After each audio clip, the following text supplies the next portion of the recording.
The Primordial World. A young man walked slowly along the shores of the Eastern Sea. Though the scenery before him was breathtakingly beautiful, his heart felt anything but cheerful. The youth's name was Chun Xian, a transmigrant from Blue Star. When he had first arrived in this primordial land, his heart had been filled with unrestrained excitement. Yet when Chun Xian discovered that he had crossed over as a postnatal member of the human race, and that he possessed no cheat-like golden finger at all, he was instantly struck dumb with numb despair. For now the six saints had already taken their thrones, and it was the era of the Great Lich Tribulation. Chun Xian also knew that before long a catastrophic calamity would erupt among the human race. If he could not survive that Great Tribulation, he would become the most miserable of all transmigrators. Thinking of this, Chun Xian could not help but curse aloud. Damn you, heaven. If you have the guts, strike me dead. I don't want to live anymore. In the void of the heavenly Tao, heaven sensed that someone was hurling curses at it. Probing briefly, it discovered a postnatal human life form brazenly berating it. To think you dare insult this heavenly Tao. In consideration of your status as a human, I shall not erase you this time, but a punishment is still required. Immediately a point of light flickered in the void of the heavenly Tao, and a slender bolt of lightning descended from the sky above the primordial world. Seeing the lightning falling straight toward him, Chun Xian's expression changed drastically. His heart screamed, damn it. I only told you to strike me. Are you really doing it? You damned heaven, just you wait. Chun Xian turned and bolted, but how could his speed compare to that of lightning? In the span of a heartbeat, the bolt crashed down upon him. With a miserable scream, Chun Xian collapsed to the ground and lost consciousness. No one knew how much time had passed before he slowly regained awareness. When he finally woke, he realized in horror that he could not move his body at all. Damn, my whole body's gone numb. The curse died on his lips as he abruptly shut his mouth, terrified that if he scolded that damned heaven again, another bolt of lightning would come down and truly finish him off. Just then a voice suddenly echoed within Chun Xian's mind. Ding. Mythic Pill Emperor System, binding in progress. Ding. Binding successful. Issuing novice gift pack to host now. Host, would you like to open the novice? Hearing the system's voice, Chun Xian was instantly overjoyed. Hurry, open the novice gift pack. Ding. Novice gift pack opened. You have obtained 1 copy of the Augmenting Spirit Pill Recipe, 1 copy of the Nurturing Spirit Pill Recipe, 1 Innate Divine Pill, the Mythic Immortal Cauldron, and the Mythic Deluo Method. Mythic Deluo Method. I've struck it rich. I never imagined I'd actually obtain the legendary Mythic Deluo cultivation art. The thought that he would be able to cultivate the Mythic Deluo left Chun Xian incomparably excited. After all, the Mythic Deluo was nothing like the inferior Deluo realm of this primordial world. A Mythic Deluo transcends the long river of time, remaining undying through all ages. Past, present, and future selves merge into one. They transcend earth, water, fire, wind, the 5 elements, and yin-yang themselves, commanding all myriad Deluo phenomena. From nothingness they bring forth existence. Their very body is the Tao from beginning to end. At a thought they stir the myriad heavens. One thought gives birth to a universe. Their consciousness is eternal, their true spirit indestructible, with countless great worlds resting in the palm of their hand, roaming in everlasting freedom. The Mythic Deluo realm was divided into stages: refining essence, into chi, refining chi, into spirit, refining spirit, into the void, and refining the void to merge with the Tao. Each major realm was further split into 4 minor stages: early, middle, late, and perfection. The early stage of refining chi was equivalent to a heavenly Tao saint. The middle stage of refining chi matched a Hunyuan Wuji Deluo golden immortal. Once one reached perfection in the refining chi stage, it was comparable to the great Tao realm. If one cultivated all the way to refining the void and merging with the Tao, one would already have stepped into the Mythic Deluo realm. System: this Mythic Deluo method is terrifyingly powerful, but if I want to cultivate it, isn't that basically impossible for me? The Mythic Deluo method requires the condensation of ancestral chi. To form ancestral chi, I must open up each of my cells into a small world, and only then can I condense that primordial essence. Host: condensing ancestral chi is not a problem. This system will assist you in proving the Tao as a Mythic Deluo. As long as the host strives forward with determination, this system will not let you down. System: what uses do those 2 pill recipes and the Innate Divine Pill have? Host: the Augmenting Spirit Pill is a medicine that increases spiritual power, while the Nurturing Spirit Pill allows a body without a nascent soul to give birth to one.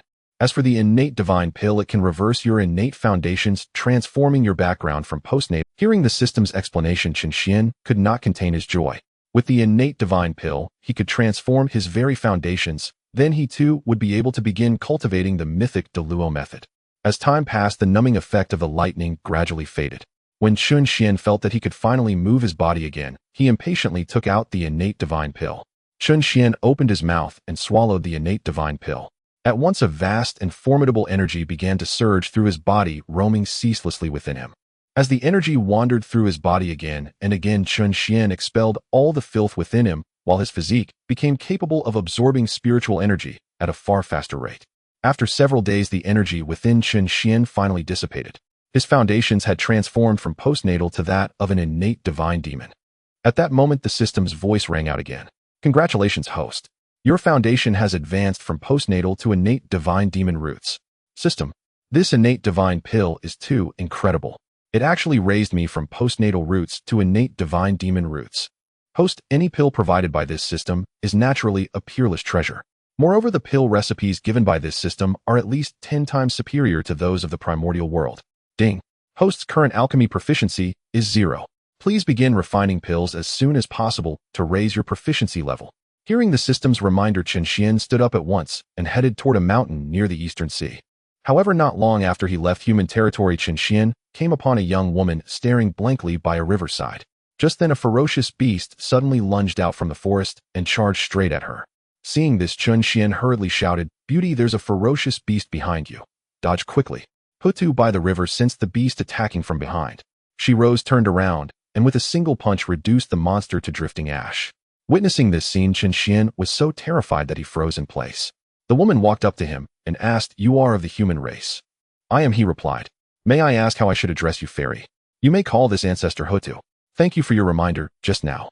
Hearing this, Chun Xian was utterly shocked.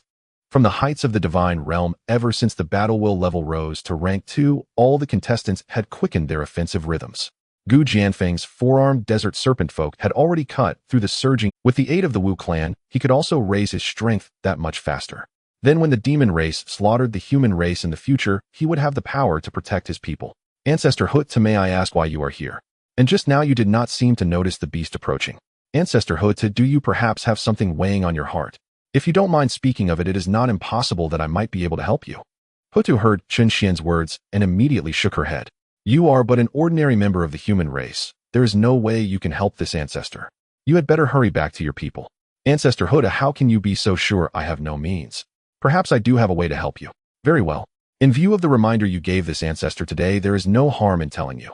After all, every living being in the Great Desolation knows that our Wu clan possesses no primordial spirit, and this ancestor has long been troubled over how to resolve our lack of a Yuanshin. Hearing this, Chun Xian smiled faintly. So it is because of the matter of lacking a primordial spirit. Ancestor Houtu, in truth, there are 2 ways to solve the Wu clan's problem of having no Yuanshin. At these words, Houtu was greatly shocked. What did you say? You have a way to resolve the problem of lacking a primordial spirit? That is impossible. You are only a human, and how could you possibly have a method? Even Dao ancestor Hongjun has no way. How could an ordinary human possess what he does not?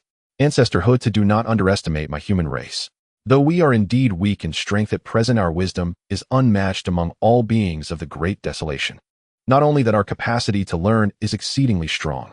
If we are given some time, my human race will surely become the mightiest race in the Great Desolation. Houtu listened and could not help but smile. For a human with no cultivation, your tone is quite grand. How should I address you? Ancestor Houtu, my name is Chun Xian, merely an ordinary member of the human race. As for you saying my tone is grand, that may not necessarily be true. He paused, then added, Ancestor Houtu, why don't we make a wager? Chun Xian, what wager do you wish to make with this ancestor? Ancestor Houtu, is it not that you do not believe I can help your Wu clan resolve the issue of lacking a primordial spirit? Then let us bet on that. If I win, you shall become my Dao partner.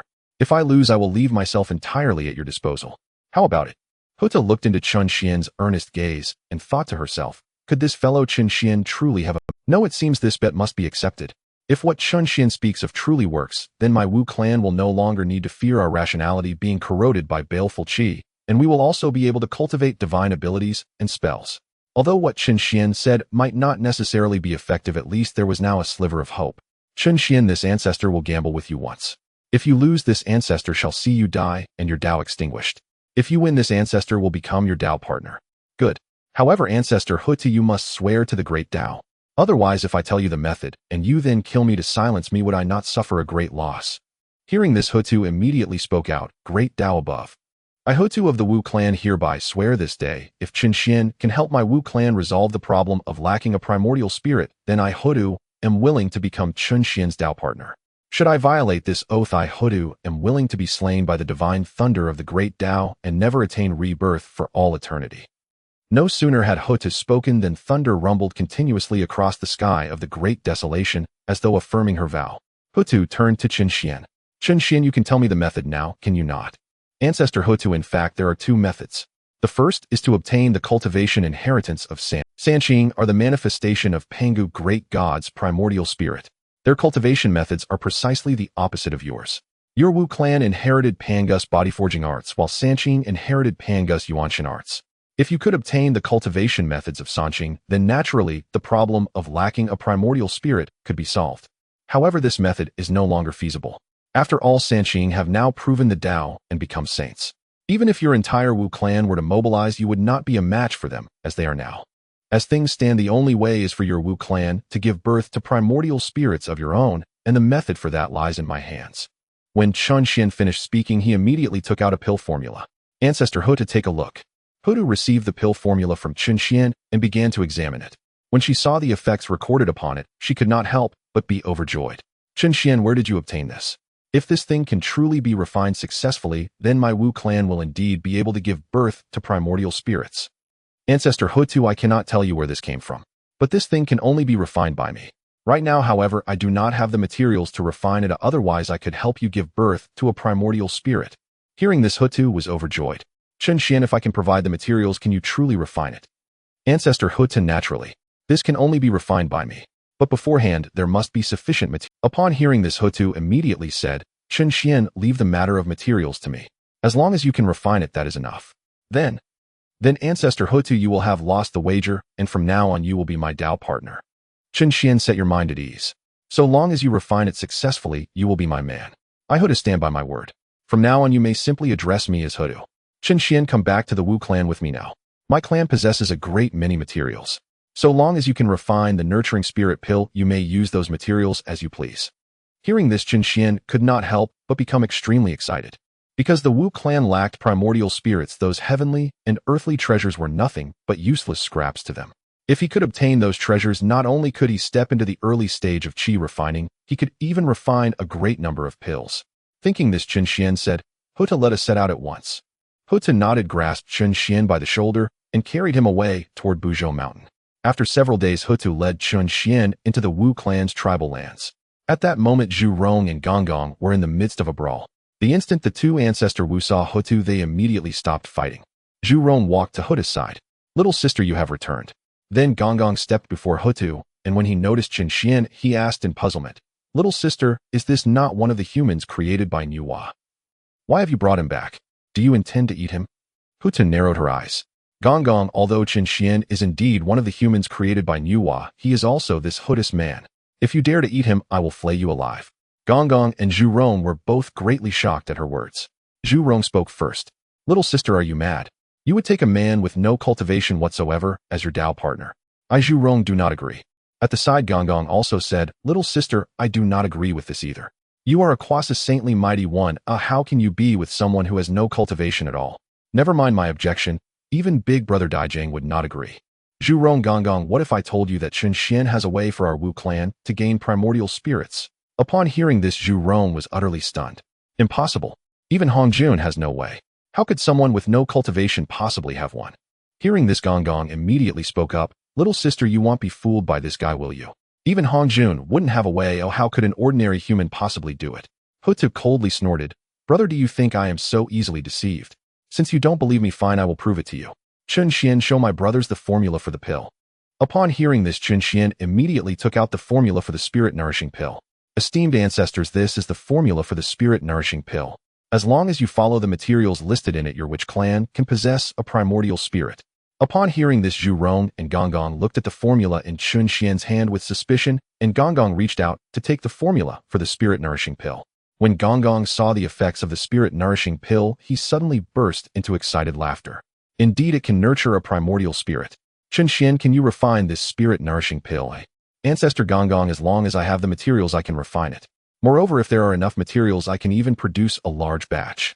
Zhu Rong, upon hearing the conversation between Gonggong and Chen Xian, immediately snatched the formula from Gonggong's hand. After looking at the formula, a look of excitement appeared on Zhu Rong's face. Chen Xian, can you really refine this pill, eh? Ancestor Zhu Rong, I can indeed refine this pill, but I might need your help. Chen Xian, as long as you can refine this divine pill, you can ask me to do anything. Ancestor Zhu Rong, are you sure I can ask you to do anything? Absolutely. As long as you can refine it. Alright, Ancestor Zhu Rong, just don't regret it later. At this moment, Chen Xian was plotting a scheme in his heart, which was to use Zhu Rong's divine fire to refine pills for himself. After all, his roots had transformed, but he had not yet embarked on his cultivation journey. Then Chen Xian looked at Houtu. Houtu, can I enter the Witch Clan's treasury to refine the pills now? Chen Xian, not yet. I must inform Brother Daijang and the others. Please wait a moment while I explain the situation to them.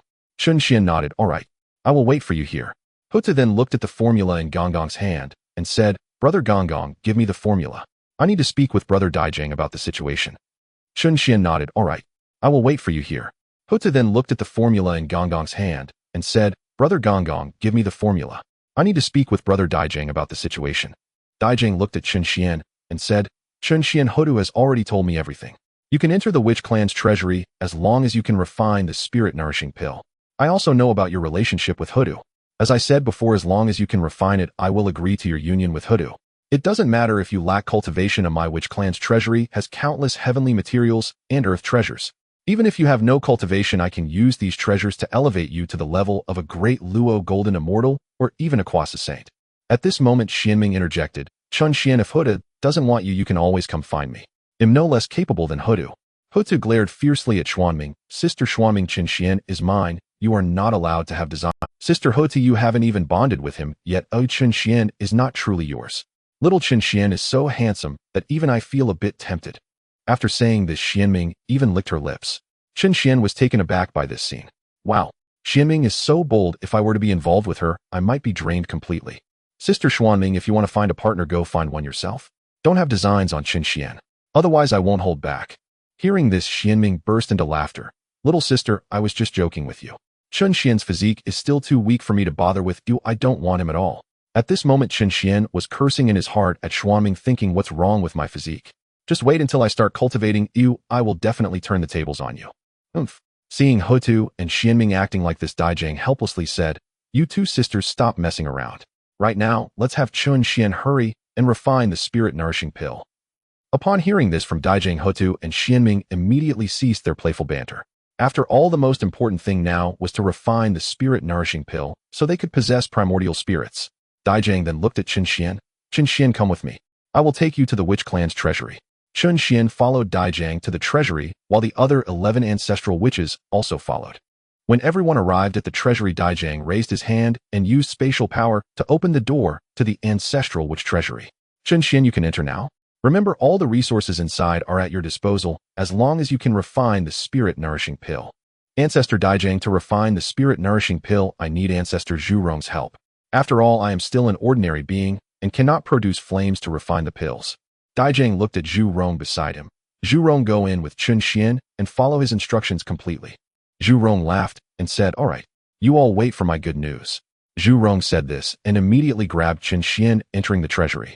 Once inside the treasury, Chen Xian was astonished, nearly dropping his jaw, because the treasures stored by the Witch Clan were simply too many, not only including spiritual treasures and herbs, but also a significant number of spiritual roots. However, Chen Xian didn't know what those spiritual roots were called and could only confirm through the system later. Zhu Rong then said, Chen Xian, let's start refining the pills now. Ancestor Zhu Rong, let's not rush. Let me gather the materials for the spirit-nourishing pill first. Chen Xian began searching the treasury, and soon he gathered all the materials through the system. Next, Chen Xian took out the mythical indestructible cauldron. Ancestor Zhu Rong, let's start now. Zhu Rong nodded. Chen Xian, what do you need me to do? Ancestor Zhu Rong, just control the flames properly. Follow my instructions to manage the fire, and we can begin refining the pills. All right, Chen Xian, let's begin. Zhu Rong replied and immediately unleashed a divine fire into the mythical indestructible cauldron. Chen Xian, seeing the flames in the cauldron, immediately added all the materials for the spirit-nourishing pill. Soon Chen Xian realized the flames were too fierce, and he said, Ancestor Zhu Rong, you need to reduce the flames, otherwise the materials will be ruined. Upon hearing Chen Xian's words, Zhu Rong immediately minimized the flames.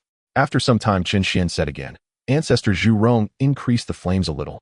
In this manner, Zhu Rong was tossed back and forth by Chun Xian several times, and at this moment, Zhu Rong thought to herself, I can't take this anymore. I absolutely refuse to do this miserable work again. If I have to ignite the fire and refine pills again, that is simply impossible. Even if it kills me, I will not ignite the fire. Chun Xian gazed at the flames within the cauldron, nodding in satisfaction. Upon hearing Chun Xian's words, Zhu Rong felt a mix of excitement and bitterness. The excitement being that in 100 years he would be able to manifest his nascent soul, and the bitterness stemming from the need to maintain the divine fire for another 100 years. Most importantly, he absolutely could not let there be any deviation in maintaining the flames, or else he would surely be killed by his brother Dijiang. The thought of this left Zhu Rong utterly frustrated. However, for the sake of the Yuanshan pill, Zhu Rong could only grit his teeth and persevere. Seeing Zhu Rong's miserable expression, Chun Xian nearly couldn't hold back his laughter, but at that moment, he dared not laugh out loud, otherwise if Zhu Rong were to punch him, he would be done for. For now, he needed to quickly enhance his strength, otherwise, even with Houtu's protection, he would only be able to live for a few hundred years. Thus, Chun Xian looked toward the spiritual roots and treasures in the treasury, thinking that with these spiritual roots and treasures, perhaps he could reach the initial stage of qi refinement. After all, the treasures in the treasury were simply too numerous. The Wu clan had fought countless battles against the demon clan since their emergence, and each time they defeated some demons, they collected their treasures.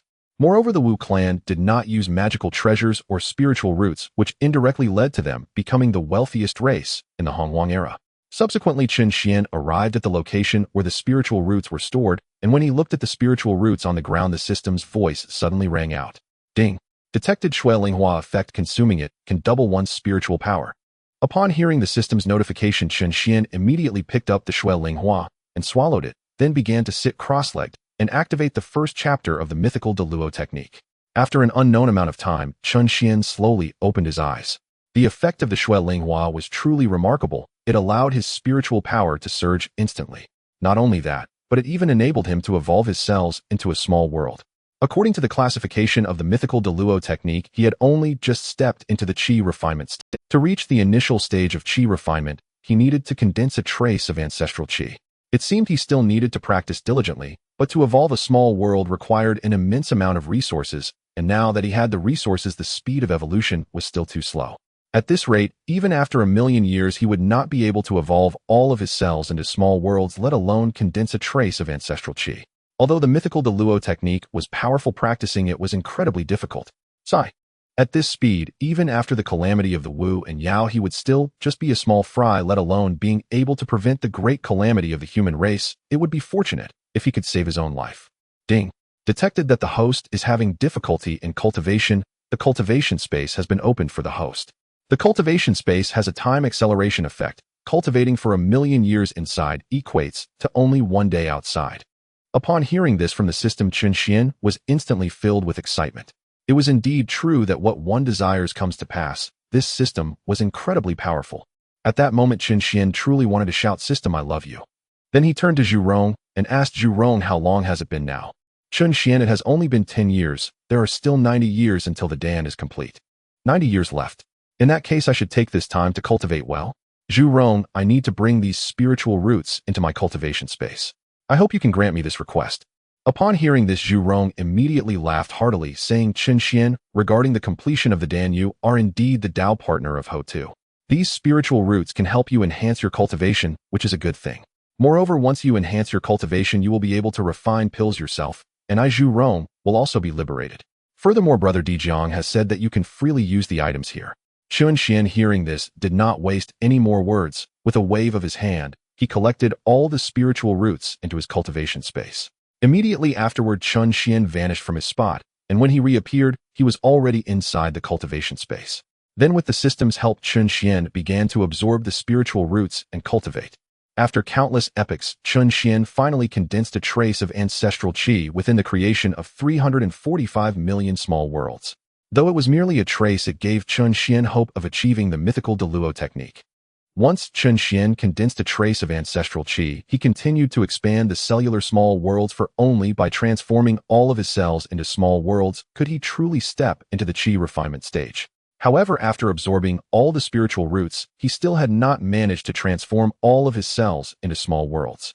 Currently, Chun Xian had already opened up over 500 million small worlds within his cells. Although there was still 100 million cells left, unexpanded, Chen Xian's power could already contend with the peak of Quasi-Saints, and he was even stronger than the peak of Quasi-Saints. At that moment, the system's voice rang out. Ding! Congratulations, host, the Yuanshan pill is about to be completed. Please collect it as soon as possible. Upon hearing the system's prompt, Chen Xian immediately opened his eyes and directly exited the cultivation. When Chen Xian reappeared, he was already in the treasury of the Wu clan. He looked at Zhu Rong and said, Zhu Rong, the Yuanshan pill is about to be completed. Please prepare to retract the divine fire. Upon hearing this, Zhu Rong was instantly overjoyed, thinking that the Yuanshan pill was finally about to be completed, and he would soon be free from the 100-year restriction of not being able to lose his temper or randomly release flames, and from the torturous life of controlling the flames. At that moment, Chen Xian spoke, Zhu Rong, now is the time, retract your divine fire. Upon hearing this, Zhu Rong immediately collected the flames from the indestructible cauldron, and then Chen Xian waved his hand to open the cauldron's lid. Instantly, 12 pillars of light shot up into the sky, and outside the Wu clan's treasury, the 11 ancestral witches looked at the 12 pillars of light soaring into the sky, silently wondering, did Chen Xian succeed? When the 11 ancestral witches entered the treasury, they saw that the 12 pillars of light had not yet ceased. Di Jiang immediately turned to Chen Xian and asked Chen Xian, did you succeed? Di Jiang, the Yuanshan pill has been successfully refined, but its quality is too high and requires undergoing the Dan tribulation. As soon as Chen Xian's words fell, 12 Yuanshan pills flew out of the ancestral witch's treasury, and suddenly the sky above Buzhou Mountain began to be shrouded in dark clouds, followed by countless thunderbolts crackling within the clouds. As Chen Xian and the 12 ancestral witches exited the Wu clan's treasury, they saw that the sky above Buzhou Mountain was already enveloped in thunder. Looking at the Dan tribulation, Chen Xian spoke, the 9-9 destruction pill tribulation, interesting. It seems the heavenly Tao wants this pill to come into the world. Di Jiang was immediately shocked upon hearing this. This is because Di Jiang had never heard of pills requiring tribulation. After all, no being in the primordial world could refine pills that needed to transcend tribulation, not even the Taiching saint. Now Chen Xian told them that the Yunxi pill also needed to undergo tribulation, leaving Di Jiang speechless in astonishment. At that moment, the pill tribulation had already gathered, and as it was about to descend, Di Jiang spoke up. Chen Xian, do we need to bear the tribulation? Chen Xian shook his head and replied, no need, I have my own ways to resist the pill tribulation. After saying this, he waved his hand, and a giant cauldron appeared above the 12 Yunxi pills, just as the 9-9 extinction pill tribulation began to descend. At the moment the divine thunder struck on Kunlun Mountain, the 3 pure ones simultaneously opened their eyes. Taiching looked at Yuan Shi and Tong Tian, saying, second brother, third brother, have you also noticed? Yuan Shi and Tong Tian nodded in agreement. Taiching then said, I never expected that there would be beings in the primordial world capable of refining pills beyond the 9 turns. Second brother, third brother, this pill tribulation appears over Buzhou Mountain. It seems the alchemist is there. Shall we pay a visit together? Yuan Shi looked at Taiching. Elder brother, someone capable of refining pills beyond 9 turns must be a hidden powerful being. It is only right for us to visit. Tong Tian said, as second brother said, since it is so, let us head to Buzhou Mountain. Upon hearing this, Taiching and Yuan Shi flew towards Buzhou Mountain, with Tong Tian quickly following suit. Meanwhile, in the western world, Jane and Zhuanti sensed the 12 beams of divine light emanating from Buzhou Mountain, followed by the appearance of a heavenly tribulation. Jane immediately looked at Zhuanti, saying, Junior brother, it seems there are treasures emerging from Buzhou Mountain. We must hurry there, or else the 3 pure ones will seize the treasures, making it difficult for us in the future. Zhuanti nodded, and the two of them flew towards Buzhou Mountain. At the same time, within the Nuwa Palace, a stunning woman with cascading black hair and eyes like the starry sky suddenly opened her eyes. The woman then stepped forward and instantly vanished from the Nuwa Palace. In the Zixiao Palace, an old man suddenly opened his eyes. He waved his hand, and a light curtain appeared in the air, showing the scene of the 12 Yunxi pills undergoing tribulation. Hong Jun gazed at the 12 golden cores, secretly thinking 12-turn golden cores, could they attract heavenly tribulation? If this pill can enhance my cultivation, I must obtain it at all costs. Thinking of this, Hong Jun could no longer sit still. He stood up and stepped out, vanishing from the Zixiao Palace. At this moment, above Buzhou Mountain, the pill tribulation had already descended 8 times, with only the final tribulation remaining. As long as they overcame the last tribulation, the Yunxi pills could be consumed directly.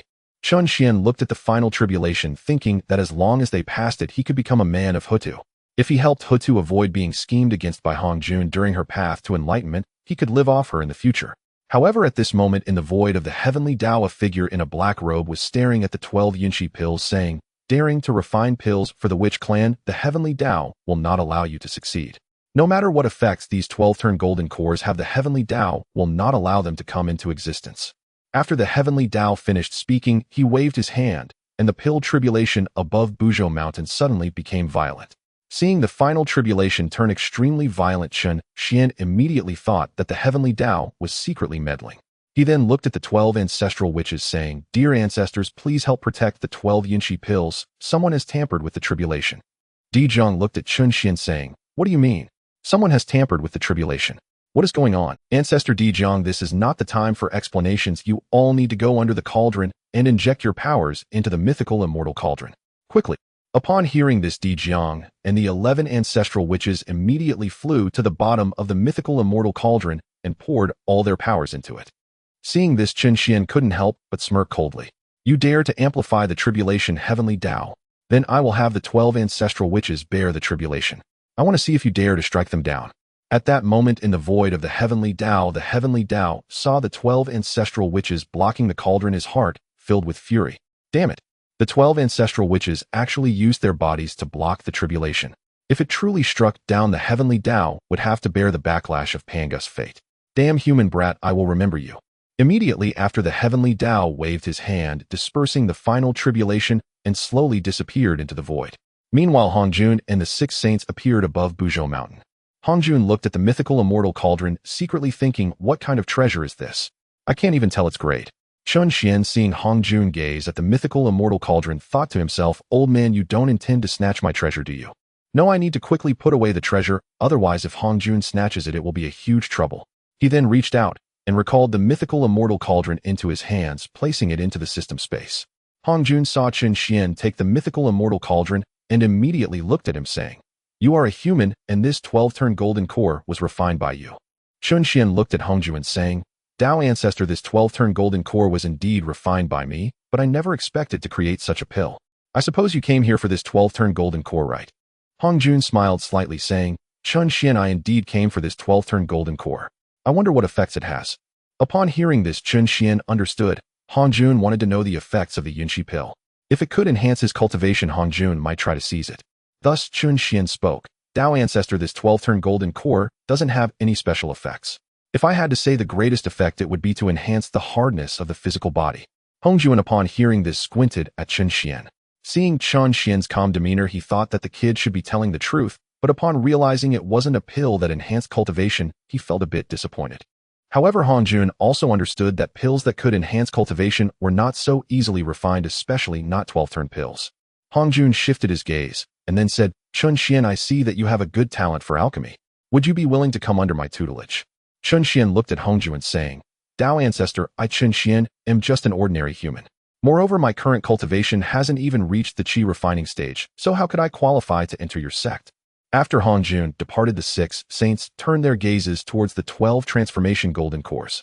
Ta Qing looked at Chen Xian, saying, "May I take a look at the 12 transformation golden cores?" Upon hearing Ta Qing's words, Chen Xian thought to himself that since Ta Qing was a master of alchemy, allowing him to examine the Yuan Shun Dan might lead to the discovery of its formula. If Ta Qing were to uncover the formula, he would undoubtedly learn of the efficacy of the Yuan Shun Dan. Once Hongjun became aware that the Wu clan possessed a nascent soul, he would surely devise a means to eliminate them in advance. Thinking of this, Chen Xian spoke, "Ta Qing, I have already gifted the 12 transformation golden cores to the 12 ancestral witches. If you wish to see them, you should inquire with the 12 ancestral witches." Hearing this, Ta Qing immediately turned to the 12 ancestral witches. However, just as he was about to ask, Zhu Jiuyin interjected, "Ta Qing, the 12 transformation golden cores were given to us by Chen Xian, and our Wu clan has been vying for the title of the true lineage of Pangu since our inception in rivalry with your Sanqing. Since you are unwilling to acknowledge our Wu clan as the true lineage of Pangu, you have no right to examine the 12 transformation golden cores." After Zhu Jiuyin finished speaking, he took the 12 transformation golden cores into his possession. Ta Qing, seeing them taken away, revealed a look of disappointment. However, upon reflecting that Chen Xian could refine the 12 transformation golden cores, he decided to take Chen Xian as his disciple. As long as he could take Chen Xian under his wing, if Chen Xian were to refine pills of 9 transformations, or more in the future, Ta Qing could study them, potentially advancing his own alchemical skills. With this in mind, Ta Qing turned to Chen Xian, saying, "Chen Xian, although your cultivation talent is lacking. Your alchemical talent is exceptional. If you are willing to become my disciple, I will impart all my alchemical knowledge to you." Meanwhile, Jie Yin and Zhuan Ti noticed Ta Qing's intention to take Qin Xian as a disciple. Jie Yin secretly transmitted a message to Zhuan Ti. Junior brother Ta Qing wants to recruit Qin Xian as a disciple, likely to use him to refine pills of 9 transformations or more. Junior brother, we cannot allow Ta Qing to succeed. If he truly takes Qin Xian as a disciple, his strength will further increase, making it even more difficult for us in the West to rise. Senior brother, why don't we also try to take Qin Xian under our wing? With his alchemical talent, if he were to refine golden cores for our Western sect, how could we fail to prosper? Junior brother, while that may be the case, Qin Xian's cultivation talent is truly too poor. If we take him in, we must find a way to enhance his strength. Senior brother, enhancing his strength is not a difficult task. At worst, we can provide him with some rare materials to help him elevate his cultivation. After the two secretly discussed this, Jie Yin spoke. Qin Xian, our Western sect's doors are also open to you. If you are willing to join us, I will expend rare materials to help you elevate your cultivation. Tong Tian looked at the two saints of the West, saying, Jie Yin, Zhuan Ti, your claim to help Qin Xian elevate his cultivation is a facade. Your true intention is for him to refine pills for you. Qin Xian, my Jie sect is inclusive and accepts all. Regardless of your background, as long as you are willing to join my Jie sect, I will take you as my direct disciple. At the same time, Yuan Shi also looked at Qin Xian, saying, Qin Xian, are you willing to become my disciple? If you join the Chan sect, I will also accept you as my direct disciple. What do you think? At this moment, Nu Hua, seeing that all 5 saints wanted to take Qin Xian as a disciple, also spoke up. Qin Xian, I have never taken disciples, but if you are willing to become my disciple, I will impart all my skills to you and allow you to use all the rare materials within the Huahuang Palace. Qin Xian, witnessing all 6 saints wanting him as a disciple, felt a sense of difficulty arise within him. If he refused one, it would be tantamount to offending all 6 saints at once, and his current strength was not sufficient to confront them. Should the saints secretly take action against him, he would have no means of resistance. Moreover, it was now impossible to refuse the 6 saints. If he did, the 2 saints of the West along with Yuan Shi and Ta Qing would surely not let him off easily. With this in mind, Qin Xian looked at the saints and then spoke. Nu Hua Saint, are you certain that if I become your disciple, I may freely use the rare materials in the Huahuang Palace? Nu Hua looked at Qin Xian, saying, as long as you are willing, the rare materials in the Huahuang Palace are at your... Upon hearing this, Qin Xian immediately considered becoming Nu Hua's disciple. However, at that moment, Ta Qing interjected, Qin Xian, my junior sister Nu Hua does not possess alchemical skills. If you become her disciple, would that not waste your alchemical talent? Hearing this, Nu Hua immediately became displeased. Ta Qing, although I do not possess alchemical skills, I am willing to impart all my Dao techniques to Qin Xian. If Qin Xian wishes to become my disciple, Ta Qing, are you still going to interfere with his decision? Upon hearing Nu Hua's words, Ta Qing fell silent. Meanwhile, Jie Yin spoke, Qin Xian, you might want to consider this. After all, our Western sect is also a decent choice. If you are willing to join my brother, and I will find ways to elevate your roots and cultivation. Upon hearing Jie Yin's words, Qin Xian felt a wave of disdain rise within him. He thought, how could these two from such a barren Western world genuinely help him? They likely wanted him to refine pills for them. However, it must be said that despite the shamelessness of the 2 saints from the West, they treat their disciples quite well, or at least they do not look down upon their disciples, whereas Yuan Shi is different. Yuan Shi only values one's roots. If one's roots are lacking, it is nearly impossible to join the Chan sect. Currently, although my roots are innate, Yuan Shi would definitely look down on me. If Yuan Shi wanted to take me as a disciple, it was likely for the sake of pills. Tong Tian's character is quite good, but unfortunately he values relationships too much. Otherwise, during the Fengshen calamity, he would not have suffered such a crushing defeat. Among the 6 saints, Nu Hua is the least combative. However, it is precisely because of this that Ta Qing stole the luck of humanity, using it to attain the status of a saint. To change the fate of humanity, now one must first change Nu Hua. To get Nu Hua to change, one must frequently interact with her. With this thought in mind, Qin Xian looked seriously at Nu Hua, saying, Nu Hua Saint, I am willing to become your disciple. Disciple Qin Xian pays respects to Master Nu Hua. Nu Hua looked at Qin Xian, saying, Qin Xian, since you have become my disciple, you shall be my eldest disciple. After Nu Hua finished speaking, she waved her hand, and 7 heavenly radiance divine swords appeared in the air. Qin Xian, these 7 heavenly radiance divine swords will serve as your magical treasures. This treasure is an exquisite innate spiritual treasure, and with it for protection, I can rest easy. Qin Xian gazed at the 7 heavenly radiant divine swords that appeared in the air and immediately turned to Nu Hua, saying, Master, this treasure is far too precious, I cannot accept it. Chen Xian, this treasure holds little significance for me, but for you, it is a means of survival. You need not worry, just accept it with peace of mind. Seeing Nuwa say this, Chen Xian waved his hand and stored the 7 heavenly radiant divine swords. The other 5 saints, upon witnessing Chen Xian becoming Nuwa's disciple, felt a sense of regret within their hearts. After all, Chen Xian was someone capable of refining 12 revolutions golden pills. If they could have brought him under their wing, it would have been of crucial importance to themselves or their sex. Just imagine if Chen Xian were to refine 12 revolutions golden pills, or even pills above 9 revolutions, then not only would their sex benefit, but they themselves would also achieve tremendous growth. However, now that Chen Xian had already become Nuwa's disciple, it was impossible to take him under their tutelage. Thus the saints greeted Nuwa before each returning to their own sanctuaries. At this moment, Nuwa looked at Chen Xian and said, "Chen Xian, you shall return to the Wahuang Palace with me now, where you will cultivate from now on." Chen Xian looked at Nuwa saying, "Master, I cannot return with you just yet, as I have some matters to attend to within the Witch clan. Please grant me some time, I will return to the Wahuang Palace once I have arranged everything." Seeing this, Nuwa waved her hand, and a token fell into Chen Xian's hand. "Chen Xian, this is the Wahuang order. If you wish to return to the Wahuang Palace, simply crush this token, and it will directly transport you there." After Nuwa finished speaking, she vanished from the spot, and Chen Xian stored the Wahuang order in his possession. He then looked at the 12 ancestor witches and said, "Everyone, let's discuss this further after we return." After saying this, Chen Xian flew towards the Witch clan's tribe, while the 12 ancestor witches exchanged glances before following Chen Xian back to the tribe.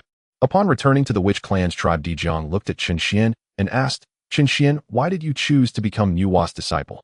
With the resources of our Witch clan, we could similarly help you improve your physique. Moreover, with your talent in alchemy, becoming stronger is merely a matter of time." Dijiang, ancestor witch, my reason for becoming Nuwa's disciple is due to my own intentions. However, I cannot disclose those intentions to you right now. The only thing I can tell you is that I cannot allow Hongjun to control the entirety of the primordial world, otherwise it will lead to its destruction. Zhu Jioyin looked at Chen Xian and said, "Chen Xian, it seems you know some earth-shattering secrets. May I ask if you could share them with us?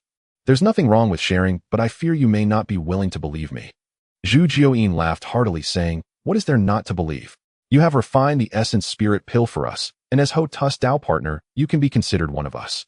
Speak freely." Chen Xian looked at the 12 ancestor witches and said, "Since you believe in me, I shall share with you, but this is not the right place for such discussions." Dijiang, ancestor witch, this is not a place to talk. Although Panga Mountain is protected by Panga's fortune, we cannot be sure that Hongjun won't use special means to spy on the situation within Panga Mountain.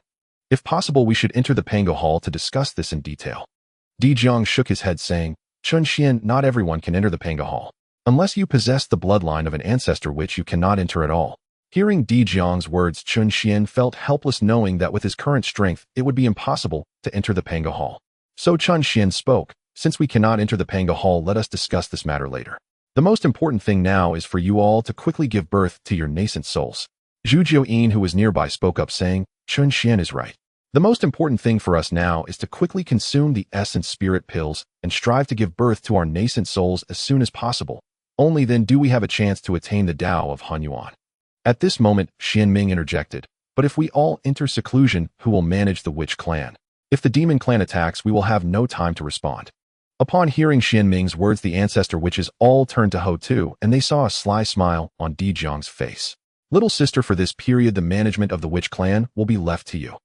Houtu looked at Dijiang and said, "Elder brother, is it a bit unfair for you all to go into seclusion and leave me alone to manage the Witch clan? Little sister, isn't Chen Xian here?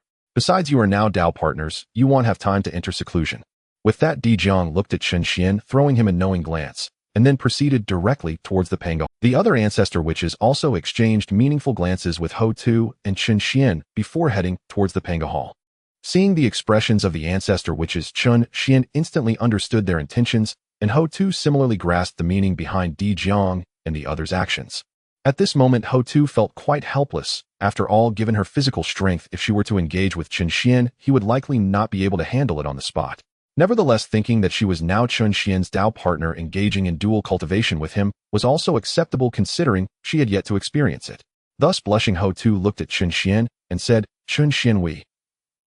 Seeing Houtu's slightly flushed face, Chen Xian took the initiative to hold her hand, his heart filled with joy, as Houtu's beauty and figure were completely comparable to Nuwa's, and now Houtu was about to become his woman. Looking at Houtu's slightly flushed cheeks, Chun Xian slowly said, Houtu, let's return to the cave res. Upon hearing this, Houtu's face instantly turned as red as a strawberry, and she softly responded, Chun Xian, are we going too fast? Chun Xian smiled gently, saying, Houtu, this step is one we will have to take sooner or later. Whether we do it sooner or later is the same, so why not do it sooner? Upon hearing this, Houtu found it reasonable, and thus led Chun Xian back to her cave residence. After a century of battle, Houtu was increasingly astonished because Chun Xian's physique was astonishingly powerful. It could be said without exaggeration that Chun Xian's physique was completely on par with her own.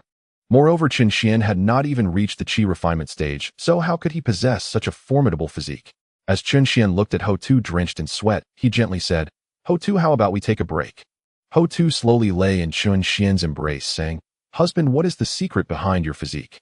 I thought you would only be able to endure 1 or 2 times, yet it turns out I am the one struggling to keep up. Chun Xian gently stroked Houtu's hair and said, Houtu, the reason my physique is so powerful is due to the cultivation method I practice. Houtu, the cultivation system I practice differs fundamentally from that of the Hongwang realm.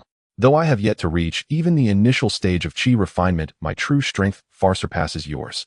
Hongwang cultivators pursue the comprehension and mastery of cosmic laws to attain the Tao, whereas I cultivate the Tao itself. Our paths diverged from the very beginning. That is why Hongjun could not perceive my true strength. Had Hongjun discerned my genuine power, he would never have abandoned the idea of taking me as his disciple, and might well have slain me outright. Upon hearing these words, Houtu was utterly stunned. While all Hongwang beings cultivated by grasping and commanding cosmic laws to validate their Tao, her husband had pursued the Tao itself since the outset.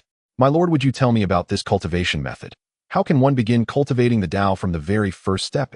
Houtu, you are now my Tao companion. As my consort, there is nothing I withhold from you.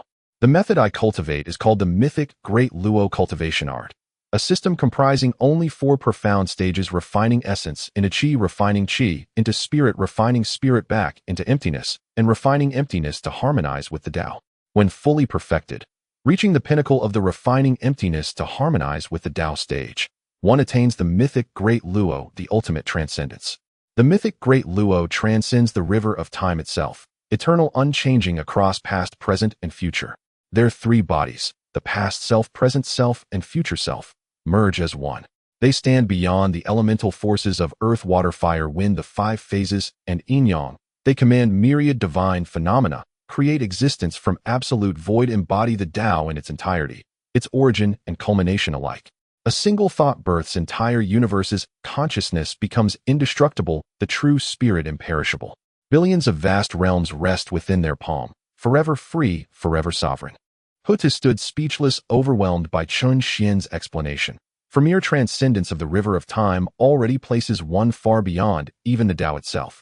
Even the Tao cannot escape the river of time, yet the mythic Great Luo not only transcends it, they are the Tao's beginning and end. At that moment, Houtu nearly doubted whether Chun Xian spoke truth, or merely spun grandiose fictions, for even a Great Luo immortal could scarcely possess such overwhelming power. Noting Houtu's skeptical expression, Chun Xian sighed helplessly. Houtu, do you truly think I am speaking nonsense? My lord, Seeing Houtu falter, Chun Xian instantly understood she did not believe him. He said gently, Come, I shall take you somewhere. There you will see for yourself. With those words, he drew Houtu directly into his inner world. As they entered his inner world, Houtu froze in disbelief. Countless nascent microrealms shimmered before her, still small, yet staggeringly numerous. Should they all erupt simultaneously, even a quasi-sage would be obliterated. While Houtu remained transfixed, Chun Xian spoke calmly. These microrealms are but the beginning. Look instead toward the center. Houtu immediately gazed at the heart of the microrealms and saw them all orbiting a singular radiant core. My lord, what is that? That is the primordial qi, the very foundation from which all worlds arise. And this place we stand in, it is my inner world. To cultivate the mythic Great Luo art, one must first condense the primordial qi. Now, do you finally believe me? Gazing upon that awe-inspiring vision, Houtu at last accepted his words as truth. My lord, may I also cultivate the mythic Great Luo art? Of course, but it is no simple path. You must transform every cell of your body into a microrealm and condense even a single thread of primordial qi. Only after establishing microrealms within your cells and condensing primordial qi may you begin cultivating the mythic Great Luo art. Condensing primordial qi is the absolute foundation of this art. Should you succeed in transforming all your cells into microrealms, yet fail to condense even a trace of primordial chi, you remain forever barred from this path. My lord, I wish to try. Very well. If you desire it, I shall teach you. With that, Qian spoke. He raised a finger and touched it lightly to Houtu's forehead, whereupon a torrent of profound knowledge flooded her mind. This is the refining essence into Qi chapter. Practice exactly as written. My lord, I understand. They then withdrew from the inner world. Qian smiled faintly. Houtu, remember this: the art I teach you must remain secret. I am not yet strong enough to defy the heavenly Tao. Should it, or Hongjun, discover this, our peril would be absolute. My lord, rest assured, I shall tell no one, not even my elder brothers. Qian nodded. Then let us begin cultivating, together. I too must transform every cell of my body into a microrealm. My lord, let us begin now. Houtu prepared to sit in meditation, yet Qian interjected, this is not the optimal place. I know a far better one. With a wave of his hand, they stood instantly within a cultivation space. This is my personal cultivation realm. 1,000,000 years spent here equals but a single day in the outer world. Houtu's eyes widened in astonishment. My lord, this cultivation space is truly extraordinary. If I train here for 10,000 years, surely I shall swiftly reach the initial stage of Qi refinement. Cultivating the mythic Great Luo art is infinitely more arduous than you imagine. But fear not, I am here. Look over there. Qian pointed toward a corner of the space. Following his gesture, Houtu saw a towering pile of spirit roots resting there. My lord, you've brought all the spirit roots from the treasure vault. Indeed, these are precisely the spirit roots from the vault, though only half remain. Still, they are more than sufficient to sustain both of us. Moreover, you require far fewer than I. Given your current cultivation base, you need only realign your cultivation method to the mythic Great Luo art and begin opening cellular microrealms. Let us begin now. Houtu nodded, and together they settled into cross-legged meditation. After 100 years, Qian completed the full transformation. Every cell in his body had become a microrealm, and his strength reached the initial stage of Qi refinement. Within that same century, Houtu opened microrealms within half her cells, and during the process, she successfully condensed a filament of primordial Qi. Moreover, her nascent soul gradually strengthened and expanded as each microrealm bloomed. After 100 years in the cultivation space, although Houtu had only opened up over 300 million cellular worlds, her strength had surpassed the peak of Quasi-Saint level. Moreover, during this century, Houtu had consumed the Yunshin pill, and her primordial spirit had grown to a saturated state. It can be said that Houtu's physical body and primordial spirit had now achieved a perfect degree of compatibility. Qian glanced at Houtu, saying, Houtu, it's time for us to go out. I believe Di Jiang and the others must have already formed their primordial spirits. Houtu nodded, and the two exited the cultivation space directly. As Qian and Houtu stepped out of the cave, they heard Di Jiang and the other ancestral witches discussing matters regarding the primordial spirit. Houtu turned to Di Jiang, saying, Big brother Di Jiang, you all have come out of seclusion. Does that mean you have all formed your primordial spirits? Di Jiang and the other ancestral witches turned to look at Houtu and Qian. Di Jiang was the first to speak. Little sister, you all have come out of seclusion as well. Big brother Di Jiang, we just came out and heard you discussing the primordial spirit. It seems you have all formed your primordial spirits, right? Di Jiang laughed heartily, saying, that's right. Qian's Yunshin pill really allowed us to form our primordial spirits. However, although we have formed them, they are somewhat weak. Seeing this, Qian smiled slightly, saying, Di Jiang, the primordial spirit can be cultivated and strengthened over time, but you must not absorb malevolent energy to cultivate it. Otherwise, the primordial spirit will be tainted by it. If the primordial spirit is tainted by malevolent energy, you should understand the consequences better than I do. Qian, we understand what you mean. Rest assured, we will not absorb malevolent energy to cultivate our primordial spirits. Also, from now on, don't call me Di Jiang ancestor.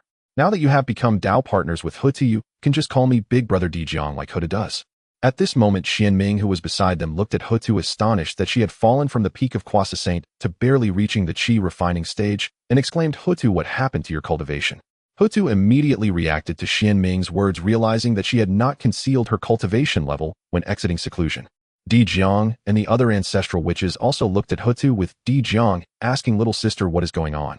How did your cultivation drop to this level? Big brother Di Jiang, although my cultivation hasn't even reached the early stage of Qi refining, my strength has actually become stronger. If you don't believe me, we can give it a try. Di Jiang squinted his eyes. Little sister, you say your strength has become stronger. That's simply impossible. Since you say let's try, then fine. They'll just stand still and let you hit me once. Houtu looked at Di Jiang oddly. Big brother, are you sure you want to stand still and let me hit you? Absolutely. Go ahead and make your move. Big brother Dijiang, you said so don't blame me later. Rest assured my physical body is very strong. I don't believe you can shake me with your current cultivation level. Upon hearing this, Houtu immediately raised her hand into a fist and began to channel all the power of her worlds into her fist. Then Houtu punched towards Dijiang's abdomen. Dijiang sensed a terrifying aura swirling around Houtu's fist and felt a hint of danger. Seeing the fist about to strike his abdomen, Dijiang quickly crossed his arms and gathered all his strength to resist the blow. At the same time, Houtu's fist landed squarely on Dijiang's arms. Boom! Houtu's fist, carrying the power of over 100 million small worlds, crashed down on Dijiang's arms, the terrifying force sending Dijiang's entire body flying several billion miles. Chun Xian, seeing Dijiang being sent flying billions of miles, promptly stepped forward and instantly arrived behind Dijiang, raising his hand to catch him. Big brother Dijiang, are you alright? Dijiang turned to see Chun Xian and was even more shocked. Houtu was strong enough, but how had Chun Xian also become so terrifying? After all, the power of Houtu's punch was enough to pulverize a Kwasa Saint. Even if the punch was not directed at Chun Xian, the aftermath was something Chun Xian should not be able to withstand. Yet now Chun Xian not only managed to stop himself, but also seemed unaffected by the aftermath. Did this mean that little sister's strength was all because of Chun Xian? Little sister hadn't even reached the early stage of qi refining, while Chun Xian had already reached that stage, which meant that Chun Xian's strength far surpassed little sister's. Thinking of this, Dijiang was filled with excitement. After all, Chun Xian was now Houtu's Dao partner. If he led an attack against the demon race with Chun Xian, the demons would undoubtedly be defeated. With his own strength, he could contend against Di Jun or Tai Yi, but now with Houtu and Chun Xian, the demon race would have no means to resist. While Dijiang was pondering these matters, Chun Xian had already brought Dijiang back to the Wu clan settlement. Houtu asked Dijiang, big brother Dijiang, how do you evaluate my strength? At this moment, Dijiang was still immersed in thoughts about how to lead Chun Xian to attack the demon race. Seeing that Dijiang did not respond, Houtu spoke again, big brother Dijiang, what do you think of my strength? Hearing Houtu's words, Dijiang was jolted out of his fantasies. Little sister, what kind of cultivation technique have you practiced? Your strength has grown to such a degree that even if I teamed up with Zhu Yin, I might not be your opponent. Big brother Dijiang, I can't tell you what cultivation technique I practiced yet, but rest assured I will definitely teach it to you in the future. Zhu Rong, who was nearby, immediately interjected, little sister, since your technique is so powerful, why can't you teach us right now? Hearing Zhu Rong's words, Chun Xian responded, big brother Zhu Rong, this technique is quite special, and now is not the time to teach you. Moreover, with my current strength, I still cannot contend with that fellow, so I can't teach you yet. But rest assured, when the time is right, I will naturally teach you this technique. Afterward, Chun Xian looked at Dijiang, saying, big brother Dijiang, the spiritual roots in the Wu clan treasury have already been used by me and Houtu, so please don't be angry. Dijiang laughed heartily, saying, no worries, those spiritual roots were originally promised to you. Besides, you are now Houtu's Dao partner, so we don't mind that you used those roots. Chun Xian, with your current strength, you must be much stronger than Houtu, right? How about joining us to attack as long as you join us, the demon race will surely not be our opponents.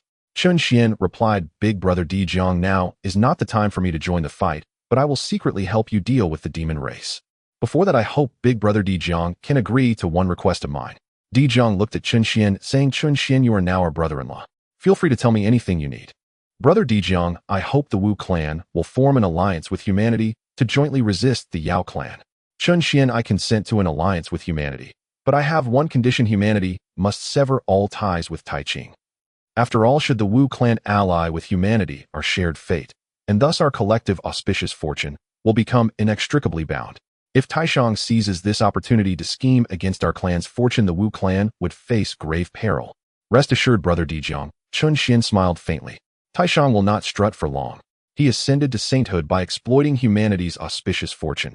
I shall demand full recompense, principal and interest alike. Ha ha ha. Dijiang roared with laughter. That single vow is enough. Today I hereby pledge the Wu clan's alliance with humanity. Hearing those words, Chun Xian felt a deep sense of relief.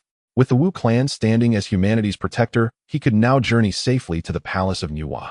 If he could alter Nuwa's path, humanity's destiny itself would shift, for humanity was forged by Nuwa's hands, and nearly half of humanity's auspicious fortune resided within her.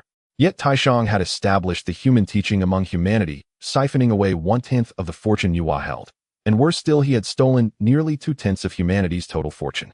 To elevate humanity, the human teaching must be abolished, and Nuwa must sever her master-disciple bond. The great calamity looming over humanity still lay some time ahead. Before it arrived, Chun Xian had to change Nuwa. Otherwise, even if he intervened to shield humanity, its rise would remain forever impossible. At that thought, Qian turned to Houtu and the 11 ancestral Wu. Esteemed elders, the time has come for me to depart for the palace of Nuwa. Certain matters, vital to humanity, demand my presence. Houtu, come here. Upon hearing the call, Houtu stepped forward. My lord, must you truly go to the palace? Some things I must do. With those words, Qian raised a finger and gently touched Houtu's forehead. This knowledge will reveal all. I must leave now. Remember, no soul, not even a whisper, may learn of this. He then withdrew the Huang Ling, the sovereign's edict, and crushed it in his palm. As it shattered, a shimmering portal tore open and drew him swiftly inside. After Qian vanished, Houtu returned alone to her tribe. The 11 ancestral Wu, witnessing their departure, likewise dispersed to their respective domains. Upon returning, Houtu immediately entered her private cavern and opened the information Qian had implanted within her spiritual sea. As she absorbed its contents, a torrent of murderous intent surged through her gaze. Inwardly, she vowed, Hongjun, heavens Tao, how utterly shameless you are, to plot the Wu clan's annihilation. I, Houtu, will never let you succeed. My lord, what profound secret do you conceal, knowing even the conspiracies of heavens Tao and Hongjun? Yet no matter your hidden truth, I, Houtu, shall eternally stand as your Tao consort. Hongjun, you seek the Wu clan's ruin. Then learn well the price of scheming against us. Meanwhile, Qian emerged from the portal into the palace of Nuwa. Sensing his presence, Nuwa dispatched Ling Zhuzi to escort him inside. When Qian entered the grand hall, he found Nuwa reclining languidly upon a cloud bed. Slowly she opened her eyes. Qian, centuries have passed. I'd begun to think you'd forgotten your master. Master, Qian replied. After settling my affairs, I sensed the stirrings of breakthrough. So I devoted 100 years to cultivating until reaching the initial qi refinement realm. Only then did Nuwa perceive his true cultivation level. And yet, seeing he had required a century merely to reach initial qi refinement, a subtle disappointment flickered within her. She gazed upon him. Qian, your innate talent for cultivation is indeed wanting. Though you bear the primordial Tao body, your aptitude remains grievously lacking. Very well. I shall bestow upon you a Huangzhong plum. Ingest it, and your strength shall instantly ascend to that of a De Luo immortal. Her words had barely faded when a voice echoed sharply within her mind. A Huangzhong plum. Not bad at all. I hadn't expected Nuwa to possess such a treasure. True, for an ordinary being, it would elevate one to De Luo immortality. But for me, it would grant little more than a modest surge in divine energy. And Nuwa, how dare you claim my cultivation talent is poor? Have you ever seen a cultivator at initial qi refinement who can slay a saint? You have no idea how formidable I truly am, even at this stage. Hee. And you, Nuwa, could never imagine I cultivate the mythic De Luo art. Nuwa inwardly recoiled. What is this? Qian hasn't spoken aloud, yet I hear his thoughts clear. A cultivator at initial qi refinement defeating a saint. Impossible. Yet his inner voice bears no deceit. Could such a cultivation art truly exist? I refuse to believe it. Could there truly be a technique enabling a mere initial qi refinement cultivator to overpower a saint? If so, then what, pray tell, is the worth of my own sainthood? Qian, follow me. She led him into the palace's treasured vault. This is my personal collection of spirit roots, gathered since my emergence into existence. You may use any of them freely for pill refinement. She reached into the vault and withdrew a Huangzhong plum. Take this. May it hasten your ascension to De Luo immortality. De Luo immortality. Such bestier De Luo is worthless. True De Luo transcends the river of time itself, eternal, unchanging, unbound. Past, present, and future coalesce into one unified self. It stands beyond earth, water, fire, wind, beyond the 5 elements and yin-yang. It commands the 10,000 cosmic phenomena, creates existence from absolute void, embodies the Tao in flesh and spirit, manifests universes with a single thought, achieves immortal consciousness and indestructible true soul, holding infinite multiverses within a palm, dwelling in eternal unfettered freedom. Nuwa recoiled inwardly, stunned beyond measure. What Qian described was too terrifying. This mythic De Luo surpassed even the primordial De Luo of the Hongwang realm. Neither saints, nor heaven's Tao, nor even the supreme Tao could transcend the river of time. Yet the mythic De Luo art granted true transcendence, absolute immortality, absolute invincibility.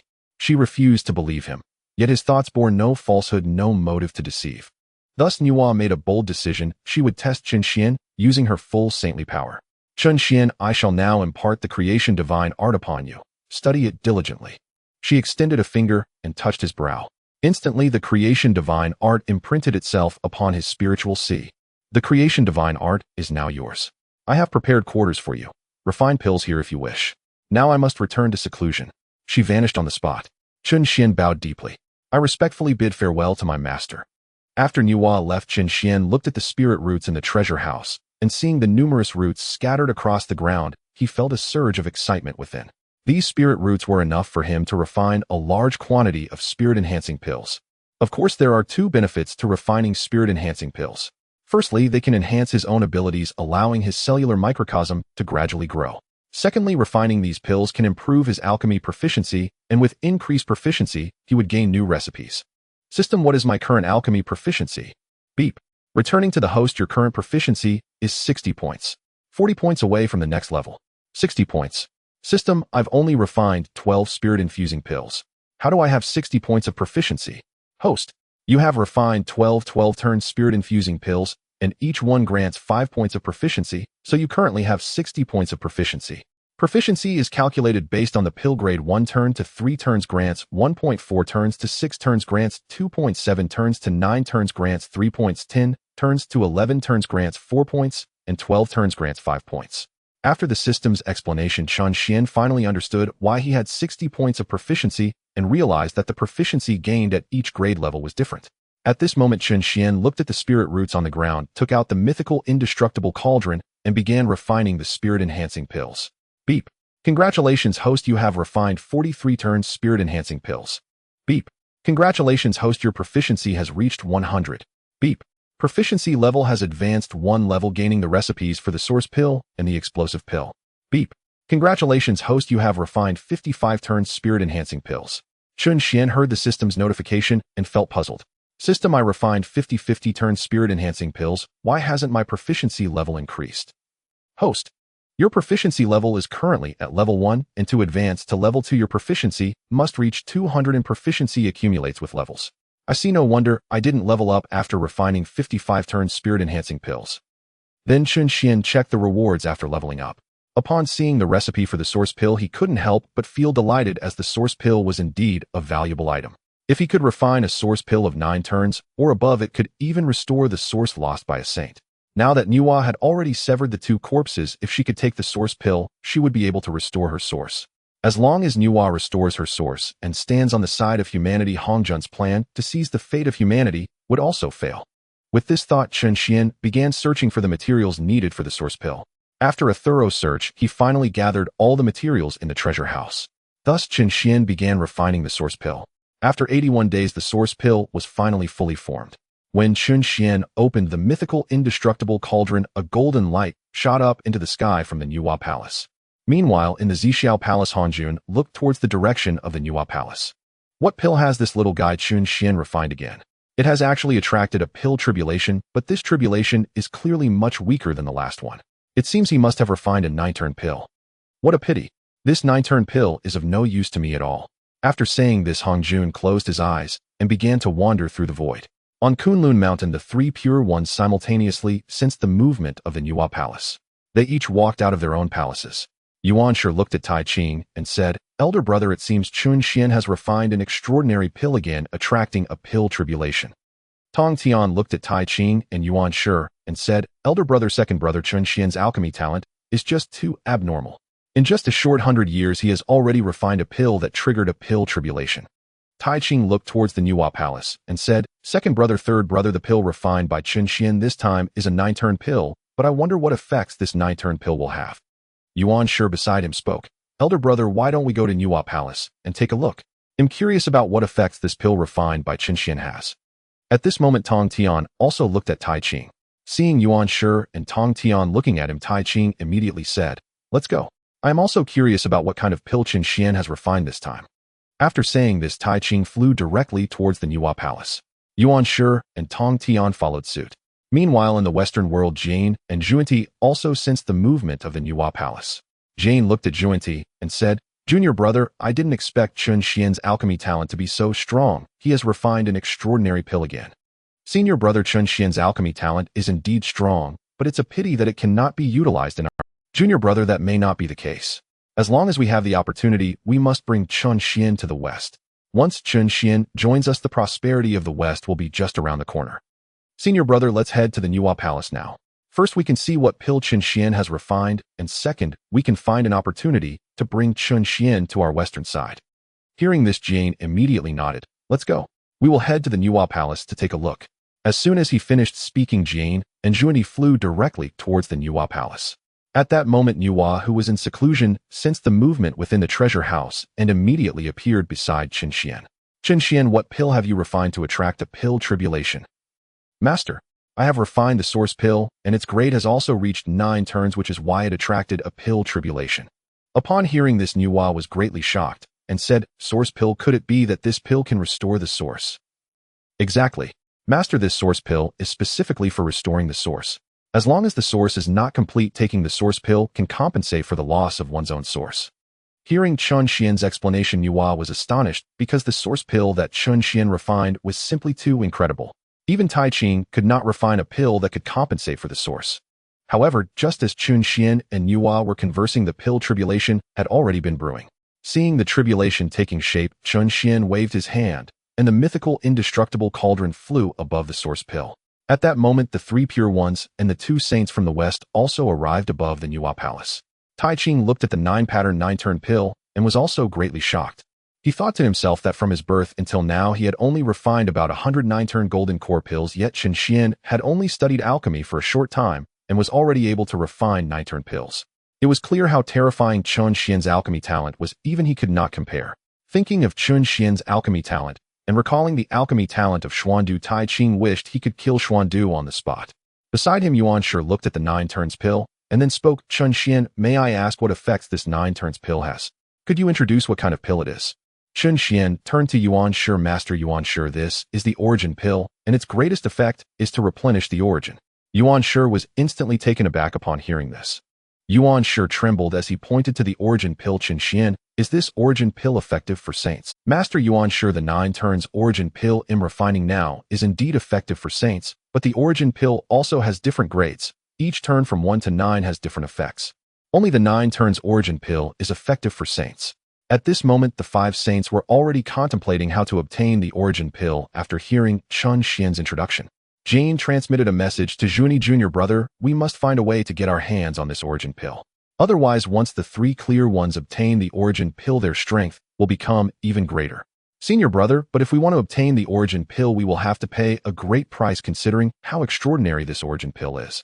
Meanwhile, the 3 clear ones were also eyeing the 9 turns pill. Tai Ching sought the origin pill with the intent of completing his own origin, as he discovered that the good corpse he had severed when attaining sainthood was also part of his origin. Although the method of severing the 3 corpses could indeed allow a cultivator to step into the quasi-saint realm, eliminating one's good, evil, and obsessive thoughts was also part of one's origin. It was not only Tai Ching who realized this. Yuan Shi, Tongtian Nuwa, and the 2 saints of the west also discovered this during their attainment of sainthood. Just as the 5 saints were pondering how to acquire the origin pill, the pill tribulation began to erupt. Lightning bolts descended upon the origin pill, yet the origin pill was protected by the mythical indestructible cauldron, swiftly blocking the 9 layers of divine lightning. When the saints saw the pill tribulation in, they revealed greedy expressions towards the origin pill. Chun Xian, noticing the greed in their eyes, waved his hand and secured both the origin pill and the mythical indestructible cauldron. Tai Ching looked at the origin pill in Chun Xian's hand. Chun Xian, may I have this 9 turns origin pill? I am willing to offer a 9 turns golden core in exchange. Yuan Shi, seeing Tai Ching's offer, immediately spoke. Chun Xian, I am also willing to offer 10 immortal apricots and a bottle of 3 light divine water in exchange for this origin pill. What do you think? Tongtian, seeing this, quickly added, Chun Xian, I am willing to offer a supreme innate spiritual treasure, the heart-piercing lock, plus a saint's karma, to exchange for the origin pill. At this moment, Jane also hurriedly said, Chun Xian, I am also willing to offer 10 Bodhi seeds to exchange for the origin pill. Yuan Shi looked at Jane and Juanti, you 2 bald donkeys, exchanging 10 Bodhi seeds for the origin pill. Aren't you being too shameless? 10 Bodhi seeds would only allow one to attain the Tai golden immortal realm, while the 9 turns origin pill can help a saint replenish their origin. You 2 from the west are truly shameless to think you can trade such a heavenly pill with Bodhi seeds. Jane replied, Yuan Shi, you know our west is impoverished. Being able to offer 10 Bodhi seeds is already our limit. At this moment, Tongtian chimed in, you 2 bald donkeys are indeed shameless. In the past, you stealthily came to the east to seize spiritual roots and treasures, claiming that these things were destined for you. I don't know how many heavenly materials and earthly treasures you have robbed. And now you are here claiming poverty. Jane Juni, why don't you offer 12 Lotus of Merit to exchange the origin pill with Chen Xian? If you are willing to offer 12 Lotus of Merit to exchange the origin pill with Chen Xian, then I will not compete with you for the origin pill. Yuan Shi also supported Jane Junti. If you are willing to offer 12 Lotus of Merit to exchange for the origin pill with Chen Xian, then I will also withdraw from the competition. Seeing Tan Tian and Yuan Shi pressure Jane and Junti like this, Taiching also spoke, if the two of you are truly willing to offer 12 Lotus of Merit, then I will also withdraw from the competition. Jane understood at this moment that the three clear ones were deliberately forcing him. If he was unwilling to offer 12 Lotus of Merit, they would definitely not allow him and his junior brother to obtain the origin pill. Realizing this, Jane gave up the idea of exchanging for the origin pill. Initially, he had hoped to see if he could trade for it, but now that the three clear ones were targeting him together, it was simply impossible to obtain the origin pill, even if he teamed up with his junior brother. Moreover, with Nuwa also present, if the three clear ones joined forces with her, the two brothers would definitely gain nothing. Thinking of this, Jane said, we have some matters in the Western sect, and we will not participate in this competition. After Jane finished speaking, he directly flew towards the Western world, and Juni followed suit. The three clear ones turned to Chen Xian, while Chen Xian looked at them with a cold smile. Taiching, you old bastard, back then you used the luck of the human race to attain sainthood. Later, when you discovered the potential of the human race, fearing they would grow, you used the golden core, Tao, to limit their growth, turning them into tools for your own luck. Such despicable shamelessness, and you still have the face to come in exchange for the origin pill. If you want the origin pill, I will just refuse you. At this moment, Nuwa heard Chen Xian's thoughts. Her eyes turned to Taiching, and she began to analyze the golden core Tao. After her analysis, she found that while the golden core Tao seemed fine on the surface, cultivating it would actually limit a person's innate talents. However, just as Nuwa was about to question Taiching, Chen Xian's thoughts echoed again. The three clear ones should have already started internal strife by now. I believe that it won't be long before they split, and then I will see how I deal with that old bastard Taiching daring to take my human race's luck. I will make sure he pays it back double. Moreover, that Nuwa is also quite foolish. Back then, Taiching benefited from the human race's luck to attain sainthood, and she didn't come out to stop him. I really don't know if she's truly foolish or pretending to be. Doesn't she know that if Taiching benefits from the human race's luck to become a saint, he will take away her own luck? When Nuwa heard Chen Xian refer to her as a woman, she felt an urge to rush over and tear him apart. However, upon hearing about the three clear ones splitting and Taiching taking her human luck, she felt quite helpless. When Taiching was preaching among the human race, Nuwa already knew that her luck was being taken by Taiching, but she was stopped by the Tao ancestor when she tried to intervene. If it weren't for the Tao ancestor stopping her, how could Taiching have had the opportunity to preach among the human race, let alone attain the saint position? Thinking of this, Nuwa looked at Chen Xian secretly, saying, Chen Xian, you have misunderstood your master. It's not that I didn't stop it, but that the Tao ancestor intervened. At this moment, Sanqing noticed Chen Xian looking at them, and Taiching immediately stepped forward and said, Chen Xian, may I ask about the source pill? Taiching Shibua, I have already decided to give this source pill to my master. If you want the source pill, you should ask my master instead. After Chen Xian finished speaking, he immediately tossed the source pill to Nuwa, then stood aside. Nuwa caught the source pill and then put it away. Seeing this, Taiching looked at Nuwa and said, Junior sister Nuwa, may I have this source pill? I am willing to exchange it for 2 jars of 9 turns golden pills. Senior brother Taiching, this 9 turn source pill was given to me by Chen Xian, so I cannot give it to you. If you want the source pill, you can ask Chen Xian to refine it again. Hearing this, Taiching felt it made sense, so he looked at Chen Xian and said, Chen Xian, if you are willing to refine the source pill for me, I will offer you 2 jars of 9 turns golden pills plus a piece of innate top-grade spiritual treasure in exchange. Upon hearing this, Chen Xian's mind began to calculate how to take advantage of Taiching. At the same time, Nuwa's consciousness echoed with Chen Xian's thoughts. Unexpectedly, this old fellow Taiching is willing to part with an innate top-grade spiritual treasure for the source pill. However, wanting the 9-turn source pill is impossible. I certainly won't foolishly allow this old fellow to enhance his cultivation. However, this old fellow seems determined not to give up until he gets the source pill. Got it. Since this old fellow wants the source pill, he didn't specify that it must be the 9-turn source pill. In that case, I will go to Kunlun Mountain and strip him of his spiritual roots and golden core. Anyway, when the time comes, I can refine an 8-turn source pill for him. Hearing Chen Xian's thoughts, Nuwa couldn't help but feel delighted, for Taiching was about to suffer. Just thinking about Taiching watching his painstakingly cultivated spiritual roots being stripped away by Chen Xian only to end up with an 8-turn source pill made her anticipate Taiking's expression. At this moment, seeing Chun Xian's silent Taiching spoke again. Chun Xian, if you are still not satisfied, I can add another jar of 9 turns golden pills. Senior brother Taiching, it's not that I am unwilling to refine the source pill for you, but I simply don't have the materials to refine it here. Hearing this, Taiching burst into laughter. No problem.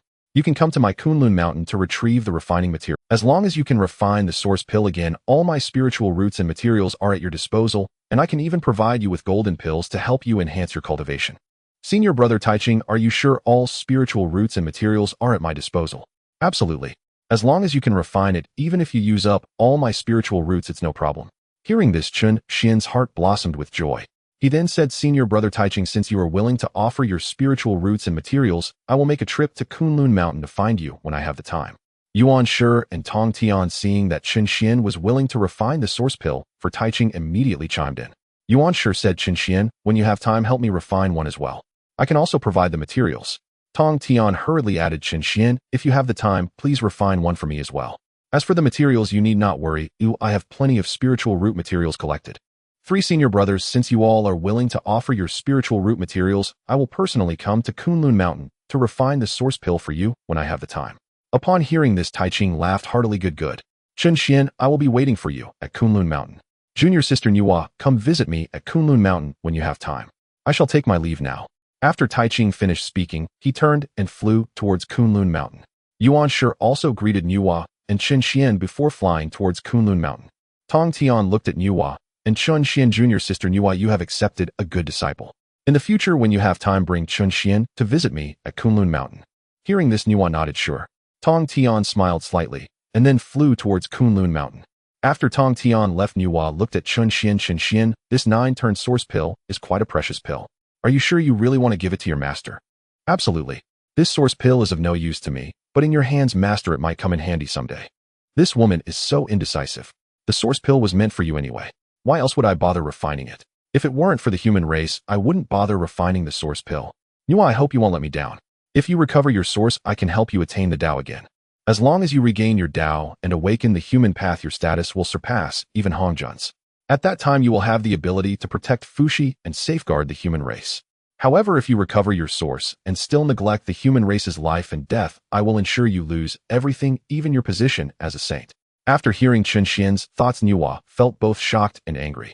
She was surprised that Chun Xian could help her regain the Tao and furious that he didn't trust her and feared she wouldn't protect the human race.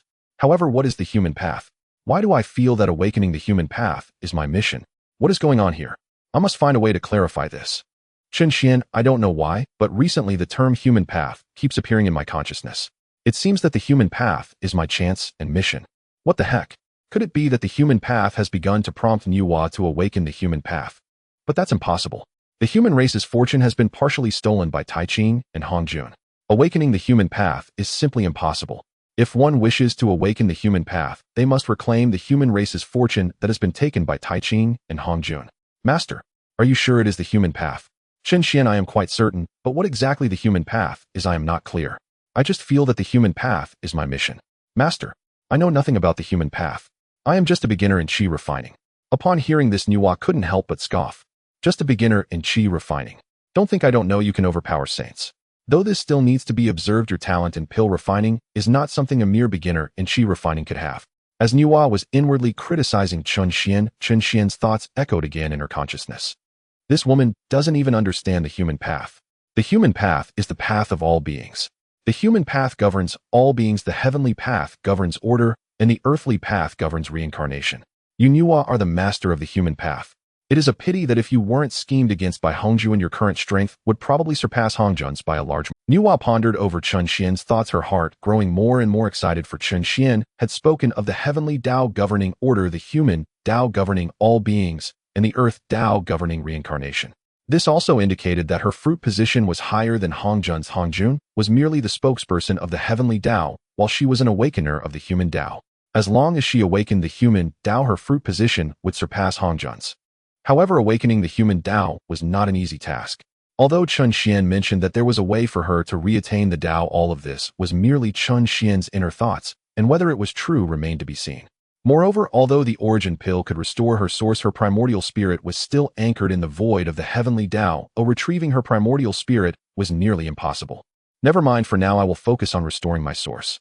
Once I confirm that Chen Xian can truly assist me, I will spare no effort to break free from the Xianmen. I Nuwa will never allow my fortune to be seized by Hongjun. Chen Xian, since you do not understand the human Tao, I shall not inquire further. You should return and cultivate well. Upon hearing this, Chen Xian immediately replied, Yes, master. I will return to cultivate right away.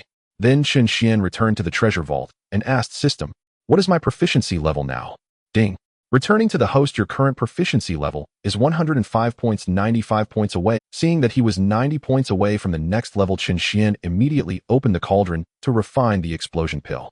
The explosion pill, each turn from 1 to 12, has different powers. A 7-turn explosion pill can destroy the Daluo physical body, an 8-turn can annihilate quasi-saints, while a 9-turn explosion pill is equivalent to the self-detonation power of a saint. Chen Xian placed the materials for the explosion pill into the eternal myth cauldron and began to use the primordial true fire to refine the pills. After 14 cycles of time, Chen Xian finally succeeded in refining the explosion pill, but unfortunately, he only managed to produce 108-turn explosion pills this time. At that moment, the system's voice sounded. Ding. Congratulations, host, you have gained 300 proficiency points. Ding. Alchemy level has been upgraded to level 2, rewards Daos Glimpse Mirror Everlasting Life Pill. Ding. The host is now at proficiency level 2 with 205 points remaining. Chen Xian, upon hearing the system prompt, immediately checked the Everlasting Life Pill. Everlasting Life Pill effect can restore vitality. Even if only a breath remains, it can instantly restore one to their prime. Daos Glimpse Mirror can glimpse all things beneath the Tao of heaven, whether past or future. They can all be revealed in the mirror. After reviewing the rewards, Chen Xian thought to himself, this Daos Glimpse Mirror is truly a remarkable item. It can reveal all matters beneath the Tao of heaven. Does this not mean that all of Hongjun's schemes against Hongyun, the Sanqing, and Nuwa can be displayed? If Nuwa and the Sanqing were to see how Hongjun plotted against them, would they not be furious enough to defect from the Xianmen entirely? Thinking of this, Chen Xian began to take out the glimpse mirror and cast a spell to probe what Hongjun was doing. However, unfortunately, the mirror was completely blurred, and he could not see the image at all. Seeing this, Chen Xian immediately inquired of the system, This glimpse mirror can't be a fake, can it? It said it could probe all beneath the Tao. Ding. Host, all rewards given by this system are genuine. The glimpse mirror not displaying an image is due to your strength issue. Currently, your strength is not above Hongjun's, so you cannot probe him. I see no wonder I can't view anything. This glimpse mirror requires my cultivation to exceed that of the opponent to probe. Realizing that the glimpse mirror could not peer into Hongju, and Chen Xian decided not to use it anymore, and instead began refining the Everlasting Life Pill. This restorative pill was still necessary to produce. Otherwise, if he were severely injured one day, without any restorative pills, wouldn't that be advantageous for his opponent? On the other hand, upon returning to her palace, Nuwa immediately consumed the origin pill. As the pill's potency began to take effect within her, her originally missing source was rapidly recovering. Feeling her source rapidly restoring, Nuwa became even more curious about Chen Xian. After all, he could refine such a defiant pill, and he must possess some great secret. Thinking of Chen Xian's claim that he could contend against saints, Nuwa began to devise how to test Chen Xian. However, just as Nuwa was contemplating how to test Chen Xian, her source had completely restored, and because of this restoration, her cultivation broke through from the 4th level of saint to the 6th level. Nuwa looked in the direction of the treasure vault. Chen Xian, let me see how strong you really are. After saying this, she promptly walked towards the treasure vault, and upon arriving, she immediately noticed an abundance of pills on the ground. Looking at the piles of pills, Nuwa was so shocked that she couldn't speak. Chen Xian, sensing Nuwa's arrival, stopped refining pills and turned to her. Disciple pays respects to master. Get up. What kind of pills have you refined? Master. Some of these pills are for restoring vitality, and some are for use during battles. By the way, master, I wish to return to the human race for a while. After all, I am of the human race, so I want to see how the human race has developed. Upon hearing this, Nuwa nodded and said, That's fine. You've been away from the human race for so long, it's time to return and see. If you wish to go back now, I will have Jin Ning send you to the human race. Master, once I refine the Everlasting Life Pill, I will return to the human race. Just as Chen Xian finished speaking, the system's voice suddenly rang out. Ding. Congratulations, host, for refining 300 Everlasting Life Pills. Ding. Congratulations, host, for reaching 500 proficiency points. Ding. Congratulations, host, for reaching proficiency level 3, rewards Tao of Pills body of Tao Pill source. Chen Xian, upon hearing the system prompt, no longer focused on it, as Nuwa was right before him, and he could not let her know about the system's existence. Master, can I take these pills back to the human race? Chen Xian, the pills you refined are yours to take. These 8-turn pills are of little use to me, but for you, they are a means of survival. Seeing Nuwa say this, Chunxian immediately put away all the pills and took out 10 everlasting life pills and explosion pills for Nuwa. Master, these 2 types of pills are for you. The first is the everlasting life pill, which restores vitality quickly when consumed. The second is the explosion pill, which has the power equivalent to that of a quasi-saint self-detonation. You should keep these 2 pills, Master. They might be useful in the future. Upon hearing this, Nuwa immediately replied, all right, I accept these 2 types of pills. Now I will have Jin Ning send you back to the human race. After Nuwa finished speaking, she transmitted a message to Jin Ning. When Jin Ning arrived at the treasure vault, Nuwa said, Jin Ning, you will take Chunxian back to the human race. When Chunxian wishes to return, you will bring him back. You must protect Chunxian on this journey. Meanwhile, Chunxian looked at Nuwa and said, Master, I will return to the human realm first. He then turned to Jin Ning, who immediately understood. Then Jin Ning transformed into her true form and flew towards the human realm with Chunxian. After Nuwa saw the two leave, a wicked smile appeared on her face. Chunxian, let me see if you can truly overpower the saints as you claim in your heart. After saying this, Nuwa transformed, wrapping herself in a black robe, then tore through space and pursued. At this moment, Chunxian was chatting with Jin Ning, completely unaware that Nuwa had already donned a black robe and was heading towards them. Chunxian looked at Jin Ning, saying, Senior sister, are you also a disciple of Master? Chunxian, I am not the Master's disciple. Back in the day when the Phoenix clan faced disaster, I was fortunate to receive the Master's protection. I originally wanted to become her disciple, but she refused to accept me. So I have been by her side ever since. Over the long years, I have accompanied the Master until later I began to call her Master, and she never asked me to change my address, so I have continued to call her Master. I see. In that case, Jin Ning, you are also my senior sister. Jin Ning replied, let's hurry back to the human realm. All right. Chunxian, hold on tight. I am going to accelerate now. However, just as Jin Ning prepared to accelerate towards the human realm, a vortex suddenly appeared in space, and a figure in a black robe slowly emerged from it. You too cannot escape. Chunxian, leave the 9 turns primordial pill behind. If you hand it over to me, I will let you go. What do you say? Chunxian narrowed his eyes slightly, saying, I have already given the 9 turns primordial pill to Nuwa. If you want the primordial pill, you can go ask her for it. The figure in the black robe snorted coldly. Chunxian, do you think I would believe you? How could you possibly give such a precious pill to Nuwa? If you hand it over now, I will let you leave. Otherwise, I will ensure your demise. After saying this, the figure in the black robe began to gather magical power. Jin Ning immediately looked at Chunxian, saying, Chunxian, hurry and leave. I will hold him off. Senior sister Jin Ning, you are no match for him. This guy possesses the cultivation of a saint. Even if you go all out, you won't be able to stop him. The black-robed Nuwa smiled faintly, saying, Chunxian, you have good insight. Since you know I possess the cultivation of a saint, you should understand that you cannot leave without handing over the primordial pill. Now I will give you one more chance. If you obediently hand it over, I will let you go. I will count to 3. If you do not hand it over, I will first incapacitate this little phoenix, and then slowly torment you until you give me the primordial pill. 1, 2. As the black-robed figure counted to 2, Jin Ning panicked, saying, Chunxian, I will hold him off. You hurry back to the Nuwa Palace. As long as you return to the Nuwa Palace. After finishing her words, Jin Ning transformed into her human form and charged towards the black-robed figure. The figure scoffed, a little phoenix dares to attack me. You are seeking death. After saying this, the black-robed figure flicked his hand, and a giant palm appeared in the sky, crashing down towards Jin Ning. At this moment, the black-robed figure thought to himself, Chunxian, let me see your true abilities. This attack possesses the power of a saint at the first level.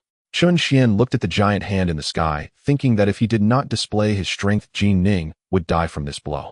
However, if he revealed his strength, it might attract the attention of Hongjun. If Hongjun noticed his strength, his future days would not be easy. At this moment, Chunxian noticed that the guy was wearing a black robe, clearly not wanting others to know his identity. Since that is the case, I can do the same. As long as I make sure Jin Ning doesn't disclose this afterward. With this thought, Chunxian immediately produced a mask and put it on. In the sea of consciousness of the black-robed Nuwa, Chunxian's earlier thoughts echoed. Nuwa looked at Chunxian with the mask and thought to herself that this guy was finally willing to reveal his strength.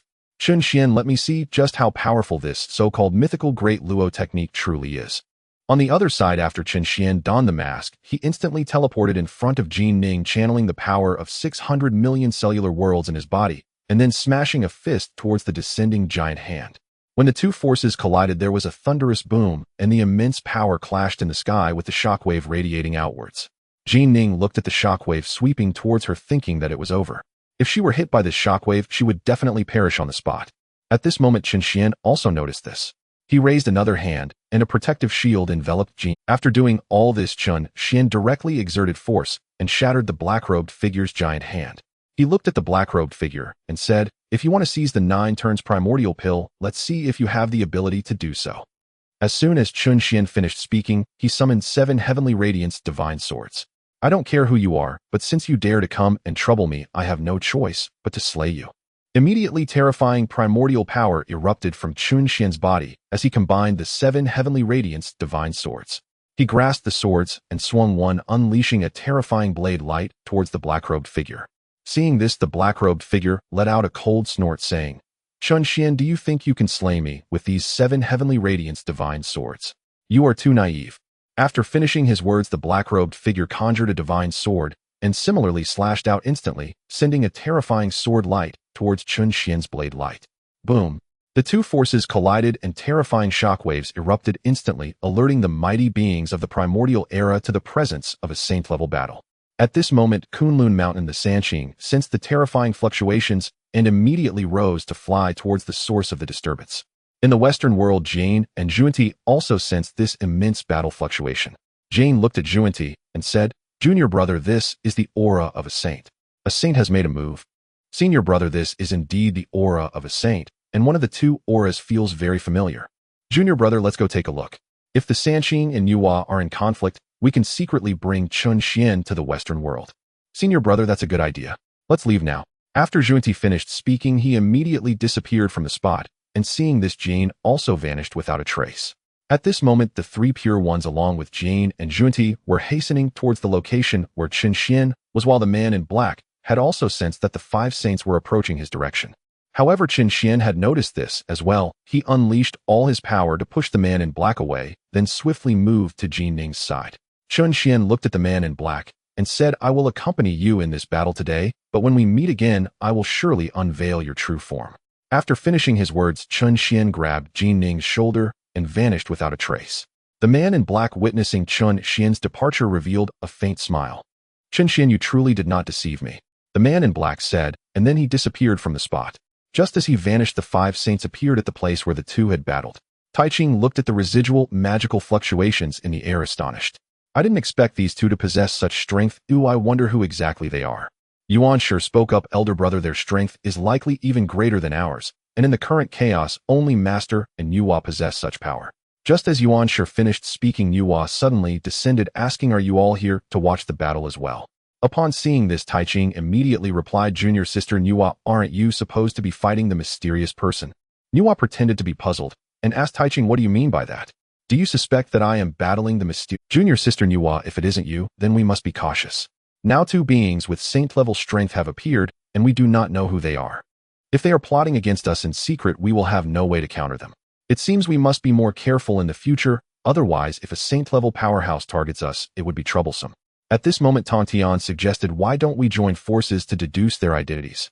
Perhaps we can reveal who they are." The saints nodded slightly and began to work together to deduce. However, no matter how the 6 saints deduced, the images remained blurry. Taiching furrowed his brow. How strange. Who are these two that we cannot even deduce their identities together? Jane looked at Taiching and said, "Why don't we go to Zhixiao Palace and ask Master to deduce? With Master's strength, it should not be difficult to unveil their identities." Hearing this, Nua's heart sank. She thought to herself that if the Tao ancestor intervened, she might very well be. Thus Nua looked at the other saints and said, "Everyone, since the 6 of us cannot deduce their identities, they must have some means to prevent our interpretation. Since these 2 dare to openly duel, they certainly have a way to conceal it from us and Master." Yuan Shi nodded in agreement. "Junior sister Nua is right. These 2 dare to brazenly fight in the chaos. They must possess some special method to conceal themselves from us and Master. Since they intend to evade our deductions, seeking Master would be futile." Taiching looked at Yuan Shi. "Second brother, you have a point. In that case, let us disperse. If you encounter these 2, please inform us, so that the 3 pure ones can come to assist." Jane and Zhuanti immediately responded, "Understood." Nua also said, "Understood." The 3 pure ones nodded, and then flew towards Kunlun Mountain, while Jane and Zhuanti headed west after the 3 pure ones left. After the 3 pure ones and the 2 saints from the west departed, Nua breathed a sigh of relief. After all, with her current strength, it was quite easy to conceal herself from the 3 pure ones and the 2 saints of the west, but she was uncertain about evading the Tao ancestor. Meanwhile, Chen Xian was sitting on Jin Ning's back pondering who had secretly plotted against him. At this moment, Jin Ning spoke, "Junior brother Chen Xian, you are truly abnormal. You can actually contend with a saint." Upon hearing this, Chen Xian quickly replied, "Senior sister Jin Ning, do not tell anyone about this, not even master understand." Jin Ning, confused, asked, "Why is that?" "Senior sister, you don't need to worry about the reason. Oh, just know that this matter must not be spoken of, if you dare to mention it." Chen Xian turned his head to look at Jin Ning's feathers behind her. Jin Ning's face turned red, and her heart raced as she realized he was staring at her rear. "Junior brother, don't mess around. I want to tell master, just don't do anything reckless." Hearing this, Chen Xian nodded in satisfaction, and then took out 10 spirit-boosting pills from his system space. "Senior sister Jin Ning, as long as you keep this secret, there will be benefits for you. I have 10 spirit-boosting pills here. Consuming one is equivalent to 100,000 years of hard cultivation," Chen Xian said as he brought the spirit-boosting pill to Jin Ning's lips. "Junior brother, are you really giving me this pill?" "Of course it's for you, but remember, do not speak of today's events to anyone. Rest assured, junior brother, nothing happened today." Chen Xian, having sealed Jin Ning's mouth, did not say anything further. However, at that moment, the system's voice suddenly sounded. Ding. Detected that the host was deduced by the 6 saints together, the system has automatically shielded all secrets. Upon hearing this, Chen Xian was greatly alarmed. If the 6 saints deduced him, then does that mean the man in black is not one of the 6 saints? If he is not one of the 6 saints, then who could he be? Could it be one of Hongjun's 3 corpse? But if it were one of Hongjun's 3 corpse, he should have already come to deal. Forget it, no need to think further. It's best to be more cautious in the future. Just then, Jin Ning's voice suddenly came, "Junior brother, we have now arrived at the human clan." Chen Xian looked down and saw that the population of the human clan was increasing, yet their cultivation level. Looking at the current state of the human clan, Chen Xian increasingly wanted to ruin Taking's teachings. Of course, it was not only about ruining the teachings, but also reclaiming the fortune that Tai Ching had stolen. Suddenly, Chen Xian thought of something and said, "Jin Ning, we shall land on Shouyang Mountain. I need to take a..." Hearing this, Jin Ning immediately flew towards Shouyang Mountain. Soon they arrived above Shouyang Mountain. After landing, Chen Xian closed his eyes and merged his own fortune of the human clan into Shouyang Mountain. However, as soon as Chen Xian's fortune integrated into Shouyang Mountain, the entire mountain began to tremble. Jin Ning watched as the entire Shouyang Mountain trembled violently, immediately looking at Chen Xian. "Chen Xian, could the precious treasure you mentioned be Shouyang Mountain?" Senior sister Jin Ning, while Shouyang Mountain is indeed rich in spiritual energy, it has not yet reached the level of a precious treasure. The treasure I speak of is within Shouyang Mountain. Having finished speaking, Chen Xian reached out and grasped the Kongtong seal. Should not wait any longer. As soon as Chen Xian's voice fell, a burst of golden light shot up from within Shouyang Mountain, and when the golden radiance soared into the sky, the powerful beings of the wilderness sensed the anomaly of Shouyang Mountain. Meanwhile, on Kunlun Mountain, Tai Ching sensed that this was his chance, so he immediately tore through space and headed towards the human Shouyang Mountain. Yuan Shi and Tong Tian noticed Tai Ching heading towards the humans and immediately followed suit. In the Western world, Jane and Zhuanqi both looked towards the eastern light soaring into the sky, with Jane saying, "Junior brother, another precious treasure has emerged in the east. Senior brother, in my opinion, this precious treasure is fated to be ours. We should hurry to seize it, or else if the 3 purities and Nuwa get there first, it could be troublesome." Jane nodded, and the two immediately tore through space towards the eastern human realm. At this moment, Nuwa, who had just returned to the Nuwa Palace, also sensed the golden light emanating from the direction of the human realm. What is happening? Is this the doing of that Chen Xian again? This commotion is so great that it will surely attract the 3 purities and the 2 saints of the West. Chen Xian, can you not allow me some peace? After speaking, Nuwa immediately turned and flew towards the direction of the humans. Meanwhile, in the heavenly court of the demon clan, Dijuan and Tai also sensed the light from Shouyang Mountain. Dijuan looked at Tai and said, "Second brother, there is a precious treasure emerging from the human direction. We must hurry to seize it, as this will give us a greater advantage against the Wu clan." Upon hearing this, Dongwang Tai nodded and then rose to fly towards the human realm. Seeing this, Dijuan immediately commanded, "Baze, you lead 100,000 demon soldiers to the site of the treasure's emergence. I will go with Tai to seize it first." Following this, Dijuan transformed into a long rainbow and pursued Dongwang Tai. At this moment, within Shouyang Mountain, Chen Xian looked at the soaring golden light and thought to himself, "I must quickly take the Kongtong seal, or else it will surely attract all the powerful beings and the 6 saints of heaven." Thinking this, Chen Xian intended to forcibly retrieve the Kongtong seal from within Shouyang Mountain. However, just as Chen Xian was about to forcibly extract the Kongtong seal, it suddenly appeared in midair. Seeing this, Chen Xian raised his hand and seized the Kongtong seal. Looking at the Kongtong seal in his hand, a smug smile appeared on Chen Xian's face. Taiching, your opportunity, I Chen Xian shall gladly accept. I truly wish to see your expression after losing this chance, but unfortunately, I will not have the opportunity to admire it. Having said this, Chen Xian immediately grasped Jin Ning's shoulder, and with a single step he appeared above Shouyang Mountain, preparing to fly down towards the human realm. Just as Chen Xian was about to leave, a voice suddenly came from behind. Young friend, please leave the treasure behind. This treasure is fated to be with me. If you are willing to part with it, I am willing to exchange a bottle of 9 golden pills for it. Hearing Taking's words, Chen Xian immediately felt disdain in his heart. Does he really think I am a 3-year-old child? The Kongtong seal is a treasure of the human clan's fortune. With it one can consolidate the human clan's luck and even decide the fate of the human emperor. Such a heavenly treasure, and that dog Taiching actually thinks he can exchange it for a bottle of 9 golden pills. This dog Taiching must have gone mad over the treasure. However, I cannot reveal my true face to Taiching now, or else there will be no opportunity to obtain the materials for his spiritual root. Right, the mask. As long as I wear the mask and unleash the aura of Hunyuan Daluo, Taiching will definitely not suspect me. But what about Jin Ning? Jin Ning is Nuwa's person.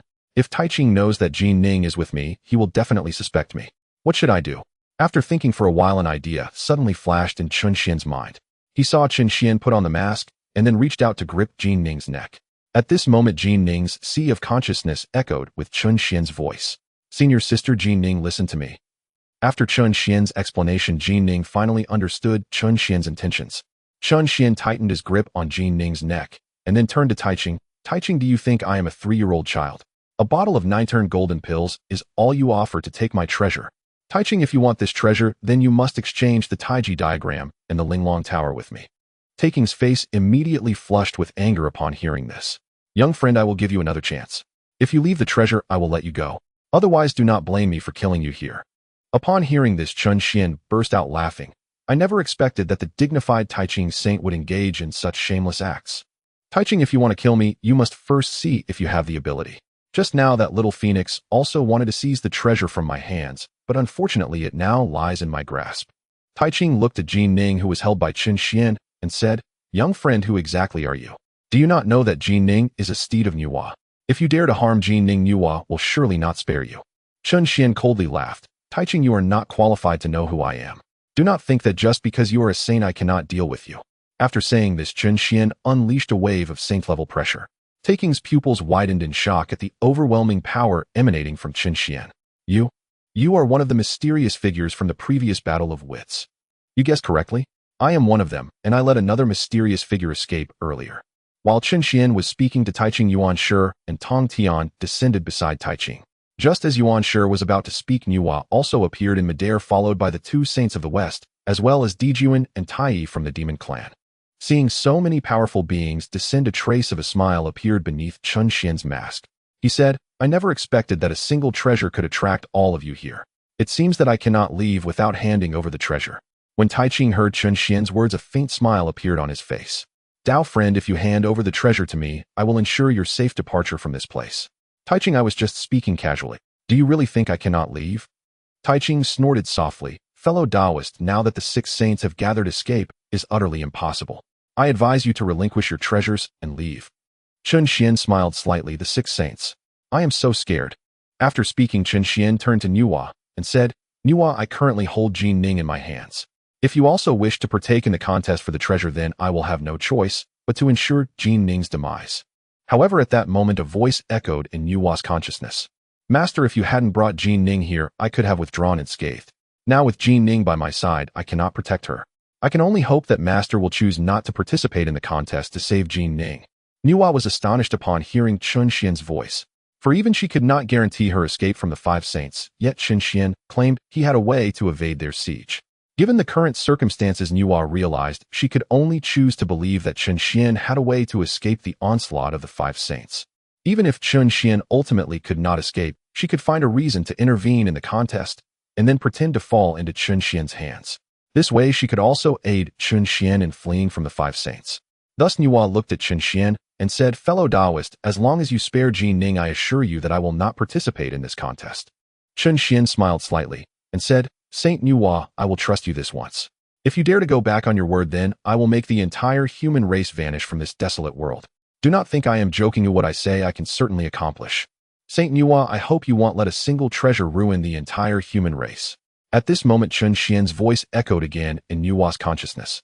Master, please don't blame me. If I don't say anything and you get involved, then I will be in trouble. After all, you achieved sainthood first and took the source pill. If you join in, I won't be able to escape. Nua gazed at the masked Chun Xian, silently thinking this kid is quite cunning. If I couldn't hear your thoughts, I would certainly have made a move for that treasure, as it clearly relates to the human race. Fellow Taoist, please rest assured. As long as you hand Jin Ning over to me, I will not interfere in this. Upon hearing Nua's words, Chun Xian immediately tossed Jin Ning, whom he had been holding beside Nua, saying, Saint Nua, I have given you Jin Ning. I hope you will keep your promise. After speaking, Chun Xian turned to the Sanqing and coldly laughed. Taiching, if you wish to make a move against me, you may try now. However, I advise you not to use your one qi transforming 3 purities, or I will ruin your reputation. Yuan Shi, hearing this, looked at the masked Chun Xian in confusion. Fellow Taoist, what exactly is this one qi transforming 3 purities? Why do you not let your elder brother use it? Are you afraid of his one qi transforming 3 purities? The masked Chun Xian laughed, wildly afraid. Do you think I would fear this so-called one qi transforming 3 purities? Yuan Shi, let me reveal a secret to you, one that relates to both you and Tong Tian. Just as Chun Xian was about to speak, Taiching quickly interrupted. Second brother, you must not listen to his nonsense. He is deliberately sowing discord among us, Sanqing. Taiching, whether I am talking nonsense or not, you should know better than anyone else. Taiching, if you do not want this matter to be known by the powerful beings of the desolate world, then you should roll away now, or I will let the entire desolate world know about your past. Upon hearing this, Taiching could no longer contain himself. He summoned the Xuanzang Linglong Tower and pressed it down towards Chun Xian. Seeing this, Chun Xian coldly laughed. Taiching, so you do have a sense of urgency. Unfortunately, you alone cannot deal with me. After speaking, Chun Xian summoned the power of Honyuan and struck at the Xuanzang Linglong Tower. Clanged. A tremendous sound echoed throughout the desolate world. Seeing that the Xuanzang Linglong Tower could not suppress the mysterious person, Taiching summoned the Taiji diagram. However, at this moment, Chun Xian said, Taiching, you dare to make a move against me. Then I will not show you any mercy.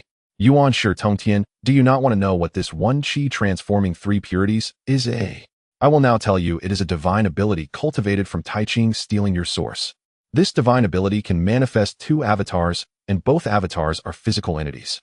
Moreover, these 2 avatars possess strength close to that of the main body. After Chun Xian said this, Yuan Shi and Tongtian were stunned, while Jane and Junti looked at Taiching in shock. Nua, on the other hand, silently thought, how does Chun Xian know taking secret?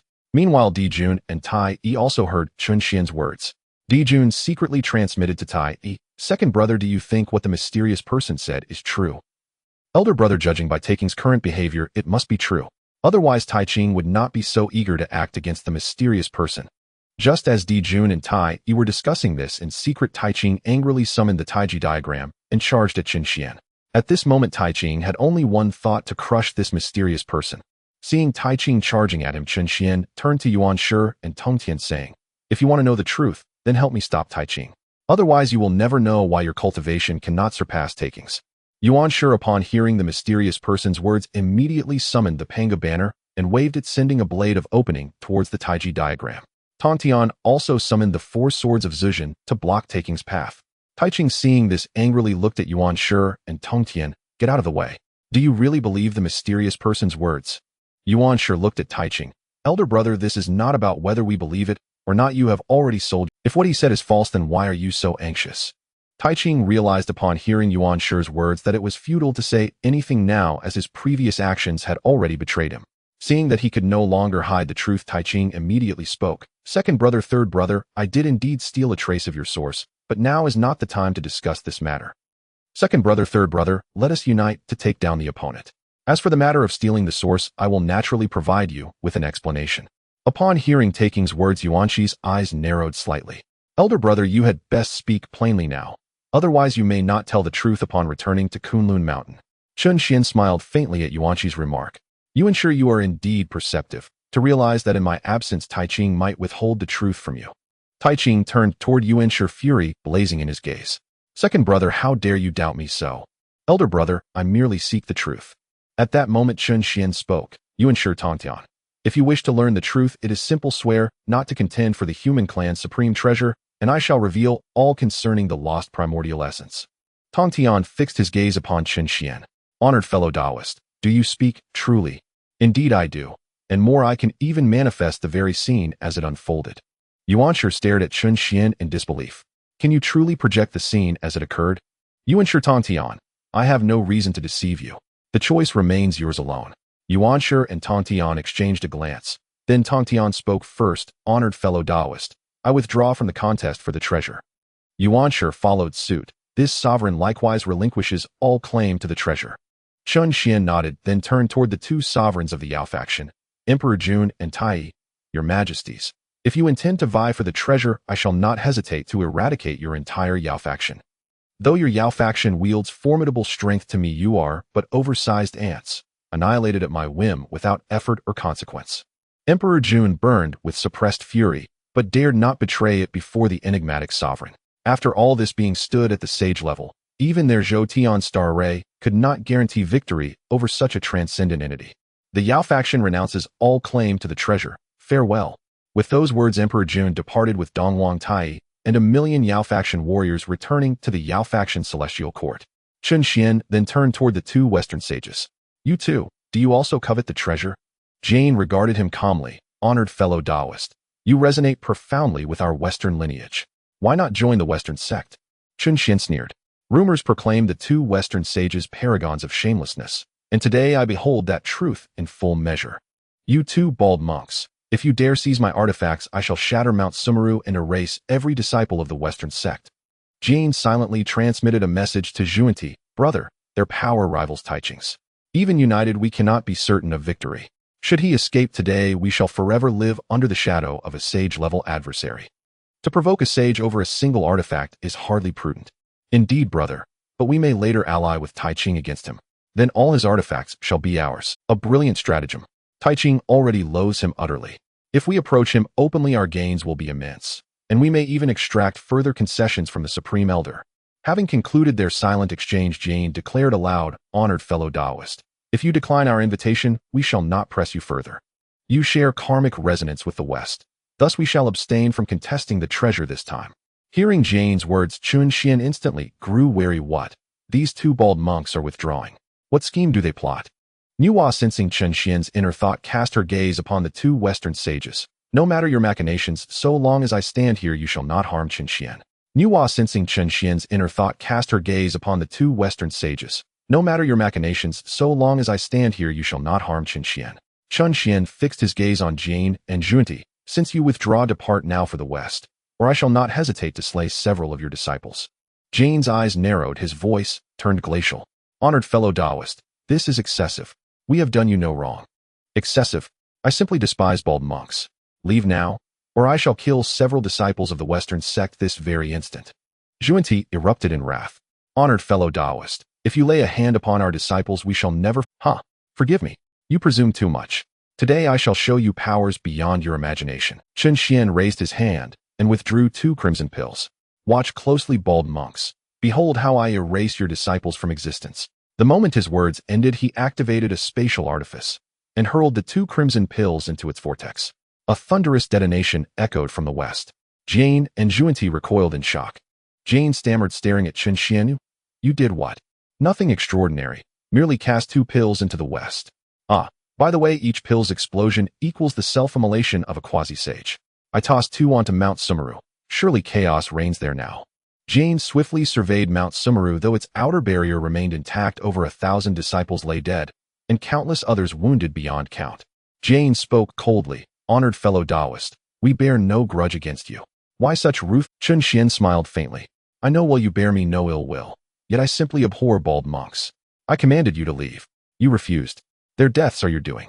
I grant you one final chance. Depart now, and I shall cease. Hesitate, and I shall hurl more. Chun Xian immediately produced 5 more explosive pills. Zhuanti roared, Stop. We withdraw immediately. Zhuanti turned to Jane. Brother, let us go. They vanished on the spot. Chun Xian turned toward the 3 pure ones. Now that the distractions are gone, we may speak of what truly matters. He retracted the explosive pills and summoned the Grand Tao Mirror of Celestial Insight. Yuanshi Tantian. This is a supreme Tao treasure. Its foremost function is to perceive all things beneath the Tao itself. Moreover, any event ever transpired within heaven and earth, no matter how distant in time, may be fully manifested through it. Upon hearing Qin Xian's words, Sanqing and Nuwa were greatly astonished. This magical artifact was exceedingly unique. For possessing it would mean controlling the secrets of all beings in the Primordial. Nuwa gazed at the Dao Insight Mirror in Qin Xian's hand, contemplating that if she owned this treasure, no one in the world could deceive her. However, Nuwa was well aware that this was merely a thought, as it belonged to her disciple. Sanqing, on the other hand, had different concerns. Taiqing was worried that the Dao Insight Mirror could indeed reveal the scenes of their emergence. Yuanshi was thinking about how to seize the Dao Insight Mirror. For possessing this artifact would mean he would be free from all schemes, even those from Hanjun or the Heavenly Dao. Tongtian pondered whether this so-called Dao Insight Mirror could truly present past events. Qin Xian observed the expressions of the four saints, remaining silent as he directly activated the Dao Insight Mirror to display the scene of Sanqing's emergence. At that moment, within the Dao Insight Mirror, Sanqing was encased in a massive cocoon. Suddenly, the sky of the Primordial darkened, and a beam of golden light fell upon the central cocoon, causing it to show signs of cracking.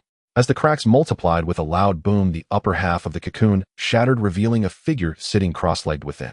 Meanwhile, outside the Dao Insight Mirror, Yuanshi and Tongtian were intently focused on the mirror, and even Nuwa was fixated on it, curious to know if Taiqing had indeed siphoned Yuanshi and Tongtian's essence. Just as the saints were staring at the image in the mirror, Taiqing suddenly opened his eyes and looked towards the cocoon on his left and right.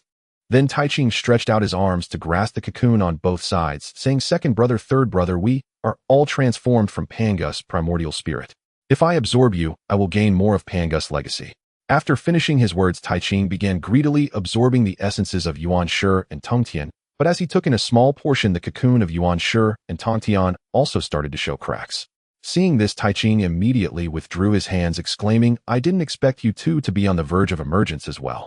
However, it's fine. Now that I've absorbed part of your essence, you will never surpass me in cultivation. As long as your cultivation is not higher than mine, I will always be your elder brother, haha." Outside the mirror, Yuanshi and Tongtian turned their heads angrily towards Taiqing upon witnessing this scene. Yuanshi was the first to speak. "Taiqing, you would forsake our brotherly bond for the sake of Pangus' legacy and attempt to absorb our essences. Taiqing, you truly are my good elder brother. Even the two saints of the West are not as shameless as you." At this moment, Tongtian chimed in, "Elder brother, do you really value a Panga legacy more than our brotherhood? Your cultivation of the path of non-action and forgetting emotion has truly made you forget the bond between the three of us brothers."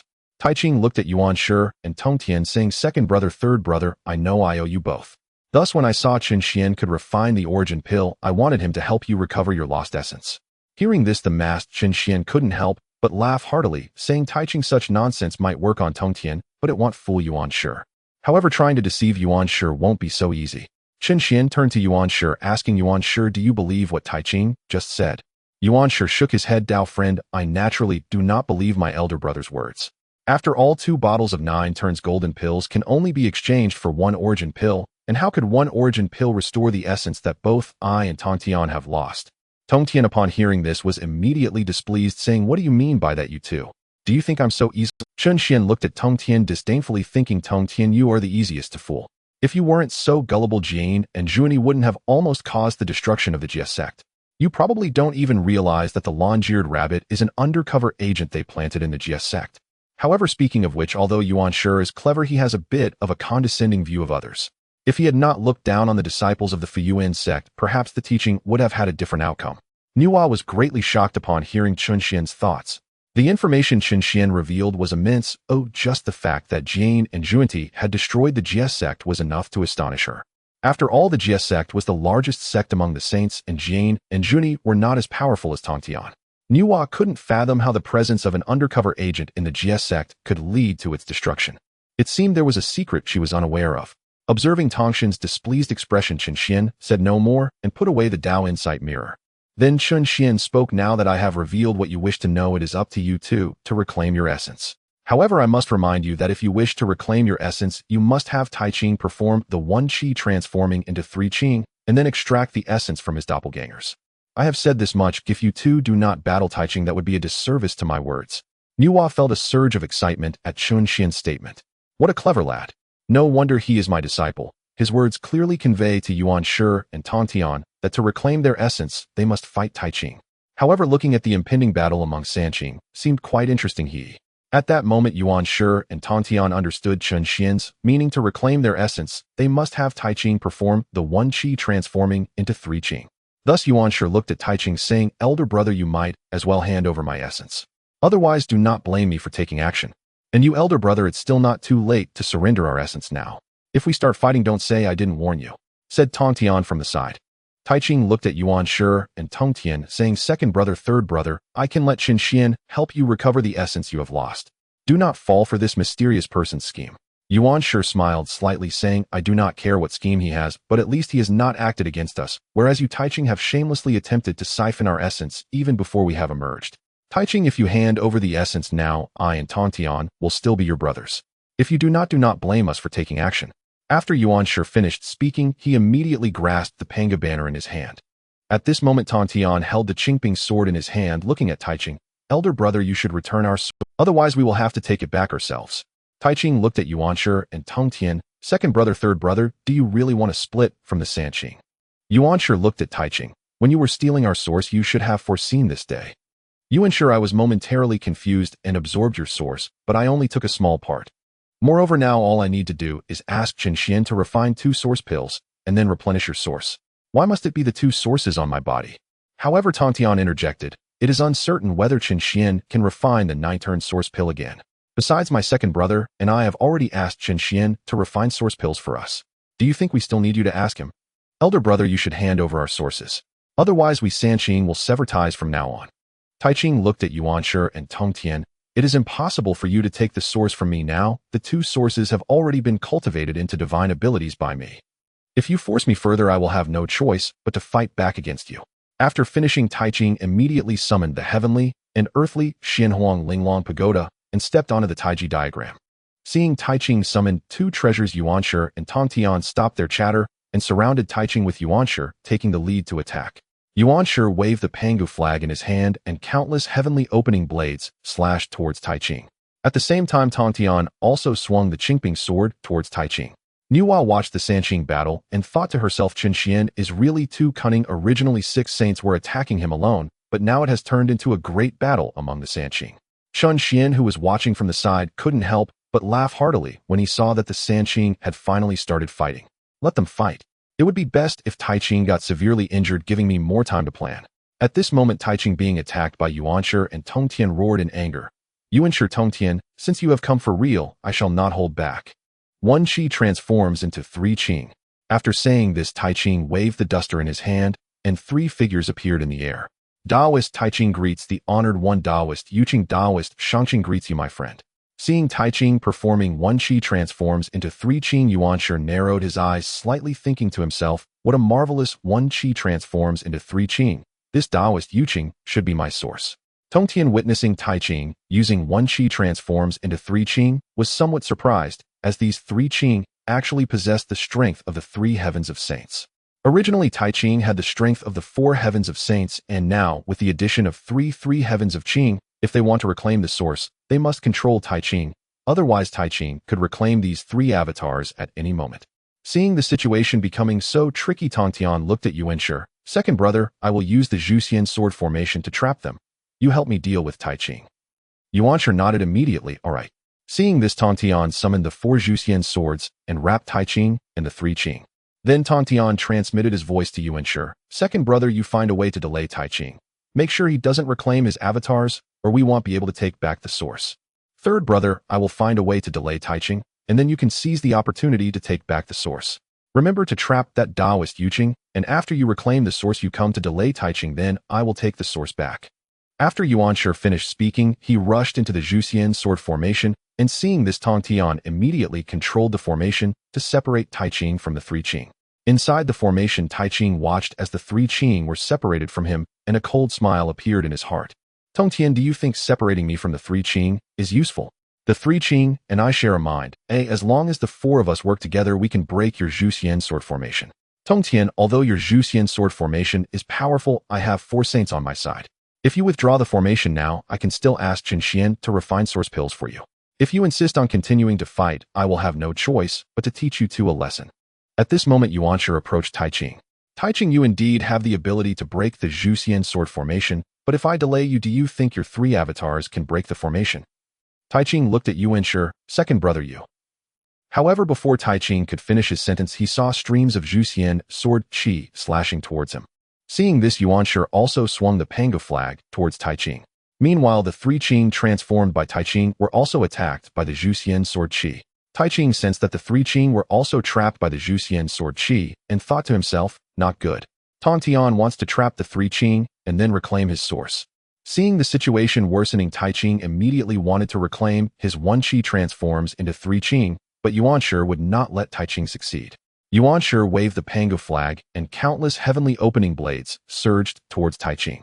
Seeing this, Taiching hurriedly used the heavenly and earthly Xinhuang Linglong Pagoda to block Yuanshi's attack. Yuanshi coldly looked at Taiching. You cannot reclaim one qi transforms into three Qing now. Oh, as long as the honored one is here, you will not succeed. Taiching angrily looked at Yuanshi. Second brother, do you really want to fight me to the death? Taiching, I have no intention of fighting you to the death. After all, you are my elder brother. As long as you return the source to us, we will still be good brothers. Second brother, this one qi transforms into three Qing is my trump card. If you take back the source, my divine ability will be rendered useless, so I must preserve these two sources at all costs. After saying this, Taiching immediately unleashed the Taiji diagram to suppress Yuanshi. Seeing this, Yuanshi waved the Pango flag to counter the Taiji diagram.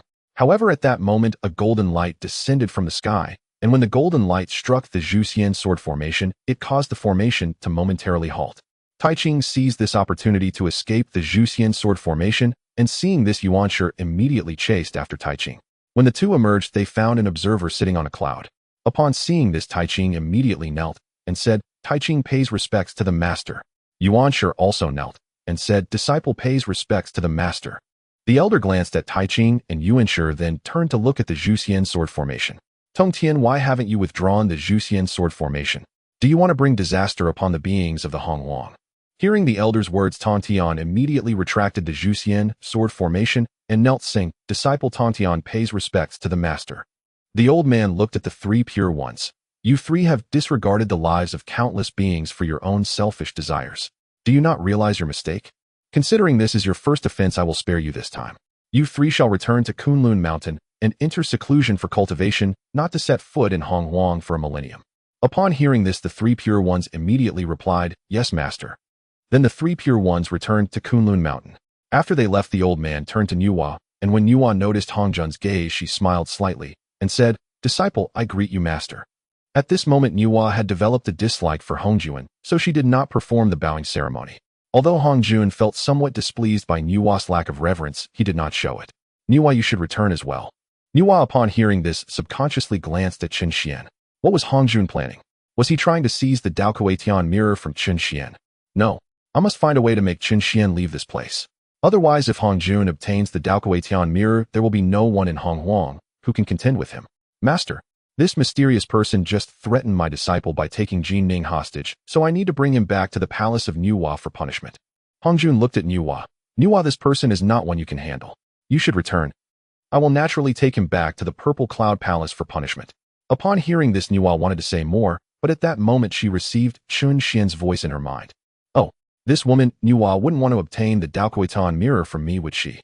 And that old fellow Hongjun, although he pretends to take me back to the Purple Cloud Palace, he is actually after the Dao Kuei-Tian mirror in my hands. However, if you want the Dao Kuei-Tian mirror, you'll have to see if you have the capability. Do you really think Chun Xian cannot escape? As long as I want to leave, even if the heavenly Dao arrives, it cannot. After hearing this, Nuwa immediately understood that Chun Xian already had a way to slip away from Hongjun. Thus, she no longer worried about his safety. However, recalling that Chun Xian mentioned he was also after the Dao Kuei-Tian mirror, she couldn't help but curse fiercely in her heart.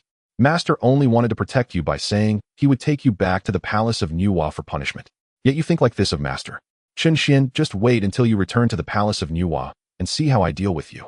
Master, since you are going to take this person away, I will return to the palace of Nuwa first. Nuwa said, glancing at Chen Xian before flying directly towards the palace of Nuwa.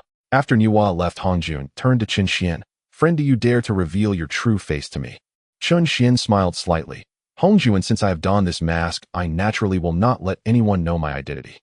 Hongjun, you just mentioned taking me back to the Purple Cloud Palace. I suppose you wish to obtain the Dao Kuei-Tian mirror from me. Friend, since you know, will you come with me willingly, or shall I personally take you? Hongjun, feel free to try. Just remember, I possess the Dao Kuei-Tian mirror, which means I am aware of all your plans. If you dare to act against me, I do not mind letting all beings of Hong Huang know your true face. Hong Jun narrowed his eyes. Friend, I may not need the Daohan mirror, but if you dare to leak my plans, I will stop at nothing to eliminate you. After finishing his words, Hong Jun's figure gradually disappeared into the air, and after he left, Qin Xian also vanished from sight. When Qin Xian reappeared, he was already within the human tribe settlement, and the mask on his face had vanished. Looking at the bustling tribesman, Qin Xian felt even more determined to protect the human race. However, when Qin Xian saw many people cultivating the golden core, Dao, he felt a surge of anger. Taiching, you are destroying the foundation of my race. I, Qin Xian, will make you pay double for this. As for Shouyang Mountain, the ancestral land of the human race, I will never allow you to lay a hand on it. I am going to seize Shouyang Mountain now, and once you leave Kunlun Mountain, I will see where you will establish your Dao ground. On the other side, after the three pure ones returned to Kunlun Mountain, Yuan Shi and Tong Tian simultaneously looked at Taiching. Yuan Shi was the first to speak. Taiching, this time you were lucky. Next time, my third brother and I will definitely reclaim the source. After Yuan Shi finished speaking, he immediately ordered, disciples of the Chan sect, from now on, when you encounter Xuandu on Kunlun Mountain, strike him with all your might. If you kill him, I will take the blame for you. Then Yuan Shi glanced at Taiching and returned directly to the Jade Void Palace. Seeing Yuan Shi like this, Tong Tian immediately turned to Taiching. Big brother, if you return our source, then I will still be willing to be your brother. If you continue to be stubborn, do not blame me for being ruthless next time. After Tong Tian finished speaking, he stopped talking and directly returned to the Shangqing Palace. After Yuan Shi and Tong Tian each returned to their respective Dao grounds, Taiching, filled with rage, shouted, "No matter who you are, I will make you pay the price." However, just as Taiching was furious, he suddenly felt the opportunity that originally belonged to him slip away. What is going on? Has someone stolen my opportunity again? As soon as he finished speaking, Taiching hurriedly raised his hand to calculate, and when he discovered that Shouyang Mountain would be his Dao ground in the future, he immediately flew towards the human tribe's Shouyang Mountain. Meanwhile, on the human side, Qin Xian arrived at Shouyang Mountain and waved his hand to set up several defensive formations. Then he waved again to create a Dao ground. Looking at the Dao ground before him, Qin Xian declared, "From now on, this will be my Dao ground. However, I need to give this Dao ground a name." After thinking for a long time, Qin Xian finally decided to name it the Palace of the Pill Emperor. Just as Qin Xian finished naming it, he sensed the saint's aura approaching. The saint's aura, it must be that old fellow Taiching coming. But it doesn't matter, this old guy has a need for me and wouldn't dare to offend me. With this thought, Qin Xian lazily chose not to put on the mask again, instead quietly waiting for Taiking's arrival. Soon Taiching arrived above Shouyang Mountain, and upon seeing that it had been occupied, coldly said, "Who dares to establish a Dao ground on Shouyang Mountain?" Hearing Taiking's voice, Qin Xian couldn't help but smile wickedly. Then Qin Xian flew out from Shouyang Mountain. When Taiching saw Qin Xian, his brows furrowed. Hearing that it was Nuwa's suggestion, Taiching was instantly filled with anger. However, thinking of Qin Xian's ability to refine the origin pill, he suppressed the anger in his heart. "Qin Xian, since you have returned to the human race, you should have the time to refine the origin pill, right?" "Master Uncle, I do have time to refine the origin pill, but I don't have any alchemy materials with me, and it's unlikely I can succeed in refining the origin pill in one go. You know my poor cultivation talent, so I don't have much mana to maintain the divine fire. Qin Xian, as long as you can refine the origin pill, you can freely use all the spiritual root materials at my place." Qin Xian pretended to ask, "Master Uncle, are you sure I can use them freely?" "Of course. Besides, I have many elixirs to enhance strength. As long as you can refine the origin pill, you can also freely consume the elixirs I have." Hearing this, Qin Xian began to devise how to take all of Taiking's golden cores. At this moment, if Taiching knew Qin Xian's thoughts, he would surely be furious enough to slap him dead. "Qin Xian, Shouyang Mountain is my future dojo, but since you are refining the origin pill for me, I'll give you Qin Xian, Shouyang Mountain is my future dojo, but since you are refining the origin pill for me, I'll give you Shu. Hearing this, a sly smile appeared on Qin Xian's face. "Taiching, you probably never imagined that I would record everything you just said on the Soundstone, right? If in the future you dare to go back on your word, I'll let the beings of the primordial chaos hear what you said today." "Master Uncle Taiching, you must not go back on your word." Taiching smiled slightly and said, "Rest assured, since I have given it to you, I will naturally not go back on my word. Let's return to Kunlun Mountain." Qin Xian nodded and said, "All right, Master Uncle, but my cultivation talent is too poor to fly far. Please take me up to Kunlun Mountain." Upon hearing this, Taiching waved his hand and instantly brought Qin Xian to Kunlun Mountain. When Qin Xian arrived at Kunlun Mountain, he noticed that the spiritual energy there was 10 times denser than that of the Huang Emperor's realm. Qin Xian spoke, "Master Uncle Taiching, the spiritual energy here at Kunlun Mountain is incredibly dense. It actually makes me feel like I want to break through." Taiching looked at Qin Xian, and said Chunxian Kunlun Mountain is one of the top blessed lands in the primordial world, and thus the spiritual energy is naturally quite rich. Hearing this, Chunxian immediately sat cross-legged and said, Master Uncle Taiching, please allow me to cultivate for a while. I feel like I am about to break through. At this moment, Chunxian had no intention of breaking through because his realm was different from the primordial system. As long as the tiny world within him gradually expanded, he would naturally break through. And Chunxian deliberately claimed he was about to break through, actually intending to release his aura to attract Yuanshi and Tongtian. Of course, Chunxian's intention to attract Yuanshi and Tongtian also had a purpose. He aimed to refine the origin pill for Yuanshi and Tongtian first, and then take all of taking spiritual root materials and golden cores when refining for Taiching. Hearing that Chunxian was about to break through, Taiching immediately said, Chunxian, feel free to break through. I will protect you and no one can disturb you. Upon hearing this, Chunxian released his own aura.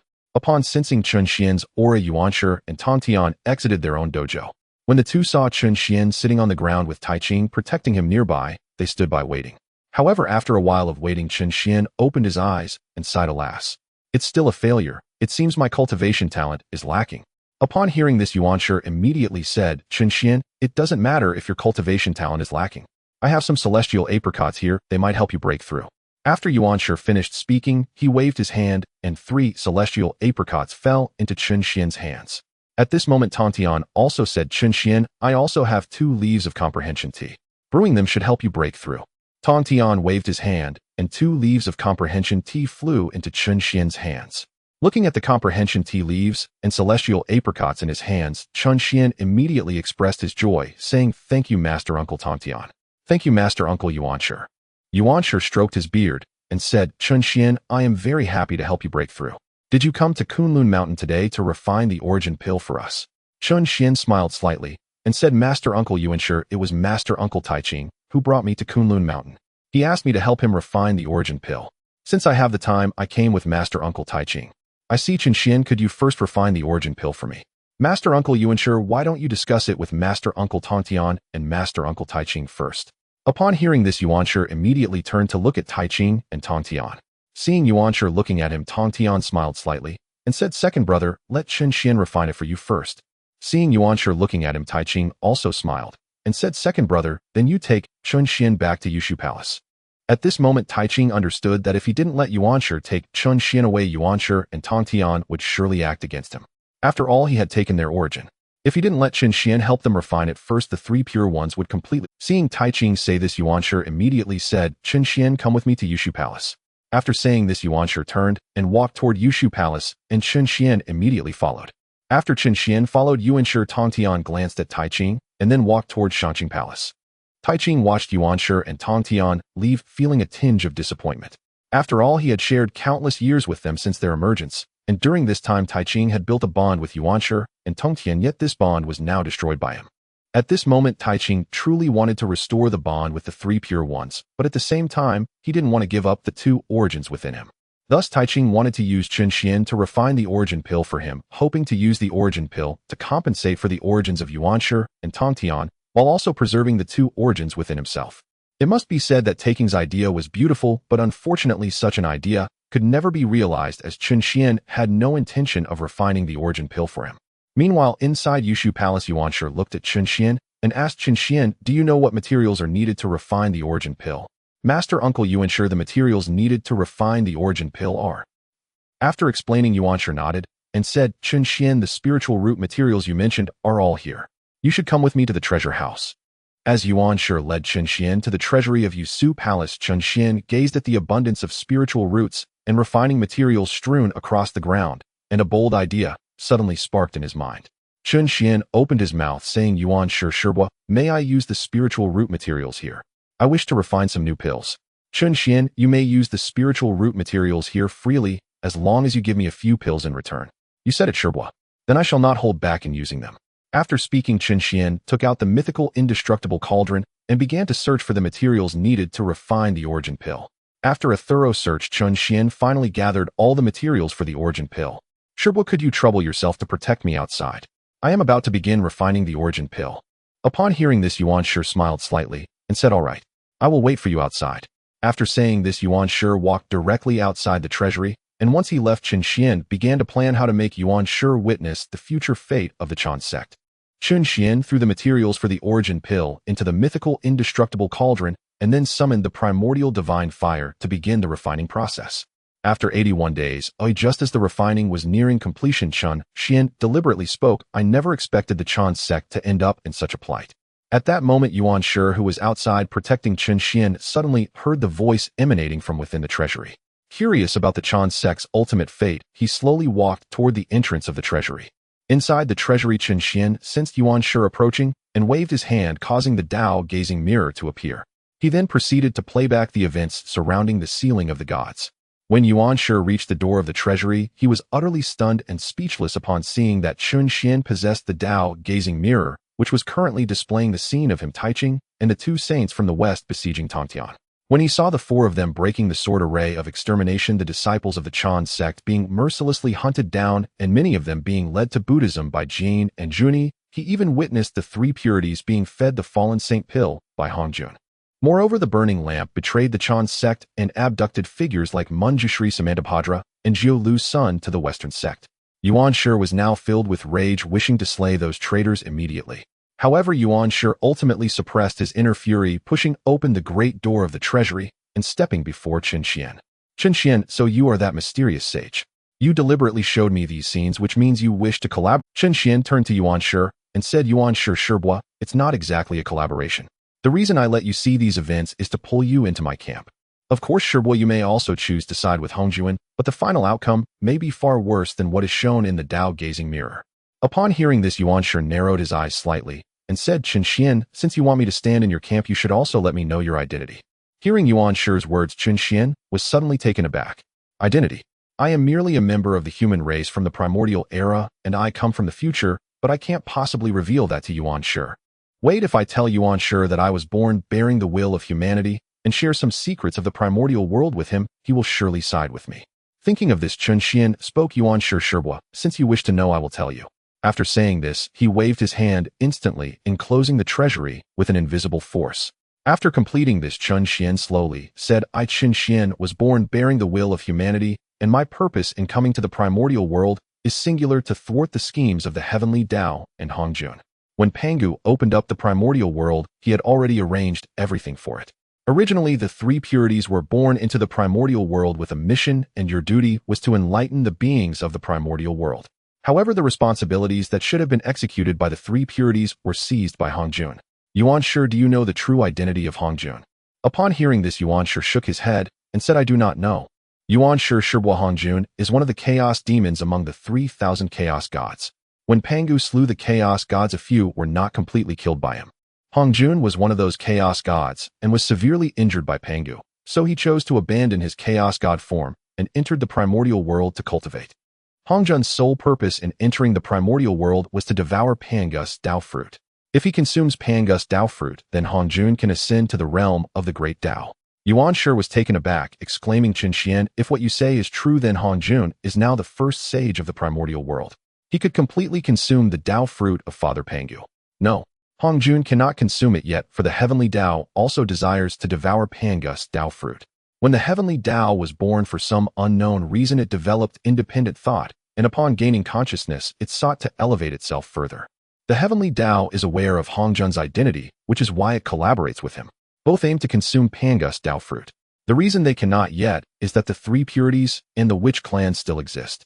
You three purities are transformed from Pangus primordial spirit, while the witch clan is formed from Pangus essence blood. Hongjun and the heavenly Tao are wary of Pangus contingencies within you, which is why they dare not yet consume Pangus Tao fruit. I see no wonder Hongjun has yet to act. However, Qinxian, with Hongjun and the heavenly Tao collaborating, even if I side with you, we cannot defeat them. No, we may not necessarily lose. Have you forgotten my identity? I am the inheritor of humanity, born to uphold the will of humanity. The primordial world does not only have the heavenly Tao, but also the paths of humanity and earth.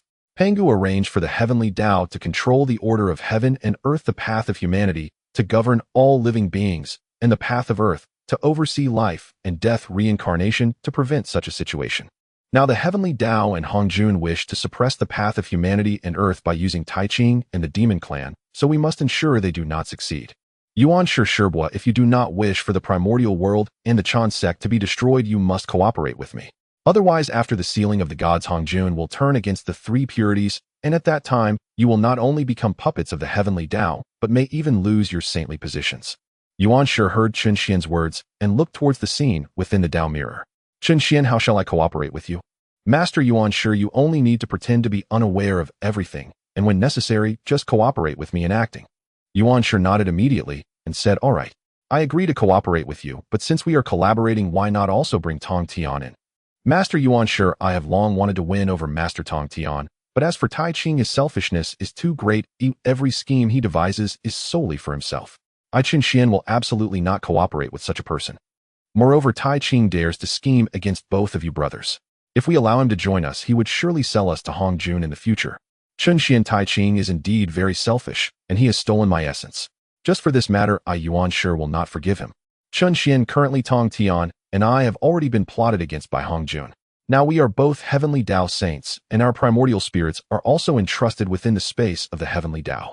If we wish to break free from the heavenly Tao, Tong Tian and I must self-destruct our saint positions.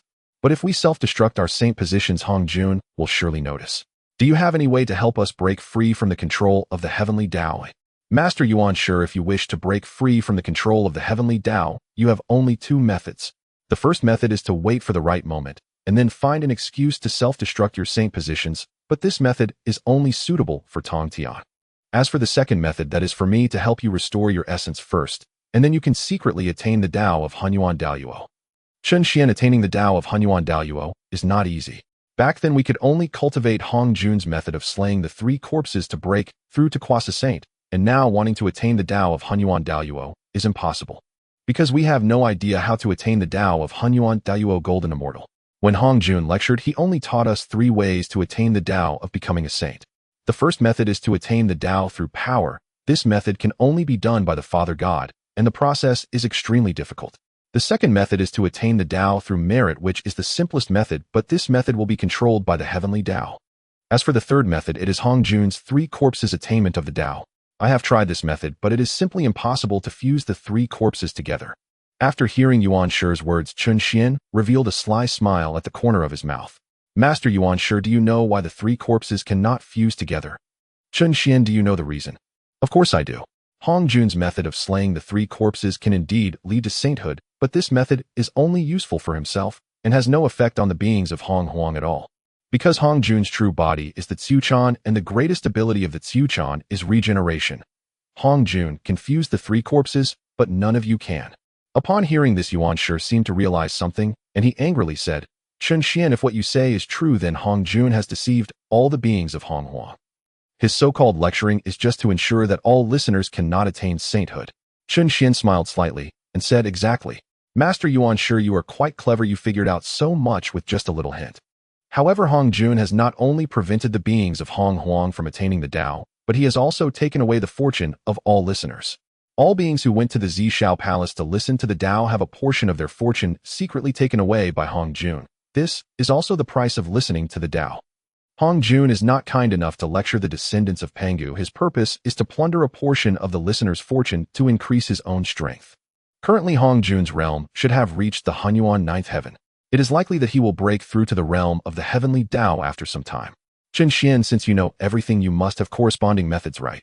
Master Yuan Shi, I do indeed have a way to deal with Hongjun, but I need your assistance. Yuan Shi smiled slightly and said, Chen Xian, just say what you need help with as long as it can stop Hongjun from destroying Hong Huang.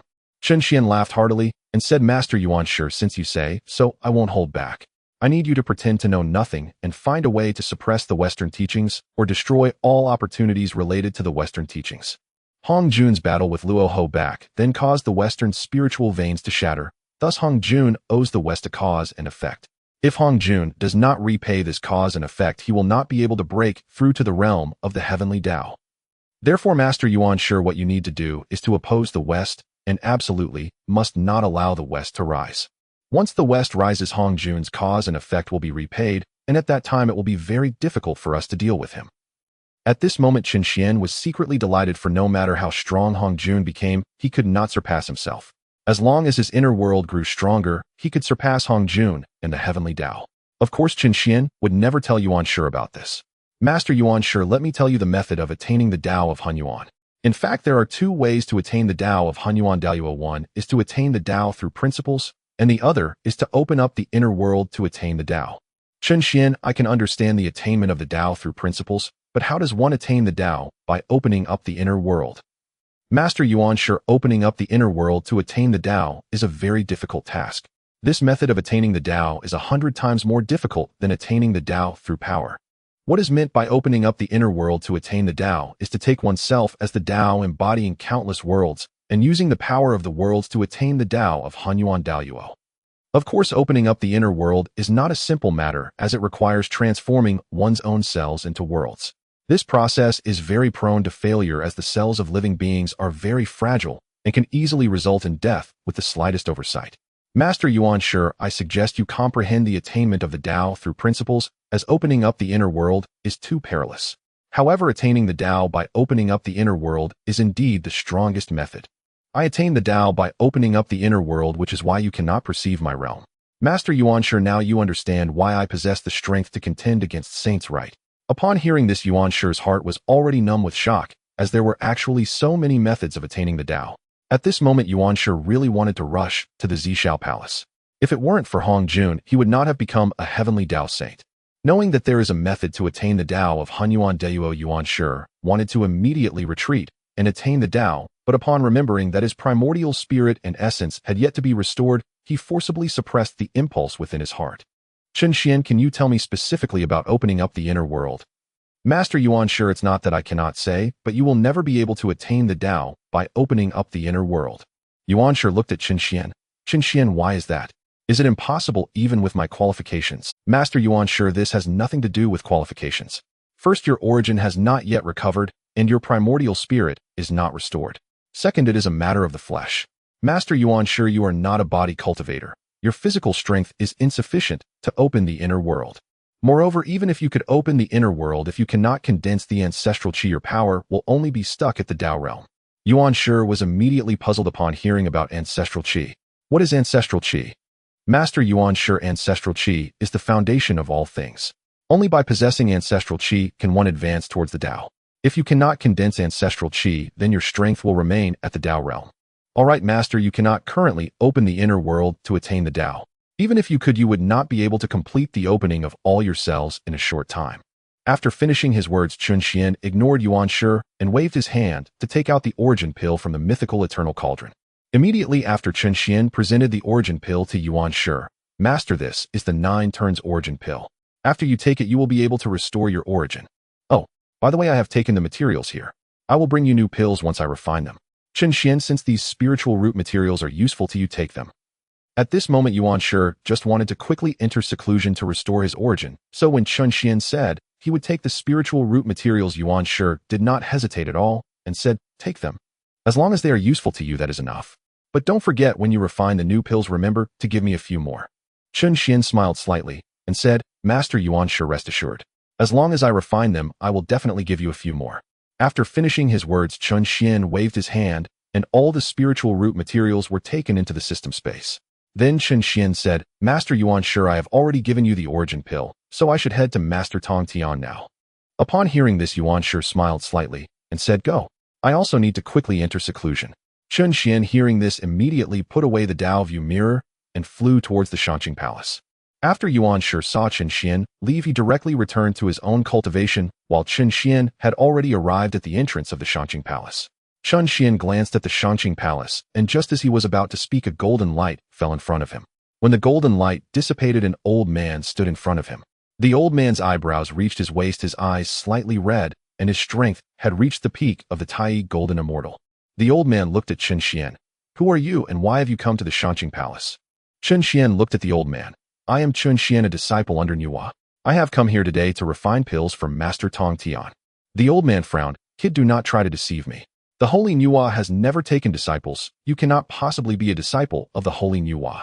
How could a cultivator in the initial stage of Qi refinement be accepted by Nuwa as a disciple? From what I see, you just want to join the GS sect. Kid, I am one of the 7 immortals serving under the Holy Tong Tian. You can also call me Chong Air Dingguan. Kid, if you want to join the GS sect, then hand over the treasures on you. As long as you bribe me well, I will speak on your behalf and let you join the GS sect. Upon hearing this, Chen Xian revealed a strange smile and raised his hand, causing Chang'er Ding Guangxian to be bound by an invisible force. Chen Xian looked at Chang'er Ding Guangxian. So you are Chang'er Ding Guangxian. I wonder how your two bald master monks are doing. It has been a long time since I last saw them. Hearing Chen Xian's words, Chang'er panicked. What are you talking about? Quickly let me go, or I will not be polite. Oh, Chang'er Ding Guangxian, you still want to be impolite to me? Well, let's see how you will be impolite to me. Upon hearing this, Chang'er's eyes revealed a hint of malice. Kid, if you want to die, I will fulfill your wish. As soon as he finished speaking, Chang'er Ding Guangxian mobilized the magic power within him. However, to his shock, he found that even with all his magic power, he could not break free from Chen Xian's restraint. How is this possible? I can't break free from your restraint. You are just a cultivator in the initial stage of qi refinement. Why can't I escape? Chang'er Ding Guangxian, don't waste your effort. If you fall into my hands, you won't be able to escape. Seeing that he could not break free, Chang'er immediately shouted, Jie sect disciples, someone is causing trouble in the Shangqing Palace. Please come quickly to assist me. After Chang'er spoke, countless rays of light fell at the entrance of the Shangqing Palace.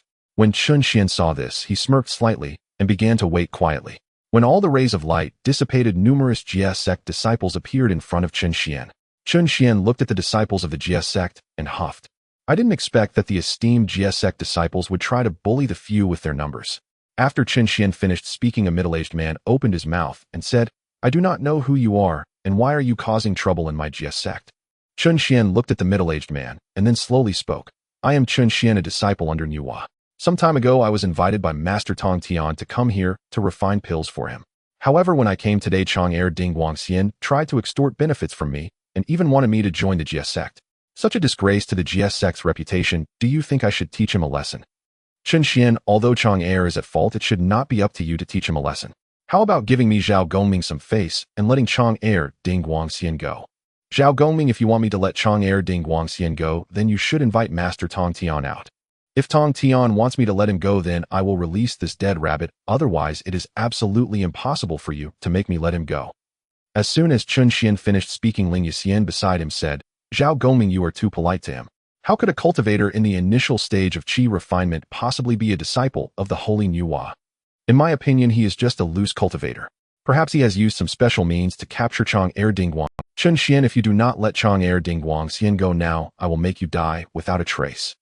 Chen Xian looked at Ling Yixian and thought to himself, this guy is also a complete traitor. During the Fengshen calamity, he was defeated by the real person Pu Xian, which led him to leave the Jie sect and become Puxian's mount, and even later joined Pu Xian in besieging Jinling. Upon thinking of this, Chen Xian immediately raised his hand and grabbed, causing Ling Yixian to uncontrollably fly towards Chen Xian. Chen Xian seized Ling Yixian by the neck. Ling Yixian, you are not yet qualified to speak to me. If you do not want to die, behave yourself. After Ling Yixian was grabbed by the neck by Chen Xian, he furiously exclaimed, Chen Xian, what skill is it to sneak attack me? If you have the ability, let me go and fight me unknown. Chen Xian smirked slightly, then turned to Chang'er Ding Guangxian. I'll give you both one chance. If you can defeat me, I will spare you. After finishing his words, Chen Xian waved his hands and sent the two flying. Once they steadied themselves, Chang'er looked at Ling Yixian. Let's attack together. I want him to perish completely. Chang'er charged at Chen Xian first, and seeing this, Ling Yixian immediately channeled his magic and rushed at Chen Xian as well. Seeing the two attack him, Chen Xian summoned the mythical indestructible cauldron and then urged it down upon. As the mythical indestructible cauldron flew above Chang'er and Ling Yixian, a terrifying pressure. Meanwhile, in the Shangqing Palace, Tong Tian suddenly sensed a terrifying aura. He immediately stood up and stepped out, arriving at the entrance of the Shangqing Palace in an instant. When Tong Tian saw the mythical indestructible cauldron about to suppress Chang'er and Ling Yixian, he raised his hand, and a massive palm formed from magic energy blocked the cauldron. Then Tong Tian looked down at Chen Xian. Chen Xian, did Chang'er Ding Guangxian and Ling Yixian offend you? Master Tong Tian, Chang'er Ding Guangxian did indeed offend me. However, if you want to save him, it's not impossible. Just know that if you do, many disciples of the Jie sect may die because of him. Upon hearing this, Tong Tian immediately retorted, Chen Xian, are you suggesting that Chang'er Ding Guangxian will betray the Jie sect in the future? Master Tong Tian, it seems that Chang'er Ding Guangxian has already betrayed you. If you don't believe me, I can prove it to you. After finishing his words, Chen Xian waved his hand, and a special ability entered Chang'er's body. Immediately, a radiant light began to emanate from him. Master Tong Tian, Chang'er has long since betrayed you. Rather than saying he betrayed you, it would be more accurate to say he is an undercover agent planted in the Jie sect by Jian and Juni. Looking at the radiant light on Chang'er's body, Tong Tian asked, Changer, do you have anything to say? Hearing this, Changer quickly replied, Master, don't listen to Chun Xian's nonsense. He must have used some underhanded means to harm me. Master, you must stay. Upon hearing this, Tong Tian turned to Chun Xian. Chun Xian, do you have any evidence proving that Changer is indeed a traitor? Master Tong Tian, of course I have evidence, but it cannot be viewed here. Could Master Tong Tian come into the Shangqing Palace with me to discuss it? Hearing this, Tong Tian nodded. All right. Chun Xian, follow me. Then Tong Tian looked at Duobao. Duobao, you lead the disciples to wait here. Remember to keep an eye on Changer Dingguangxian. If you let him escape, I will not spare you. Duobao nodded. Rest assured, Master. I will not let Changer Dingguangxian escape. Tong Tian responded. He then walked directly into the Shangqing Palace, and Chun Xian, seeing this, immediately put away the mythical indestructible cauldron and followed Tong Tian into the palace. After entering the Shangqing Palace, Tong Tian said, Chun Xian, what evidence do you have? Let Master see. I want to know what the two saints of the West are up to. Upon hearing this, Chun Xian revealed a sly smile. Master Tong Tian, please don't act impulsively after you see it. After all, some things have yet to happen. Rest assured, Chun Xian, I am not an impulsive person either. Chun Xian smiled slightly, then waved his hand, instantly enveloping the Shangqing Palace in a barrier. After completing all this, Chun Xian said, Master Tong Tian, watch closely. As soon as his voice fell, Chun Xian summoned the great Dao-peering mirror and began to show Tong Tian the events of the Fengshan tribulation. After Tong Tian saw all this, he roared in anger. Jane Juanti, you are seeking death. As soon as Tong Tian finished speaking, a powerful holy might erupted from his body. Seeing this, Chun Xian quickly said, Master Tong Tian, calm down. These are all future events, they have not happened yet. Hearing Chun Xian's words, Tong Tian suppressed his anger, but was puzzled as to why Ta Qing and Yuan Shi would join forces with those two bald donkeys from the west against him. Hearing Chun Xian's words, Tong Tian suppressed his anger, but was puzzled as to why Ta Qing and Yuan Shi would join forces with those two bald... Master Tong Tian, I will tell you everything next. I also hope you can join me. Chun Xian then revealed the conspiracy of Hong Jun and the heavenly Tao to Tong Tian and explained all the causes of the Fengshan incident. After hearing everything, Tong Tian looked at Chun Xian and said, Chun Xian, I will unconditionally support you. As long as you need it, the GS sect will fully support you. Master Tong Tian, do you now understand why I must deal with Changer and Lingya Xian? Tong Tian nodded, and then said, Changer Dingguangxian, Lingya Xian, Jingguangxian, and Shoushou Xian all deserve to die. Master Tong Tian, although Duobao will betray the GS sect in the future, he has many special doubts. Chun Xian, there are indeed many oddities about Duobao. His performance in the Wan Xian array did not resemble that of a traitor, and he only defected to the Western sect after being taken away by Ta Qing. In my opinion, Ta Qing must have reached some agreement with Duobao, otherwise with Duobao's character, he would never have defected to the West.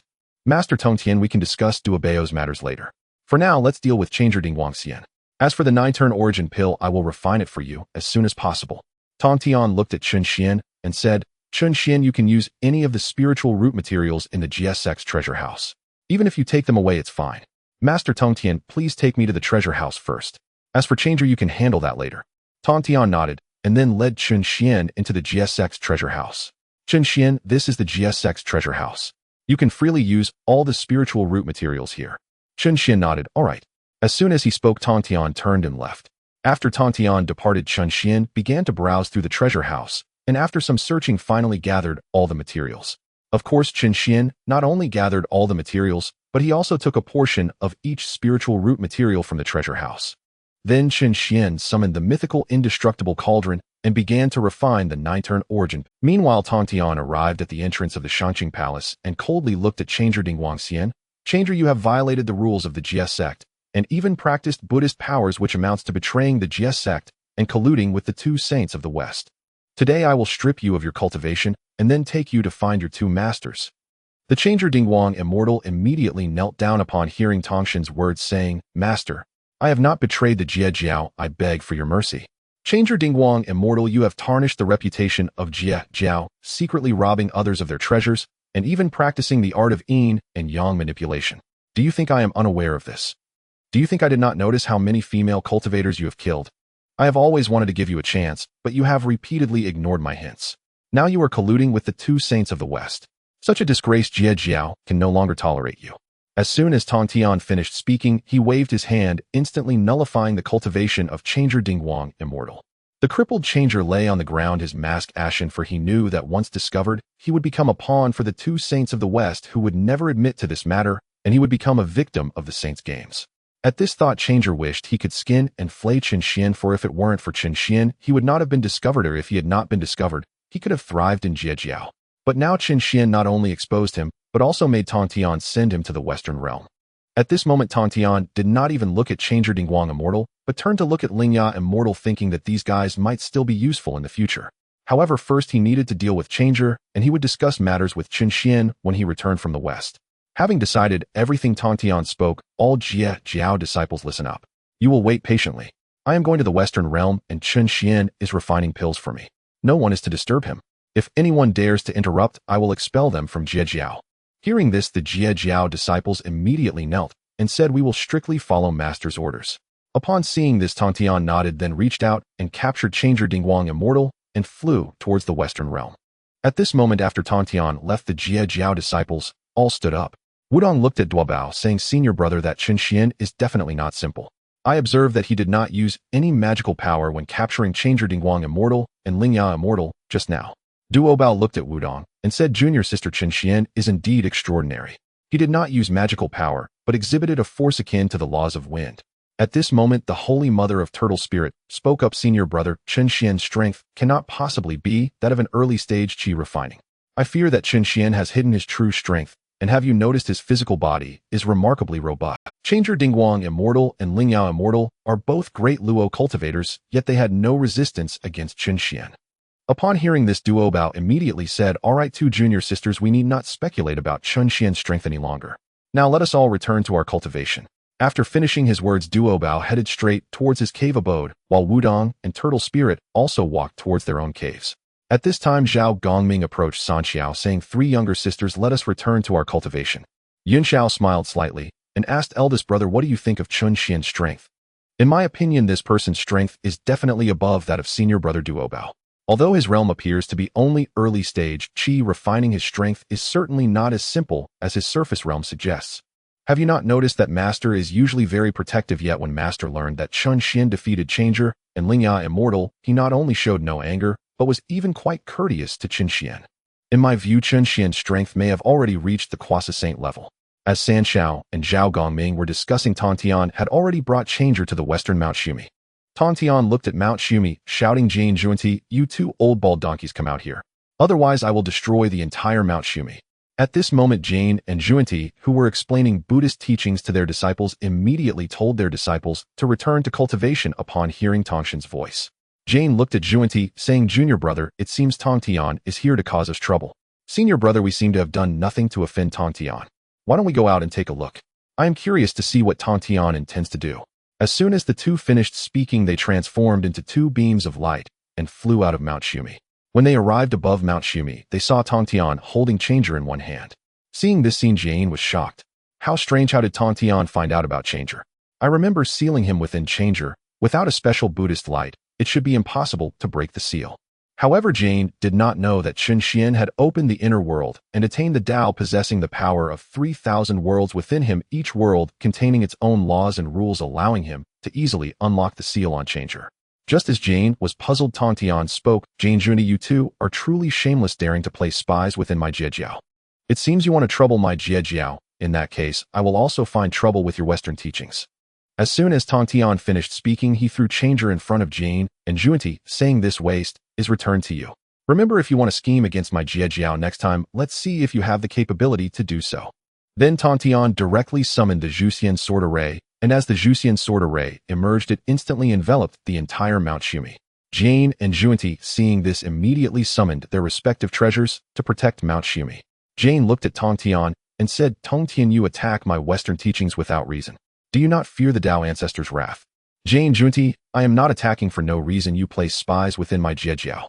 It is only natural to come here to settle the score. If you wish to accuse me, you must have the opportunity to do so, but before that you should think about how to preserve Mount." Tantian raised both hands, saying, "Zhuxian Sword Qi, slay for me." As soon as Tantian finished speaking, countless Zhuxian Sword Qi surged towards Mount Xumi. Seeing this, Jane immediately activated the Buddha Kingdom in his palm to envelop the entire Mount Xumi. Seeing this, Tantian immediately unleashed all the Sword Qi towards Jane and Junti. When Jane saw all the Sword Qi attacking him and Junti, he waved his hand, and the 12-petaled golden lotus shielded himself and Junti. However, Changer Dingguang, immortal lacking the protection of Jane and Junti, was instantly annihilated by countless Juxian sword chi, leaving not even a trace of his soul. After Tong Tian killed Changer Jane, and Junti immediately felt the luck of the Western teachings diminish by 2 levels. Jane looked at Junti and said, "Junior brother, what is going on? Why did our Western teachings suffer a loss of 2 levels of luck for no reason?" Junti looked at Jane, and both of their faces simultaneously revealed expressions of surprise as they exclaimed, "Chong Er Dingguang Xian." Senior brother, it must be Chong Er Dingguang Xian. Currently, we in the West have not lost a single person, and Chong Er was our undercover agent sent to Jiejiao. Now that Chong Er Dingguang Xian has fallen, our Western sect will immediately suffer a loss of 2 layers of fortune. Junior brother, it seems that Chong Er Dingguang Xian will greatly increase our Western sect's fortune in the future. Otherwise, we would not have suffered a loss of 2 layers of fortune after Chong Er Dingguang Xian's fall. Senior brother, we have suffered a huge loss this time. I never expected Chong Er Dingguang Xian to be of such great use to our Western sect. Junior brother, there's nothing we can do about Chong Er's fall. Now we can't save Chong Er anymore. He was killed by the sword energy of the Juxian sword, and his soul has already turned to nothingness. We should quickly find a way to break the Juxian sword array, otherwise we will both fall within this array. Jiayin looked at Tong Tian and said, "Tong Tian, now that you have killed Chong Er, do you really want to annihilate our Western sect?" Tong Tian smiled slightly and said, "Jiayin Zhuan-Ti, you should have considered that I would come to trouble you when you planted your undercover agents." Zhuan-Ti looked at Tong Tian and said, "Tong Tian, you have gone too far. Even if you want to resolve the causal relations, you should not have summoned the Juxian sword array. You should know very well that once the Juxian sword array is summoned, how many lives will fall. Oh, you 2 bald donkeys actually care about this. When you secretly planted your undercover agents, did you ever think about how many people from Jiejiao would fall in the future? Now you sing compassion with me. You Western saints are truly shameless." After Tong Tian finished speaking, he immediately pressed down with both hands, and countless sword energies from the Juxian sword charged towards Jiayin and Zhuan-Ti. Seeing this, Jiayin immediately took on a sorrowful demeanor and said, "Tong Tian, you can still stop now, or otherwise we will have to ask Dao Zhu to intervene." Jiayin, if you want to ask Dao Zhu to intervene, you have to see if you have that opportunity. The once black Juxian sword energy instantly turned blood red, and seeing this, Zhuan-Ti immediately said, "Senior brother, quickly use all your strength, you otherwise the West will be." The once black Juxian sword energy instantly turned blood red, and seeing this, Zhuan-Ti immediately said, "Senior brother, quickly use all your strength, you otherwise the West will be destroyed." Meanwhile, a terrifying red light surged into the sky outside the Juxian sword array. Far away in the Zhixiao Palace, Hong Jun sensed the situation in the West and immediately stood up. "Jiayin Zhuan-Ti, you 2 useless fools, why do you provoke Tong Tian for no reason?" After Hong Jun finished speaking, he stepped out and instantly disappeared from the Zhixiao Palace.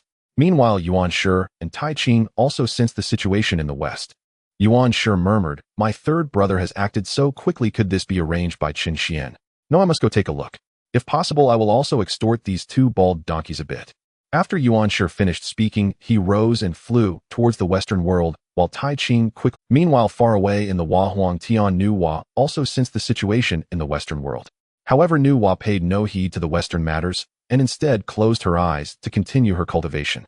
At this moment, within the Juxian sword array, Jiayin looked at Zhuan-Ti and said, "Junior brother, I can hardly hold on any longer." "Senior brother, we must hold on. If we are killed, then Sumi Mountain will be finished."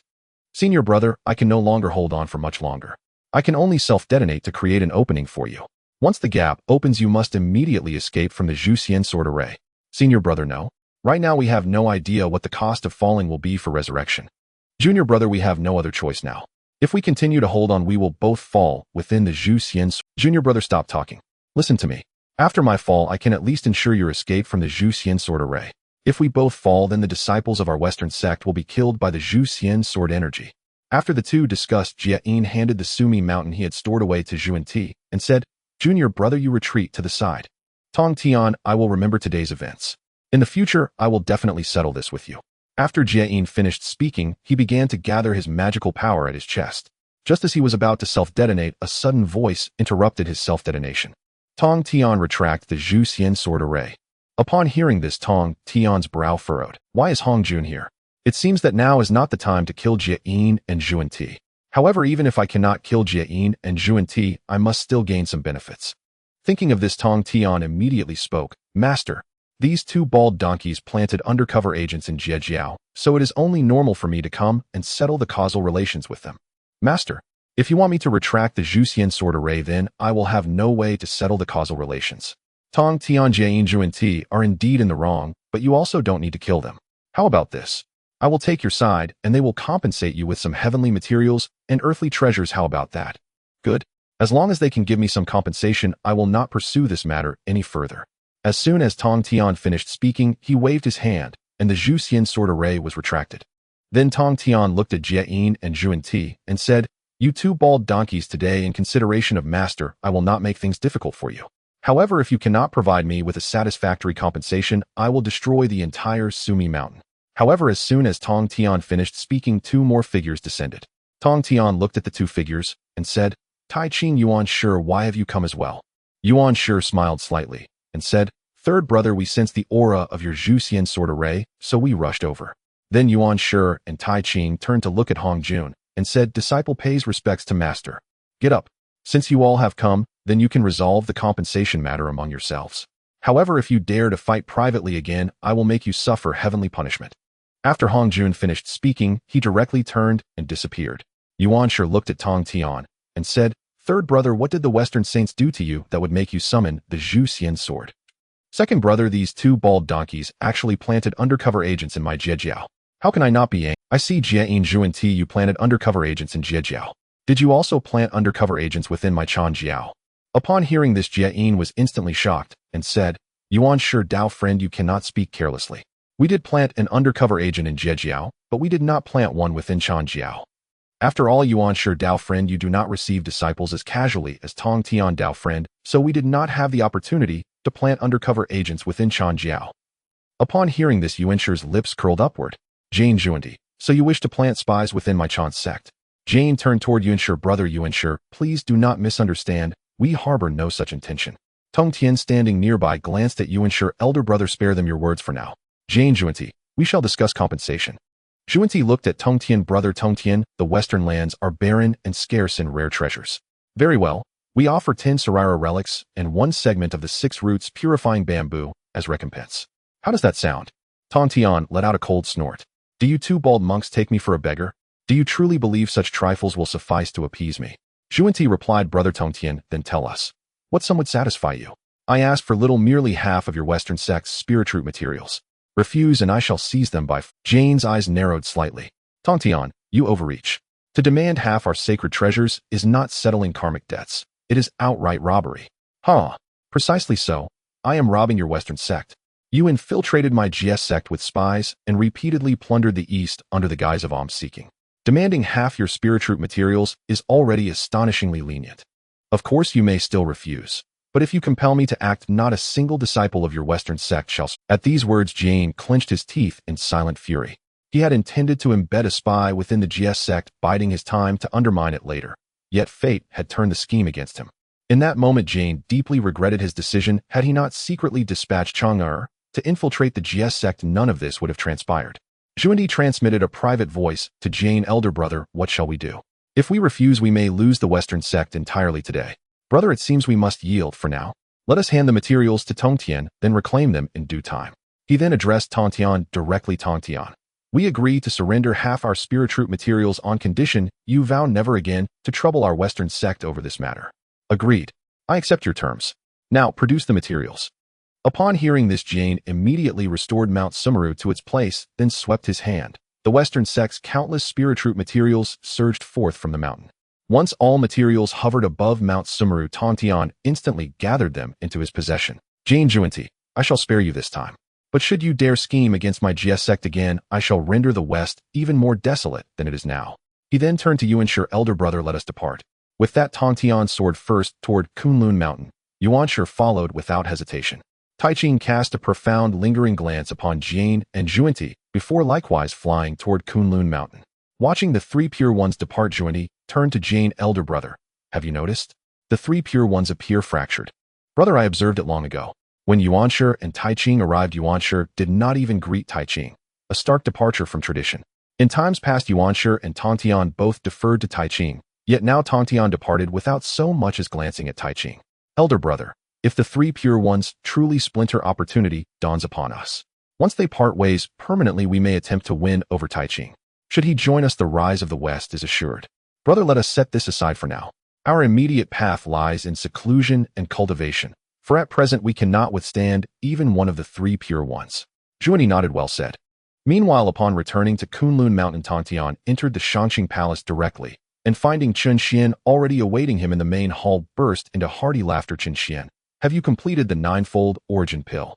Uncle Tong Tian, I finished the origin pill long ago. Not only that, but I also refined several intriguing new elixirs. As Chen Xian spoke, he presented the origin pill alongside 2 burst pills. Tong Tian gazed upon the ninefold origin pill in Chen Xian's palm, then shifted his attention to the 2 adjacent pills. Chen Xian, these 2 resemble the pills that shattered Mount Sumeru. Huh. Uncle Tong Tian, these are my ninefold burst pills. They're explosive power rivals that of a celestial's self-immolation.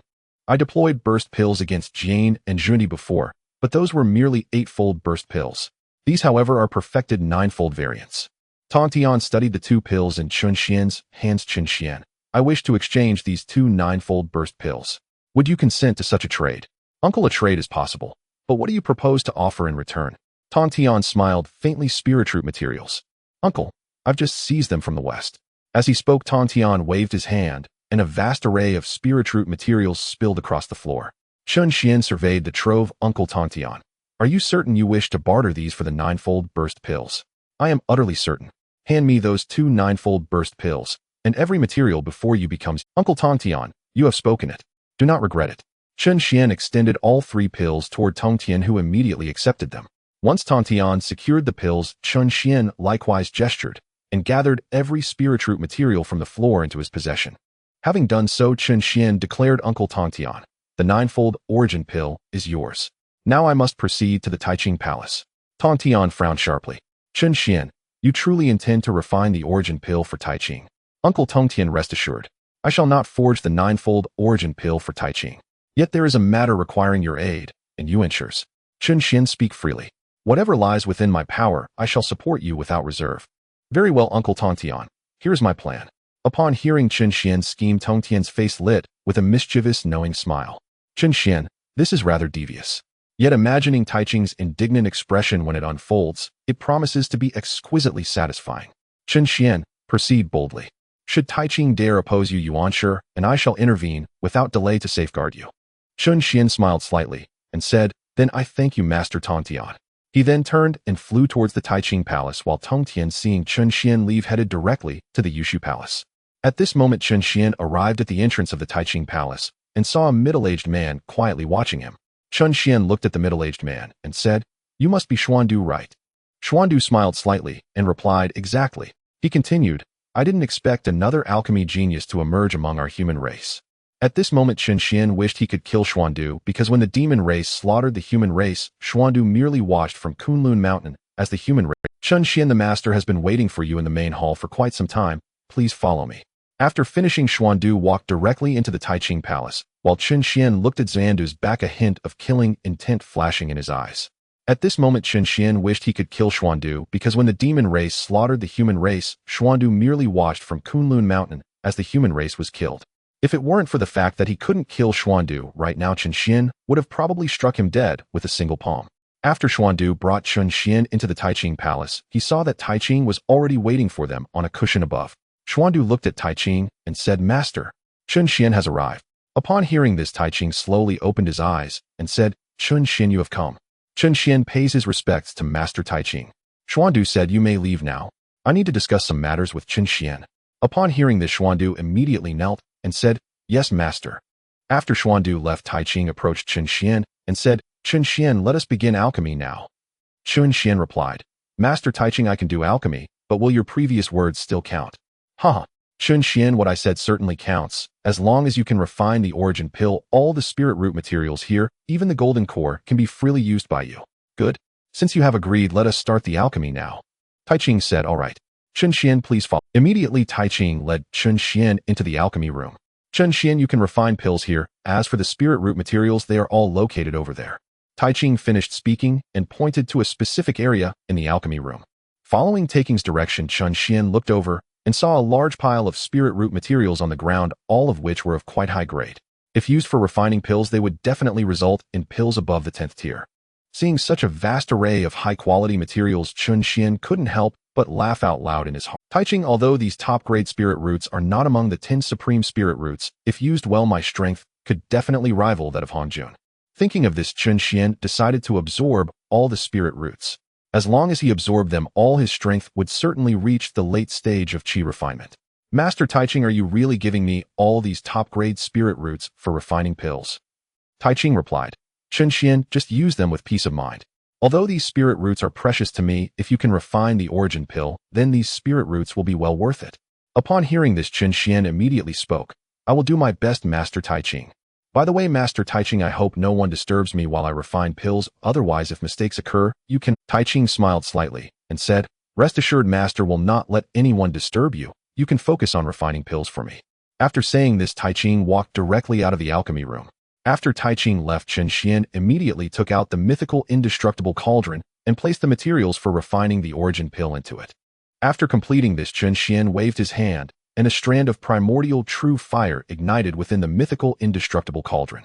Immediately afterward, Chun Xian placed all the spirit roots on the ground into the cultivation space, and then left a clone behind to enter the cultivation space himself. Once Chun Xian entered the cultivation space, he began to sit cross-legged and started to refine the spirit roots given by Taiching. Meanwhile, Tontian also arrived at the Yushu Palace. When Yuan Shi saw Tontian coming, he immediately walked forward and said, Third brother, what brings you here? Second brother, it's like this.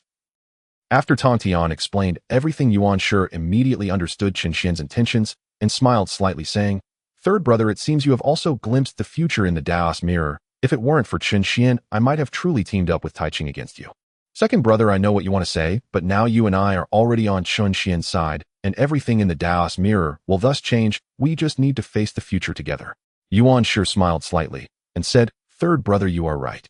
Then let us face everything together in the future. We will keep an eye on the Taiching Palace, and as soon as Chun Xian encounters any trouble, we will rush to help him. Meanwhile, in the Taiching Palace, Chun Xian's clone watched the mythical indestructible cauldron while eating golden pills.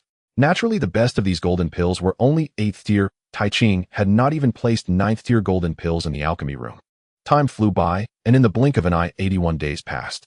During this time, Chun Xian absorbed all the supreme spirit roots in the cultivation space, and after absorbing all the spirit roots, his inner world began to ascend to the small thousand world. Once all the cellular small worlds ascended to the small thousand world, Chun Xian's strength also advanced to the mid-stage of qi refinement. Of course, the energy from these spirit roots had not been fully absorbed. If Chun Xian were to absorb all the energy from the spirit roots, his strength would reach the late stage of qi refinement. At this moment, Chun Xian opened his eyes and sensed his own strength, saying, Very good. I didn't expect that after absorbing these spirit roots, my strength would actually reach the primordial Wuji de Luo Golden Immortal. Now, as long as the abilities of the spirit roots are absorbed by the small world within me, my power will continue to rise. Looking at his current strength, Chun Xian knew that it was far from enough, but now was not the time to increase his strength. The most important thing now was to take away all of Taking's pills. Thus, Chun Xian stepped forward and instantly appeared in the alchemy room. Immediately afterward, he retrieved his clone. When the clone returned to his body, Chun Xian experienced another significant boost in strength, and at this point, he had already reached the late stage of qi refinement. Chun Xian smirked and thought to himself, Taiching, you have really helped me a lot. You never imagined that all the golden pills you refined have been consumed by my clone. Huh. Looking at the empty alchemy room, Chun Xian then glanced at the origin pill in the mythical indestructible cauldron. 8th tier origin pill, very good. After saying this, Chun Xian raised his hand and took the origin pill from the mythical indestructible cauldron. Chun Xian held the source pill in his hand and then stored the mythical indestructible cauldron. He then walked toward the door, and as he arrived at the main hall of the Taiching Palace, he saw Taiching with his eyes closed, seemingly lost in thought. Seeing Taiching in a trance, Chun Xian directly spoke, Master Taiching, the source pill has been refined. Taiching opened his eyes upon hearing this and looked at Chun Xian below. Chun Xian, have you completed the refinement? Quickly show it to Master. Chun Xian noticed Taking's eagerness and immediately opened his hand, revealing an 8-turn, 8-patterned pill. Upon seeing this, Taiching frowned. Chun Xian, is this the 8-turn source pill? What about the 9-turn source pill? Master Taiching, I'm afraid I couldn't refine the 9-turn source pill.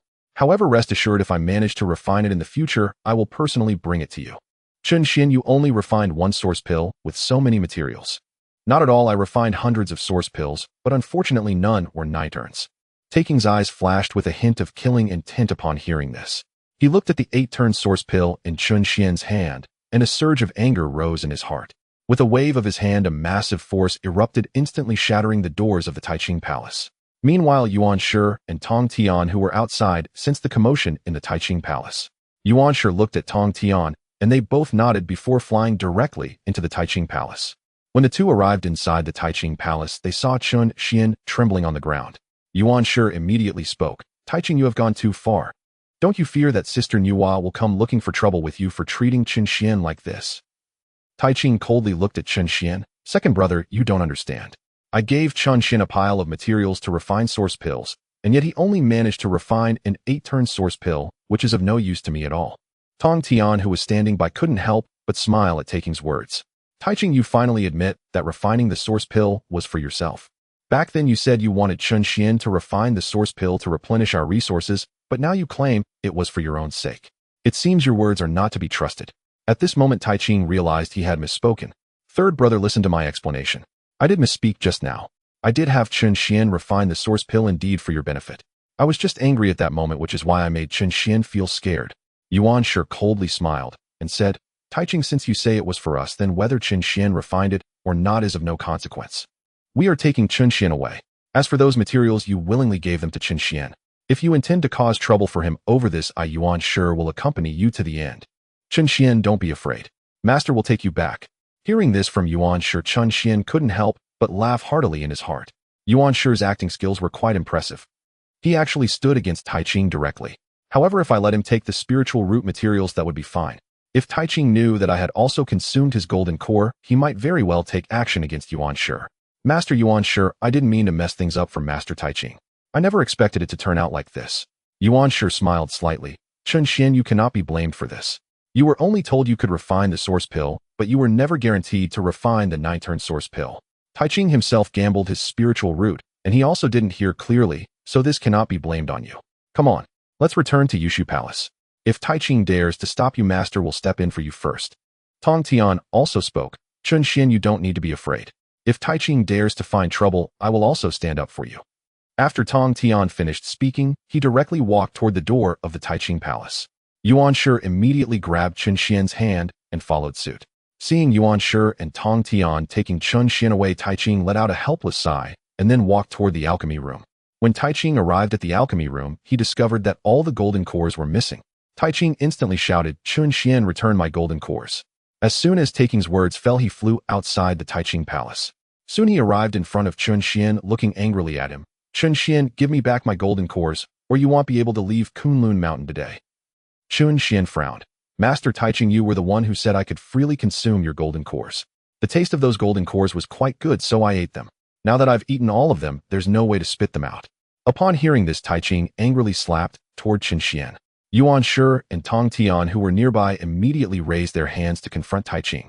Tong Tian waved his hand to release a barrier to protect Chun Xian. Although Chun Xian didn't need protection, it wasn't the right time for Taiqing to know about his strength. At this moment, the attacks from Taiqing and Yuan Shi collided, causing the space around them to twist. Yuan Shi looked at Taiqing. Taiqing, do you really want to make a move against Chun Xian? Do you think you can defeat both me and Tong Tian? Taiqing roared in anger. Yuan Shi, Chun Xian has eaten all my golden cores. He must give me an explanation, or he won't be able to leave. Tong Tian laughed loudly. Taiqing, why should Chun Xian give you an explanation? You were the one who agreed that he could freely consume the golden cores. Now that they have been eaten, Taiqing, when did you become so shameless? Upon hearing this, Taiqing coldly snorted.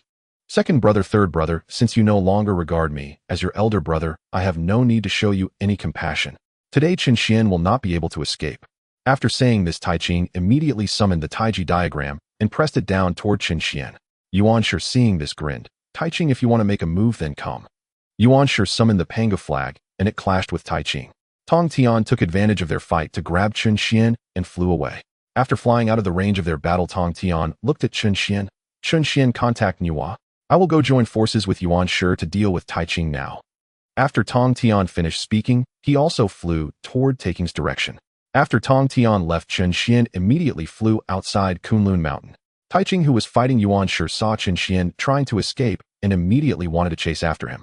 Yuan Shi, seeing Tai Ching attempting to pursue Qin Xian, immediately waved the Pangu flag, blocking Tai Ching with a blade of the open sky. At this moment, Tong Tian also arrived in front of Tai Ching. Tai Ching, if you want to chase Qin Xian, you must first defeat the two of us. Tai Ching looked at Tong Tian and Yuan Shi.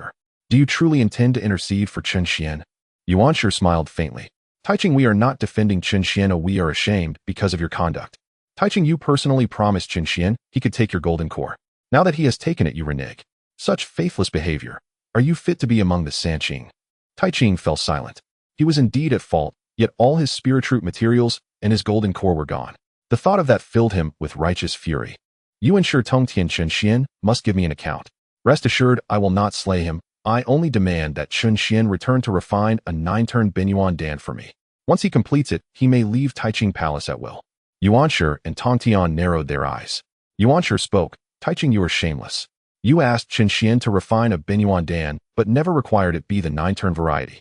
You already possess an 8-turn Binyuan Dan and remain unsatisfied, yet you expect Qin Xian to keep refining pills for you. Do you take Nuwa's junior sister for a mere ornament? Do you think we will watch a benefactor be seized? Tong Tian looked at Tai Ching. If you seek to cause Qin Xian trouble, first surpass us. No sooner had Tong Tian spoken than he unleashed the Zhu Xian 4 swords. Come then, Tai Ching. Let Tong Tian see what you can do. With a wave of his hand, the 4 swords swept toward Tai Ching. Yuan Shi brandished his Panga banner, sending countless sky-cleaving blades to assail Tai Ching. Seeing both Yuan Shi and Tong Tian attack, Tai Ching instantly summoned the Tiandi Xianhuang Linglong Tower with a thunderous roar. The sky-cleaving blades and the Zhu Xian 4 swords struck the Linglong Tower, and explosions rang out across the heavens. At Zixiao Palace, Hongjun perceived the turmoil on Kunlun Mountain and smiled wryly. Let them fight, he murmured. Better that they break among themselves, then I need not fear the contingency Pango left behind. Elsewhere in the void of the heavenly Dao, the Dao laughed coldly. The Sanqing are a laughable breed. Pango would never have imagined his descendants would turn on one another. Huh. On Mount Shumi, Jane glanced at Junti. Junior brother, this is a marvelous development. The Sanqing are finally at civil strife. This will grant us the chance to spread eastward. Senior brother, with the Sanqing at odds, shall we go and widen their conflict? Junior brother, what scheme have you now? Senior brother, very well, very well. Jane laughed. Your idea is excellent. Now that Taiching fights Yuan Shi and Tong Tian, if we side with Taiching, the Sanqing's rift will become irreconcilable. Huh? No sooner had they spoken than Jane and Junti rose and flew toward Kunlun Mountain. At that moment, Qin Xian, who had been departing Kunlun, suddenly stopped. Interesting. Jane, Junti. So they too head for Kunlun. This becomes all the more intriguing. After speaking, Qin Xian probed whether any sentient presence was searching for him. Finding none who paid him heed, he withdrew a mask and placed it upon his face. He then released a faint thread of his aura and settled into waiting. Meanwhile, Jane and Junti arrived above Kunlun. Jane looked down at Taiching. Senior brother Taiching, do you require our assistance? Taiching felt a chill. Damn, what are those two doing here? It is ruined. Yuan Shi and Tong Tian will surely misconstrue this as collusion with the Western Two Saints. As expected, Yuan Shi spoke first. Taiching, I did not expect you to collude with the Western Two Saints to enlist outsiders in the affairs of the Sanqing. Tong Tian said, if you have summoned the Western Two Saints to help, then Tong Tian will be no more courteous. He then produced the Zhu Xian array diagram. With a sweep, 4 Zhu Xian swords rose and stood at the diagram's 4 points. Zhu Xian sword array commence. At Tongshin's command, the array instantaneously enveloped Taiching, Jane, and Junti. Seeing this, Taiching turned to Tong Tian. Tong Tian, hear my explanation. I did not collude with the Western Two Saints. Tong Tian sneered coldly. If you have not colluded, how else would the Western Two Saints come to aid you? Today I will sever those 2 bald monks, and then sever you. Taiching hurriedly pleaded. Tong Tian, calm yourself. The Western Two Saints seek to undermine the bonds of the Sanqing. Yuan Shi looked toward the Western Two Saints. You 2 bald monks would do well to leave while you may, or I shall cut you down first. Jane smiled faintly. Taoist Yuan Shi, Taiching is after all your elder brother. You should not treat him so. Take a humble Taoist's counsel and desist. Jane, my affairs are not for you to dictate. Return to the West while you still can, or I will be merciless. Junti spoke up. Senior brother Taiching, it seems Yuan Shi and Tong Tian have made you their enemy. If so, we 2 brothers will lend you aid. Taiching replied. Jane, Junti, I know your intent. If you intervene, then join me in dismantling the Zhu Xian sword array. Oh, I shall reward you afterward. Taiching intended to use Jane and Junti to pry open the array, while he himself, by Yi Chi Hua, Sanqing 1 Qi into 3 Qings, would send a duplicate to seize Qin Xian. If he captured Chen Xian, he could extract the Benyuan formula from him. Jane Junti, each of you destroy the west and north gates respectively. Oh, I will take the south and east gates, Tai Ching ordered.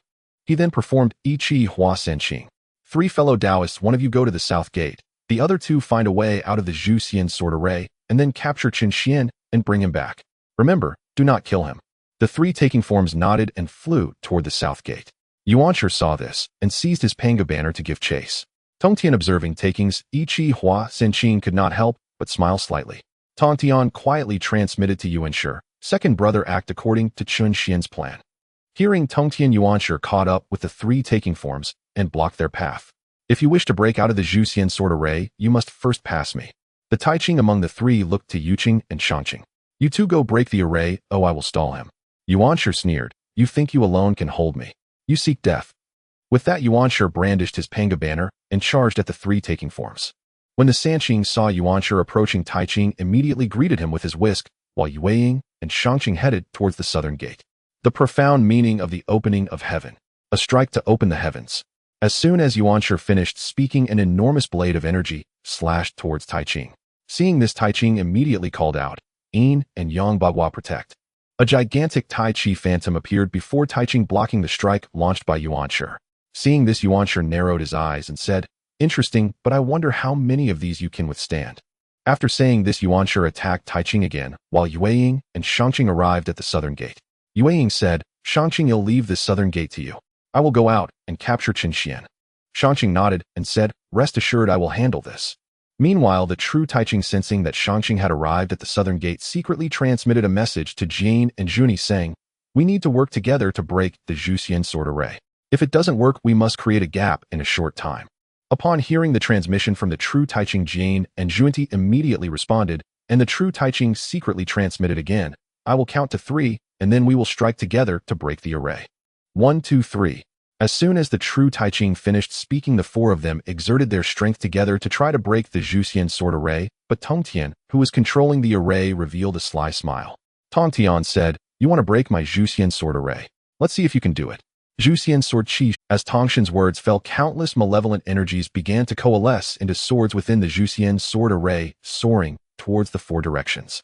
Seeing the Zhu Xian sword chi coming towards him, the true Tai Ching immediately summoned the heaven and earth Xianhuang Linglong Pagoda, which blocked all the sword chi. Jane and Junti also summoned their treasures to resist, while Shangqing, who was at the southern gate, summoned a top-grade innate spirit sword to counter the Zhu Xian sword chi. The 4 of them combined their efforts to try to break the Zhu Xian sword array, but to their surprise, even with their combined strength attacking the 4 gates, they could not instantly break the array. Seeing this, the true Tai Ching secretly transmitted to the 3, we probably can't break the array in a short time. Although the 4 saints can break it, it is impossible to do it instantly. We can only create a gap and let my clone out. As long as we capture Chen Xian, we can break the Zhu Xian sword array. Jane transmitted, Tai Ching, then we will do as you say. But don't forget our agreement afterward. The true Tai Ching transmitted again, rest assured, as long as my clone catches Chen Xian, I will give you unexpected benefits.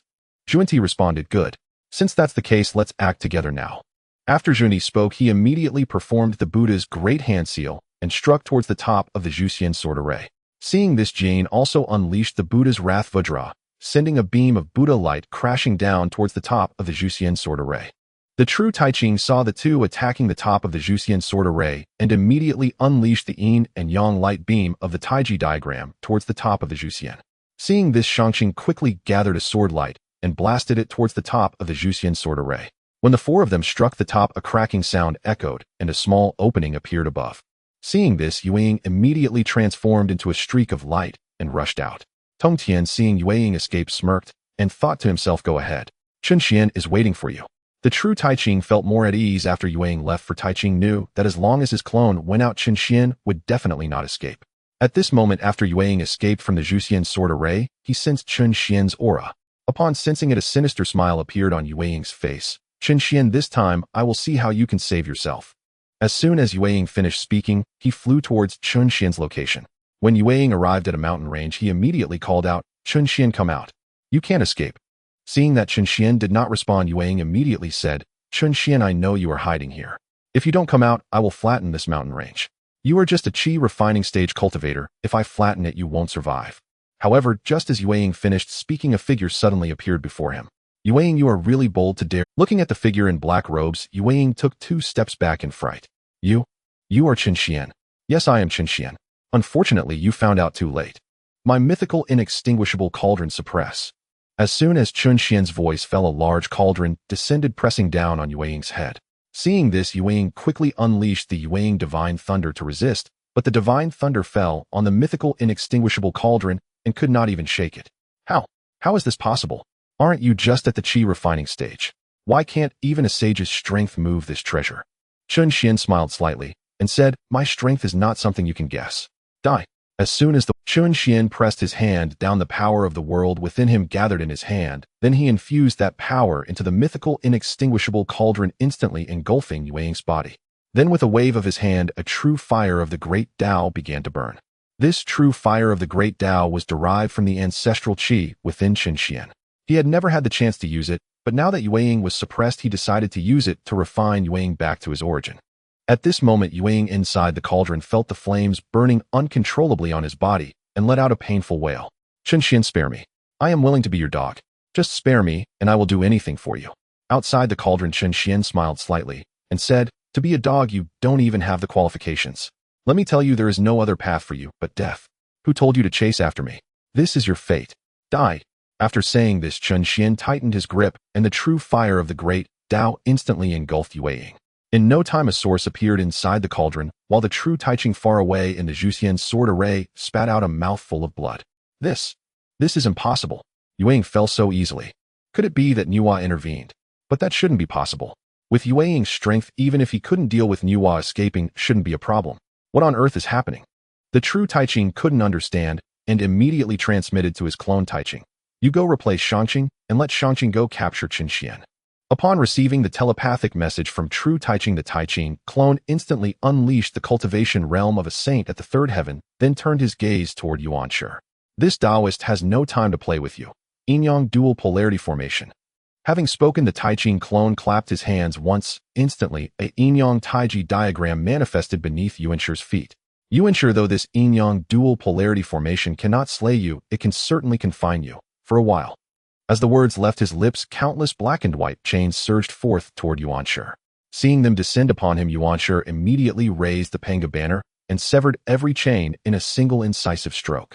Taoist Taiching, is this Yin-Yang dual polarity formation truly all you have? Taiching Taoist smiled faintly.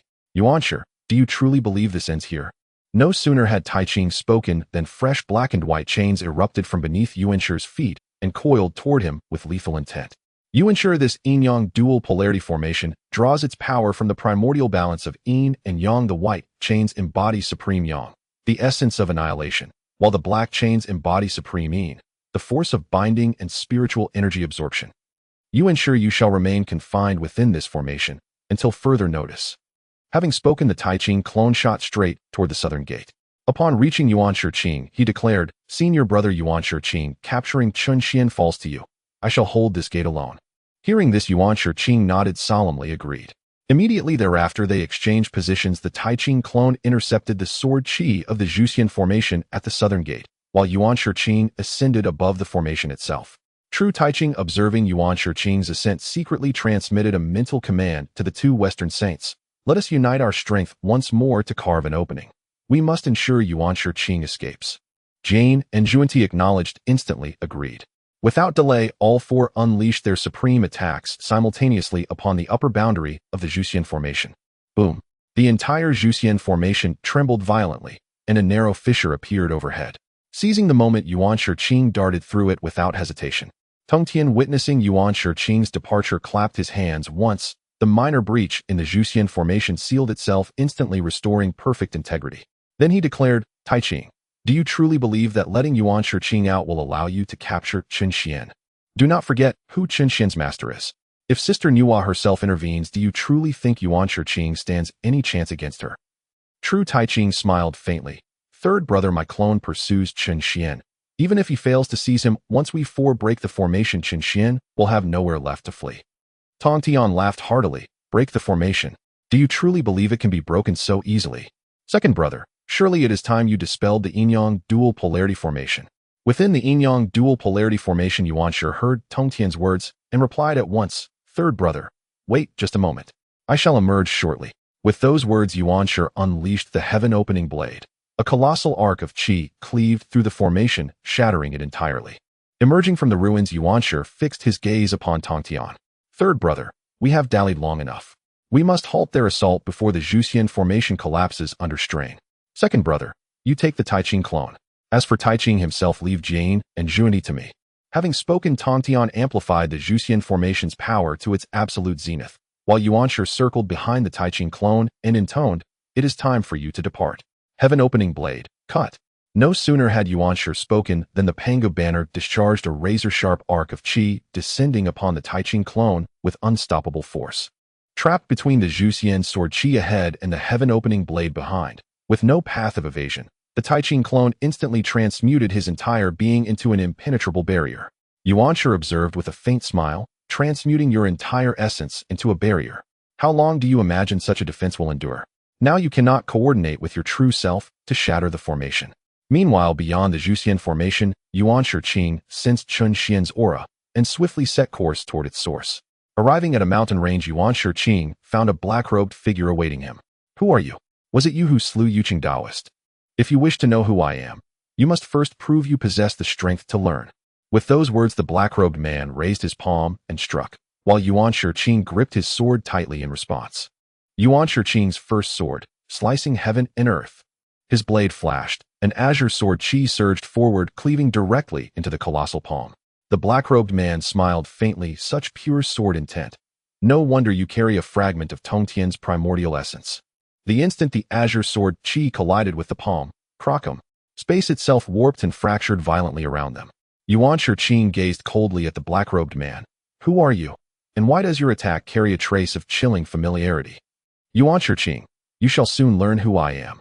So saying, the black-robed man reached up and removed it. The moment the mask fell away, Yuanshi Qing recoiled in shock, his finger trembling as he pointed. Chun, how is this possible? You were but a qi refinement cultivator. How could you possibly wield the power? Yuanshi Qing, how I attained sainthood is none of your concern. What matters now is how you intend to escape this place. Hearing Chun Xian's words, Yuanshi Qing's eyes narrowed. Then, attempting to transmit a secret message to Taiqing, he froze mid-thought as Chun Xian's voice echoed directly within his mind. Attempting to contact Taiqing, I advise you to abandon the effort. This place is already sealed by my barrier. You cannot transmit a single word beyond it. Yuanshi Qing stared at Chun Xian in disbelief, a mere qi refinement cultivator possessing such might. Yet even with saint-level power, what of it? Defeat you, and I shall still reveal everything to your true master. Yuanshi Qing, if you wish to defeat me, then by all means, try. Chun Xian raised his hand, and 7 heaven-blazing divine blades materialized before him. Heaven-blazing divine blades, cut. At his command, the 7 blades fused into a single blinding arc and slashed toward Yuanshi Qing with cataclysmic force. Yuanshi Qing tightened his grip on his sword and swung, releasing a brilliant azure sword light to intercept the 7 blades' heat. The moment sword light met divine blade, the surrounding space shattered like glass, and even the point of impact warped into a miniature black hole. Chun Xian regarded Yuanshi Qing coolly. Not bad, yet our game ends here. As he spoke, he raised his hand, and the full might of a Hunyuan supreme immortal emperor erupted forth. Instantly, the 7 heaven-blazing divine blades blazed with searing radiance, their blade light swelling exponentially before swallowing the azure sword light whole. Witnessing this, Yuanshi Qing turned without a word to flee, only to find Chun Xian standing before him the very next instant. Thinking of escaping? You must be dreaming. Chun Xian's voice dropped, and with a single kick he sent Yuanshi Qing hurtling straight toward the converging blades. On that day, when the divine blade pierced through the body of the Shangqing Taoist, Chun Xian immediately summoned the mythical indestructible cauldron and then enclosed the Shangqing Taoist within it. Soon after, Chun Xian unleashed the true fire of the Tao, and not long after, the Shangqing Taoist let out a cry of unwillingness. After the Shangqing Taoist was refined, Taiqing immediately spat out a mouthful of blood in the extermination sword formation. How could this happen? Why has even the Shangqing avatar fallen? At that moment, Yuanshi and Tongtian arrived before Taiqing. Yuanshi spoke first. Do you want to? Actually, it's not a problem to tell you. Those 2 avatars are the essence of Tongtian and me. The reason we released them was to have them seek out Chun Xian. Yuanshi, what are you saying? You 2 intentionally released my avatars, but that's not right. Chun Xian simply does not have the ability to defeat my avatars. Tongtian smiled slightly and said, Chun Xian lacks ability. Taiqing, you probably still do not know how strong Chun Xian is. To tell you the truth, Chun Xian is even more powerful than I am. The reason I dared to release your avatars is that Chun Xian has the capability to suppress your avatars. Upon hearing this, Tai Ching was instantly enraged. Tong Tianyu and Yuan Shi deliberately set a trap for me, and then let Chun Xian suppress my avatars. This way you can recover your essence, right? No. Actually, we originally intended to trap you, and have you perform the one Qi transforming into 3 purities, so that Yuan Shi and I could regain our essence in the formation. However, what I did not expect was that the 2 saints from the West would intervene in this matter. So I secretly communicated with Chun Xian to discuss it, and that's how this plan was formulated. Upon hearing this, Tai Ching immediately spat out another mouthful of blood and pointed at Tong Tian and Yuan Shi. Why are you treating your brother this way? Yuan Shi coldly looked at Tai Ching. What's wrong with how we treat you? How did you treat us when you came into the world? Moreover, you said you would have Chun Xian refine the essence pill for us, but it turned out to be for yourself. We are merely using our own methods to reclaim what originally belonged to us. Tai Ching, it is your selfishness that has doomed you. Tai Ching roared in anger. Yuan Shi, Tong Tian, you two have plotted against me with Chun Xian. Since you are so unkind, do not blame me for being ungrateful. As soon as Tai Ching's words fell, a violent aura suddenly erupted from his body. Yuan Shi looked at Tai Ching. Tong Tian, retreat quickly. Tai Ching intends to self-destruct and perish with us. Tong Tian, upon hearing this, roared in anger. Tai Ching, dare you try self-destructing? If even one of my disciples from the Jie sect falls, I will make you pay in blood. Yuan Shi looked at Tong Tian. Third brother, we must quickly protect Kunlun Mountain with all our strength. Otherwise, if Tai Ching self-destructs, all our disciples will perish. Tong Tian, upon hearing this, immediately used a barrier to protect Kunlun Mountain, while the 2 saints from the West were greatly alarmed. Jie Yin looked at Tai Ching. Tai Ching, do not act recklessly. If you self-destruct, we will all perish. However, Tai Ching laughed heartily. Death. You will all die? Today I will let you know the price of plotting against me. At the same time, Chun Xian donned a mask and stepped forward, instantly appearing above Kunlun Mountain. Once he appeared, he immediately sensed the situation within the extermination sword formation. Seeing Tai Ching about to self-destruct, Chun Xian quickly activated the gate of time and space, enclosing the extermination sword formation along with Tai Ching, Jie Yin, and Zhuan Ti. Tong Tian and Yuan Shi, however, were left behind. Upon seeing the figure in black robes, Yuan Shi's lips curled into a slight smile. Chun Xian, you have arrived. Tong Tian looked up at Chun Xian. Chun Xian, where did you transfer them to? Chun Xian smiled slightly. I transferred them to the Western world. However, with the extermination sword formation in place, the Western world will not be destroyed. Only Tai Ching, Jie Yin, and Zhuan Ti will perish once. Yuan Shi, upon hearing this, immediately laughed heartily. No worries, they cannot die. Even if they fall, the heavenly Tao will resurrect them. It's just that we don't know how great the cost will be. Chun Xian smiled slightly. What does the cost matter? It has nothing to do with us. By the way, here are your 2 essences. As Chun Xian finished speaking, he opened his hand, and 2 distinct essences appeared in his grasp. You both absorb these essences, as long as you do, your strength will further improve. Upon seeing this, the 2 immediately absorbed their respective essences into their bodies. Then Tong Tian spoke. Chun Xian Master's extermination sword formation won't be destroyed by Tai Ching, will it? Tong Tian, do you think Tai Ching can destroy the extermination sword formation? In the past, even Luo Hao's self-destruction could not destroy the extermination sword formation. With Tai Ching's minor self-explosion, it is absolutely impossible to destroy the 4 extermination swords. Meanwhile, in the Western world, the extermination sword formation suddenly appeared above Mount Shumi, and inside the extermination sword formation, Tai Ching's body began to uncontrollably expand. Upon seeing this, Jie Yin immediately summoned the 12-petal merit golden lotus to protect himself and Zhuan Ti. At that moment, Tai Ching's body suddenly exploded, unleashing a terrifying blast of power within the extermination sword formation. Due to Jie Yin and Zhuan Ti being too close, the 12-petal merit golden lotus could not protect them at all. In an instant, Jie Yin and Zhuan Ti were engulfed by the power of Tai Ching's self-destruction. The explosion's power from Tai Ching was far too immense, and since the extermination sword formation had not been reinforced by the power of a saint, it automatically dissolved after a short while. However, because the extermination sword formation had blocked part of Tai Ching's explosion, the Western world did not suffer much damage. On Kunlun Mountain, upon seeing a beautiful mushroom cloud rising in the west, Chun Xian immediately understood that Tai Ching had self-destructed. He then looked at Tong Tian. Tong Tian, let's go. It is time to reclaim the extermination sword formation. Tong Tian smiled slightly upon hearing this, and said, good. Then Chun Xian and Tong Tian tore through the space, and instantly arrived in the Western world. When Chun Xian gazed at the enormous mushroom cloud before him, a wicked smile involuntarily appeared at the corner of his mouth. Tong Tian, I didn't expect the power of Taiching's self-destruction to be quite significant, actually blowing apart your extermination sword formation. However, Tong Tian, you should have a way to summon back the 4 extermination swords, right? Chen Xian, the 4 extermination swords have already been refined by me. With just a thought, they can automatically return to me. Tong Tian said, and with a single thought, the 4 extermination swords scattered in various places immediately flew back in front of him. Seeing this, Tong Tian waved his hand and stored the 4 extermination swords away. Chen Xian, what shall we do next? Should we go to the heavenly Dao void to block them? Chen Xian shook his head, no need. There will be plenty of opportunities to kill them later. Now I need to return to the Huahuang heaven to enter seclusion. Senior brother Tong Tian, you should also return to Kunlun Mountain to enter seclusion. You and senior brother Yuanshi have already reclaimed your primordial power, and with the aid of primordial pills, your strength will soon surpass that of Taiching. Senior brother Tong Tian, I shall take my leave first. Upon finishing his words, Chen Xian immediately soared toward Huahuang heaven. Tong Tian cast one last glance toward Shumi Mountain, then likewise flew toward Kunlun Mountain. Meanwhile, in the celestial void of the heavenly Dao, Taiching, Jian, and Zhuanti all revived. Upon resurrection, Jian glared furiously at Taiching. Taiching, do you realize how much cultivation we lost due to your self-immolation? Taiching gazed coldly at Jian and Zhuanti. You yourselves chose to intervene. Had you not interfered, my avatar would never have fallen prey to Chen Xian's schemes. No sooner had Taiching spoken than his form vanished from the heavenly Dao void.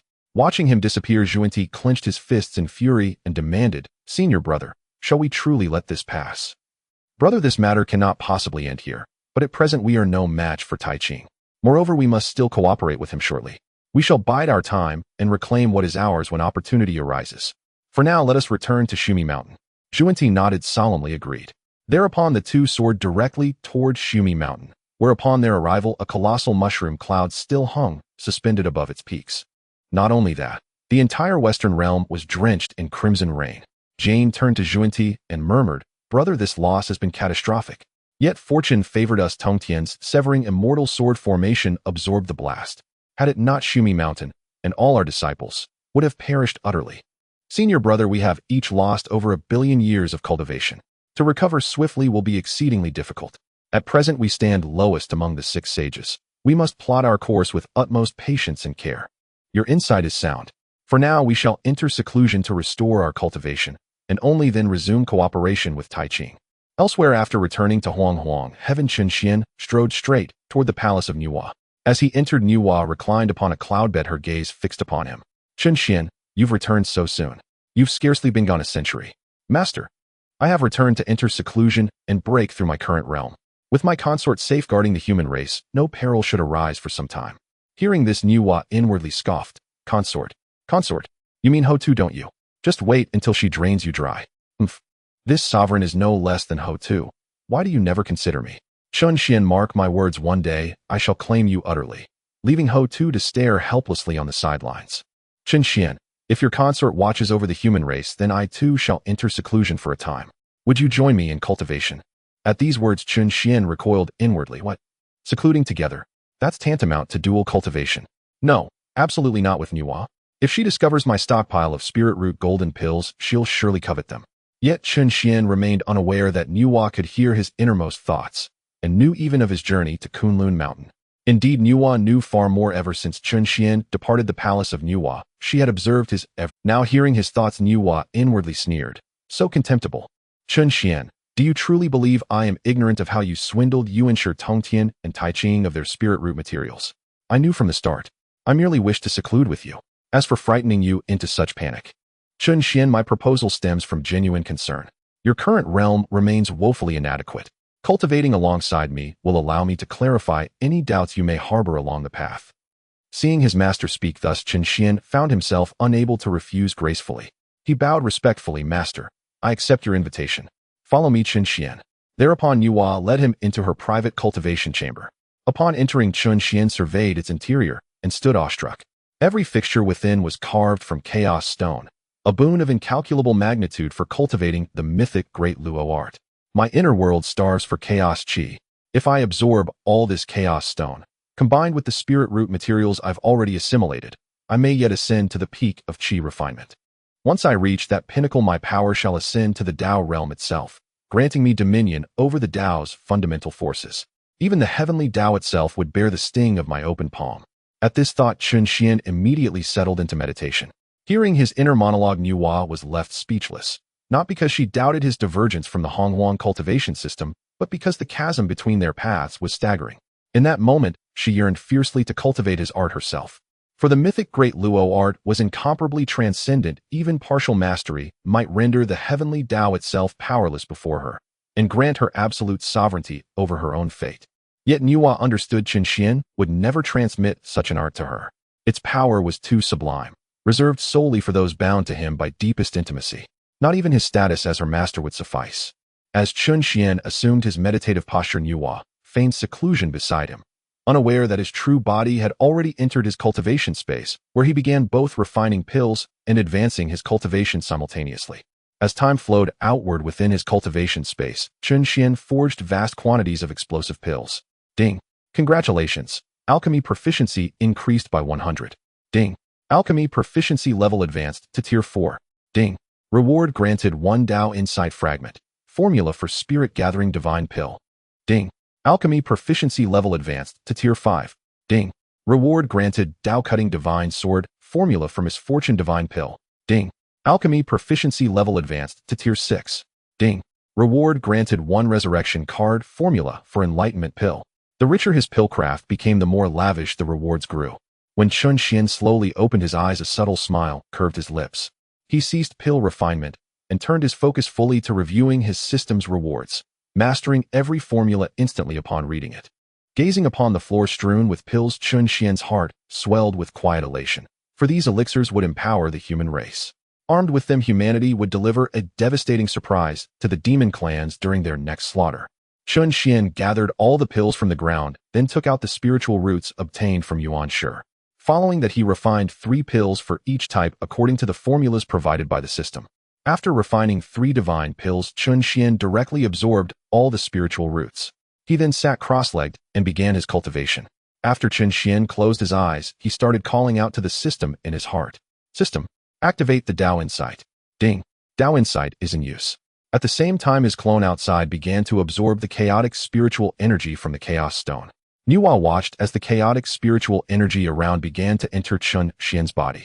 At first, Chun Xian did not absorb it very quickly, but as time passed, his speed of absorbing the chaotic spiritual energy gradually became incredibly fast. Within a century, all the spiritual energy in the Chaos Stone was absorbed by Chun Xian. In the cultivation space, due to the Dao Insight, Chun Xian's realm instantly advanced from the late stage of Qi refinement to the great perfection of Qi refinement. He slowly opened his eyes and then disappeared from the cultivation space.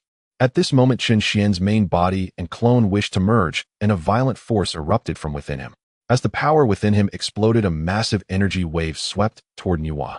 Seeing this, Nuwa immediately took out the map of mountains and rivers to defend against it.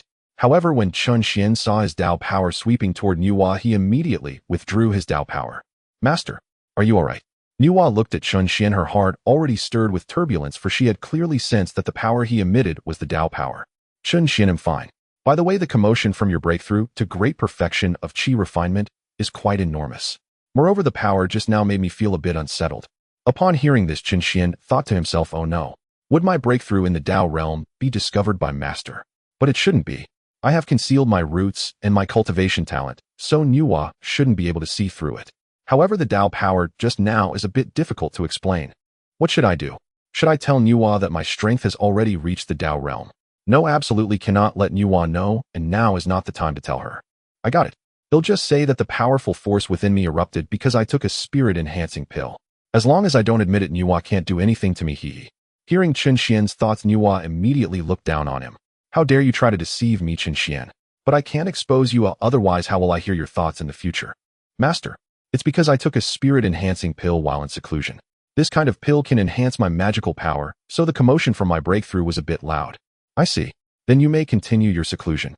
Master, I've already broken through, so I plan to travel through the primordial chaos. I hope you can agree.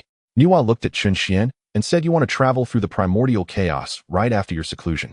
Do you know that it is very dangerous for you to go out with your current realm? Of danger. I am now in the Dao realm. Even if I encounter the heavenly Dao, I can easily deal with it. Although Chun Xian thought this way, he did not dare to say it out loud. After all, he knew that even if he told Nuwa, she definitely wouldn't believe him. Master, you can rest assured. This time I will take my Tao partner with me on the journey through the primordial. Upon hearing this, Nuwa felt a surge of anger. Why are you always thinking about your Tao partner? Can't you let your master accompany you on your journey through the primordial chaos? I am not inferior to your Tao partner. Chun Xian now is the calamity of the witch and demon, and if you let your Tao partner accompany you on your journey through the primordial chaos, I am somewhat worried. How about this? I don't have anything to do lately, so I will accompany you on your journey through the primordial chaos. This way I can ensure your safety. Master, if you accompany me to travel through the primordial chaos, won't you be neglecting your cultivation? Chun Xian, my origin has been restored, and my strength has also improved quite a bit. Moreover, I cannot improve further in a short time, so I might as well accompany you on your journey through the primordial chaos. Hearing Nuwa's words, Chun Xian immediately understood that Nuwa was determined to accompany him on his journey through the primordial chaos. Master, since you say so, then let's travel through the primordial chaos together. But before that, Master, you need to help me with something. Chun Xian, what is it that you need my help with? Master, it's like this. You know I am of the human race, so after I joined your sect, I have been thinking about creating a cultivation technique for the human race. Now I have created the technique. Although it is not yet perfect, it is much better than the golden core Tao given to the human race by Tai Ching. Nuwa smiled slightly and said, Chun Xian, you have just reached the great perfection of Qi refinement. How good can a technique created at your level be? Master, how do you know I can't create a powerful technique? Don't be fooled by my low cultivation level. The technique I created is still quite good. Master, if you don't believe me, you can take a look. After saying this, Chun Xian waved his hand, and a technique appeared before Nuwa. Nuwa looked at the technique floating before her, and then raised her hand to grasp it, beginning to read. The 9 Transformations Mystic Heaven Technique uses the body as a furnace, Qi as a guide, and the spiritual energy of heaven and earth as assistants.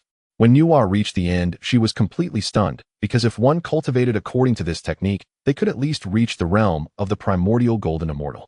This technique is incredibly suitable for the human race. It can be said to be tailor-made for them. Chun Xian, how did you create such a technique? This is unbelievable. Moreover, this technique actually has 2 parts. The upper part is a body refinement method, while the lower part is for cultivating the Tao. Dual cultivation of body and Tao. If this technique were to spread, I fear even saints would come to seize it.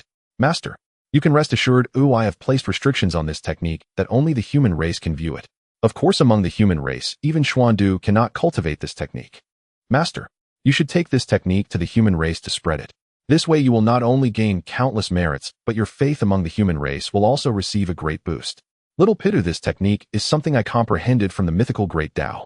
Although this technique cannot cultivate into the mythical great Tao, reaching the realm of the primordial golden immortal is still not a problem. Most importantly, if you teach this technique to the human race, they will come to believe in you, and this will greatly aid you in awakening the human Tao in the future. Hearing Chun Xian's thoughts, Nuwa felt somewhat moved, as Chun Xian was doing this to help her. Nuwa looked at Chun Xian and said, Chun Xian, since you want to teach this technique to the human race, I will help you. You wait for me in the Huahuang Tian while I go to the human race. As soon as Nuwa finished speaking, she disappeared from the training room. Chun Xian watched Nuwa depart, then rose immediately and stepped forward, vanishing in an instant from the palace of the goddess. When he reappeared, he stood before the gates of Wuzhuang Temple. Chun Xian gazed upon the temple's grand gate. Xinyuanzi, Chun Xian of the human race, comes to pay respect. The moment his words faded, Xinyuanzi, who had been seated in deep meditation within the temple, abruptly opened his eyes. Chun Xian of the human race. I do not know this person. What business could he possibly have at Wuzhuang Temple? No matter. Since he has come, I shall meet him. With that, Xinyuanzi vanished in a flash and reappeared before the gate. He swung the doors wide open, and there stood a white-robed youth, eyes locked unblinkingly upon him.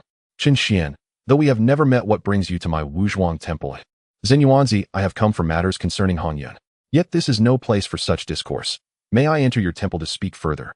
At the name Hongyun, a flicker of profound guilt flashed across Xinyuanzi's eyes.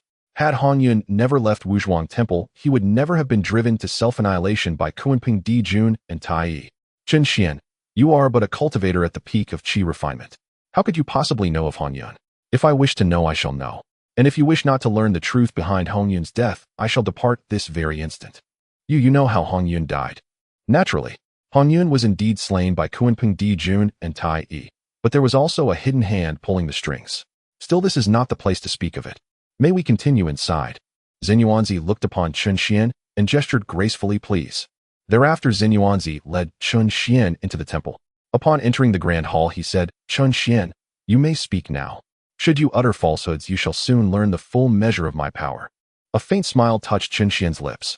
With a wave of his hand, a Taoist boundary, a great Tao veil, enveloped Wuzhuang Temple. Xinyuanzi Hongyun was slain by Kunpeng Di Jun and Tai Yi, but there was a mastermind behind their deeds. What? Impossible. Hongyun was clearly killed by Kunpeng Di Jun and Tai Yi. How could there possibly be another hand at play? Xinyuanzi, have you forgotten the Tao lectures at Zhixiao Palace? Hongyun yielded the celestial throne to Western Jin. That single act sealed his doom. Of the 6 celestial sages ordained by heaven, the Western 2 were never meant to exist. Yet because of Hongyun, Jin and Junti ascended to sainthood. Enough talk. Let me show you the truth instead. With those words, Chun Xian waved his hand again, and a vast mirror materialized above the grand hall. This is the great Tao mirror of heavenly insight, capable of revealing all celestial secrets, past and future alike. Now I shall reveal to you the true cause of Hongyun's death. As Chun Xian raised his hand and swept it across the mirror's surface, visions of the Western 2 sages conversing began to unfold. When Xinyuanzi beheld the full truth within the mirror, he roared in fury, Jin, Junti, you shameless beasts, I shall never share the same sky with you. Xinyuanzi, you now know all. If you seek vengeance, join the human race. Should you pledge yourself to us, I shall grant you the chance to exact justice with your own hands. Chun Xian, thank you for revealing this truth. I willingly swear allegiance to the human race. Yet I know well I shall never ascend to sainthood. Avenging Hongyun myself seems beyond my lifetime's reach.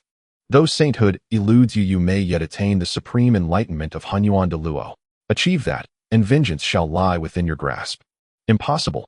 Attaining Hunyuan de Luo is no simple feat. Not only does no known path exist today, even if one did, I could scarcely accomplish it in any reasonable span of time. Xinyuanzi, if I told you I could guide you to Hunyuan de Luo, what? Chun Xian, do not jest. You claim you can help me achieve Hunyuan de Luo. Preposterous. Were such a method possible, why would you remain only at the peak of qi refinement? Chun Xian smiled coldly. Xinyuanzi, do you truly believe I am merely at the peak of qi refinement? Watch closely. His gaze narrowed, and instantly a torrent of great Tao energy pressed Xinyuanzi to the ground. Xinyuanzi, do you still think me a mere qi refinement cultivator? Xinyuanzi stared at him stunned. How is this possible? This is great Tao energy. You are a great Tao sage. Xinyuanzi, cultivation realms are but constructs imposed upon cultivators, divisions established by Hongjun himself across the primordial chaos. I cultivate the Tao itself. My body is the Tao, I am the Tao, and the Tao is me. Xinyuanzi, you have declared your willingness to join the human race. Very well, I offer you the path to Hunyuan de Luo. In return, I expect you to safeguard the human race with unwavering devotion. Should you ever falter in that duty, I shall reclaim everything I have granted you. Chun Xian dissolved the great Tao pressure, then added, as a condition of your allegiance to the human race, I shall aid you in attaining Hunyuan de Luo and restore Hongyun to life. Upon hearing these words, Xinyuanzi immediately dropped to his knees. Venerable elder, if you can revive Hongyun, I would gladly lay down my life. Laying down your life is unnecessary. From now on, you and Hongyun shall jointly protect the human. Chun Xian raised both hands toward the air and tore open a rift in the fabric of space itself. Xinyuanzi gaped at the fissure. The river of time. That is the river of time. There is no need for astonishment. Watch closely. Chun Xian plunged his hand into the rift and swam upstream against the river of time. There he found Hongyun, his physical form shattered, his nascent soul already beginning to dissipate. Without hesitation, Chun Xian seized Hongyun's nascent soul and encased it in great Tao energy, then drew it forth whole from the tides of time. Xinyuanzi, witnessing Hongyun's fading essence, fell prostrate once more. Venerable elder, hurry, save Hongyun. Xinyuanzi, do not panic. I have already prepared his salvation. Chun Xian produced a jade green pill and placed it upon Hongyun's tongue. Then, channeling great Tao energy, he guided its absorption until Hongyun's nascent soul stabilized and fully regenerated. Chun Xian turned to Hongyun. Your nascent soul is restored, but your physical body lies in ruins. To rebuild it would require at least 1,000,000 years. Very well. If I have gone so far as to save you, I may as well restore your body in full. With a sweep of his hand, great Tao energy enfolded Hongyun completely. When the light subsided, Hongyun's body stood whole and radiant once more. Overwhelmed with joy, Xinyuanzi bowed deeply, again and again, to Chun Xian. Infinite thanks, venerable elder, for saving Hongyun. Just then Hongyun stirred awake. Seeing Xinyuanzi kneeling before Chun Xian, his face darkened with rage. What have you done to Xinyuanzi? I will kill you. Hearing these words, Xinyuanzi leapt up and struck Hongyun sharply across the head with his bang. Hongyun was slammed to the ground by Xinyuanzi's palm. Hongyun, you must not be disrespectful to your elders. If it weren't for your elder, you would have already perished. Hong Yun, hurry and kneel to thank your elder for saving your life. Hearing this, Hong Yun immediately knelt and said, Hong Yun thanks the elder for his life-saving grace. Get up. Hong Yun, through this life and death experience, have you gained anything? Elder, after this experience I have realized much, and I understand who truly wished for my downfall. Hong Yun, you may call me Qin Xian. Hong Yun, tell me, what have you realized this time? Qin Xian, at the moment of my downfall, I understood that it was Jie Yin and Zhuan Ti who wanted to kill me. They used the cause and effect between us to make me mistakenly believe that my fortune lay in the West. If it weren't for their manipulation of the cause and effect, I would not have stepped out of Wu Zhuangguan. Hong Yun, are you still willing to continue being a good person? Hong Yun shook his head and said, no, I have decided not to be a person who misuses kindness anymore. After saying this, Hong Yun clapped his hands, and an evil aura emanated from him. The evil energy then fused with Hong Yun's body. When Hong Yun opened his eyes, a sinister smile appeared on his lips. Zhen Yuanzi, seeing the evil grin on Hong Yun's face, immediately looked seriously at him. Hong Yun, what has happened to you? Beside them, Qin Xian smiled slightly and said, interesting. Zhen Yuanzi turned to Qin Xian. Qin Xian, what is happening with Hong Yun? Zhen Yuanzi, it seems you haven't noticed. Hong Yun had been suppressing the evil within himself, which is why he had always been a good person. Now with the fusion of good and evil, Hong Yun's strength had reached the peak of Quasi-Saint. Hong Yun, I will now bestow upon you a great opportunity. After Qin Xian finished speaking, he pointed at Hong Yun's brow, and immediately streams of information entered Hong Yun's sea of consciousness. Seeing this, Hong Yun sat cross-legged and entered a state of enlightenment. Zhen Yuanzi, watching Hong Yun enter enlightenment, was immediately shocked and said, he has entered enlightenment. Qin Xian, are you helping Hong Yun break through to Han Yuan? Qin Xian nodded and said, exactly. Hong Yun has fused his good and evil powers and has reached the peak of Quasi-Saint. I am merely giving him a helping hand. As for what laws Hong Yun can comprehend, that will depend on his own fortune. As time passed, 3 beams of law light erupted from Hong Yun's body. Seeing this, Qin Xian laughed heartily. Good. Very good. I didn't expect you to comprehend 3 laws, however this breakthrough is a bit slow. After saying this, Qin Xian took out 3 9-turn spirit enhancement pills and injected them into Hong Yun's body. As the 3 9-turn spirit enhancement pills entered Hong Yun's body, his aura began to surge, followed by a cracking sound. It was as if some shackles in the world had been broken, and then Hong Yun directly broke through to the first level of Han Yuan. When Hong Yun opened his eyes, a tremendous holy might erupted from his body. Seeing this, Qin Xian immediately reached out to protect Zhen Yuanzi. However, just as Hong Yun's holy might swept out towards Wu Zhuangguan, it was suddenly blocked by a barrier. Hearing this, Hong Yun quickly retracted his holy might and then knelt on the ground, saying, Qin Xian,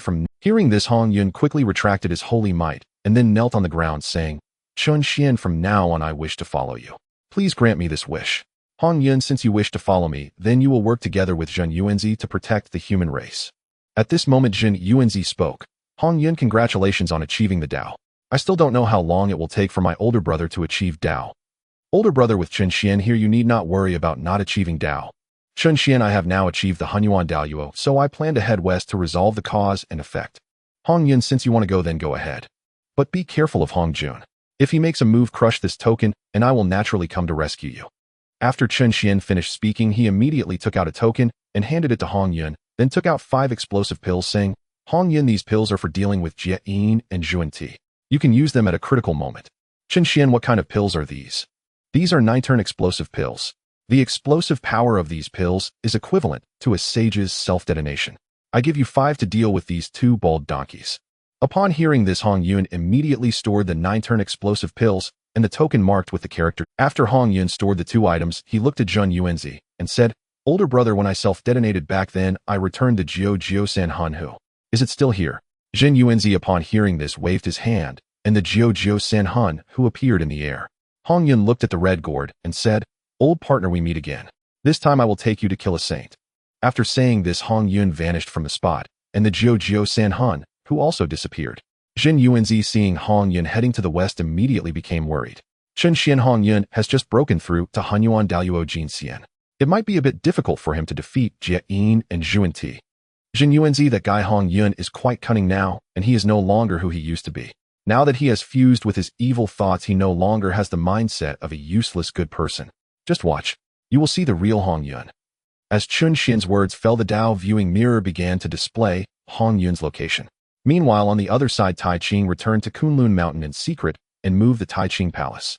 After Yuan Shi and Tong Tian learned about this, Tong Tian said, Second brother, I fear we must part ways. Kunlun Mountain cannot accommodate two saints, so I plan to head to the East Sea to find a new Tao ground. Third brother, if we are to leave Kunlun Mountain, I will be the one to move out. Second brother, don't say that. This matter is decided. I trust you to take care of Kunlun Mountain. I will come back to see you when I have the time. After Tong Tian finished speaking, he immediately disappeared from the spot. Yuanshi looked towards the East Sea and said, Third brother, second brother will definitely guard Kunlun Mountain well. Meanwhile, after Tai Ching moved out of Kunlun Mountain, he went directly to the Shouyang Mountain of the human race.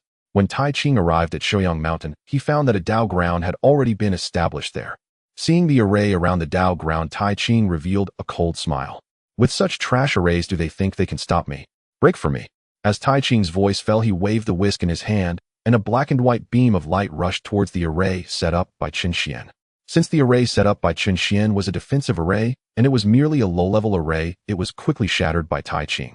At this time inside Wu Zhuangguan, Qin Xian sensed the disturbance at Shouyang Mountain and immediately looked. Qin Xian looked at Zhen Yuanzi and said, I will return to Shouyang Mountain for a while. You stay here and watch over things peacefully.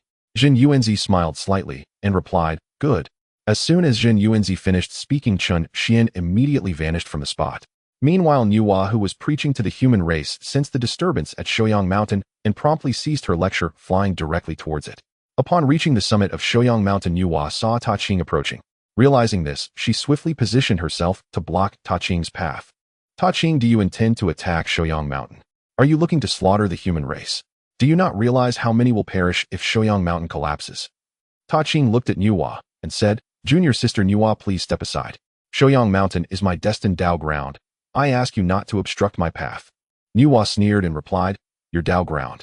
How could I possibly remember that? You have already ceded Shouyang Mountain to my disciple.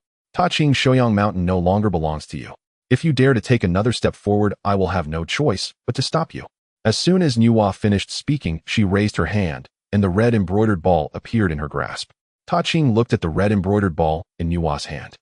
Junior sister Nuwa, the reason I gave Shouyang Mountain to Qin Xian is that he promised to refine the origin pill. But now not only has Qin Xian failed to refine the origin pill for me, but he has also taken countless spirit root materials from me. I have yet to settle this score with him. Junior sister Nuwa, you have arrived just in time. Qin Xian has taken countless spirit root materials from me, and since you are his master, you must give me an explanation. Ta Ching, I Qin Xian have refined the origin pill for you, but you never clarified how many turns it should be. I have already done my best to refine the 8-turn origin pill for you, yet you don't keep your word. Do you think you deserve to be the saint of heaven? Ta Ching followed the source of the voice and saw that Qin Xian had appeared in midair, though he didn't know when. Ta Ching looked at Qin Xian and said, Qin Xian, you are scheming deeply. You sow discord among the 3 pure ones and incite us to slaughter each other. Today I will suppress you here. Ta Ching finished speaking and immediately summoned the Taiji diagram, then pressed down towards Qin Xian. Seeing this, Qin Xian pretended he couldn't fly and fell from the air. Nuwa frowned as she saw Qin Xian falling from the sky. What on earth is this kid trying to do? A powerful Tao realm expert pretending not to be able to fly. Could it be that he wants me to intervene against Ta Ching? Nuwa approached, looking at Qin Xian with disdain. However, despite her disdain, she still instantly appeared beside him and embraced him. Qin Xian, are you alright? Wow. Junior sister Nuwa's body is so soft. If only I could hold her like this forever. I truly want to slap that Ta Ching to death, but now is not the time to reveal my strength. If junior sister Nuwa finds out my cultivation level, now how will I continue to act as a rebellious disciple in the future? Nuwa, upon hearing Qin Xian's thoughts, wondered what acting as a rebellious disciple meant. However, when she heard him say her body was soft, her face involuntarily flushed. Master, I'm fine. You should focus on the Taiji diagram coming down on us. Upon hearing this, Nuwa immediately looked up to see the Taiji diagram descending upon her. Nuwa's eyes narrowed slightly, and then she sent the red embroidered ball flying out.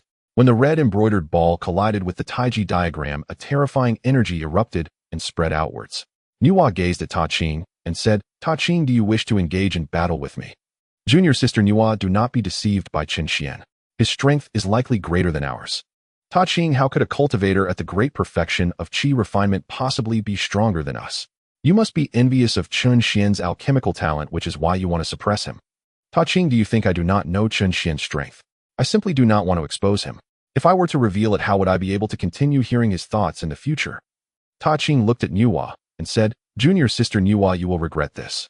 Ta Ching, whether I regret it or not is uncertain, but if you do not give me an explanation today, I will make you regret coming to Shouyang Mountain. Nuwa, do you truly intend to fight against me? Nuwa laughed heartily, saying, You have taken my disciples' Dao ground, and now speak of me fighting with you. Ta Ching, you are truly shameless. Die. Nuwa called back the red embroidered ball and charged directly at Ta Ching. Seeing this, Ta Ching immediately summoned the heaven and earth Xianhuang Linglong Pagoda. As the red embroidered ball struck the pagoda, the entire structure began to shake violently. Ta Ching looked at Nuwa and said, Since you have made the first move, I will not hold back either. Taiji diagram, Yin Yang divine light extinguish. Before anyone knew it, 2 beams of black and white light shot out from the Taiji and surged towards Nuwa. Upon seeing the 2 beams approaching, Nuwa immediately summoned the Shanhua Sheiji diagram. As the Shanhua Sheiji diagram appeared, it absorbed the 2 beams of light instantly. At this moment, Chen Xian observed Nuwa engaging in battle with Ta Ching and quickly said, Master, please take me to Shouyang Mountain first, then you can fight Ta Ching. This way you won't have to exert yourself too much, Master. Upon hearing Chen Xian's words, Nuwa immediately set up a barrier around him and transported him to the summit of Shouyang Mountain. Without Chen Xian by her side, Nuwa released all her aura. Boom! A surge of azure energy surrounded Nuwa, and she looked at Ta Ching and said, Ta Ching, you have wronged my disciple, and today I will make you pay the price. Meanwhile, in the western world, Han Yun arrived above Mount Shumi and shouted, Jane Juni, come out here. In the great hero hall, Jane, upon hearing that familiar voice, stood dumbfounded, while Juni wasn't far behind. They both exclaimed, Han Yun, how is this possible? Isn't Han Yun already dead from self-detonation? Senior brother Han Yun indeed fell back then, there is no doubt about it. Junior brother, regardless of whether this is Han Yun or not, let's go out and take a look first. After Jane finished speaking, he stepped out and instantly arrived above Mount Shumi, with Juni following closely behind. When the 2 of them arrived above Mount Shumi, they were shocked to see Han Yun. Jane exclaimed, Han Yun, you were supposed to be dead. How did you come back to life? Jane, do not concern yourself with how I came back to life. Back then you deceived me with the threads of causality, leading me to believe there was an opportunity for me in the West, and then conspired with the demon race to ambush me. You played a great scheme indeed. Jane looked at the red cloud before him. Red cloud, I do not understand what you were saying. Back then, when my junior brother and I learned of your peril, we immediately rushed to rescue you, but alas, by the time we arrived, you had already fallen. Good. Even if you arrived late, shouldn't you seek revenge for my demise? Yet not only did you not avenge me, you were even thinking of claiming the Hongmeng purple chi for yourselves, weren't you? Jane Junti, do you dare to swear to the Tao that everything was not your scheme and secret? If you do, I shall leave the Western world now. Upon hearing this, Jane and Junti fell silent, and seeing their silence, Red Cloud burst into laughter. You dare not, do you? I remember the cause and effect of your sanctification owed to me. If you cannot repay this debt, you should know what the consequences will be. Junti coldly looked at Red Cloud. Red Cloud, what do you want? What do I want? Of course I seek revenge. You 2 bald donkeys, I kindly offered you the opportunity to attain sanctification, yet you treated me this way. Prepare to die. After saying this, Red Cloud immediately took out a pill and threw it towards Jane and Junti. Junti looked at the flying pill and felt it was quite familiar, as if he had seen it before. Suddenly he remembered something and laughed. Red Cloud, this pill is useless to me. It may harm Juansheng, but both my brother and I have already attained sanctification. This pill will explode with the power of a Juansheng. At most, it cannot harm us at all. Jane also realized at this moment that during their confrontation with the man in the black robe, he used this type of pill against them in the West. Jane looked at Red Cloud. Red Cloud, it seems you are the man in the black robe. Unfortunately, this type of pill is of no use to us at all. Zhuan Ti sneered. Red Cloud, I will stand here and let you blow me up once. I want you to see just how great the gap is between a saint and a Juansheng. Upon hearing this, Red Cloud smirked. Zhuan Ti, remember what you just said. You better not dodge. If you dare to dodge, I will make your disciples accompany you to the grave. Ha ha. As soon as Red Cloud finished speaking, the 9-turn exploding pill had already flown before Jane and Zhuan Ti. Zhuan Ti saw the red pill right in front of him and immediately reached out to grab it.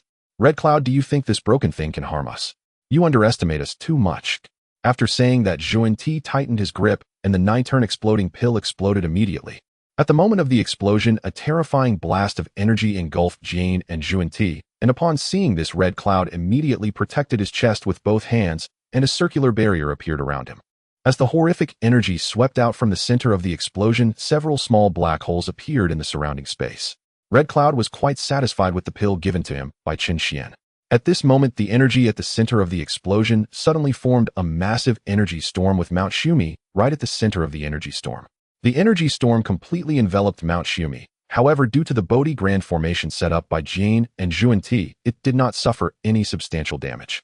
However, Jane and Juan-Ti were in dire straits as they were engulfed by the explosion, unable to even let out a scream. As time passed, the energy storm gradually dissipated, and when it vanished, Jane and Juan-Ti had long since disappeared from the void.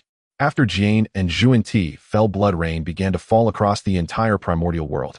Meanwhile, atop Kunlun Mountain, Yuanshi suddenly opened his eyes. Jane and Juan-Ti have fallen. Could it be Qin Xian's doing? On the other side, Tong Tian, who was searching for a Dao platform in the EC, also sensed that Jane and Juan-Ti had fallen. These two bald donkeys are really unfortunate. Last time they were taken away by Tai Ching's self-detonation, and now they have fallen again. But who did this? Could it really be Qin Xian? Forget it, it doesn't matter. Right now, finding the Dao platform is the priority.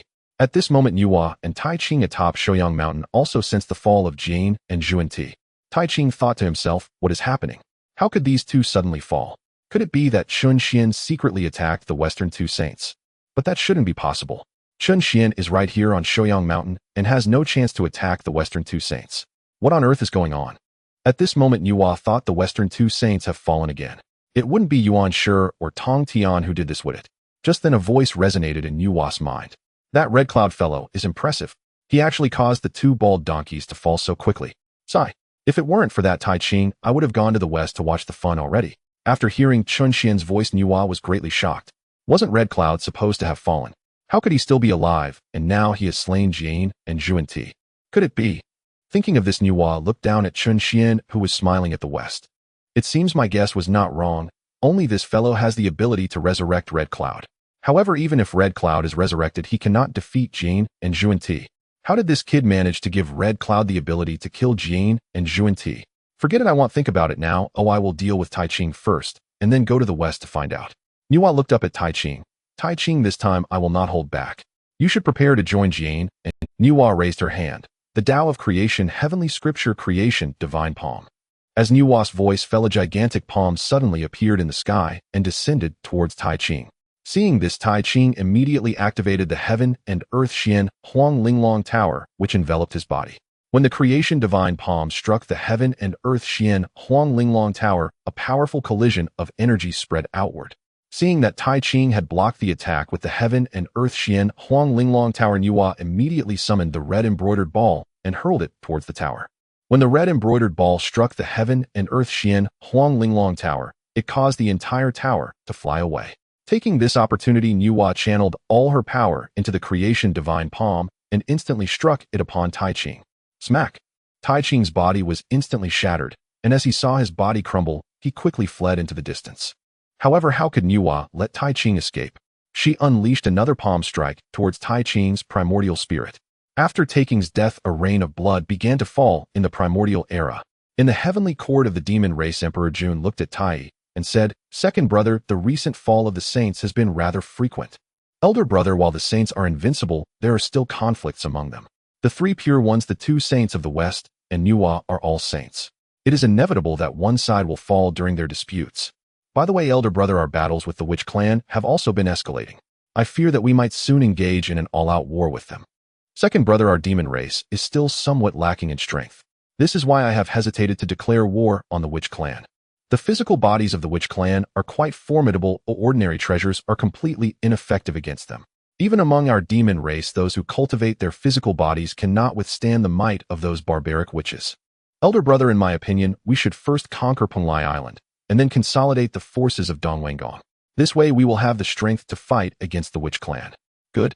It is time for us to take action against Dongwangong. This fellow has always thought of himself as the foremost male immortal appointed by the Tao ancestor, so he has never taken our demon race seriously. This time I will make him pay for it. Tai, you must immediately gather the 10 great demon saints, and then send Bays to the North Sea to bring Kunping back. As for Fushi, I will personally invite him." Upon hearing this, Tai immediately nodded and said, "Good." At the same time, in the void of the heavenly Tao, Jane and Juan-Ti were revived. Jane looked at Juan-Ti and said, "Junior brother, you were too careless this time. Elder brother, I had no idea that the power of that elixir would be so immense." Junior brother, the power of that elixir is equivalent to a saint's self-detonation. Fortunately, Hong Yun should only have one. We need to return and imprison Hong Yun, then slowly interrogate him about where this elixir came from. Elder brother, this elixir is extremely similar to the one used by the man in the black robe. Perhaps Hong Yun is that man in the black robe after all.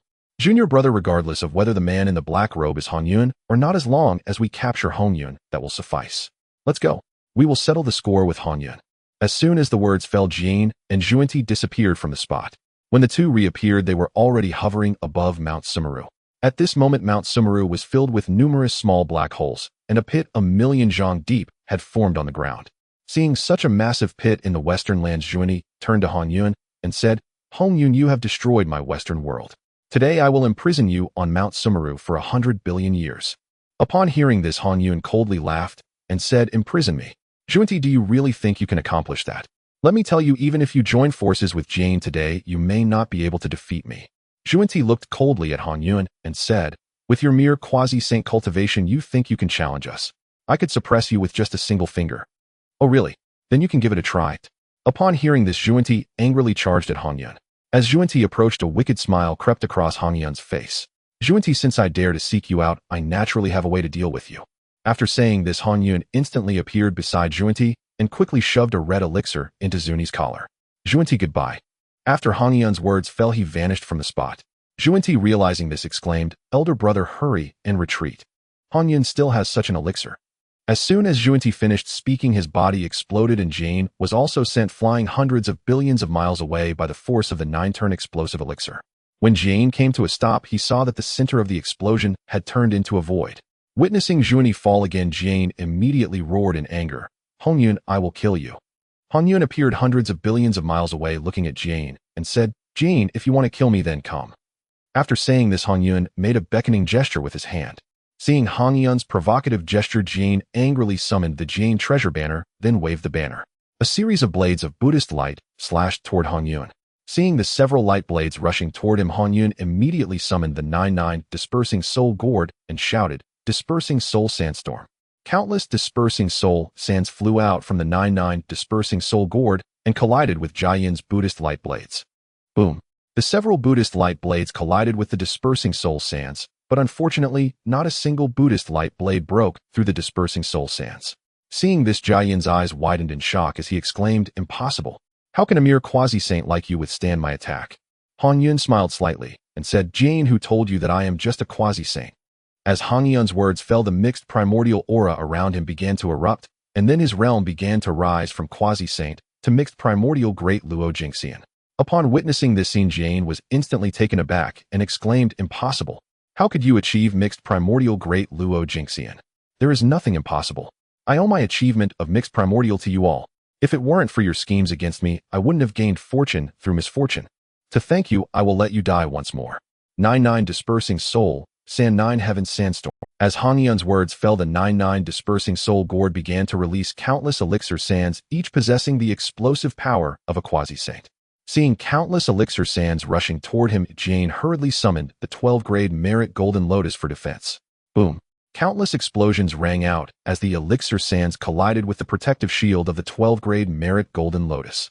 Seeing the elixir sands being defended against, Han Yun took out 2 9-turn explosive elixirs. Jane, you can protect yourself, but no one can protect Mount Sumeru. That Bodhi great array of yours has already reached its limit after taking 2 attacks from Saint's self-detonations. If I throw out 2 explosive elixirs now, do you think Mount Sumeru will directly turn into nothingness? As Han Yun's words fell, he raised his hand and threw a 9-turn explosive elixir toward Mount Sumeru. Upon seeing this, Jane attempted to summon the Buddha's country in his palm. Seeing Jane trying to take Mount Sumeru into his Buddha's hand, Han Yun declared, I will transform wind into blades, the wind blades of heaven and earth shall slash.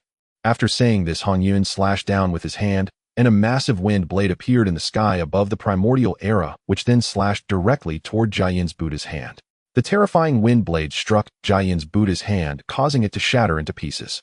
Seeing this, Jane exclaimed in shock, how is this possible? You actually understand the law of wind. Jane, you underestimate me too much. I am not only proficient in the law of wind. Next, let us have some fun. Jane, you now have 2 choices. First, save yourself. Second, save Mount Shumi. Come, let me see whether you will save yourself or Mount Shumi. Jane looked at the exploding 9 revolutions pill falling towards Mount Shumi and immediately used the 12 grades of merit golden lotus to block the red clouds of pill dust while he quickly flew towards the 9 revolutions explosive pill. As Jane approached the explosive pill, he hurriedly activated a barrier wrapping himself and the 9 revolutions explosive pill within it.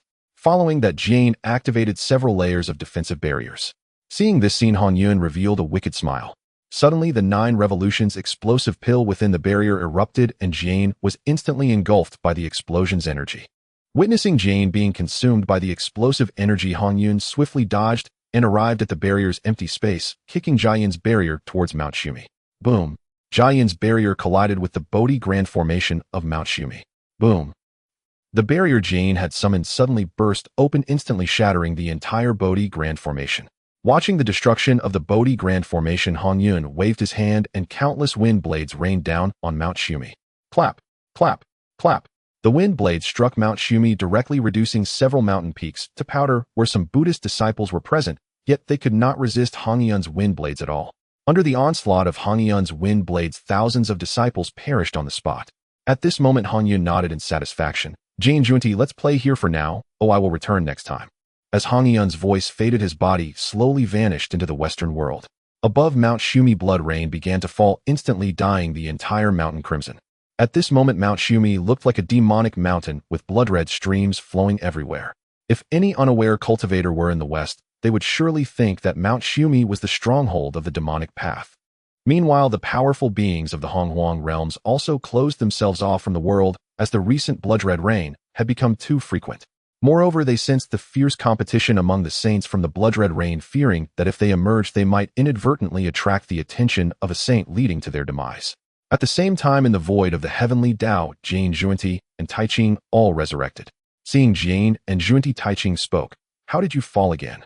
Jane looked at Taiching. Taiching, that scoundrel Han Yun is not dead. He has even attained the Hunyuan Tao. Moreover, this scoundrel Han Yun somehow obtained a type of red pill whose explosive power is sufficient to cause a saint's downfall. Taiching was immediately taken aback. I didn't expect Han Yun to be alive. Jane Junti, it seems that you will have considerable trouble ahead.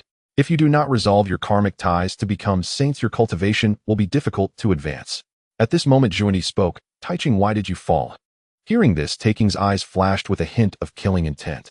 I originally intended to establish a Taoist temple among the human race, but who would have thought that Nuan not only prevented it, but also fought me fiercely. Junti frowned immediately. Taiching, you clashed with Nuan. With your strength, you shouldn't have lost to her. How could you have been slain by Nuan? Taiching spoke darkly. Nuan has reached the 6th level of sainthood, and with my 4th level cultivation, I am simply no match for her. Jane was shocked. Nuan's cultivation has also increased too rapidly. At this rate, we will have no place to stand. We must quickly raise our cultivation. Taiching sneered. To rapidly increase our cultivation is simply impossible unless we can weaken the luck of the human race, otherwise Nuwa will only grow stronger. Jane thought for a moment, and then looked at Taiching. Taiching, I have a way to weaken the luck of the human race, but you must not interfere in this matter, and must help us delay Nuwa. Taiching glanced at Jane. What scheme do you have? Taiching, we can use the demon race to slaughter the human race. As long as the demon race slaughters 90% of the human race, Nuwa's luck will be weakened by 90%. After the demon race has slaughtered 90% of the human race, Taiching, you can step in to save them. This way the human race will believe in you, and as they develop, your strength will also become incredibly powerful. Taiching, we may secretly assist you, but we have one condition. Jane said, Taiching, what condition do you have? Taiching, we will secretly help you deal with Nuwa, but you must agree to help me spread the Tao from the west to the east. If you are willing, we can start secretly inciting the demon race to slaughter the human race. Taiching thought for a moment. All right, I agree to you. As soon as Taiking's words fell, his body vanished into the void of the heavenly Tao, and Jane looked at Juni. Junior brother, we must quickly return to the west, otherwise Hong Yun may attack Mount Shumi. Junti nodded. Senior brother, then let us hurry back. Immediately the two flew towards the western world. When they arrived, they saw that several peaks of Mount Shumi had been destroyed by Hong Yun, and even thousands of disciples had been slain by him. Fortunately, Hong Yun did not continue his massacre, otherwise all disciples of the Western teachings would have undoubtedly perished at his hands. Senior brother Hong Yun is utterly despicable. We must find a way to eliminate him, otherwise we will never have peace in the West. Junior brother, it is currently impossible to eliminate Hong Yun. We will find opportunities to deal with him in the future. For now, let us first restore Mount Shumi. Meanwhile, after Taiching exited the void of the heavenly Tao, he flew straight towards the 36 heavens. Upon reaching Taiching heaven, he waved his hand, and a palace appeared in the sky.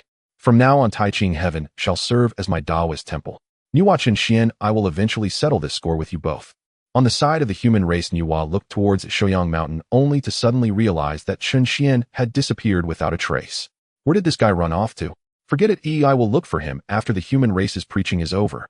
After Nuwa finished speaking, her body slowly disappeared. Meanwhile, inside Wuzhuang Temple, Chen Xian was sitting on a mat watching Hong Yun return. As soon as Hong Yun returned to Wuzhuang Temple, he immediately knelt and said, Chen Xian, thank you so much this time. Without your resurrection, I would have had no chance for revenge. It's nothing.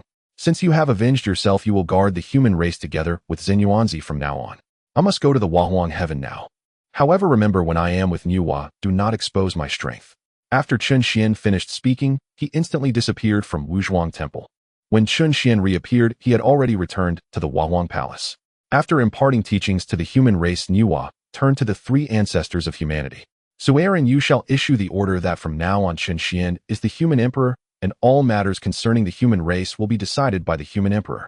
Hearing this, Suerin immediately knelt and said, Nuwa, Saint Mother, I do not know what contributions Chen Xian has made to humanity, why he should become our human emperor. Nuwa smiled slightly and said, do you not know?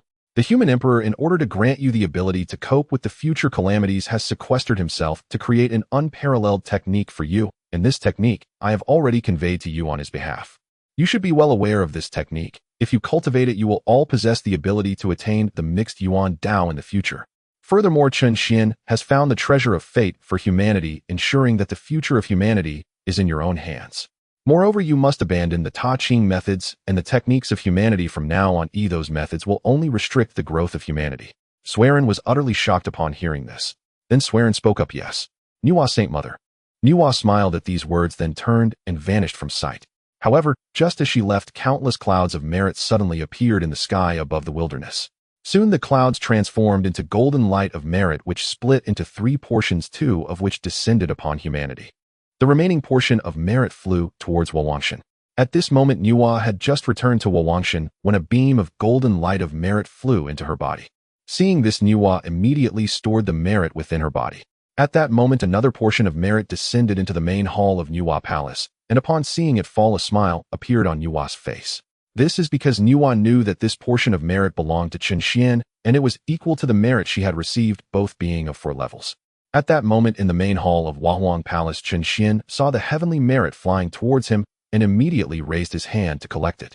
At that moment, Nuwa walked in from outside the hall and said, Chen Xian, after I killed Ta Ching, where did you go? Chen Xian looked at Nuwa and secretly thought, little Pidong, I went to Wuzhuang Temple, and I even reversed the river of time to resurrect Hong Yun. Not only that, I even sent Hong Yun to seek revenge on the Western Two Saints. You have no idea how badly Hong Yun dealt with the Western Two Saints. They fell twice in succession, and you also killed Ta Ching. It's simply delightful to cause trouble behind the scenes, but I definitely can't tell you this. Nuwa, upon hearing Chen Xian's thoughts, was utterly astonished. This kid actually resurrected Hong Yun, and had Hong Yun kill the Western Two Saints. Such an interesting thing, and he actually kept it from me. Master, I saw that after you killed Ta Ching, I returned to Wahuang Palace. By the way, Master, how did it go when you preached to humanity? Chen Xian, of course, it went very smoothly for me to preach, otherwise how could you have received merit? By the way, Chen Xian, I took the liberty to declare you as the human emperor. You won't blame me, will you? Damn, you made me the human emperor, little Pidong. How can I be at ease cultivating like this? Although my current strength is comparable to the great Tao, I still have a long way to go to reach the mythic level of Deluo. Forget it, since you want me to be the human emperor, I will take this opportunity to reorganize humanity and let the demon race experience the power of humanity. Nuwa, upon hearing Chen Xian's thoughts, secretly pondered, how could the demon race slaughter humanity? Is there something behind this that is not known to the public? No, I must find a way to extract Chen Xian's true thoughts. Chen Xian, now that you are the human emperor, how will you lead humanity to rise? Leading humanity to rise. When I see humanity slaughtering the demon race, you will know how humanity... However, Dijuan and Tai are quite foolish. For the sake of killing the witch race, they actually do not hesitate to slaughter humanity, and they are not afraid of offending Nuwa. But speaking of which, these two guys seem not to worry about such situations. After all, with Fushi around, Nuwa cannot do anything to the demon race. At most, she could just scold them a few times. If I were Nuwa, I would directly crush Dijuan and Tai. Although the demon race slaughtering humanity is indeed plotted by the saints, it is a fact that the demon race is slaughtering humanity. However, with me here, the demon race wants to slaughter humanity. That is simply a dream. Master, humanity now has cultivation techniques. All that remains is to properly cultivate the talented cultivators within humanity. Of course, Chen Xian's words were merely said to Nuwa casually. Master, now that I am the human emperor, I need to return to humanity to lead them to rise. Chen Xian, since you want to return to humanity, I will not accompany you to travel through the wilderness. I am about to break through to the 7th layer of saint status. Chen Xian, I will have Jin Ning send you back. Chen Xian smiled slightly and said, thank you, master. Then I will return to humanity first. After Chen Xian finished speaking, he turned and walked towards the hall's exit. At this time, Nuwa was pondering who was using the demon race to slaughter humanity. After a moment of thought, Nuwa felt that Ta Qing was the most likely suspect. After all, Ta Qing has a history. Previously, Ta Qing's disciple caused great harm to humanity with the Golden Core Dao, and now he is utilizing the demon race to slaughter humanity, which is not impossible. Meanwhile, in the sky above Penglai Island, the demon army had completely surrounded Penglai Island. Dijuan looked at Penglai Island and said, East King, come out and die. Within the immortal court of Penglai Island, the East King sat on the imperial throne and said, everyone follow this immortal emperor to meet this little Dijuan. After the East King finished speaking, he instantly vanished from the spot, and the many immortal officials below also disappeared. When the East King reappeared, he was already in the sky above Penglai Island. Dijuan looked at the East King and said, East King, I have come today to recruit your immortal court. As long as you are willing to join my demon race heavenly court, I will confer upon you the title of the 5th demon emperor. The East King smiled slightly and said, Dijuan, do you think this immortal emperor will defect to the demon race heavenly court? You must be dreaming. I am the foremost male immortal appointed by the Tao ancestor. If you, Dijuan, join my immortal court, we can compete for supremacy in the wilderness together. Upon hearing this, Dijuan immediately sneered and said, East King, with you alone you are not qualified to make me submit. Since you are unwilling to join my demon race heavenly court, I will have no choice but to bloodily wash Penglai Immortal Island. 10 great demon saints, obey my command and slay all living beings on Penglai Island. The East King glared at Dijuan and said, Dijuan, you dare? Are you not afraid of the Tao ancestor's wrath? Huh? East King, do you think the Tao ancestor will save you? Dijuan, don't be too proud. If you wish to kill this celestial emperor, you must see if your demon clan has the strength to do so. As the Eastern King finished speaking, 100,000 Tai golden immortal cultivators of the celestial court began to set up the grand array of 10,000 celestials. The grand array of 10,000 celestials is simply laughable. Today this emperor will show you that in my eyes the grand array of 10,000 celestials is nothing but a joke. Tai, the 10 great demon saints will join me to set up the grand array of the cosmic stars. Kunpeng, you guard the side and ensure that the Eastern King and the others do not have a chance to escape. Upon hearing this, Kunpeng smiled slightly and said, Yes, your majesty, Dijuan. Dijuan nodded, then took out the river map and Luo Shu flying above the demon army. 365 demon gods, summon your star flags and join me in setting up the grand array of the cosmic stars. As Dijuan's words fell, the 365 demon gods each summoned their star flags, while the 10 great demon saints positioned themselves around Dijuan and Tai. Soon the grand array of the cosmic stars took shape, and as the formation solidified, the power of the cosmic stars surged into the grand array. Seeing this, Dijuan immediately commanded, Kill for me. At the same time, Chen Xian and Jin Ning, on their way to the human race, suddenly sensed a massive force of star energy. Chen Xian frowned. Such a massive force of star energy, could it be that the demon clan has made a move against the witch clan? After saying this, Chen Xian began to calculate with his fingers, and then he revealed a slight smile. I see the demon clan intends to swallow the forces of the Eastern King. Senior sister Jin Ning, let's not rush to the human race, let's head to Penglai Island first. Jin Ning nodded and said, Yes, junior brother Chen Xian. Then Jin Ning turned towards Penglai Island, and as the two approached, Chen Xian took out a black robe and put it on, then took out a mask and put it on his face. Immediately after, Chen Xian took out another set of black robe and mask, saying, Senior sister Jin Ning, you should wear this too. Let's go and reap some benefits. He. Upon hearing Chen Xian's words, Jin Ning immediately transformed into human form and donned the black robe and mask. At this time, the grand array of 10,000 celestials was being shattered by Dijuan's grand array of cosmic stars, and the forces of the celestial court had lost a third of their numbers. Dijuan looked at the Eastern King and said, Eastern King, you still have time to surrender, otherwise I will ensure your demise. The Eastern King laughed heartily and said, Dijuan, dreaming of having me surrender is simply foolish. If you have the ability, let's fight Unyanon. If I lose, everything of the celestial court will belong to you. What do you say? Upon hearing this, Dijuan chuckled slightly. All right, I will grant you this. If you can defeat me, I will withdraw the demon clan's heavenly court and never set foot on Penglai Island again. Come, let me see how much ability you truly possess. Upon hearing this, the Eastern King summoned the pure yang true fire and shot it towards Dijuan. Seeing the pure yang true fire approaching him, Dijuan showed a hint of mockery on his face. Eastern King, playing with fire in front of me is seeking death. Sun God Flame burn. After saying this, Di Jun raised his hand and unleashed a Sun God Flame to collide with the pure Yang True Fire. Boom. As the two flames collided, the Eastern King was astonished to find that the pure Yang True Fire was instantly absorbed by the Sun God Flame. Seeing the Sun God Flame attacking him, the Eastern King immediately took out his dragon head staff to block the Sun God Flame. With a wave of the dragon head staff, a dragon soul instantly scattered the Sun God Flame. Di Jun observed this scene and coldly chuckled. A supreme innate spiritual treasure. Too bad, even if you possess a supreme innate spiritual treasure, you are still no match for me. Heavenly Emperor Sword. Unite with the Sun God Flame. Holding the Heavenly Emperor Sword, Di Jun saw the sword ignite with terrifying Sun God Flame, then he charged directly at the Eastern King. Seeing this, the Eastern King unleashed 9 dragon souls to bite at Di Jun. Di Jun swung the Heavenly Emperor Sword, slicing the dragon souls that were lunging at him into fragments. Di Jun looked at the Eastern King and said, Eastern King, whatever abilities you still possess, feel free to. Seeing that he was no match for Di Jun, the Eastern King decided to resort to self-detonation to take Di Jun down with him. He gripped his dragon head staff and charged at Di Jun. Seeing the Eastern King charging at him, Di Jun laughed heartily. Come on. Today I will accompany you in a... After saying this, Di Jun swung the Heavenly Emperor's sword down at the Eastern King. The Eastern King used his dragon head staff to deflect Di Jun's strike, but some of the attacks still landed on him. The Eastern King gritted his teeth and flew in front of Di Jun, saying, Di Jun, this celestial emperor acknowledges your strength, but what good is that?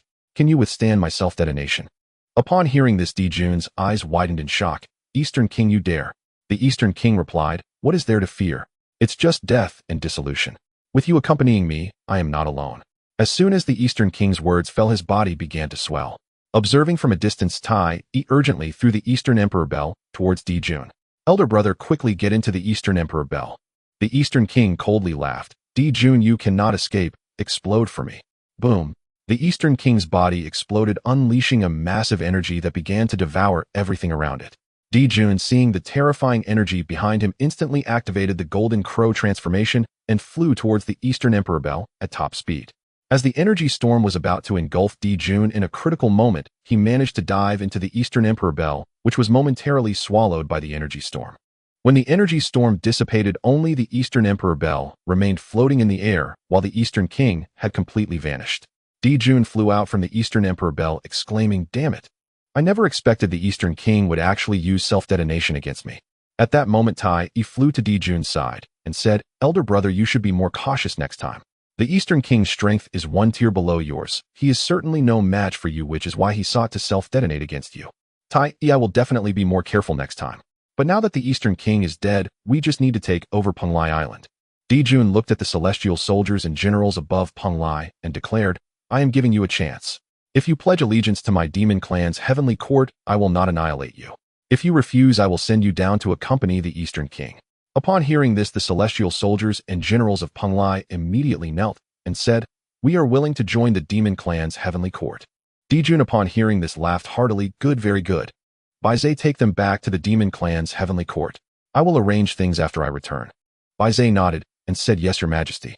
He then addressed the celestial soldiers of the immortal court. You will return to the demon clan's heavenly court with me. When Emperor Jun returns, he will naturally arrange positions for you. The celestial soldiers echoed in unison, yes, Baizé the demon sage. Seeing this, Baizé immediately led all the celestial soldiers back to the demon clan's heavenly court, while Emperor Jun looked at Tai and said, second brother, let us go down and retrieve the treasures from the immortal court's treasury. Just as Emperor Jun and Tai were about to descend to Penglai Island, Chen Xian in a black robe, accompanied by Jin Ning in a black robe, appeared before them. Chen Xian in the black robe looked at Emperor Jun and Tai and said, you too, do you want to leave on your own, or should I personally escort you?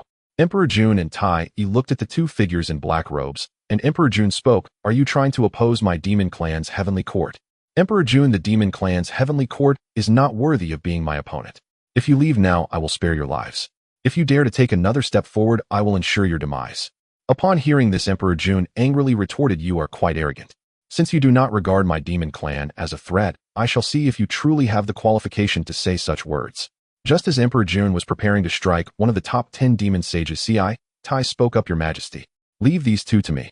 Emperor Jun looked at Tai and said, Tai, then I leave them to you, but be careful. This person's strength is something even I cannot see through. Tai wielded his wolf-tooth club and said, "Rest assured, your majesty, my physical body is difficult to breach even by a great Luo golden immortal. Even if I am no match for them, I can still retreat unscathed." The Eastern Emperor Tai spoke. "Ci Tai, go. If you are at a disadvantage, retreat immediately." Ci Tai nodded, then looked at Chun Xian in the black robe. "Kid, you still have time to leave. Otherwise, I will turn you to—" Chun Xian in the black robe looked at Ci Tai and raised a hand to flick, instantly piercing through Ci Tai's head with the force of the Great Path. Noisy. "Emperor Jun, I will say it again, if you leave now, I will let you go. If you wish to die, take another step forward and try." As Chun Xian's words fell, Ci Tai's head instantly turned to ashes. Not only that, but Ci Tai's soul was also reduced to ashes. Emperor Jun watched in rage as Ci Tai met a tragic end, but reason told him not to act against the person before him, or he too would perish on the spot. Meanwhile, Eastern Emperor Tai also realized that even he could not gauge this person's strength. At this moment, Tai could think of only one thing: this person's strength far surpassed his own. Although he had reached the level of a lesser saint, anyone stronger than him could only be a saint. However, Eastern Emperor Tai could not discern which saint this person was. Seeing that he could not see through the opponent's strength and the fact that the opponent could kill Ci Tai with a single strike, Eastern Emperor Tai immediately thought of retreating, for offending a saint would mean establishing a formidable enemy for the demon clan's heavenly court. Yet Emperor Jun felt some reluctance and said, "Senior, although you possess saint-level strength, my demon clan's heavenly court has a saint as well. If you truly wish to oppose me, I will have to call upon our clan saint for assistance." Chun Xian in the black robe smiled slightly and said, "Emperor Jun, you are referring to Nuwa, right? Good. I will give you one chance. Go find Nuwa to help you now. If Nuwa dares to act against me, I will not hesitate to strip her of all her cultivation." Emperor Jun was greatly shocked by this statement. This person actually dared to claim he would strip Nuwa of her cultivation. It should be known that Nuwa is a heavenly Dao saint and an immortal being. Even if the black-robed person's strength is formidable, it should be impossible to strip Nuwa of her powers. Thus Emperor Jun looked at Chun Xian in the black robe and said, "Since you refuse to step aside, I will have to summon Saint Nuwa for assistance." As Emperor Jun's voice fell, he flipped his hand, revealing a Huang Ling, and then crushed the token. Far away in the Huang Palace, Nuwa sensed Emperor Jun summoning her. She immediately stood up and stepped out, reaching Penglai Island in an instant. Nuwa looked at Emperor Jun and said, "Emperor Jun, what do you need from me?" Emperor Jun pointed at Chun Xian in the black robe and said, "Saint Nuwa, this person is preventing my demon clan from occupying Penglai Island. I ask for your assistance." Hearing Emperor Jun's words, Nuwa turned to look at Chun Xian in the black robe. When she recognized the figure before her, she was instantly taken aback. Why is this kid here? Is he trying to claim Penglai Island for himself? At this moment, Chun Xian's voice echoed in Nuwa's consciousness. It seems that Master has quite deep feelings for the demon clan. I hope that when the calamity strikes the human race, Master will not favor the demon clan, otherwise I will have to strip her of all her cultivation. Upon hearing Chun Xian's thoughts, Nuwa immediately gritted her teeth in anger. "You little brat, I only came to take a look because of the Huang Ling. Who told you I would help the demon clan? Friend, we have fought once before, and I didn't expect your strength has improved considerably. If you want Penglai Island, I will make it clear it is hereby gifted to you. Now you two return to the demon clan's heavenly court. You will not obtain Penglai Island." Emperor Jun was instantly taken aback and exclaimed, "Saint Nuwa, are you saying that even you cannot deal with him?" Nuwa's gaze turned cold as she looked at Emperor Jun. "Emperor Jun, if you do not wish for the demon clan to be exterminated, I advise you to return to the heavenly court." Upon hearing this, Emperor Jun suddenly understood Nuwa's intent. He looked at Eastern Emperor Tai and Kuanpeng and said, "Let's go. We are returning to the demon clan's heavenly court." Immediately, Emperor Jun transformed into a rainbow and soared toward the demon clan's heavenly court, while Eastern Emperor Tai and Kuanpeng exchanged glances and followed suit. Soon after, the 9 great demon sages also led 100,000 demon soldiers back to the demon clan's heavenly court. After Emperor Jun and the others left, Nuwa also vanished from the spot, leaving Chun Xian bewildered. What just happened? He initially thought his master would engage him in battle, but instead she let Emperor Jun and the others return to the demon clan's heavenly court. At this moment, Chun Xian could not understand why his master had done this, especially since he had not revealed his own cultivation level. Under normal circumstances, his master should have fought him, yet she allowed the demon clan to retreat instead. Chun Xian was utterly perplexed as he could not fathom why Nuwa would act this way. At this moment, Chun Xian had no idea that Nuwa could hear his heart's voice. If he had known, he would have understood why Nuwa acted this way. Meanwhile, after returning to the demon clan's heavenly court, Dijun started to rage all because the Penglai Immortal Island, which was about to fall into his hands, was thus handed over to others. At this time, Dong Huang Tai also returned to the demon clan's heavenly court. Seeing Di Jun in a fit of anger, he walked over and advised, "Elder brother, do not be angry. This time we can only admit our misfortune after all the other party couldn't even deal with Nuwa. Second brother, I know what you want to say, but I am unwilling to let Punlai Island go to the man in the black robe. The treasure vault that was almost within reach has been snatched away like this." Just as Di Jun was venting his anger, Nuwa descended from the sky. "Di Jun, this palace knows you are very dissatisfied, but this is the only way to preserve the heavenly court. This person's strength is incredibly terrifying. Even if the Dao ancestor were to come, he would not be able to deal with him." Dong Huangtai looked at Nuwa and asked, "Saint Nuwa, what is the origin of this person?" "This palace does not know the origin of this person, only that he possesses supreme treasures of the Dao, and it seems that there is more than one. The last time he fought with this palace, he used a supreme treasure of the Dao. Moreover, during that encounter his strength was only slightly inferior to mine, yet just now this palace was unable to discern his realm." Upon hearing this, Dong Huangtai, he was greatly shocked. "Saint Nuwa, are you saying that this person's strength is comparable to that of the Dao ancestor?" "No, his strength is likely far beyond that of the Dao ancestor. I advise you not to harbor any thoughts of revenge, or it will only bring disaster to the demon clan." After Nuwa finished speaking, she instantly disappeared from sight. Upon hearing her explanation, Di Jun felt immensely relieved, grateful that he had listened to Nuwa at that time. Otherwise, the demon clan would truly have been doomed. Immediately, Di Jun looked at the 9 great demon saints and ordered, "You are to relay the command that no demon clan member is allowed to approach Punlai Immortal Island from now on. Anyone who disobeys will be executed on the spot." At this moment, Baizé spoke up, "Your Majesty, since Ci Tai has fallen, we must find another great demon to take on the position of Demon Saint. Baizé, I have my own plans for the position of Demon Saint. For now, you should arrange those immortal soldiers and generals first." Once the 9 demon saints had withdrawn, Kunpeng also spoke. "Di Jun, I must return to the Nether North Sea. If there are any major matters concerning the demon clan, you may send someone to find me." As Kunpeng finished speaking, his body transformed into a giant bird and flew towards the North Sea. After Kunpeng left Tai, he looked at Di Jun and said, "Elder brother, although we did not capture Punlai Immortal Island this time, we have still gained quite a bit. At the very least, our demon clan has been strengthened significantly. Second brother, I have a feeling that a great battle with the witch clan may come at any time. We must quickly enhance our elder brother. Rest assured, as long as I am here, the demon clan will never lose." Upon hearing this, Di Jun couldn't help but think that his younger brother's strength had already reached the level of a quasi saint, yet, in order not to make him sad, he had forcibly suppressed his own cultivation. "Second brother, I know that as long as you are here, our demon clan will definitely not lose. After all, you are the strongest beneath the saints. I believe that if we brothers join forces, the witch clan will surely not be our match. Second brother, you should enter seclusion to cultivate. I also wish to enter seclusion for a while." Dong Huangtai smiled slightly and replied, "Good. Elder brother, you can rest assured and focus on your cultivation." Then Dong Huangtai left the demon emperor's palace. At this moment on Punlai Island, Chen Xian looked at Jin Ning and said, "Let us go and take a look at the treasure vault of the immortal court together." Jin Ning smiled slightly and said, "Junior brother, then let us go. Senior sister wants to see just how many good things the Eastern King has stored over countless years." As the two chatted and walked, they soon arrived at the entrance of the immortal court's treasure vault. Chen Xian looked at the seal at the entrance of the vault. "Senior sister Jin Ning, please step back. I will open the seal, and we can enter afterward." Upon hearing this, Jin Ning immediately retreated to the side.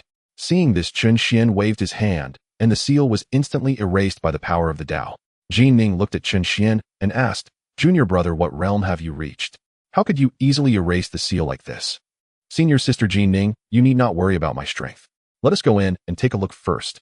As soon as he finished speaking, Chen Xian walked into the vault, while Jin Ning muttered beside him, "Damn Chen Xian, worthless Chen Xian, actually kept it from me, humph." However, although Jin Ning was constantly muttering, she hurriedly followed Chen Xian into the vault. Once inside, her eyes lit up as she gazed at all the heavenly materials and earthly treasures within. "Junior brother, we have struck it rich. So many heavenly materials and earthly treasures, if used for cultivation, our strength will absolutely increase significantly." Chen Xian shook his head and replied, "Senior sister, although these heavenly materials and earthly treasures are precious, there are no good top-grade magical treasures. However, even if there aren't any good treasures, there are quite a few spirit root materials. If used for alchemy, they can greatly enhance the strength of the human race. Senior sister Jin Ning, you must not touch these spirit root materials. I want to use them for the human race." Upon hearing this, Jin Ning's face showed a look of disappointment, which Chen Xian happened to see. Therefore, he took out a Wu Dao Dan and 2 8-turn spirit increasing pills, saying, "Senior sister, you need not look so disappointed. Here is a Wu Dao Dan and 2 8-turn spirit-increasing pills. As long as you consume them, your strength can break through to Kwasa Saint. However, senior sister, I suggest you do not take the path of slaying the 3 corpses. I have a cultivation method here. If you practice this method, you will have a chance to attain the Tao of Hunyuan in the future. After Chen Xian finished speaking, he pointed a finger at Jin Ning's brow, immediately sending a vast amount of information into her sea of consciousness. Once Jin Ning absorbed the information, she excitedly shouted, "Junior brother, you are too good to me. If I practice this Hunyuan True Fire technique, I will definitely be able to attain the Tao of Hunyuan." Chen Xian smiled slightly and said, "Senior sister, attaining the Tao of Hunyuan is not that simple. You are currently at the peak of the Great Luo realm. Even if I give you the Wu Dao Dan and spirit-increasing pills, you will at most only step into Hunyuan Golden Immortal. Senior sister, you should cultivate diligently. I will put away these heavenly materials and earthly treasures first, and then I want to merge the other 2 immortal islands." "Junior brother, you aren't planning to merge Yingzhou Island with Fangzhong Island, are you?" "Exactly. That is my intention. These 3 islands are fragments transformed from the creation Jade Butterfly, so I plan to merge them together." Of course, Chen Xian had his own calculations in mind. Hongjun already knew that the 3 immortal islands were fragments of the creation Jade Butterfly, but unfortunately Hongjun only knew about Penglai while Yingzhou and Fangzhong had been hidden by the Heavenly Tao. The Heavenly Tao took this action to prevent Hongjun from obtaining the perfect creation Jade Butterfly. Now, however, Chen Xian was planning to occupy the other 2 islands as well.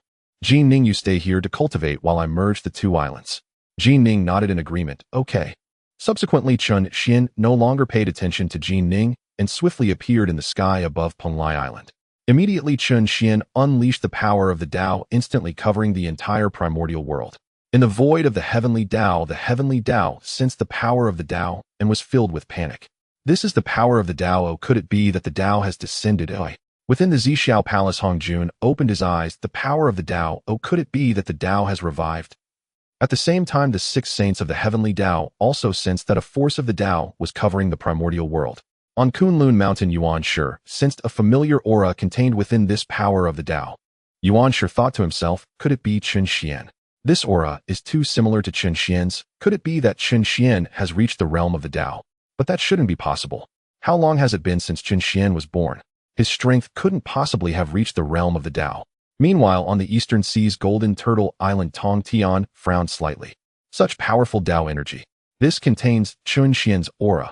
Could it be that Chen Xian has broken through to the realm of the Tao? At this time, Tai Ching and the 2 saints of the West also sensed this aura, and they too sensed the presence of the figure in the black robe within it. At this moment, Tai Ching and the 2 saints of the West simultaneously reminded themselves to never provoke the figure in the black robe. However, on Penglai Island, Chen Xian was completely unaware that the Heavenly Tao and the 6 saints of the Heavenly Tao sensed his power of the Tao, even if he knew he wouldn't care. Currently, Chen Xian only wanted to quickly find the other 2 islands. As time passed, he soon located the 2 islands. Chen Xian opened his eyes, a faint smile appearing on his lips. I didn't expect the Heavenly Tao to actually hide so well. It actually hid these 2 islands within the void. But now they belong to me. As Chen Xian finished speaking, he immediately opened his arms and made a slight grasp, and the 2 islands were pulled out from the void by him. Meanwhile, in the void of the Heavenly Tao noticed Yuzhou Island and Fangzhong Island were being grasped by the power of the Tao. It immediately locked onto Yuzhou Island and used spatial movement to appear above Yuzhou Island in an instant. When the Heavenly Tao saw the figure in the black robe, it instantly sensed the terrifying power of the Tao emanating from him. The Heavenly Tao quickly spoke. "I greet you, Senior." The black-robed Chen Xian looked at the Heavenly Tao and said, "Primordial Heavenly Tao, are you here for these 2 islands?" "Senior, these 2 islands were hidden by me. They are not yet ready to be born." "Is that so? What if I insist on having them appear? What will you do then?" "Senior, if you wish for them to appear, then I cannot stop you, but I implore you, Senior, please do not allow Hongjun to take them." Chen Xian chuckled coldly. "Heavenly Tao, you are afraid too. These 2 islands are transformed from the Chaos Jade Butterfly, so you fear that Hongjun will obtain them, right? Rest assured, these 2 islands along with Penglai Island will become my cultivation grounds. If Hongjun dares to come and take them, I will simply suppress him." "All right. If there's nothing else, you may leave. Do not disturb me, or I won't hesitate to erase you." Upon hearing this, the Heavenly Tao immediately replied, "Yes, Senior." Then the Heavenly Tao quickly departed from Penglai Island. Once it returned to the void of the Heavenly Tao, it broke out in a cold sweat. The Heavenly Tao thought to itself, such terrifying power of the Tao. This person's strength has likely already reached the realm of the Tao. It seems I can never set foot on Penglai Island, otherwise this heavenly Tao might perish at any moment. However, the heavenly Tao also realized a problem. While it could refrain from stepping into Penglai Island, if some foolish creature dared to enter the entire primordial world, would be erased by this person. Thinking of this, the heavenly Tao immediately transmitted a message to every being in the primordial world, declaring that no being was allowed to step into the realm of Penglai Island. Anyone who dared to do so would be punished by heavenly punishment. At this time, Hong Jun and the 6 saints of the heavenly Tao also received the transmission from the heavenly Tao. Hong Jun thought to himself, why would the heavenly Tao issue such a command? Could it be that some powerful Tao expert is on Penglai Island? Not good. Penglai Island is transformed from pieces of the Chaos Jade Butterfly. If some Tao expert is on Penglai Island, my Chaos Jade Butterfly will never be complete. Damn it. If the Chaos Jade Butterfly is incomplete, how can I rely on it to achieve the Tao? I must find a way to obtain Penglai Island, otherwise my dream of entering the realm of the Tao will remain just a dream. After contemplating for a moment, Hong Jun decided to first initiate the calamity, and once his strength was strong enough, he would devour the heavenly Tao and Pangus Tao fruit. This way his strength would approach the Tao. Then as long as he secretly seized Penglai Island and attained the Tao, no Tao expert would be able to do anything to him. Once Hong Jun had everything planned, he slowly closed his eyes again.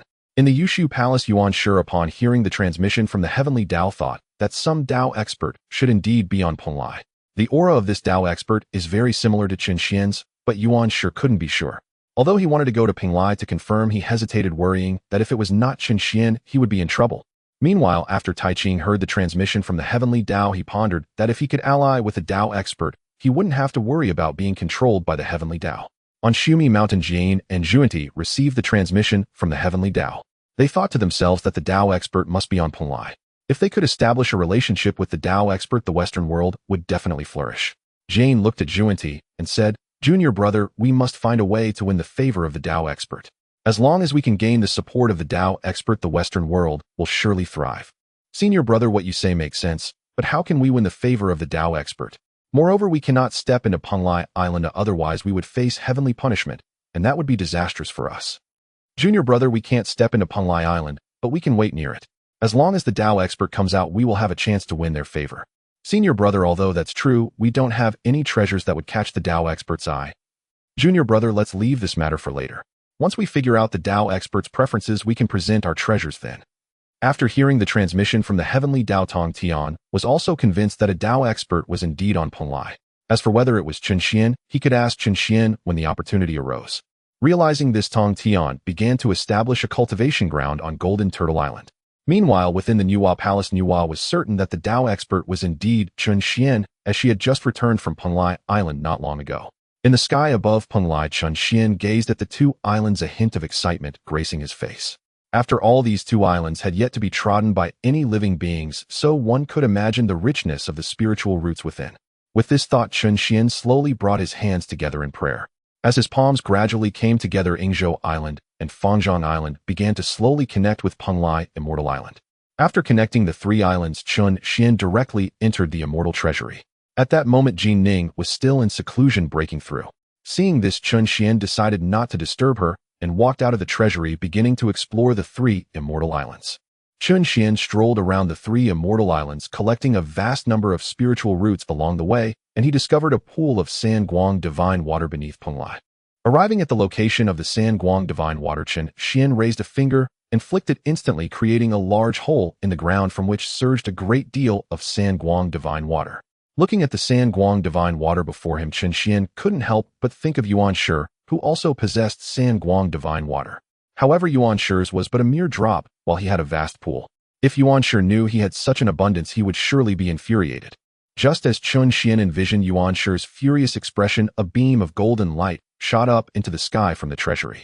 Chen Xian glanced towards the treasury, exclaiming, "Oh, Jin Ning has broken through so quickly, it seems her comprehension is quite impressive."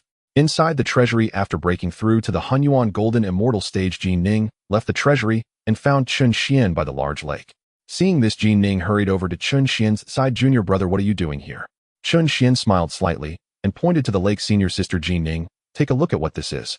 Upon hearing Chen Xian's words, Jin Ning turned to look at the lake and was instantly thrilled to see the water displaying 3 colors. "Junior brother, this is Sanguang Divine Water.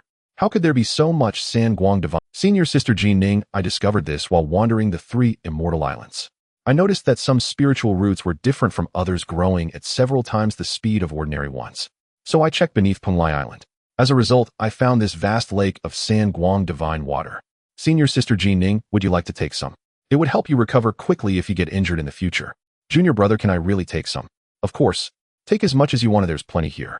Ji Ning, hearing this, covered her mouth and smiled. Junior brother, if you put it that way, I won't hold back. With that, Ji Ning immediately took out 2 bottles from her spatial ring. Next, Ji Ning tossed the 2 bottles into the air. The bottles opened automatically, and they began to absorb the San Guang divine water from the lake. Before long, the 2 bottles were filled. Chen Xian looked at Ji Ning. Senior sister, is this amount of San Guang divine water enough for you? Junior brother, this amount is more than sufficient. Each bottle holds about 10 jin, and even a single drop of San Guang divine water can heal all injuries for a cultivator. Alright, since you think it's enough, then use it for now. If it's not enough, feel free to come and get more. Senior sister, now that you've broken through to Hunyuan Golden Immortal, once we return to the human race, make sure to consolidate your cultivation. With me here, no one will disturb your training. Got it. Junior brother, should we head back to the human race now? Not in a hurry. Let me take some San Guang divine water back for the human race. With this, they won't have to fear injuries. After saying this, Chen Xian summoned the mythical cauldron, collecting 1/3 of the San Guang divine water from the lake. This should be enough for the human race for a while. Next, once I set up the formation, we can return. After finishing his words, Chen Xian took Ji Ning to the empty space of the 3 immortal islands. With a wave of his hand, a terrifying formation instantly enveloped the 3 immortal islands. Ji Ning, seeing this, curiously asked Junior brother, what kind of formation is this? I feel that if I step into it, I would instantly perish.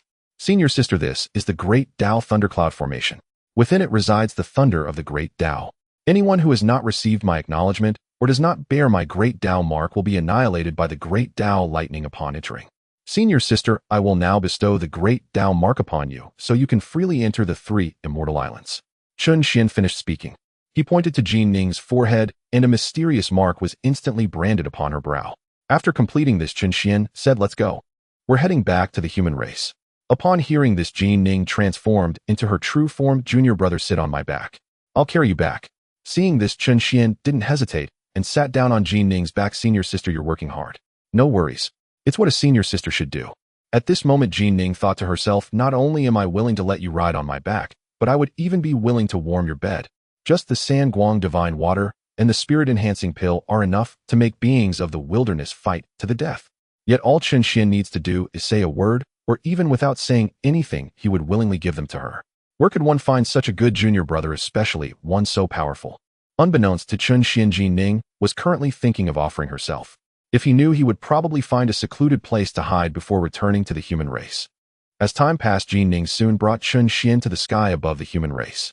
Chen Xian, seeing this, quickly spoke, senior sister Ji Ning, let's find the 3 ancestors of the human race. I have some matters to discuss with them. Hearing this, Ji Ning flew down towards the human race, and soon the 2 arrived at the place where the 3 ancestors resided. Chen Xian looked at the 3 houses before him, the Sui Rin clan. He called out the names of the 3 ancestors, and soon they each walked out of their houses. When the ancestors saw the young man before them, Sui Rin promptly spoke, who are you? Which tribe do you belong to? Chen Xian smiled slightly and answered, I am the human emperor designated by Nuwa. With this, he instantly displayed the luck of the human race and took out the human race's supreme treasure, the Kongtong seal. Upon seeing the Kongtong seal, the 3 ancestors immediately understood that the young man before them was the human emperor Chen Xian. We pay our respects to His Majesty the human emperor. Seeing this, Chen Xian quickly helped the 3 ancestors up. Please rise. I have come to you this time for an Sui Rin spoke, Your Majesty the human emperor, may I ask what matters you wish to discuss with us? Sui Rin, the mother Nuwa, has already imparted the methods to everyone, and I have come this time to deliver pills for the human race. Chen Xian spoke, then flicked his sleeve. Countless pills instantly materialized across the ground. Swear ensure you 3 are the primordial ancestors of humanity. All matters concerning our race rest upon your shoulders. Shortly, I shall establish 3 illusory realms here. Should any of our youth pass their trials, they shall be cultivated with utmost dedication. Upon hearing this, the 3 ancestors bowed deeply in unison. Yes, Your Imperial Majesty, human sovereign. Swear ensure gather these pills now. Remember well, should Xuandu ever come seeking them, under no circumstances shall you grant him even a single pill. I entrust you with this token. Should Xuandu appear, crush it, and I shall manifest without delay. These pills serve 2 purposes. The red ones are exploding pills ranked from 1st to 9th rotation. Each rotation yields vastly different potency. A 9th rotation exploding pill rivals the self-immolation of a sage. One 9th rotation exploding pill remains. I entrust it to your custody. Should humanity face its gravest peril, this pill may save our entire race once. Having spoken, Qin Xian withdrew a 9th rotation exploding pill and handed it solemnly to Swear and Sure. Listen closely, all three of you. The red pills are for combat, explosive pills. The azure pills are spirit-enhancing pills, also ranked 1st through 9th rotation, each tier conferring distinct benefits. Use them wisely to nurture humanity's future generations. With another flick of his sleeve, Qin Xian summoned 3 spiraling spatial vortices upon the earth. Primordial ancestors. These are the entrances to the 3 illusory realms. Dispatch our people to undergo trial. Those who succeed shall receive pills to accelerate their cultivation. Now that humanity's affairs are settled, I shall return to Shouyang Mountain to cultivate. Should urgent matters arise, as his words faded, Qin Xian soared skyward with Jin Ning towards Shouyang Mountain. Soon they stood atop its peak, whereupon Qin Xian gazed upon his former cultivation pavilion, then swept his hand. The entire structure crumbled into ash. Next he raised his hand once more, and before him rose a magnificent palace. Jin Ning, what name shall we bestow upon this palace? Jin Ning paused in thought, then replied, Junior brother, why not call it the Human Sovereign Palace? You are now the Human Sovereign. Such a name fits perfectly. Senior sister speaks wisely. Henceforth this palace shall bear the name Human Sovereign Palace. As Qin Xian finished speaking, he waved his hand. The palace's plaque shimmered into existence, inscribed with the 3 characters Human Sovereign Palace. Then Qin Xian spread his palms wide. A grand formation enveloped Shouyang Mountain entirely. With but a thought, luminous sigils bloomed upon the foreheads of all those bound to him. The moment each recipient perceived the sigil's message, they understood Qin Xian had established a new cultivation sanctuary atop Shouyang Mountain, one accessible only to those bearing the sigil. Jin Ning, having read the sigil's meaning, exclaimed, Junior brother, what formation is this? It feels even more formidable than the Tao Enlightenment formation of the 3 Immortal Isles. Senior sister, this is the Great Tao 9 Tribulation Formation, a formation imbued with the tribulations of 3,000 great Tao principles. Any invader who breaches it shall be annihilated by 9 simultaneous Tao tribulations. Its true terror lies in its randomness. Every intruder faces 9 uniquely drawn Tao tribulations. Fail even one, and utter obliteration follows. No soul survives, no reincarnation remains possible. Enough, senior sister. Since you bear my sigil, you may enter Shouyang Mountain at will. Let us go and explore the Human Sovereign Palace. I also intend to refine further pills. Having spoken, Qin Xian stepped inside first. Jin Ning followed without hesitation.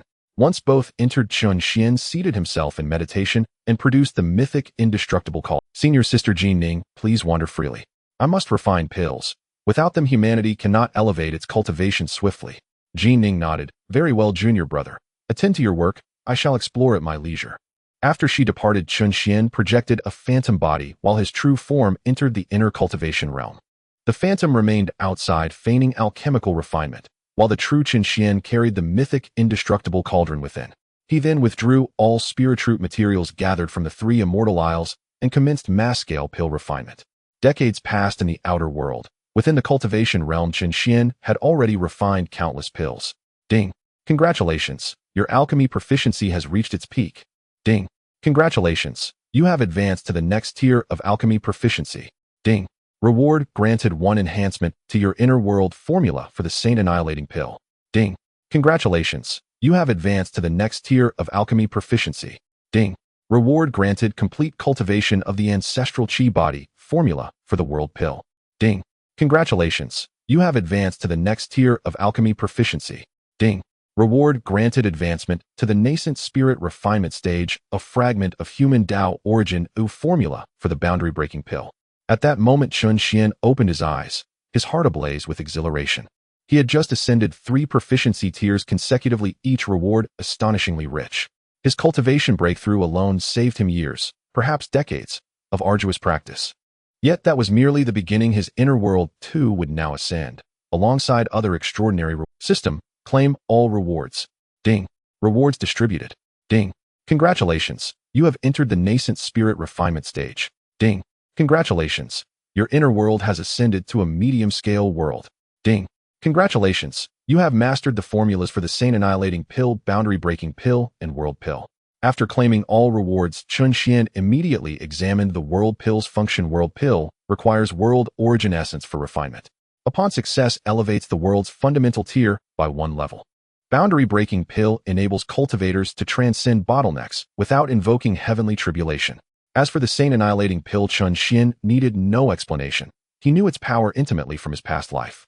Next, Chun Xian surveyed the vast array of pills strewn across the floor, gathered them all, and began refining Boundary Breaking Pills and Sane Annihilating Pills. As time flowed onward, he refined 9 Boundary Breaking Pills and 4 Sane Annihilating Pills. He limited the latter to 4. Not out of scarcity, but strategy. These 4 were destined to confront Tai Ching and the 2 Western sages. Upon completing the refinement, Chun Xian exited the cultivation realm. Stepping into the main hall, he gestured, and his phantom body dissolved into mist. He then extended his perception, finding Jin Ning absent. He reviewed the phantom's memories instead. So, she has returned to the palace of Nuwa. That is well. Now I may journey to Buzhou Mountain to reunite with my wife. However, before heading to Buzhou Mountain, I must deliver the refined pills to the 3 ancestors. With that, Chun Xian instantly appeared inside the human clan, swiftly locating the 3 ancestors and handing over the refined pills for their handling. After completing this, Chun Xian flew directly towards Buzhou Mountain.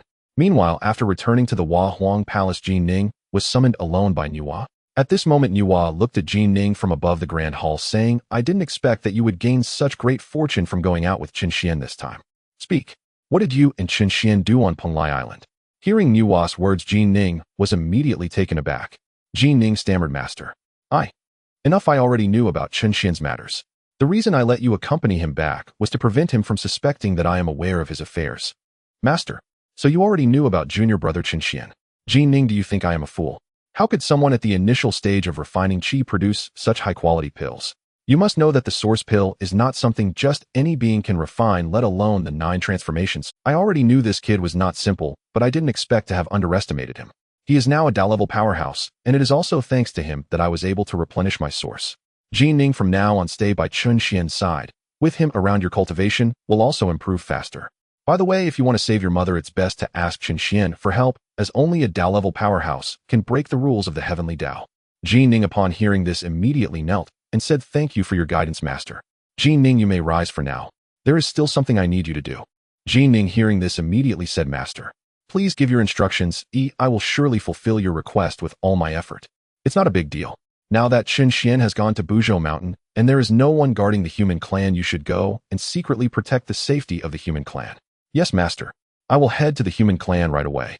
After saying this, Jin Ning turned and walked towards the palace exit, but after taking just a few steps, he suddenly stopped and took out a bottle of 3 light divine water from his spatial ring.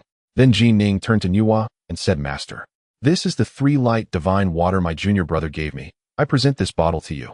Upon hearing this, Nuwa was utterly shocked. "Jin Ning, where did Chun Xian get the 3 light divine water, and even an entire bottle?" "Master, this was discovered by my junior brother on Penglai, Immortal Island." "I see. Since Chun Xian gave it to you, you should keep it for yourself. This 3 light divine water can save your life at a critical moment." "Master, I have 2 bottles of 3 light divine water. You should take this one. Moreover, my junior brother said that if it runs out, he can obtain more from Penglai, Immortal Island." Hearing this, Nuwa finally accepted the 3 light divine water from Jin Ning, and seeing that Nuwa accepted it, Jin Ning turned to leave the Grand Hall. After Jin Ning left, Nuwa thought to herself, "That brat has such good things, and doesn't even bring some back for me. Just wait, next time I will see how to deal with you." Meanwhile, Chun Xian had already arrived above Buzhou Mountain, and then he headed towards the Witch Clan's tribe. Upon arriving at the entrance of the Witch Clan's tribe, he saw Xing Tian patrolling. Upon seeing Chun Xian arrive, Xing Tian immediately said, "Lord Chun Xian." "Xing Tian, you know me. Lord Chun Xian, your affair with the Earth Mother ancestor, which is already known throughout the entire Witch Clan. Lord Chun Xian, please follow me." Then Xing Tian led Chun Xian to the Earth Mother tribe, and when they arrived, Xing Tian said, "Lord Chun Xian, the Earth Mother ancestor, which is currently in seclusion. She instructed that if you come, you can enter to find her at any time." Hearing this, Chun Xian nodded and said, "Thank you." Xing Tian laughed and said, "No problem, I will go patrol." After saying this, Xing Tian walked directly towards the entrance of the Witch Clan's tribe, while Chun Xian looked towards the Earth Mother's cave and then stepped inside. Upon entering the cave, Chun Xian saw that the Earth Mother was in seclusion and cultivating. At this moment, he discovered that the Earth Mother had actually opened the remaining cell small world. With the Earth Mother opening her cell small world, it proved that she had already entered the initial stage of At this moment, the Earth Mother, who was in seclusion, sensed someone entering and immediately opened her eyes. Upon seeing Chun Xian, a look of excitement appeared on her face. "Husband, you finally returned to see me." Chun Xian stepped forward and embraced the Earth Mother, saying, "Earth Mother, Husband, you don't know I have been thinking about you ever since you left. You have no idea how I have been over the years. Earth Mother, it's my fault. I will definitely come back to see you often from now on." "Husband, it's settled, then you must come back to see me often. By the way, husband, I have already reached the initial stage of refining qi, but I have no techniques for the subsequent stages, so my strength has been stuck at the initial stage of refining qi. Earth Mother, I will pass on the techniques for the subsequent stages to you later. Now shouldn't we take care of some serious business?" Upon hearing this, the Earth Mother's face instantly turned red, and seeing her blushing, Chun Xian could no longer suppress the fire within him. Chun Xian lifted the Earth Mother and walked towards the deepest part of the cave. As the two entered the depths of the cave, delightful sounds soon echoed out. After an unknown amount of time, Chun Xian and the Earth Mother finally emerged from the depths of the cave. The Earth Mother looked at Chun Xian and said, "Husband, you are too bad. Oh, don't use that kind of movement next time." "Oh, Earth Mother, if you say not to, then I won't. By the way, I will now impart the subsequent techniques to you." Next, Chun Xian raised his finger and touched it to the Earth Mother's forehead. Immediately, a stream of information entered her sea of consciousness. After the Earth Mother digested the information in her sea of consciousness, she immediately sat down cross-legged. Seeing this, Chun Xian immediately asked Earth Mother, "How long have you been stuck at the initial stage of refining qi?" The Earth Mother smiled slightly and replied, "Husband, I have been stuck at the initial stage of refining qi for over 100 years. Upon hearing this, Chun Xian was instantly amazed. After all, to have opened the remaining inner worlds in just a few hundred years is simply a monstrous talent and cultivation. Seeing the Earth Mother sitting cross-legged, Chun Xian immediately took out a world pill. "Earth Mother, take this pill. It is the world pill I refined using the power of the world within my body. After you take this pill, the small world within you will soon completely transform into a small 1,000 worlds, and at that time your realm can also be upgraded to the mid-stage of refining qi." Upon hearing this, the Earth Mother immediately reached out and took the world pill from Chun Xian, then directly. After Houtu consumed the world pill, the miniature world within her cells began to gradually ascend to a small 1,000 realms. However, Chun Xian thought to himself that even with the world pill, it would be unlikely to advance without sufficient spiritual energy. So Chun Xian took out a few spirit-enhancing pills and said, "Houtu, my dear, you should swallow these spirit-enhancing pills, and you'll quickly be able to elevate your cultivation." Houtu, with her eyes closed, heard Chun Xian's words and immediately opened her mouth. As Chun Xian noticed her intent, he understood what she wanted. Chun Xian placed several 9-turn spirit-enhancing pills into Houtu's mouth. After Houtu swallowed the pills, she immediately felt her spiritual power significantly strengthen, and thus she began to rotate her cultivation method to promote the ascension of her miniature world. After an unknown amount of time, Houtu slowly opened her eyes and said, "Husband, I've succeeded. My cultivation has reached the mid-stage of qi refinement." Chun Xian smiled and replied, "Excellent. Your current cultivation is enough to kill a sage with a single. With your current realm, you can correspond to the Honghuang's Hunyuan Wujidi Luo Jingxian. Now I will teach you the 3,000 Dao divine techniques. With that, even Hongjun may not be able to handle you." As Chun Xian finished speaking, he waved his hand, and a stream of information entered Houtu's sea of consciousness. After Houtu digested the information, she raised her hands and was astonished to find 2 different powers of the Dao laws appearing in her palms. Excited, Houtu exclaimed, "Husband, your 3,000 Dao divine techniques are incredible. They can actually unleash 3,000 divine abilities. Houtu, my dear, you have only grasped a preliminary understanding. Truly mastering the 3,000 Dao divine techniques is not so easy. However, we can enter the cultivation space to practice the techniques together. This way, you'll quickly become proficient in the 3,000 Dao divine techniques. Husband, let's hurry and enter the cultivation space." Upon hearing Houtu's words, Chun Xian immediately pulled her into the cultivation space. Soon Houtu gained control over the 3,000 Dao divine techniques in the cultivation space, but with her current cultivation, she could only barely unleash 1 or 2 divine abilities. After all, Houtu was only a Hunyuan Wujidi Luo Jingxian now. If she reached the Dao realm, she would be able to freely use over 100 divine abilities. Seeing that Houtu had gained sufficient mastery, Chun Xian said, "Houtu, it's time for us to go out." Houtu nodded and replied, "All right, husband." Then the two exited the cultivation space. Chun Xian asked, "Houtu, how is Brother Daijang and the others doing in their cultivation?" "Husband, Brother Daijang and the others have already cultivated their primordial spirits to the quasi-saint realm. If they were to face the demon clan now, Dijuan and Tai would not be a match for them at all." Chun Xian nodded and said, "Great. Then let's go find them now." Afterward, Houtu led Chun Xian to the entrance of the Pango Hall, where Houtu called out, "Brother Daijang, Chun Xian has returned." As soon as she spoke, the 11 ancestral witches who were cultivating inside the Panga Hall came out. Daijang looked at Chen Xian and said, "It has been several hundred years, and your cultivation has become completely unfathomable to me." Xuanming, standing nearby, said, "Chen Xian, have you missed me?" Chen Xian looked at the ancestral witches and remarked, "It has been several hundred years and your strengths have improved quite a bit. Brother Daijang, if you cannot see through my cultivation, it is because I have concealed my aura." He continued, "Sister Xuanming, I have always missed you." Upon hearing this, Houtu immediately grabbed Chen Xian's ear and said, "Chen Xian, do you want Sister Xianming to be your Dao partner?" "Houtu, my dear, I did not. Please let go, it hurts." The ancestral witches burst into laughter at this scene. At that moment, Xingtian rushed over from a distance and said, "Brother Daijang, one of our patrolling Wu clan warriors was killed by one of the top 10 demon saints, Fei Dan." Upon hearing this, Daijang clenched his fists and said, "Xingtian, where is Fei Dan? I will make him pay for his blood debts." Xingtian pointed to a certain mountain range and said, "Over there." Daijang then commanded, "Gather all the Wu clan warriors today. I will kill Fei Dan and bring him back to treat my brother Chen Xian." Zhurong, standing nearby, said, "Brother Daijang, I can handle killing Fei Dan by myself. You all continue your conversation. I will be back shortly." At this moment, Gonggong said, "Zhurong, what if Fei Dan escapes while you're alone? I will go with you instead." Daijang looked at Zhurong and Gonggong and said, "If you two go, I am still a bit uneasy. Let's all go together. Chen Xian, you should come with us too." Chen Xian nodded and said, "All right, then let's go together. I also want to see just how powerful the demon clan's Fei Dan is." At that moment, while Chen Xian spoke outwardly, he was secretly contemplating how to use Fei Dan to extort the demon clan's heavenly court. Quickly, Xingtian gathered all the Wu clan warriors. Once Daijang had assembled them all, he declared, "Let's go. We are going to hunt down Fei Dan." As soon as Daijang finished speaking, all the Wu clan warriors rushed toward the direction pointed out by Xing. Seeing this, Daijang and the other ancestral witches also flew toward the direction where Fei Dan was located. After they left, Chen Xian said, "Let's go too."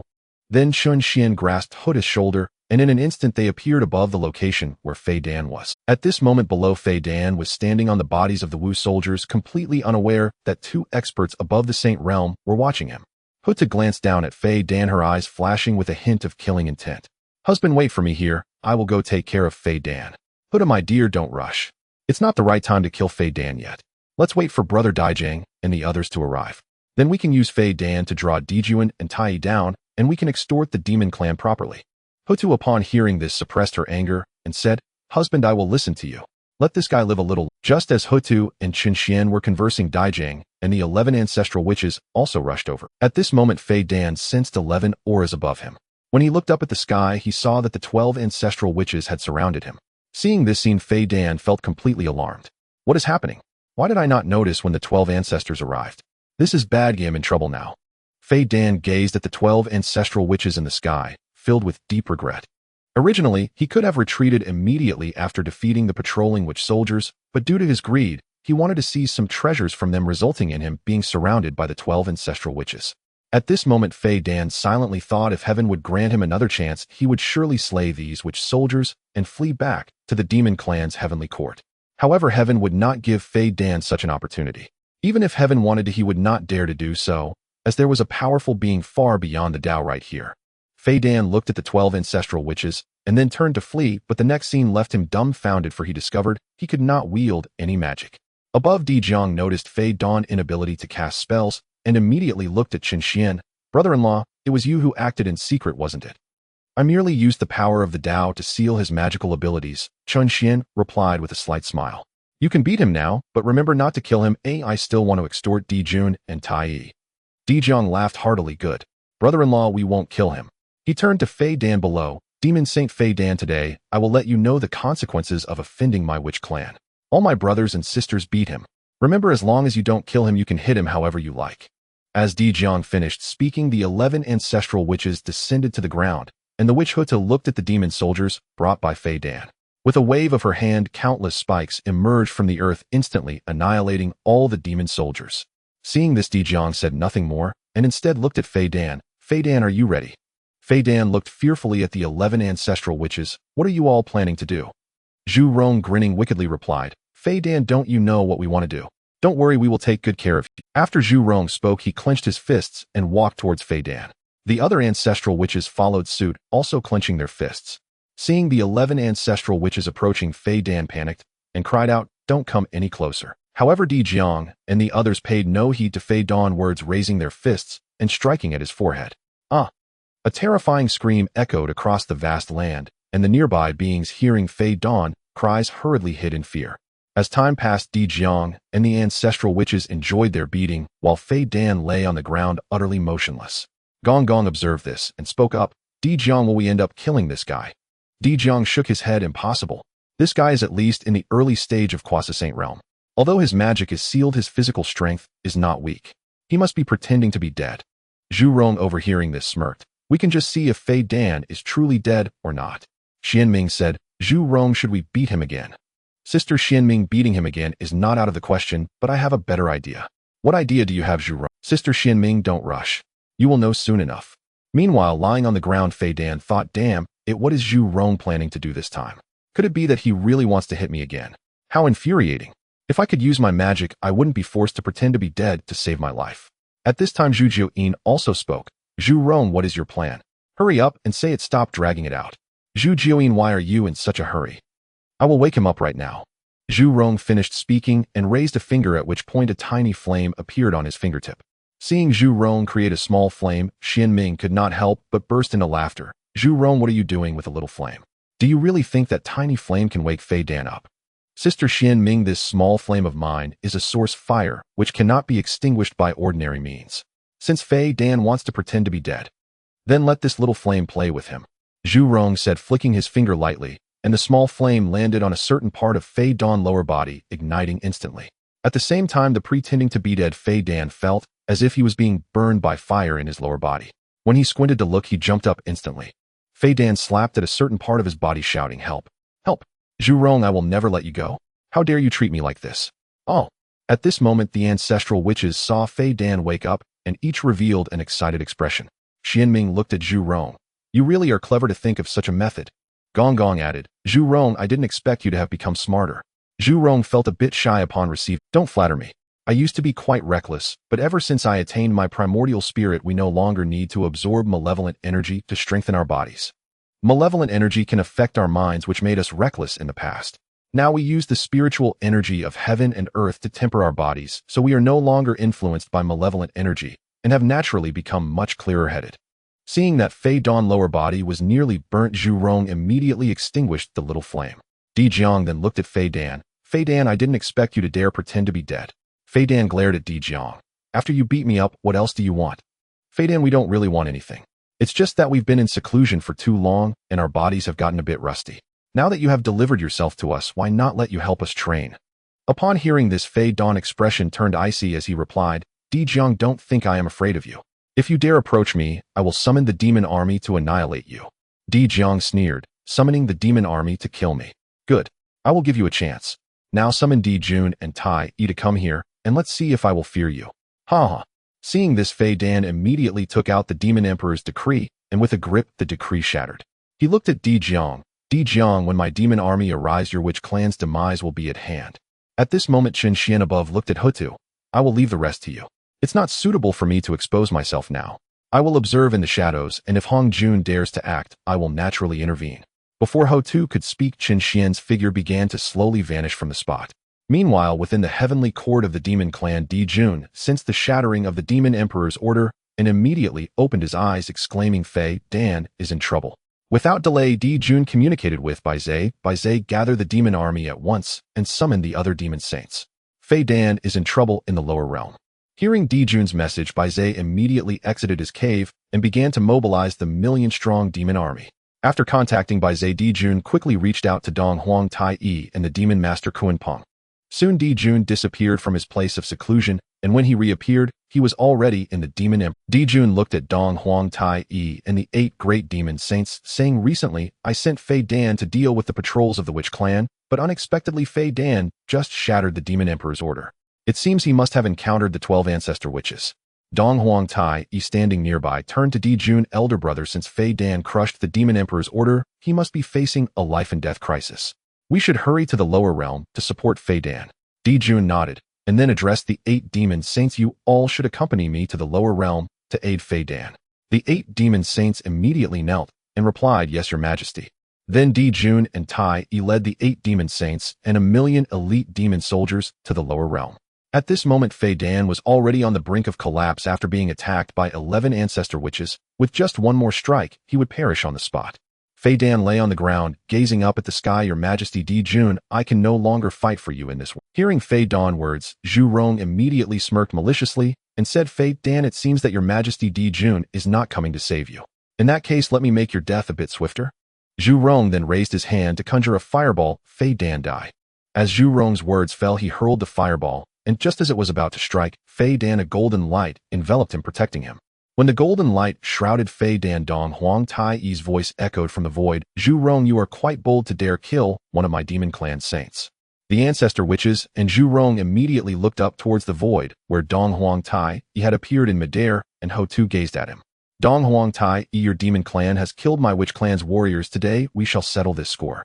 Houtu, your 12 ancestor witches bully my demon clan saints. If you cannot give me a satisfactory explanation, I shall flatten the witch clan today.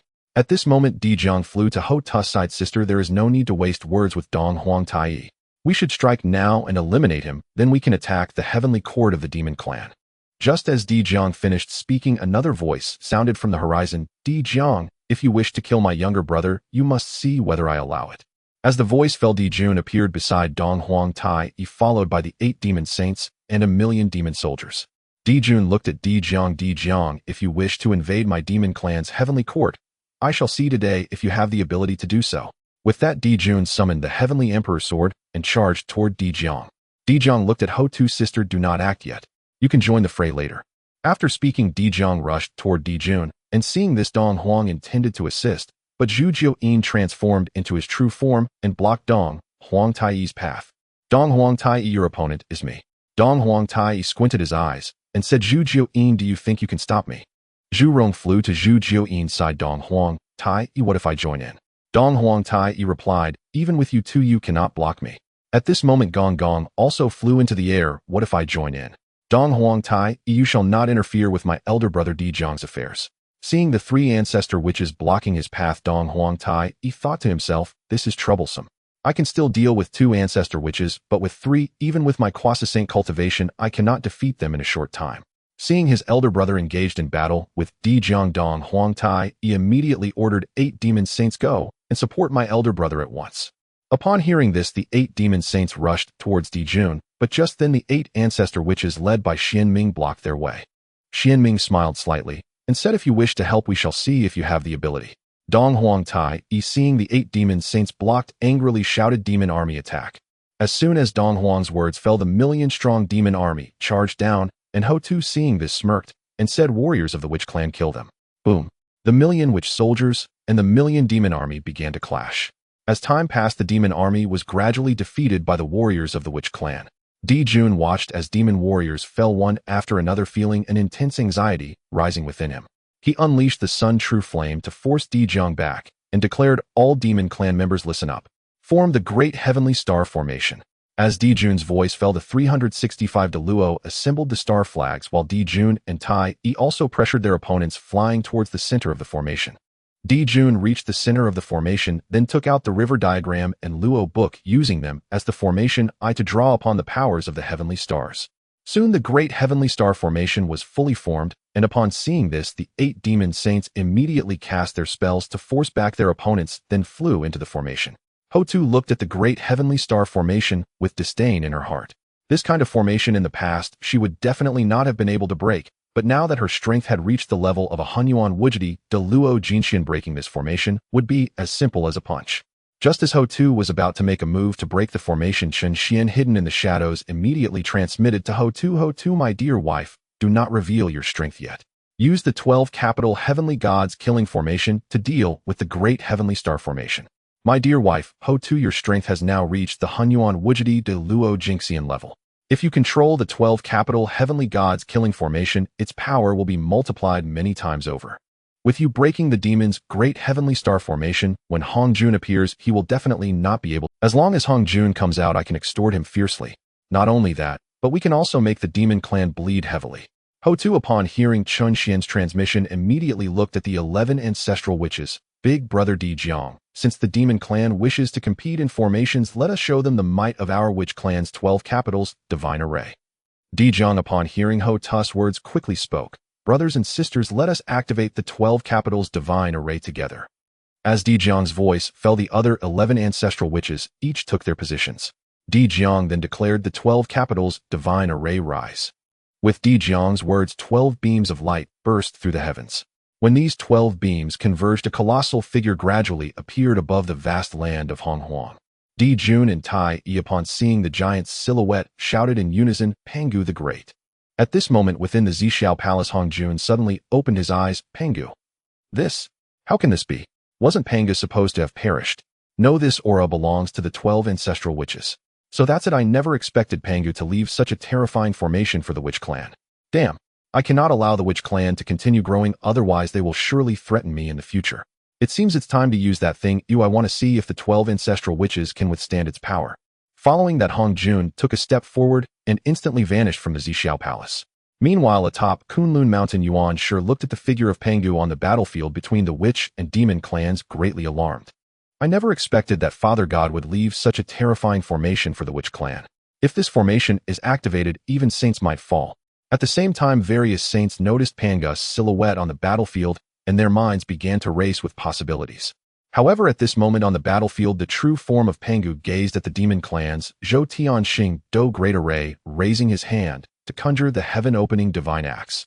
Within Pangu's true form, Houtu spoke. Dijun Tai Yi, let me show you what a true formation looks like. Heaven-opening divine axe / As Houtu's voice fell, Pangu's true form raised the heaven-opening divine axe and struck down towards the demon clans, Zhou Tianxing Do Great Array. Seeing this, Dijun immediately shouted, Everyone, do not hold back your power, unleash everything to block this strike. After Dijun finished speaking, he first infused all his power into the Zhou Tianxing Do Great Array. Hearing this, Dong Huang, Tai Yi, and the 8 great demon saints hurriedly followed suit, pouring all their power into the array. At this moment, the Zhou Tianxing Do Great Array was bolstered by the power of all the demon clan, and it began to draw upon the celestial powers of the stars. Immediately, the powerful celestial star power surged directly towards the heaven-opening axe. As the heaven-opening axe collided with the celestial star power, a terrifying shockwave swept outwards, instantly causing all living beings within hundreds of billions of meters to perish. However, the clash did not last long before the celestial star power began to show signs of retreat. A smirk appeared on Houtu's lips as he raised his hand to channel the power of the inner world into the 12 capitals divine array. Boom! The heaven-opening axe erupted with a terrifying force, shattering the celestial star power. Then the axe struck the Zhou Tianxing Do Great Array. Boom! Instantly, cracks began to appear in the Zhou Tianxing Do Great Array. Seeing that it was on the verge of collapse, Dijun immediately ignited his own source power and infused it into the Great Array. With Dijun's source power, the cracks in the Zhou Tianxing Do Great Array rapidly began to mend. Within Pangu's true form, Dijun laughed heartily, saying, Dijun, let's see how much source power you have left to repair the Zhou Tianxing Do Great Array. Next, I want to see how you will withstand this next strike. As Dijun finished speaking, Pangu's true form raised the heaven-opening divine axe once more and swung it down towards the Zhou Tianxing Do Great Array. Inside the Zhou Tianxing Do Great Array, Dong Huang Tai Yi looked at Dijun. Big brother, let me block this strike. I will use the Dong Huang Bell to defend, and you all take the chance to retreat to the demon clan's heavenly palace. Second brother, no. You cannot withstand this alone. Big brother, at this point, sacrificing myself to protect the entire demon clan is worth it. Second brother, if there must be a sacrifice, it should be the big brother. I will self-destruct to block the heaven-opening axe, and you use the Dong Huang Bell to protect everyone back to the demon clan's heavenly palace. I have already burned my source power, and even if I survive this, my strength will be hard to restore to its peak. So let me be the one to sacrifice. With you as my big brother, I can rest easy. After Dijun finished speaking, he flew directly towards the heaven-opening axe.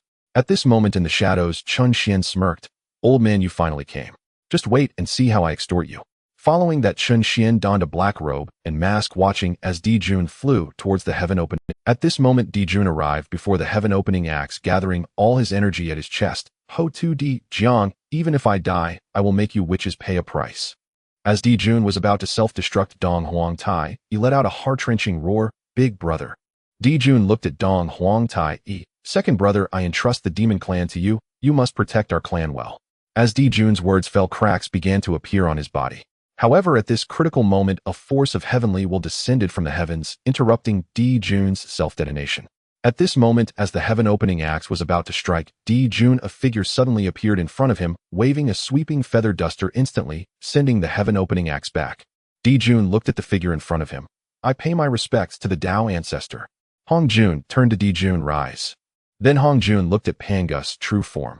Di Jiang ancestral, which your clan's war has already resulted in countless lives lost. Today's matter ends here. From now on the demons shall govern the heavens, and the witches shall govern the earth. There shall be no more wars within a Yuan meeting. Within Pangus' true form, Di Jiang laughed heartily. Hong Jun, others may fear you, but my witch clan does not. The demon clan has slain my witch clan's sons. Today, if the demon clan does not give my witch clan an explanation, we will ensure that the demon clan disappears completely from the Honghuang continent. Hong Jun's eyes narrowed slightly. Di Jiang, are you really intending to defy the will of the heavenly Tao? The will of the heavenly Tao? We the witch clan serve Pangu, not the heavens. As Di Jiang finished speaking, Pangus' true form raised the heaven-opening axe and looked down at Hong Jun. Seeing this, Hong Jun was instantly filled with rage. Which clan do you really think that no one in Honghuang can control you? Just as Hong Jun's words fell, he pointed a finger towards the heaven-opening axe. The moment the heaven-opening axe struck Hong Jun's fingertip, a terrifying force of the heavenly Tao erupted from his finger. Hong Jun looked at the true form of Pangu and said, Di Jiang, with your mere croissant cultivation, you cannot possibly shake me. I shall give you another chance, surrender. Within the true form of Pangu, Houtu looked at Di Jiang and said, Big brother Di Jiang, let me take over. Di Jiang nodded immediately upon hearing this. Little sister, be careful. After Di Jiang spoke, he immediately transferred control of Pangus' true form to Houtu.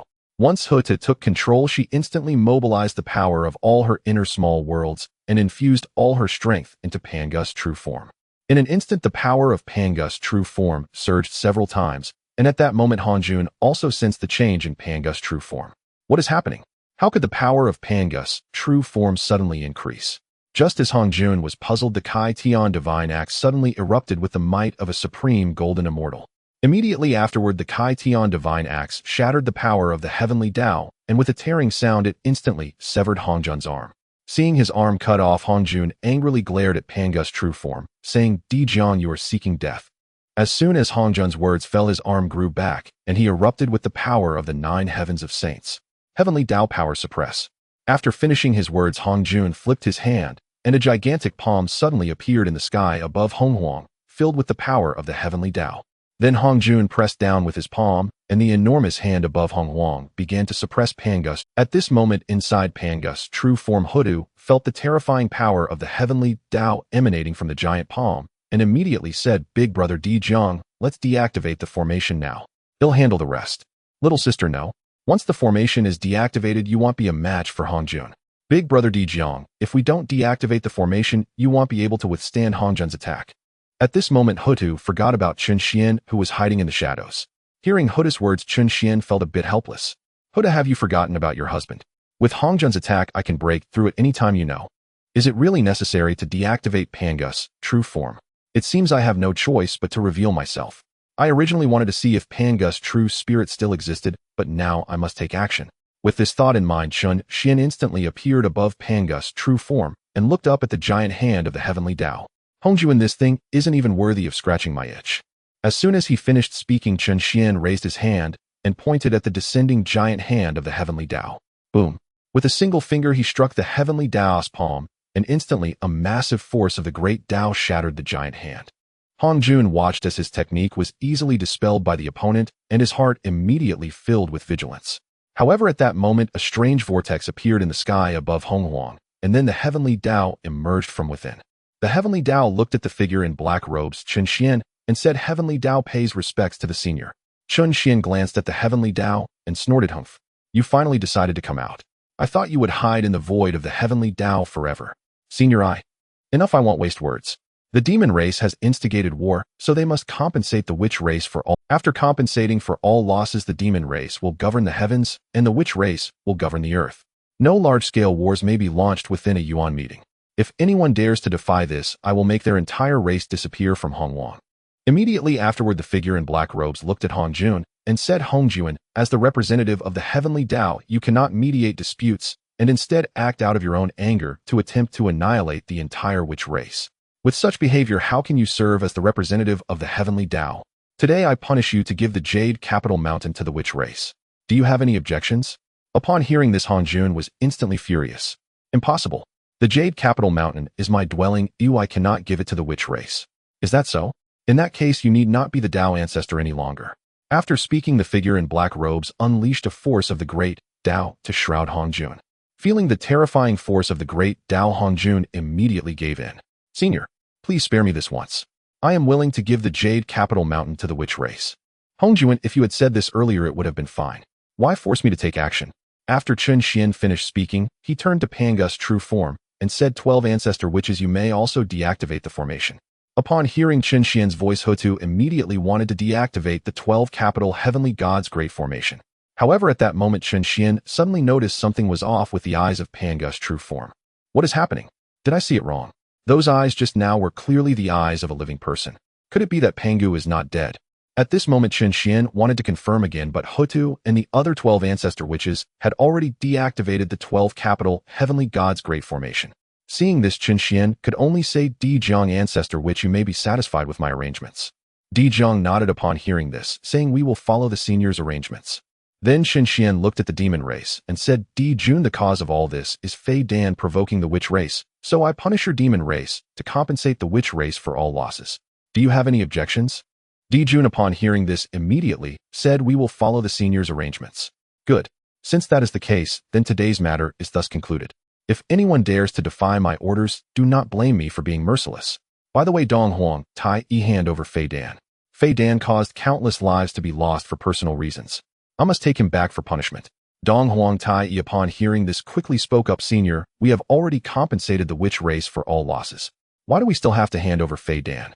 Dong Huang Tai Yi, are you questioning my decision? Let me tell you, because Fei Dan caused countless lives to perish, I must take him back to Punlai for judgment. If you are unconvinced, you may challenge me now. Upon hearing this, Dong Huang Tai Yi immediately shrank back, as he was not even a saint. How could he challenge a powerhouse of the great Tao level? Seeing no other way, Dong Huang Tai Yi could only summon the Dong Huang Bell, and then released Fei Dan. The figure in black robes, Chun Xian, waved his hand, and Fei Dan instantly disappeared. Today's matter concludes here. I take my leave. After Chun Xian finished speaking, his figure disappeared from the spot. However, when he reappeared, he was already at the peak of Buzhou Mountain. Chun Xian put away the black robe on his body, and then took off his mask. Penga, since I have arrived, shouldn't you come out to meet me? As soon as Chun Xian's words fell, a vortex appeared around him. Observing this, Chun Xian immediately stepped inside. Once he entered the vortex, a phantom figure appeared before him. Chun Xian, you have finally come. Penga, Chun Xian said, I came because of you. Penga replied, Chun Xian, I knew you would come. From the moment you entered Hong Huang, I have been observing you in secret for some time. You are not the reincarnation of the chaos demon god, and you intend to aid Houtu. If my conjecture is correct, you have come from the future, though I do not know by what means you reached Hong Huang. One thing I am certain of, you will not bring harm to Hong Huang. Had you harbored ill will, you would never have lent aid to the Wuzhu or to Houtu. Chun Xian, I suspect you understand the entire course and fate of Hong Huang far better than any of us, who otherwise you would not have intervened on behalf of the Wuzhu. You seek to alter the Wuzhu's destiny, and in doing so you also seek to change the fate of the human clans.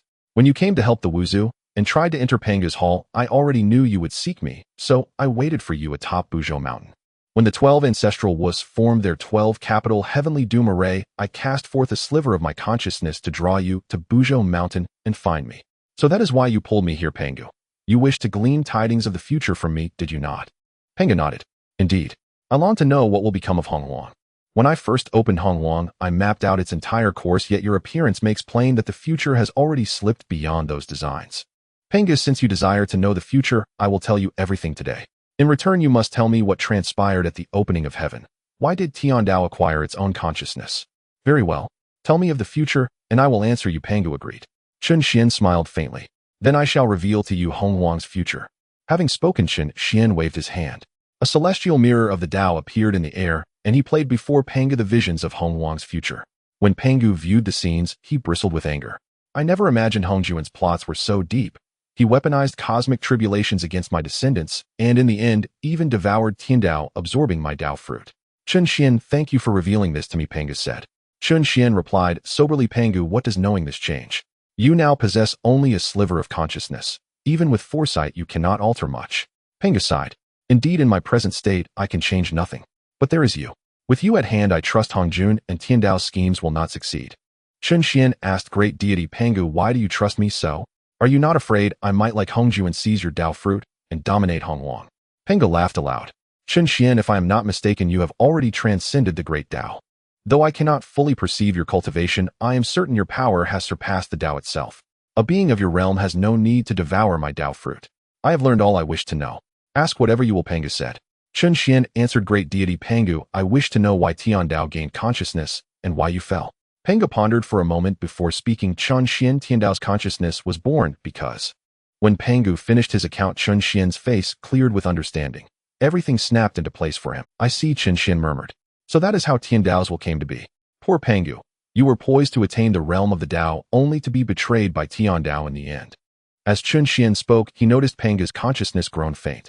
Pangu, your mind is. Chun Xian, Pangu whispered, my last vestige of consciousness will soon dissipate. I entrust Hongwang to you. If you can preserve the Wuzu. Pangu, leave that to me, Chun Xian said. With a wave of his hand, a vast power of the great Dao instantly enrobed Pangu's fading consciousness. Pangu managed a faint smile. Chun Xian, you are mistaken. I have but a single sliver of awareness left. Had there been even a remnant soul, you might have saved me, but no matter how great your strength now, you cannot revive a half-step Daoist who exists only as a thread of consciousness. Hearing this, Chun Xian withdrew the Dao power. Pangu, you speak truly. With my present strength, I cannot revive the one who is but a sliver of awareness. Yet revival is not impossible. If I were to retrieve you from the river of time, I could pull you out. However, I change my mind now. If you were revived at this moment, it would hinder my later games with Hongjun and Tiandao. I will therefore delay your revival for a time. Go in peace, Chun Xian said. The Wuzu will be kept safe. Hearing this, Pangu inwardly wanted to curse. He rued his loose tongue. What might have been a swift resurrection would now be postponed. Because of his own careless words, Pangu found himself condemned to linger longer within the river of time. Chun Xian dispersed the Dao power. Pangu's consciousness swiftly faded, and as it vanished, Chun Xian himself disappeared from the spot. When Chun Xian reappeared, he stood at the gate of Pangu's great hall. The 12 ancestral Wus, seeing his return, hurried forward to ask where he had gone. Chun Xian looked upon the assembled Zuwu. I did not go far, only to the summit of Buzhou Mountain. He then asked, by the way, have the Yaozu delivered the spirit root materials in compensation? Houtu turned to Chun Xian. My lord, the Yaozu have already compensated us. But why did you not let us simply annihilate the Yaozu outright? Chun Xian smiled at Houtu. Houtu, you have seen the visions I showed you, have you not?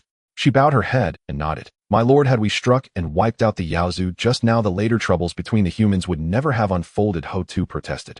Chun Xian replied, it is not yet time to eradicate the Yaozu. Even if you slew Dijuan and Tai, now Hongjun would simply raise Kuanping and others to challenge the Wuzu.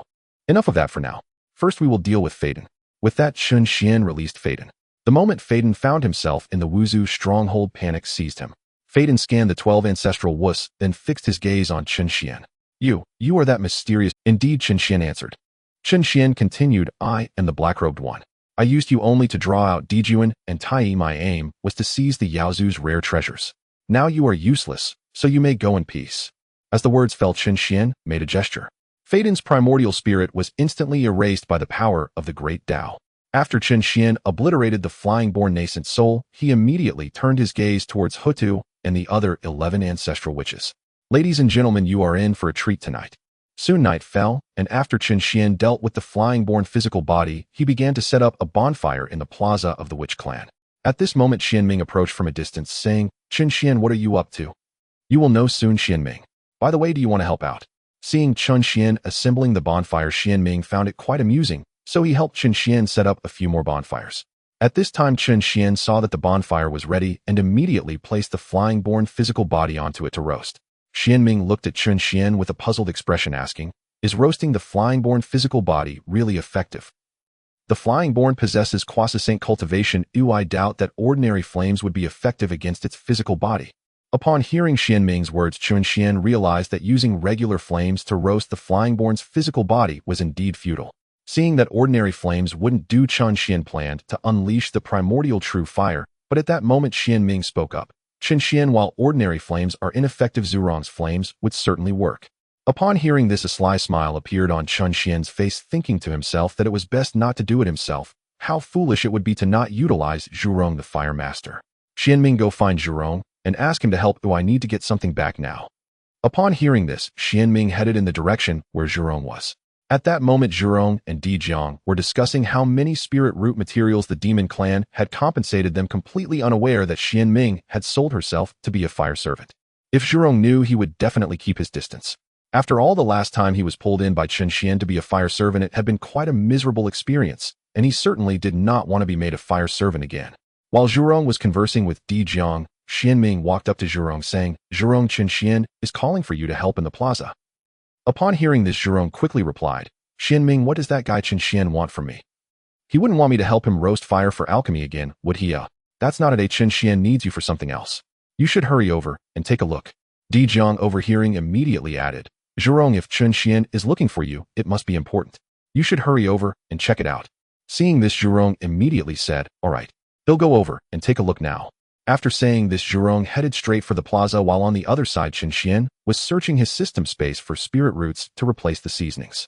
After a thorough search, Chen Xian finally found some spirit roots to replace the spicy flavor, along with some that could be ground into powder to serve as seasonings. After some tinkering, Chen Xian finally prepared several bottles of seasonings. He then exited the system space, and upon arriving at the plaza, he found Xian Ming, Di Jiang, and Zhurong waiting for him. Chen Xian looked at Di Jiang saying, "Big brother Di Jiang, why are you here too?" "Chen Xian, I saw you looking for Zhurong, so I came along to see if you needed my help." "Big brother Di Jiang, there's nothing here you can help with. Why don't you go gather everyone? There will be something delicious." Upon hearing there would be food, Di Jiang immediately went to call the other ancestral witches. Meanwhile, Chen Xian turned to Zhurong saying, "Zhurong, come help me roast the flying-born physical body.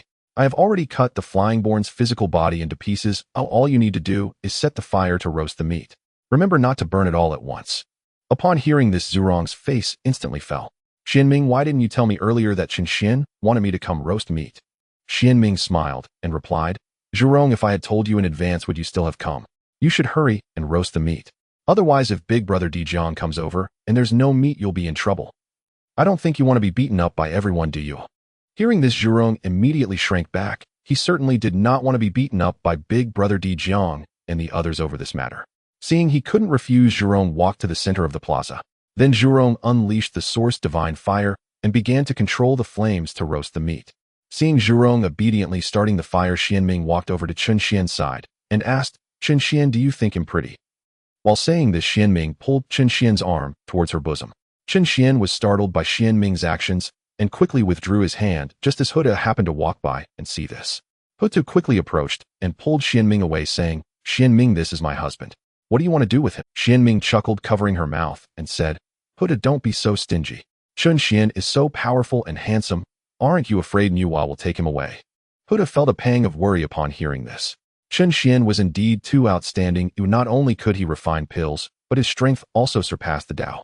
Such a powerful person would undoubtedly attract many female cultivators. Seeing Houtu's expression, Xian Ming felt there was a chance, so she continued, "Houtu, think about it. With someone as excellent as Chen Xian, there will definitely be more than one partner for him in the future. If I also become Chen Xian's partner, now wouldn't you have an extra helper later?" "Houtu, although you make a valid point, it still requires Chen Xian's consent. If Chen Xian does not agree, then Houtu, you said it yourself, as long as you don't interfere, I will find a way to win over Chen Xian." "Xian Ming, I don't object to you pursuing Chen Xian, but you absolutely must not be forceful. Otherwise, I will not spare you." Xian Ming stuck out her tongue, saying, "Houtu, just wait and see. Once I win over Chen Xian, we can both serve him well together." At this moment, Chen Xian, overhearing their conversation, felt a bit excited. After all, Xian Ming's appearance was not any less than Houtu's, and she had a more free-spirited personality. Being with Xian Ming would definitely be quite enjoyable. However, just as Chen Xian was fantasizing about a beautiful future, Zhurong's voice came from the center of the plaza. "Chen Xian, the flying-born meat is almost done roasting. Should we stop now?" Zhurong's words instantly pulled Chen Xian back to reality. He looked at Zhurong, saying, "Zhurong, keep the fire at its lowest, but don't let it go out." Then Chen Xian walked into the plaza and took out his specially made seasonings. He sprinkled the seasonings over the flying-born meat, and instantly a delicious aroma wafted into the nostrils of every ancestral witch. Houtu, smelling the savory fragrance, could not help but swallow her saliva. Beside them, Xian Ming and Dijuan also swallowed their saliva upon catching the aroma, with Dijuan looking at Chen Xian. "Brother Chen Xian, can we eat the meat now?" Seeing the impatient expressions on Houtu, Xuanming, and Dijuan, Chen Xian nearly burst into laughter. "Brother Dijuan, Zhu Jiuyin, and the others haven't arrived yet. Let's wait for them to join us before we eat."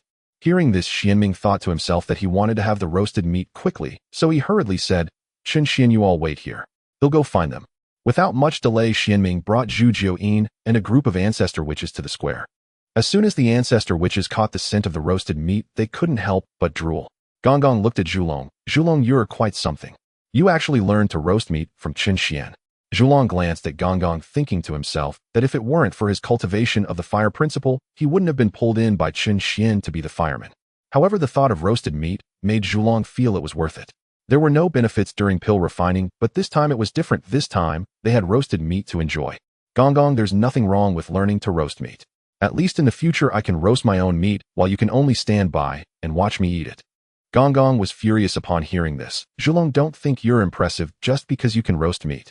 In the future, I'll just go find Chen Xian to eat roasted meat. Alright then. Gong, don't come to eat the roasted meat I make in the future. Seeing that Zhulong and Gong were about to argue, Chen Xian quickly interjected. You two stop bickering. Let's hurry up and eat the roasted meat. Dijuan, hearing that they could eat the roasted meat, rushed forward to grab the meat of Fei Dan and directly stuffed it into his mouth. As soon as Dijuan bit into the meat of Fei Dan, the entire aroma of the meat spread in his mouth, and not only that, it also had a slight spicy flavor. Chen Xian, this meat is just too delicious. In the past, we would directly eat those demon clans, never thinking that roasting it would make it so tasty. At this moment, the remaining 10 witch clan members couldn't hold back any longer as a group of ancestor witches rushed forward to grab and eat the roasted meat. Xianming exclaimed, wow, this meat is so fragrant. Chen Xian, what did you put on the meat to make it so? I didn't put anything special on it. Oh, I just added a bit of seasoning. As long as you all enjoy it, that's fine. Zhulong, seeing the group of ancestor witches eating the roasted meat, couldn't help but say, Chen Xian, you don't need to control the flames anymore, right? Yes, you can withdraw the flames now. Upon hearing this, Zhulong immediately retracted the flames and then grabbed a piece of roasted meat to put into his mouth. So delicious. I never expected Fei Dan meat to be so fragrant. Next time, I must catch more powerful demons to roast. Zhulong, Fei Dan's strength has already reached the Quasi Saint level, so his meat possesses more spiritual energy than ordinary great demons and is more delicious. If it were an ordinary great demon, the taste would probably not be as good. Houtu looked at Chen Xian. Husband, if the meat of the demon saint is this fragrant, if we were to catch a Kunpeng, a mid-stage Quasi Saint great demon, the taste would surely be even better. Wife, Houtu, Kunpeng's meat would definitely be more fragrant. However, now is not the time to hunt Kunpeng. Let's wait for an opportunity to catch Kunpeng and roast it later. As time passed, the meat of Fei Dan was completely consumed by the 12 ancestor witches. Seeing that there was no more meat, Dijuan looked at Chen Xian. Chen Xian, how about we go hunt a few more great demons? Brother Dijuan, let's forget it. Now we have a truce with the demon clan. If we go hunt now, that old man Hongjun will surely become restless, and then my plans will be difficult to carry out. Alright, since there's no meat to eat, let's go back and enter seclusion for now. Afterward, Dijuan left first, followed by Zhu Jiuyin, Gong, and Zhulong, leaving only Houtu and Xianming on the square. Chen Xian looked at Houtu and Xuanming. Aren't you two going back to cultivate? Houtu smiled slightly. There's no rush. I am already a Hunyuan Wijidian Luo Jinxian, and it is impossible to break through quickly. You should know that if I want to break through, I must upgrade the inner world within me. Meanwhile, Xianming said, cultivation is so boring, it's better to win your heart, ha. Upon hearing this, Chen Xian nearly spat out the meat in his mouth. Stop right there. Let's not talk about that. I'll take you both to steal some treasures from. No, it should be called legitimately obtaining things. Houtu, puzzled, asked, husband, whose treasury are you planning? Chen Xian smirked slightly. Did you forget? Hongjun gave us Yujing Mountain, so now we can go to Yujing Mountain to take treasures, and Hongjun won't dare to say anything against it. Houtu looked at Chen Xian. Husband, if you hadn't mentioned it, I would have almost forgotten about that. Let's go and take the treasures now. Xianming also chimed in. Chen Xian, let's hurry up and go. Chen Xian walked over to the two women and held their shoulders with both hands. Let's go. Then Chen Xian used his consciousness to lock onto Yujing Mountain and performed a spatial transfer, instantly bringing the three of them into Yujing Mountain. Meanwhile, in the demon clan's heavenly court, Emperor Jun clutched his chest. Second brother, the losses this time are too severe. I never expected the witch clan to become this powerful. Even with our Zhou star array, we are no match for the witch clan. Eldest brother, we indeed suffered great losses this time. Not only was Fei Dan taken away, but our elite troops have also been reduced by more than half. We must recover all losses within a Yuan meeting. Second brother, recovering all losses is not so easy. We not only lost half our forces, but we also compensated for quite a few spiritual roots. Sigh. Eldest brother, let's not talk about losses right now. You need to recover your origin as soon as possible. If we want to restore our origin, we must go to the Sun Star. Once we reach the Sun Star, I will use the Sun Crystal to recover our origin. Eldest brother, then he'll take you back to the Sun Star to recover your origin right away. As soon as he finished speaking, Dong Wangtai took Emperor Jun to the Sun Star. On the other side, Chen Xian, Houtu, and Xianming had already arrived at the location of Hongjun's Dao-proof cave. Chen Xian put on a black robe and a mask. Houtu, Xuanming, you two step back. I will erase the array set up by Hongjuan, and then we can go in and take the treasures. Upon hearing this, Houtu and Xianming immediately stepped aside. Seeing the two women retreat, Chen Xian reached out and grabbed, and a vast power of the great Dao wiped out all the formations set by Hongjun. After the formation in Yujing Mountain was broken, Hongjuan, who was far away in the Zixiao Palace, instantly sensed the situation within Yujing Mountain. However, Hongjun did not dare to eavesdrop easily. After all, the other party was a formidable figure of the great Dao. If he were to probe and be detected, it would spell disaster for him. Meanwhile, within Yujing Mountain, Houtu saw the formation was broken and immediately spoke up. Husband, by erasing Hongjun's formation like this, aren't you afraid he will spy on our situation here? Rest assured, Hongjun doesn't have the guts. That sly fellow knows very well that if he tries to spy on here, I will definitely catch him, so he wouldn't dare to do so. However, just to be safe, I'll wear a black robe and a mask to conceal my identity from Hongjun. Alright, let's hurry in and take a look. Perhaps that fellow Hongjun has left some treasures here. After Chen Xian finished speaking, he was the first to walk into the cave, and Houtu and Xianying immediately followed suit. Upon entering the cave, they found nothing of value except for some pills. Xianying looked at Chen Xian and said, "Isn't Hongjun too poor? I didn't expect such a grand Taoist to be left with only this handful of pills. Husband, logically Hongjun shouldn't be this poor. He has survived since the beginning of the world, so he must possess more treasures than this. But to my wife, Xianying, don't rush. Let me investigate a bit." After saying this, Chen Xian slowly closed his eyes, and a vast will enveloped the entire Yujing Mountain. When Chen Xian slowly opened his eyes, a faint smile unconsciously appeared on his lips. So that's how it is. I didn't expect Hongjun to hide so deeply. Seeing this, Houtu quickly asked, "Husband, what did you discover?"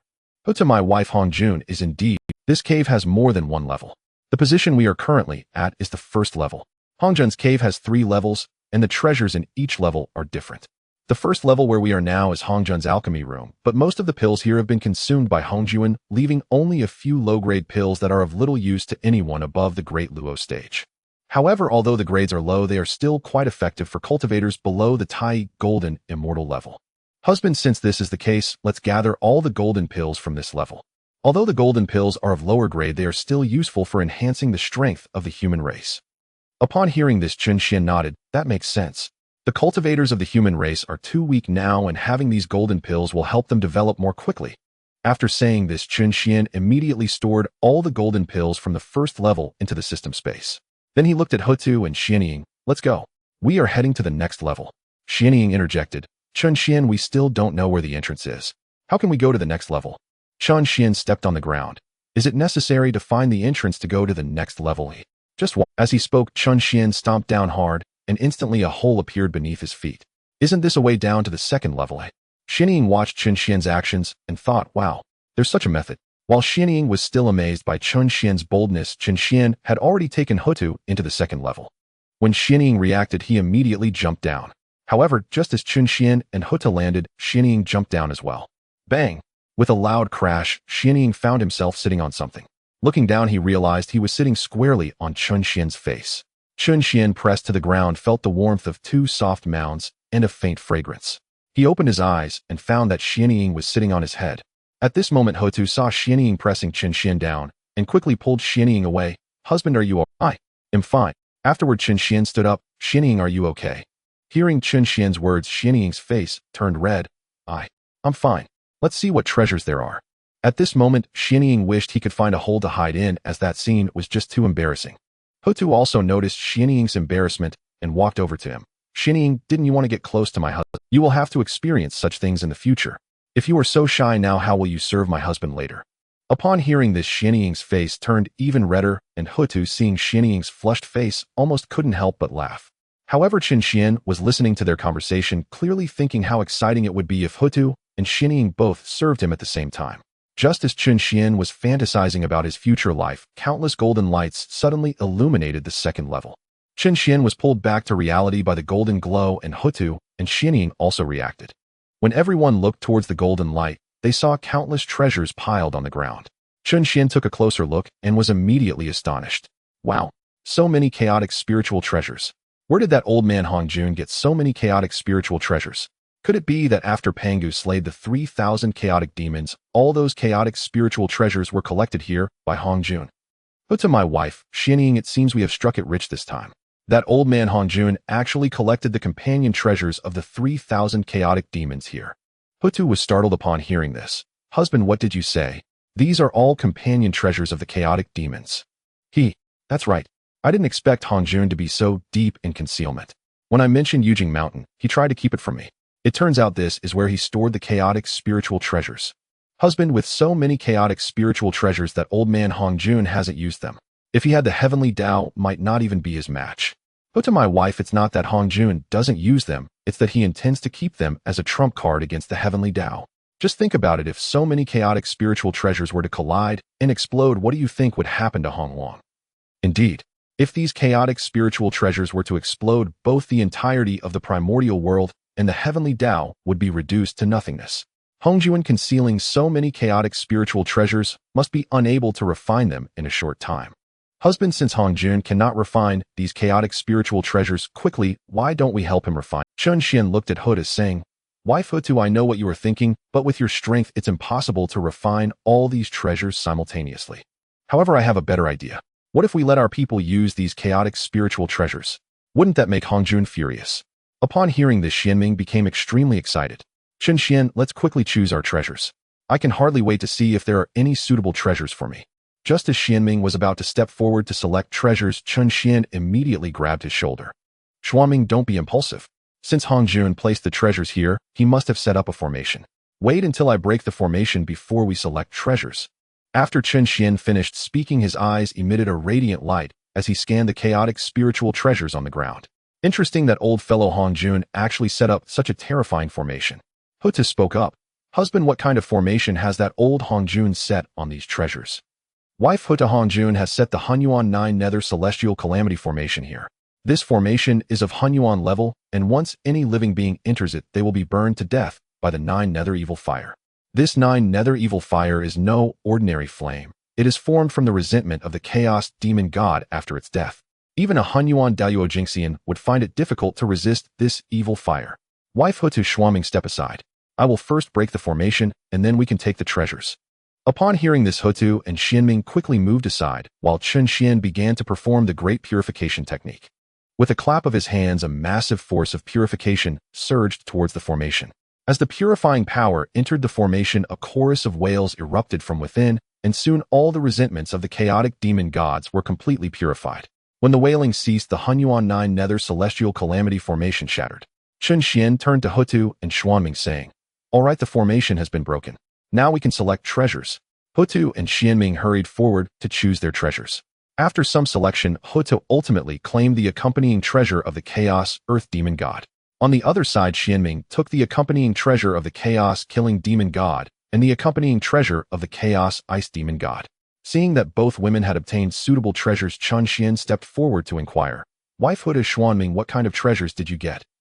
Houtu smiled slightly, saying, Husband, look. As she spoke, she flipped her hand, revealing a pair of earth-toned gauntlets in front of Chun Xian. Husband, this is the accompanying treasure of the Chaos Earth Demon God, named Hunyuan Earth Fist Gauntlets. It can transform chaotic energy into the power of the earth, and by using the laws of earth, it can pull enemies into the world of earth.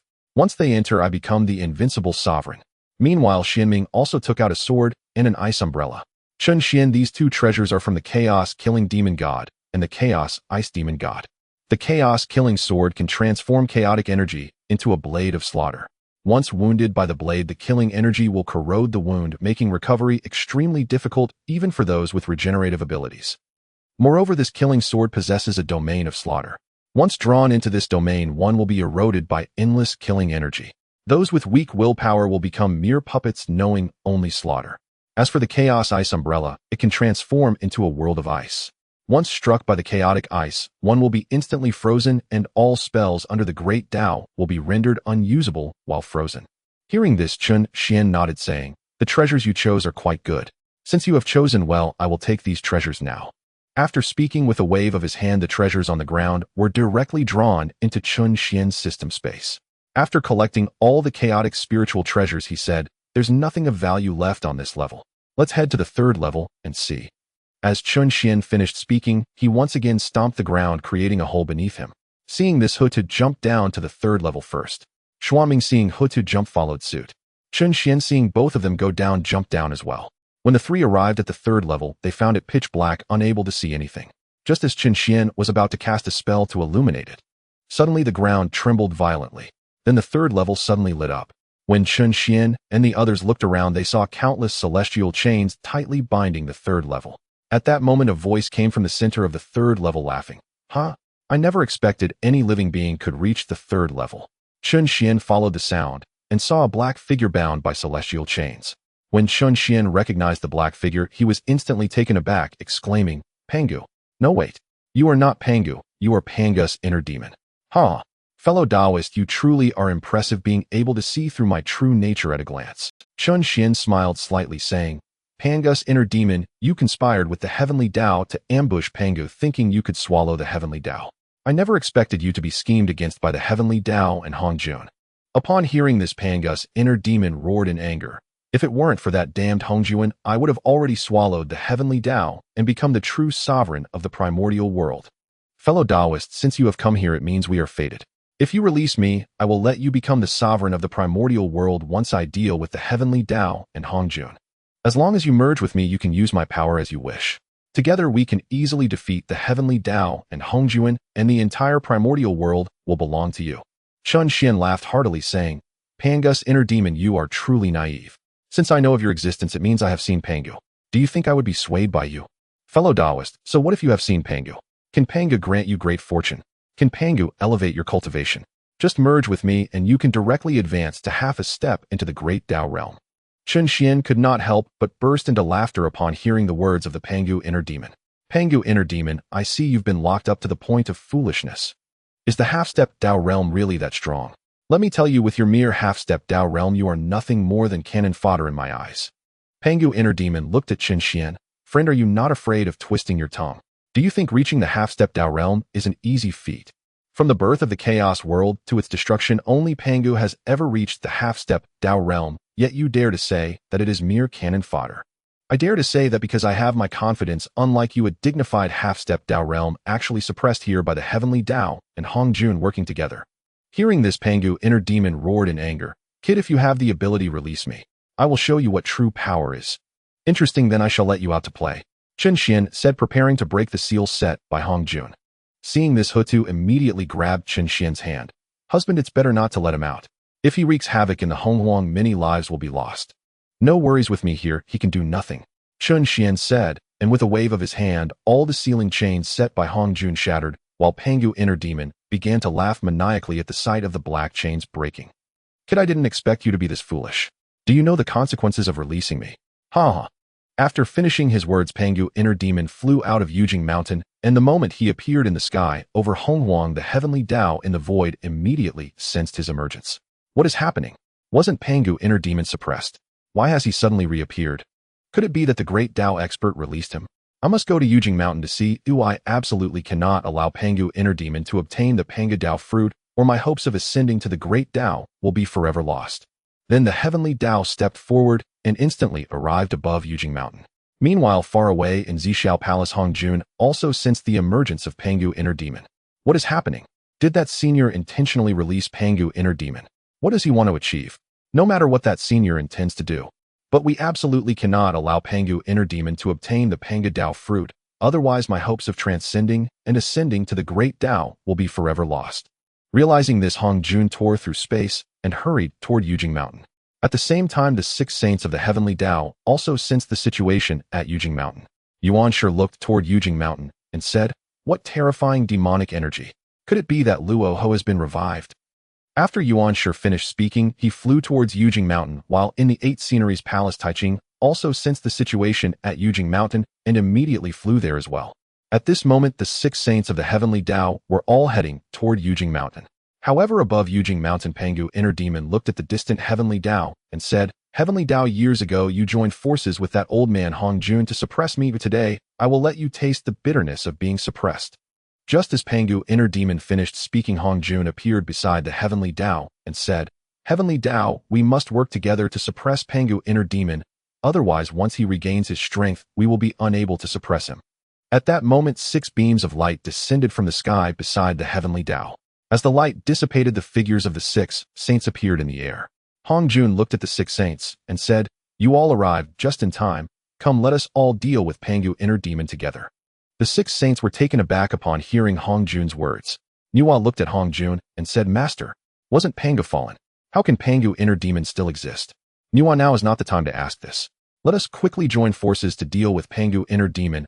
Otherwise, once he regains his strength, we will all perish here.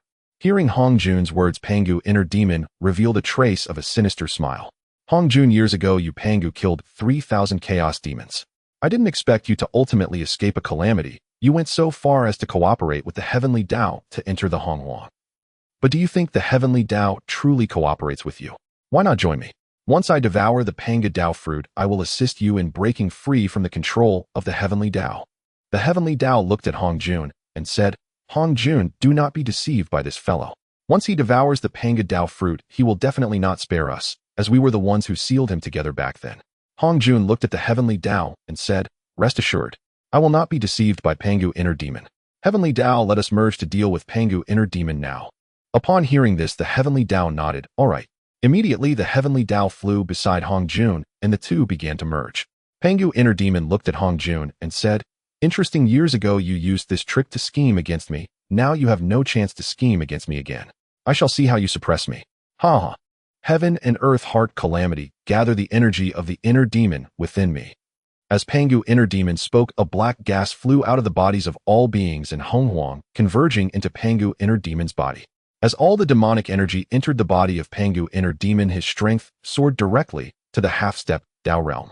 Pangu inner demon looked at the heavenly Tao and Hong Jun and said, "Your combined strength is barely at the 9th layer of heavenly Tao, and to think you can confront me is simply delusional." The heavenly Tao and Hong Jun coldly looked at Pangu inner demon and said, "You have just barely regained your strength. 6 saints of the heavenly Tao, come with me to suppress Pangu inner demon."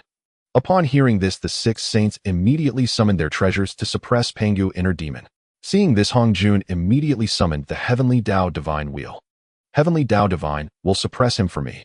As soon as Hong Jun's words fell, the heavenly Tao divine wheel rushed towards Pangu inner demon. Pangu inner demon sneered, "You think your little tricks can deal with me?" Pangu demon axe gather.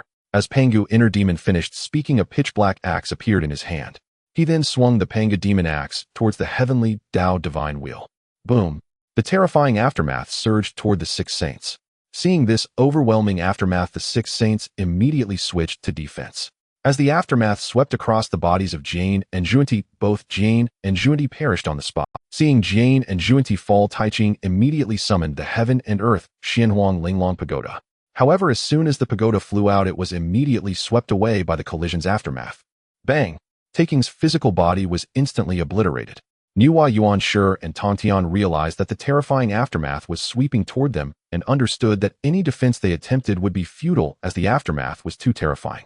Just as the aftermath was about to engulf them, Chen Xian in a black robe appeared before the three, raising his hand to block all the aftermath. The black-robed Chen Xian, having blocked the residual force, turned directly to face the heavenly Tao Hong Jun and the Pangu inner demon. "If you two wish to fight, do so in the chaos, but do not destroy the Hongwang." Heavenly Tao Hong Jun looked at the black-robed Chen Xian Sr. "Why did you release the Pangu inner demon? This fellow is too dangerous. If he absorbs more demonic energy, the entire Hongwang will be destroyed by him. The Pangu inner demon told me that half-step Tao realm is very strong, and he wanted to show me, so I brought him out to play." Heavenly Tao, though you are merged with Hong Jun now, your strength is still inferior to the Pangu inner demon by 1 realm. However, since the Pangu inner demon has just regained his strength, you can spar with him. Once he adapts to the power of half-step Tao, I will join into play with him. The Pangu inner demon looked at the black-robed Chen Xian. "Kid, I didn't expect you could withstand the residual force from my clash with the heavenly Tao. It seems I underestimated you. Kid, although I can't see your realm, you definitely cannot defeat me. You must be hiding your true realm with a treasure. To me, your strength seems only slightly stronger than the heavenly Tao. Oh, as long as you haven't stepped into the half-step Tao realm, you won't have a chance to defeat me." The black-robed Chen Xian glanced at the Pangu inner demon, noisy. After speaking, he suddenly appeared silently in front of the Pangu inner demon and struck him with a punch to the chin. Boom! The Pangu inner demon was instantly sent flying out of the Hongwang world by the punch from the black-robed Chen Xian. The black-robed Chun Xian looked at Heavenly Dao Hongjuan. Heavenly Dao, this is your chance to advance to half-step Dao realm. Battling a half-step Dao powerhouse will allow you to comprehend the opportunity to ascend to half-step Dao. Go for it. Upon hearing the words of the black-robed Chun Xian, Heavenly Dao Hongjun immediately cupped his hands and said, "Thank you for your guidance, senior." After saying this, Heavenly Dao Hongjun flew towards the chaos, and as he left, a sudden blood rain began to fall in the Honghuang. Seeing this, the black-robed Chun Xian immediately cast a barrier around himself. At the same time, Yuanshi, Nuwa, and Tongtian also cast a barrier around them. However, at this moment, Nuwa suddenly heard the voice of Chun Xian in her heart. How did this little skin girl also come to join the fun? If I hadn't acted just now, this little skin girl would probably have fallen once more. Hearing this, Nuwa's heart was filled with anger, grinding her teeth. Who is the little skin girl? Your whole family is the little skin girl, hum. At this moment, the black-robed Chun Xian looked at Nuwa Tongtian and Yuanshi Tianzuan. You three are not qualified to participate in this battle. You may leave. The matter of the Pangu inner demon will be handled by me personally. After the black-robed Chun Xian spoke, his entire body disappeared from the spot, and when he reappeared, he was already in the void of chaos. At this time, Heavenly Dao Hongjun and the Pangu inner demon were engaged in a fierce battle. Upon seeing this, a wicked smile appeared on Chun Xian's face. Heavenly Dao Hongjun, you could never have imagined that I would release the Pangu inner demon. My true purpose in releasing the Pangu inner demon is to let you take a beating. After you endure the beating, I will step in at the right time. At this moment, the Pangu inner demon engaged in battle with Heavenly Dao Hongjun suddenly noticed the black-robed Chun Xian had also arrived in the chaos. Kid, you dare to come to the chaos? After you just punch me once I deal with Heavenly Dao Hongjun, you will be At this moment, Heavenly Dao Hongjun looked at the Pangu inner demon. If you wish to deal with me, you'd better see if you have that capability. Heavenly Dao Divine will Heavenly Dao Sword. After Heavenly Dao Hongjun finished speaking, a golden divine will slowly rose behind him, and then a golden long sword appeared in his hand. Heavenly Dao Hongjun gripped the Heavenly Dao sword tightly and charged directly at the Pangu inner demon. Seeing this, the Pangu inner demon immediately laughed heartily. Good, you came at the right time. If I hadn't been severely injured by Panga back in the day, how could you two trash have the opportunity to suppress me? Let me show you the fear Pangu once brought you. As the Pangu inner demon raised the Panga demon axe high, he shouted, "The great way of power, a strike to open the heavens." With a powerful swing of the Panga demon axe, a terrifying force surged toward Heavenly Dao Hongjun. When the Panga demon axe collided with the Heavenly Dao sword, a terrifying wave of energy spread out from the center of the collision. Seeing the wave from their collision sweeping toward the Honghuang, the black-robed Chun Xian waved his hand, creating an invisible barrier that blocked the residual wave from their clash. At this moment, the Pangu inner demon said, "Interesting. Heavenly Dao Hongjun, I didn't expect you to withstand my strike, but I didn't use my full strength. Prepare to die." Immediately after, the Pangu inner demon unleashed all his power and infused it into the Panga demon axe, instantly cleaving the Heavenly Dao sword in two. Upon seeing this, Heavenly Dao Hongjun immediately summoned the Heavenly Dao Divine Wheel to block the strike. However, due to the immense force, he was sent flying hundreds of billions of miles. Seeing Heavenly Dao Hongjun being sent flying, the Pangu inner demon turned to look at the black-robed Chun Xian. "Kid, you just punched me. Now I will let you know how powerful the half-step Dao realm truly is." As the Pangu inner demon spoke, the demonic energy within him began to erupt. Chun Xian saw this and slightly raised the corners of his mouth. "Is this the power you take pride in? Come on, let me see just how strong your full power really is." The Pangu inner demon laughed. "Kid, you will pay the price for your ignorance today. Gather the power of the inner demon." As the Pangu inner demon finished his words, streams of demonic energy began to condense on the Panga demon axe. Then with a powerful swing, a black slash shot toward the black-robed Chun Xian. The black-robed Chun Xian smiled slightly and then punched toward the Pangu inner demon slash. Boom! His punch shattered the black slash, and he looked at the Pangu inner demon. "Is this your strongest attack?" The Pangu inner demon, seeing his slash shattered, was greatly shocked. This is impossible. How did you do it? Even Pangu couldn't easily deflect this strike." "Pangu inner demon, as I said, in my eyes you are like cannon fodder. Your attack has ended, now it's my turn." After the black-robed Chun Xian finished speaking, he suddenly vanished from the spot. The Pangu inner demon, seeing this, immediately became vigilant, looking around. "Come out.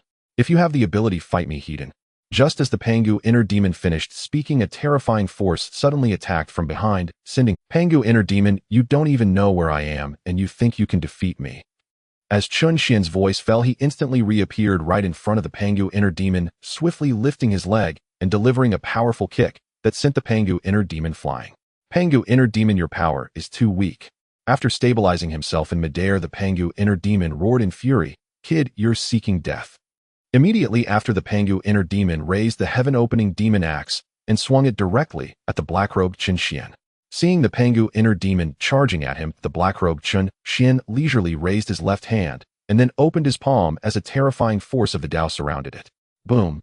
The Pangu demon axe struck Chen Xian's palm, and the black-robed Chen Xian immediately grasped the axe with his fingers. Upon seeing this, the Pangu inner demon was nearly in disbelief. How is this possible? Even if your realm reaches the Chaos Tao realm, you shouldn't be able to block my Pangu demon axe with your hand. Who exactly are you? You need not know who I am. All you need to know is that you are about to be thoroughly beaten by me. After finishing his words, the black-robed Chen Xian raised his right hand and clenched his fist, witnessing the terrifying force of the Tao swirling around it. Then the black-robed Chen Xian delivered a powerful punch to the Pangu demon axe, producing a cracking sound. The Pangu demon axe shattered instantly, and then the black-robed Chen Xian seized the Pangu inner demon, stating, "You, a mere inner demon, dare to confuse me and even attempt to seize my body. Today, I shall show you what power truly means." As Chen Xian's voice fell, he immediately punched the Pangu inner demon on the forehead, causing it immense pain. "Kid, you dare strike me, the demon? You are preparing to die." Seeing that the Pangu inner demon still wished to resist, the black-robed Chen Xian swiftly cast the Tao sealing technique, pressing his palm against the Pangu inner demon's abdomen, instantly locking it down with a massive force of the Tao. The Pangu inner demon, upon witnessing this, was filled with terror. "You are a Tao expert. Only now do you realize, Pangu inner demon. Your reaction is truly dull." After saying this, Chen Xian began to unleash a barrage of punches and kicks on the Pangu inner demon, while at this moment the heavenly Tao Hongjun flew back from billions of miles away. Upon seeing the black-robed Chen Xian beating the Pangu inner demon, Hongjun could not help but feel relieved. If he had offended this Tao expert on Panlai Island, he would have surely faced a severe beating. Seeing the Pangu inner demon being pummeled, Hongjun immediately understood that he would no longer be involved, and thus the heavenly Tao and Hongjun separated. Meanwhile, as the Pangu inner demon was enduring the relentless assault from the black-robed Chen Xian, after a while the latter finally ceased his attacks. The black-robed Chen Xian looked at the Pangu inner demon and said, "Remember, in your next life, be sure to be a good sentient being." After saying this, the black-robed Chen Xian seized the Pangu inner demon's head, and a massive purifying force surged into its body. The Pangu inner demon felt the purifying power within and quickly exclaimed, "Senior, spare me. I promise I will never offend you again." The black-robed Chen Xian smiled slightly. "You have already offended me enough, but it's best you go in peace." As soon as Chen Xian's voice fell, the powerful purifying force instantly cleansed the Pangu inner demon. Once purified, a pure source of power appeared within the chaotic void. Seeing this, the black-robed Chen Xian immediately collected the source of power and then turned to Tian Dao and Hongjun. "You two may return now." After saying this, the black-robed Chen Xian vanished into the chaotic void. Once Hongjun saw him leave, he turned to Tian Dao. "Tian Dao, the strength of this senior is terrifying. If he intervenes to stop the calamity of the Honghuang, what shall we do? As long as we do not disrupt the Honghuang world, that senior should not make things difficult for us. At this point, neither you nor I can consume the Honghuang. If we wish to break through to the Tao realm, the only way is to elevate the Honghuang world. As long as the Honghuang world ascends, our powers will grow stronger. From this day forth, I, the heavenly Tao, shall no longer consume you, and you shall collaborate with me. As long as we work together to elevate the Honghuang world, we will be able to break through to the Tao realm together. Hongjun, are you willing to cooperate with me, the heavenly Tao?" After pondering for a moment, Hongjun immediately agreed, as this was the only path left to take. Hongjun looked at Tian Dao and asked, "Since we have chosen to elevate the Honghuang world, shall we still eliminate the descendants of Pangu?" Tian Dao narrowed his eyes slightly. "Hongjun, we must eliminate the descendants of Pangu, otherwise when Pangu returns we will surely perish at his hands. Moreover, it is only by eliminating the descendants of Pangu that we can prevent his return." Hongjun nodded in agreement. "All right. In that case, I shall send the 2 saints of the West to assist the demon clan. This way we can not only suppress the human race, but also deal with the witch clan." Tian Dao smiled slightly, and then vanished into the chaotic void, while Hongjun also left the chaotic void shortly after. When Hongjun arrived in the void of the heavenly Tao, Taiching, Jane and Juni were revived. Hongjun looked at Jane and Junti. "You two come with me." Hearing this, Jane and Junti immediately replied, "Yes, master." After saying this, Hongjun waved his hand and instantly brought Jane and Junti to the Zixiao Palace. Taiching, seeing that Hongjun did not summon him, felt a bit angry, but had no outlet for his frustration. After witnessing Hongjun, Jian and Junti leave, Taiching also flew directly to the 8th Scenery Palace. Meanwhile, inside the Zixiao Palace, Hongjun looked at Jian and Junti. I have a task for you too that requires your assistance. Jian looked at Hongjun. Master, what is the task that requires us? Hongjun slowly spoke. I need you to help the Demon Clan defeat the Witch Clan. Currently, the strength of the Witch Clan is too powerful. The Demon Clan alone cannot contend with them. If this continues, the calamity between the witches and demons cannot unfold. If the calamity cannot unfold, it will evolve into an infinite calamity, and the entire Honghuang will be engulfed in it. Therefore, I need you two to assist the Demon Clan, and only then can the calamity between the witches and demons continue. After finishing, Hongjun waved his hand, producing a scroll before Jiang. You two will deliver this item to the Demon Clan, and then work with Taiching to prevent Nuwa Tongtian and Yuan Shi from interfering with the human race. Upon hearing this, Jiang thought to himself, this is a great opportunity to promote the West. Once this task is completed, Taiching will owe the West a favor, and I can utilize this favor to bring prosperity to the West. Upon this thought, Jiang immediately put away the scroll, and then looked at Hongjun saying, Master, my brother, and I will certainly handle this matter, well, please rest assured, Master. Hongjun nodded upon hearing this. Go. Do not let me down. If this matter is accomplished, I will ensure the prosperity of the West. Hearing these words, Jian and Junti hurriedly bowed, saying, we will definitely do our best to accomplish this. We take our leave. Jian and Junti flew towards the direction of Bairing Palace. After they left, a sly smile appeared on Hongjun's face. Then Hongjun looked towards the direction of Buzhou Mountain, saying, Witch Clan, it is time for you to withdraw from the grand stage of Honghuang. After speaking, Hongjun slowly closed his eyes and began to enter a state of divine wandering. Meanwhile, after Chen Xian returned to Yujing Mountain, he brought Houtu and Xianin back to Buzhou Mountain. When the three returned to the territory of the Witch Clan, Emperor Jiang and the other ancestor witches sensed Zuanyan's presence. Soon Emperor Jiang brought the 9 ancestor witches to find Xianin. When Emperor Jiang saw Chen Xian and Houtu, he immediately grinned and said, You have returned.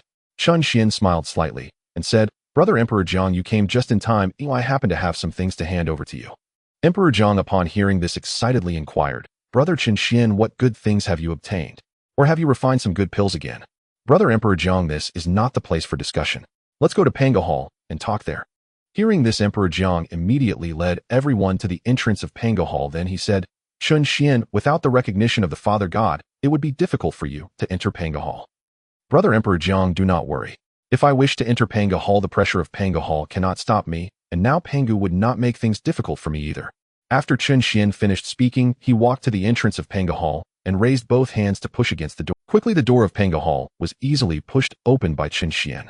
Emperor Jiang and the others were stunned by this scene, their eyes nearly popping out of their sockets. Emperor Jiang looked at Chen Xian, asking, Brother Chen Xian, did you not feel the pressure of Pango Hall? No. The great god Pangu would not reject me. After all, I have met him before.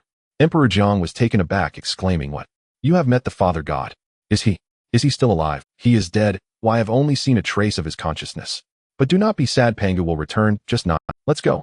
We will discuss further inside Pango Hall.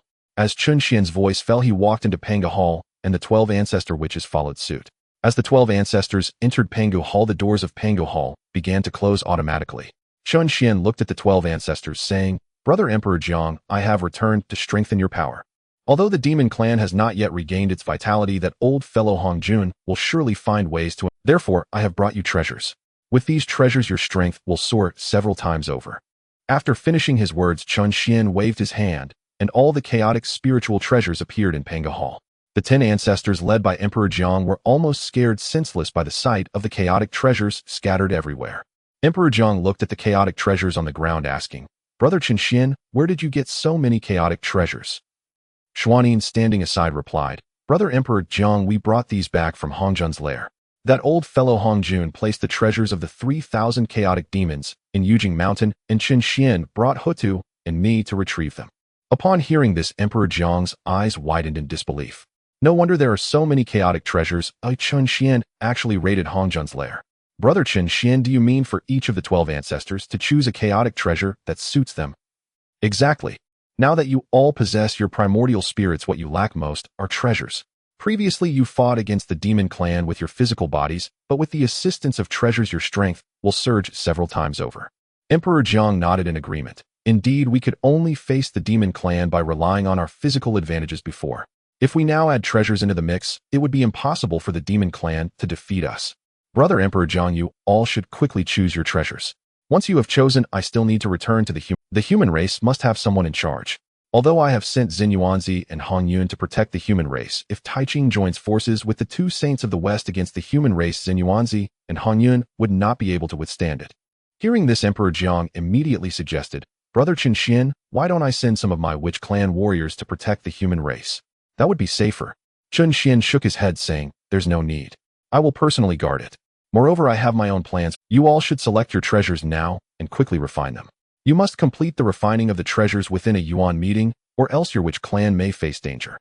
Upon hearing this, Emperor Jiang immediately began to select treasures. Soon the 10 ancestors chose their treasures, and Qin Xian waved his hand to collect the chaotic treasures back.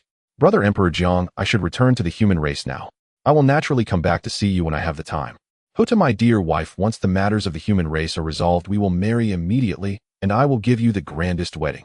Seeing this, Xianin immediately interjected, Qin Xian, if you wish to marry Houtu, you must also marry me. Otherwise, you will have a hard time later on. Qin Xian's forehead broke into a cold sweat upon hearing this, and he quickly used the spatial laws to leave. Houtu walked to Zuanyan's side and said, Xuanin, could you please not be so bold? Look, you scared my husband away. When Houtu said this, she felt something was amiss. By the time she realized it, Xianin looked at her happily, saying, little sister, you said it yourself, husband from now on. Qin Xian is also my husband. Emperor Jiang, Zhujiu, Yin Zhurong, and the other ancestor witches felt the air grow suddenly colder at Zuanyan's words. Seeing the two women competing, Emperor Jiang quickly interjected, you all discuss this slowly, I'll go refine my treasures first. The other ancestor witches, seeing Emperor Jiang trying to slip away, immediately chimed in, we should also return to refine our treasures. As soon as the words fell, the 9 ancestor witches hurriedly made their escape. Xianming smiled and said, Sister Houtu, I am going to refine a treasure as well. After Xianming left the Pango Hall, Houtu's face immediately turned red. Husband, I am waiting for you to Meanwhile, after Qin Xian left the witch clan, he immediately returned to the human clan. Upon returning, he sensed the presence of countless great Luo golden immortals. I didn't expect that not long after my departure, so many great Luo golden immortals would emerge from the human clan. Qin Xian smiled slightly and flew directly towards the residence of the 3 ancestors of the human clan. When Qin Xian arrived at the residence of the 3 ancestors, he immediately communicated with them telepathically. The 3 ancestors stepped out of their rooms and looked at Qin Xian, saying, we pay our respects to your majesty, the human emperor. Seeing this, Qin Xian waved his hand and helped them up. So Aaron, I didn't expect that shortly after I left the human clan, there would already be no less than 10,000 great Luo golden immortals among you. Swearin laughed heartily and replied, your majesty, this is thanks to the pills you provided. If it weren't for the pills you gave, the human clan wouldn't have been able to produce so many great Luo in such a short time. So Aaron, although I provided many pills, if the cultivators of the human clan did not have a steadfast heart for cultivation, we would not have been able to produce so many great Luo in such a short time. The reason I have come this time is that a great calamity is about to befall the human clan. Upon hearing this, Swearin hastily spoke, your majesty, what do you mean by this? Qin Xian explained, I mean that the human clan is about to face a catastrophe. If we can survive this calamity, we will become the largest race in the wilderness in the future. However, if we cannot survive, the human clan will lose 90% of its people in this calamity. Swearin was instantly alarmed and said, your majesty, you can't be joking with us. We, the human clan, have never offended any race. How could we provoke such a disaster? Swearin, although we have never offended any race, there are those who wish to suppress our human clan. All right, I have already said enough. As for who wishes to suppress our human clan, you will know in due time. By the way, have the pills I previously gave been distributed to the cultivators of the human clan? Yu Chao spoke, your majesty. We have distributed the pills to most of the cultivators, but there are still some that have not been allocated. Upon hearing this, Qin Xian waved his hand, and 3 types of pills appeared on the ground. You take these pills and distribute them. Remember, make sure every cultivator of the human clan has an exploding pill. With this pill, our cultivators can save their lives. Immediately afterward, Qin Xian pointed, and a small pit appeared on the ground. He then took out the prepared Sanguang divine water. Qin Xian poured the Sanguang divine water into the pit, saying, 3 ancestors, this is Sanguang divine water. A single drop can heal all injuries. Even if only a breath of life remains, 1 drop will restore peak condition instantly. You 3 ancestors must guard the Sanguang divine water. If the great calamity arrives, any injured cultivators of the human clan can come here to heal their wounds. After saying this, Qin Xian waved his hand, and a barrier enveloped the San Guang divine water. This place has been covered by my barrier. If it is not a cultivator of the human clan entering, they will face divine punishment. Upon hearing this, the three ancestors immediately knelt down. Chun Xian, seeing this, quickly used his power to help them up. You do not need to kneel before me. As the human emperor, it is only right for me to think of our people. Recently, you should organize the cultivators of the human clan well. When the calamity arrives, we will have the ability to protect our kin. The three ancestors replied in unison, Yes, Your Majesty. Chun Xian nodded and then disappeared from the spot. After he left, the three ancestors immediately collected all the pills. Swearin looked at the other two ancestors and said, You heard the human emperor's words. We must make proper arrangements next. Yu Chao said, Your Majesty has instructed us to organize all the cultivators to defend the human clan. I will handle this matter. Swearin, you take charge of arranging the clan members' cultivation. We must remain vigilant at all times. Otherwise, when the calamity comes, we won't have time to respond. We must make all arrangements in advance so that we can survive the calamity when the time comes. Swearin and Z nodded simultaneously, saying, Good. The three ancestors of the human clan then began to organize the cultivators. Z was in charge of leading the clan members into the illusion trial. Swearin was responsible for distributing the pills, and Yu Chao was in charge of organizing the human clan's military forces. On the other side, after Chun Xian returned to Shouyang Mountain, he immediately set up the Kuaitian mirror to monitor the movements of Ta Ching and the two saints of the West. Meanwhile, the two saints of the West arrived at the Eight Scenes Palace. Jane said, Ta Ching, we have come to pay our respects. May we have an audience? Inside the Eight Scenes Palace, upon hearing Jian's words, Ta Ching immediately flashed to the door of the palace, saying, Two saints of the West, what business do you have with this humble Taoist? Jane smiled slightly and said, Ta Ching, we wish to collaborate with you, but this is not the place for discussions. May we enter the Eight Scenes Palace to talk? Upon hearing this, Ta Ching immediately replied, Please, esteemed friends. Then Ta Ching entered the Eight Scenes Palace first, and Jane and Zhuan Ti followed suit. Once inside the Eight Scenes Palace, Ta Ching asked, What do you two wish to collaborate on with this humble Taoist? Zhuan Ti said, Ta Ching, our master has instructed us to secretly assist the demon clan. However, this involves the human clan, so we have come to seek collaboration with you. At this time, Jane also spoke. Ta Ching, this matter concerns the human clan and Yuhua. If you are willing to help, then the fortune of the human clan will belong to you. Just allow the West to enter the East to spread the Tao afterward. Ta Ching frowned upon hearing this. This concerns the human clan and Yuhua. Could you elaborate? Seeing this, Jane immediately showed Ta Ching the scroll for refining the witch-slaying sword. After reading it, Ta Ching laughed heartily, saying, Good, very good. I will assist you with this matter. Remember your words, once it is accomplished, the fortune of the human clan will belong to me. However, at this moment, the three saints were unaware that their conversation was being closely watched by Chun Xian. Inside the human emperor's palace, Chun Xian looked at the plans of the three and couldn't help but show a sly smile. Good, Hongjuan, you actually wish to use the demon clan to suppress the human clan. In that case, I shall make the demon clan pay a painful price. I want the beings of the wilderness to know that the human clan is not to be provoked. After Chun Xian spoke, he immediately transmitted his voice to the three ancestors of the human race. Sui Ring, gather all the cultivators of the human race and provide each of them with a bottle of the three light divine water. The great calamity for the human race is approaching soon. Upon hearing this, the three ancestors of the human race immediately began to gather all cultivators at the foot of Shouyang Mountain. Meanwhile, Jane and Zhuandi left the Eight Scenery Palace and headed straight for the heavenly court of the demonic race. When the two arrived above the heavenly court of the demonic race, Jane immediately called out, Dijuan, may I have the honor of meeting you? Inside the heavenly court, Adong Huang Tai furrowed his brows upon hearing Jian's voice. What is this shameless fellow Jane doing in my demonic race's heavenly court? Does he intend to take the opportunity to rob us? With this thought, Dong Huang Tai stepped out and instantly arrived above the heavenly court.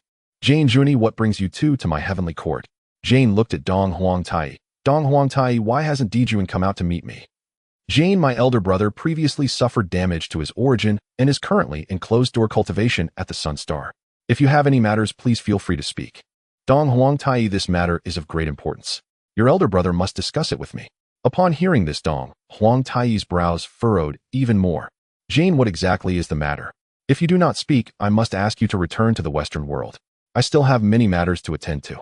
Hearing this, Xuani immediately spoke up. Dong Huang Tai, we have come this time to assist the demonic race. If the demonic race wishes to defeat the Wu clan, they must first break through the physical bodies of the Wu clan. My brother and I possess a method to do so, but this matter is of great significance and requires Dijuan to be present. Dong Huang Tai, upon hearing this, was taken aback. What? You have a way to break through the bodies of the ancestral Wu. Jane nodded. Indeed. We indeed have a method to break through the bodies of the ancestral Wu, and this method is guaranteed to work. Dong Huangtai upon hearing this quickly responded, Good. I will trust you once.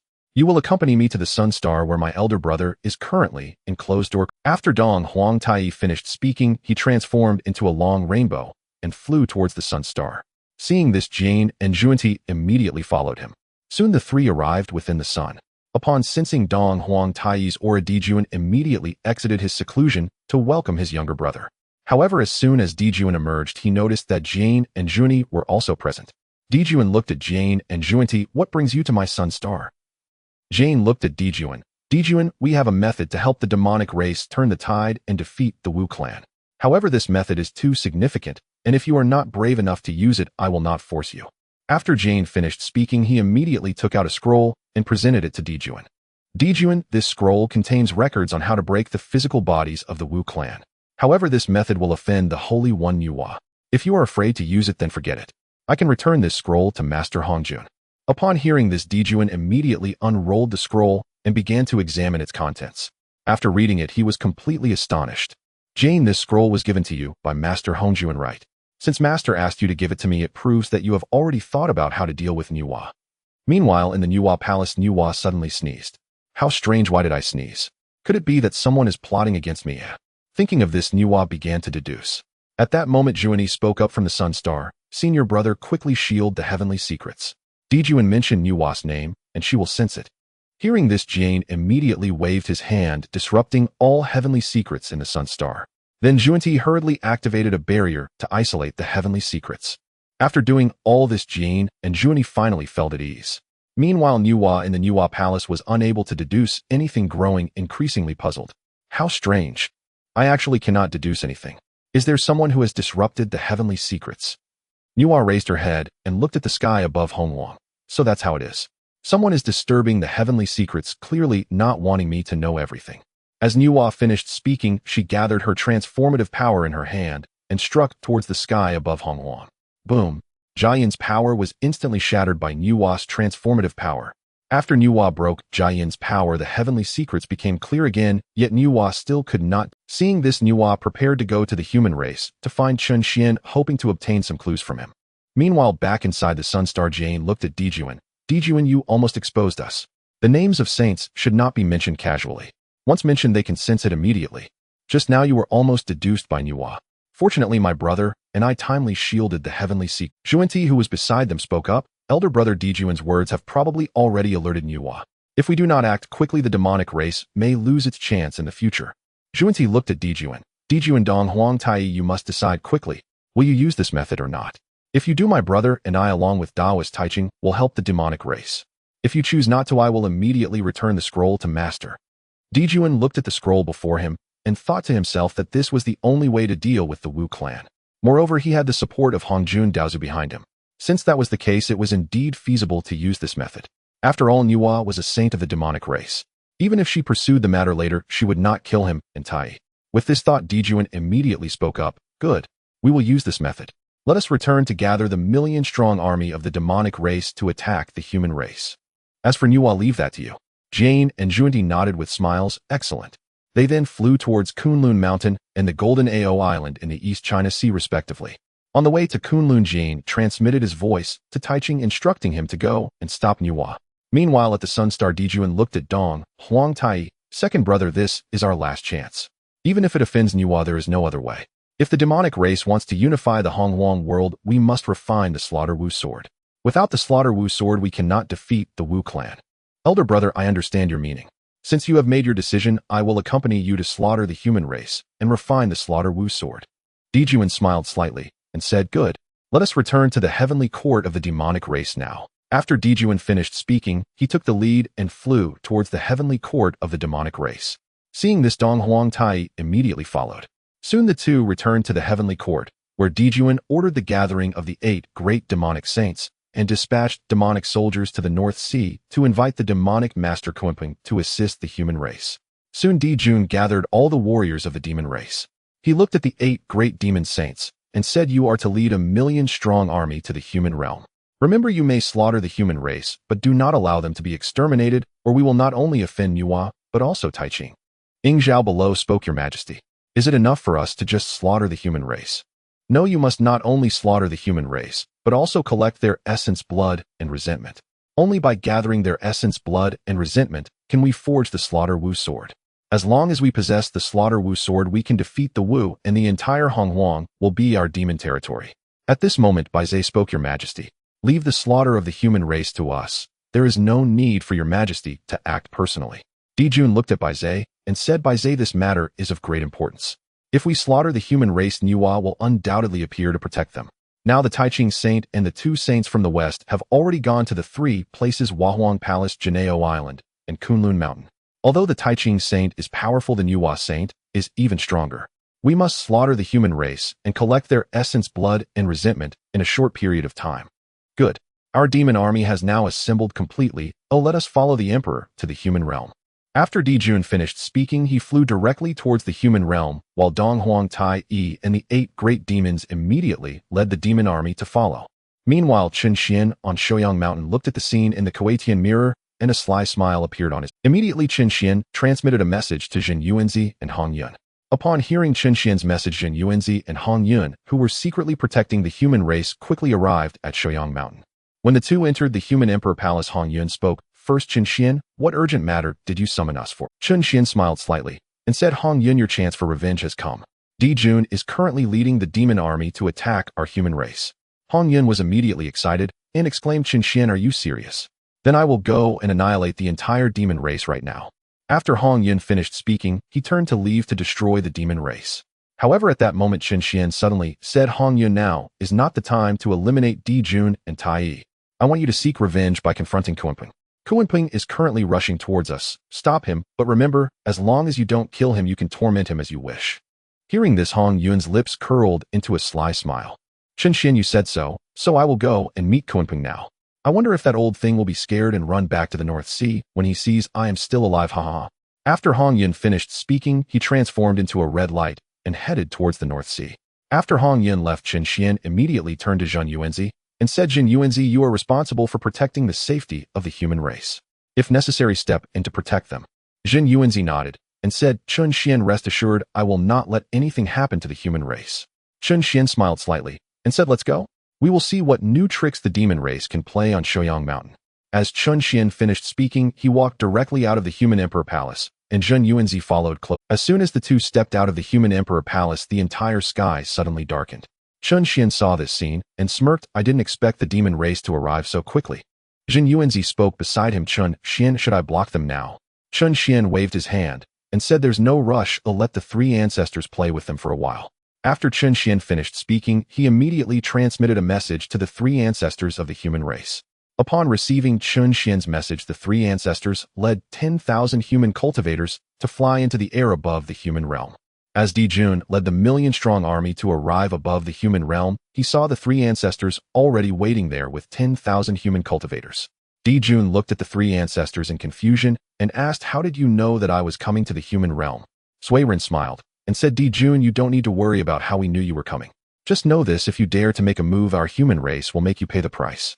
Dijun sneered and said, Suiren, do you really think a mere 10,000 human cultivators can stop my demon army? Do you believe that with just a word from me, the human race will vanish from Honghuang? Suiren looked at Dijun and said, you want to make the human race disappear, but Dijun, are you not afraid of the Nuwa goddess wrath? Dijun laughed heartily and said, Nuwa, I fear she won't be able to arrive in time. At this moment on Shouyang Mountain, Chen Xian looked at Zhen Yuanzi and said, you stay here and keep watch. If a battle breaks out and the human cultivators are in danger, you can step in to save them. After Chen Xian finished speaking, he disappeared from the spot. When he reappeared, he was already in front of the 3 ancestors. Seeing this, the 3 ancestors immediately knelt down and said, the 3 ancestors of the human race greet His Majesty the human emperor. Get up. Dijun, you claim you want to annihilate the human race. I want to see if you have the ability to do so. On the other side, as Nuwa just exited the Wahuang Palace, Taiching blocked her path. Taiching looked at Nuwa and asked, where do you think you're going? Seeing Taiching blocking her way, Nuwa coldly replied, I don't need to report to you where I am going. Now step aside, or I will not be polite. Nuwa, if you wish to go to the human race, I cannot allow you to pass. Nuwa coldly looked at Taiching and said, Taiching, so you are the one plotting against the human race. What exactly have you done to them? Tai Ching sneered and said, Nuwa, I am not targeting the human race. It is the trend of the heavenly Tao that I cannot resist. The demon race slaughters the human race. This is the trend of the heavenly Tao. Nuwa, you should return to Huahuang Palace. Once the great calamity of the human race is over, you will be free to leave Huahuang Palace. Nuwa looked at Tai Ching in front of her and thought to herself, with Chun Xian protecting the human race, they won't face any crisis. In that case, I might as well capture Tai Ching as a gift for Chun Xian. Thinking of this, Nuwa revealed a sly smile. Tai Ching, you wish to block me, but unfortunately you are simply not. As Nuwa finished speaking, she summoned the red embroidered ball and threw it towards Tai Ching. Meanwhile, Yuan Shi on Kunlun Mountain sensed the situation on the human race's side and immediately planned to rush to their aid. However, just as Yuan Shi left Kunlun Mountain, Jie Yin blocked his path. Friend Yuan Shi, if you wish to go to the human race, I must stop you. Yuan Shi looked at Jie Yin and said, Old bald donkey, do you think you can stop me? As soon as Yuan Shi finished speaking, he summoned the Panga banner. Seeing this, Jie Yin immediately summoned the 12-grade Merit Golden Lotus and said, Friend Yuan Shi, although I am not your match, it is still possible for me to hold you back for a while. Yuan Shi looked at Jie Yin saying, Hold on, and I shall slay you, you old bald donkey. Prepare to die. Panga banner's profound meaning. A strike to open the heavens. Yuan Shi waved the Panga banner, and instantly countless heavenly blades shot towards Jie Yin. Seeing the numerous energy blades approaching, Jie Yin immediately unleashed the protective shield of the 12 golden lotuses, enveloping himself within. Boom. Countless heavenly blades crashed against the 12 golden lotuses, causing the entire protective shield to tremble. Yuan Shi coldly glanced at Jie Yin, saying, Old bald donkey, let's see how long you can hold out. After speaking, he immediately waved the Panga banner and struck at Jie Yin. Meanwhile, above Janeo Island, Zhuan looked at Tong Tian, where do you think you are going? Tong Tian replied, Old bald donkey, you don't need to concern yourself with where I go. You'd best step aside now, or I won't be polite. Tong Tian, you probably won't be going anywhere today. Zhuan, do you know the consequences of blocking my way to save the human race? Zhuan smiled slightly and said, Tong Tian, I naturally know the consequences, but even if I am killed by you, I must stop you from going to the human race. Upon hearing this, Tong Tian revealed a sinister smile. Zhuan, killing you would be easy. It seems you have no idea how terrifying the human race is. Very well, since you wish to stop me, I shall entertain you. Tong Tian then reached out, and a green long sword appeared in his hand. Seeing this, Zhuan immediately summoned the 7 treasures mysterious tree.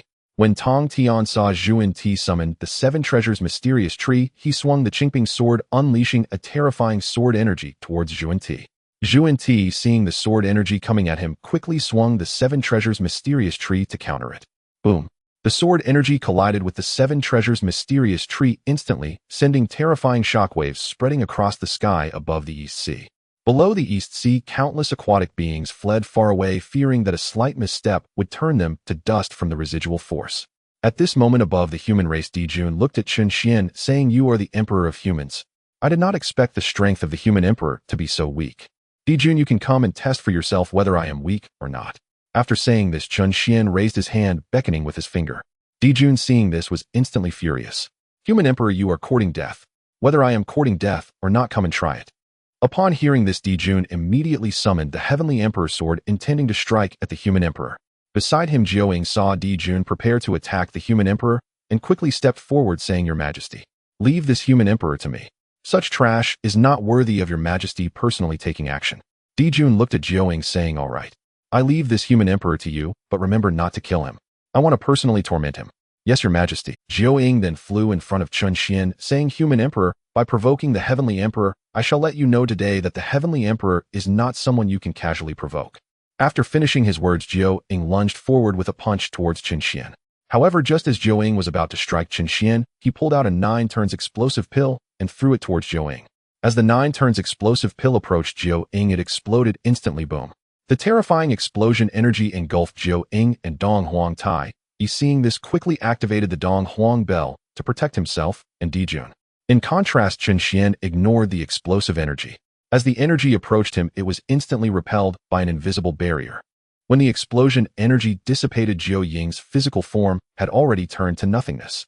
Not only that, even Jiaoying's primordial spirit was shattered by the explosion. Seeing the explosion energy vanish, Dong Huang Tai immediately stored the Dong Huang bell. Dijun, upon witnessing Jiaoying's demise, roared in rage, Human emperor, you shall die. Yet Chun Xian merely beckoned with his finger, You want to kill me? Come and try. Dong Huang Tai looked at Chun Xian, saying, Human emperor, don't be too pleased with yourself. I don't believe you have such pills left. Dong Huangtai, do you think I only have this one pill? Human Emperor, even if you have more of such pills, how precious are they? I do not believe you have many of them.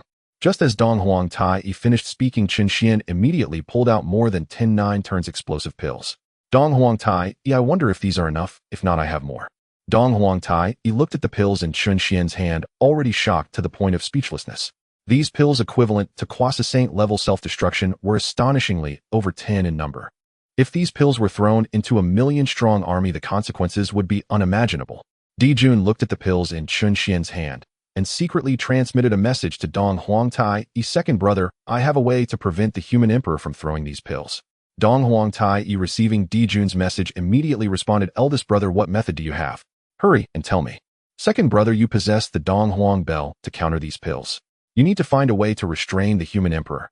As long as our demon army clashes with the human cultivators, the human emperor will definitely not dare to throw these pills. Once the human emperor can't throw these pills, killing him will be as easy as crushing an ant.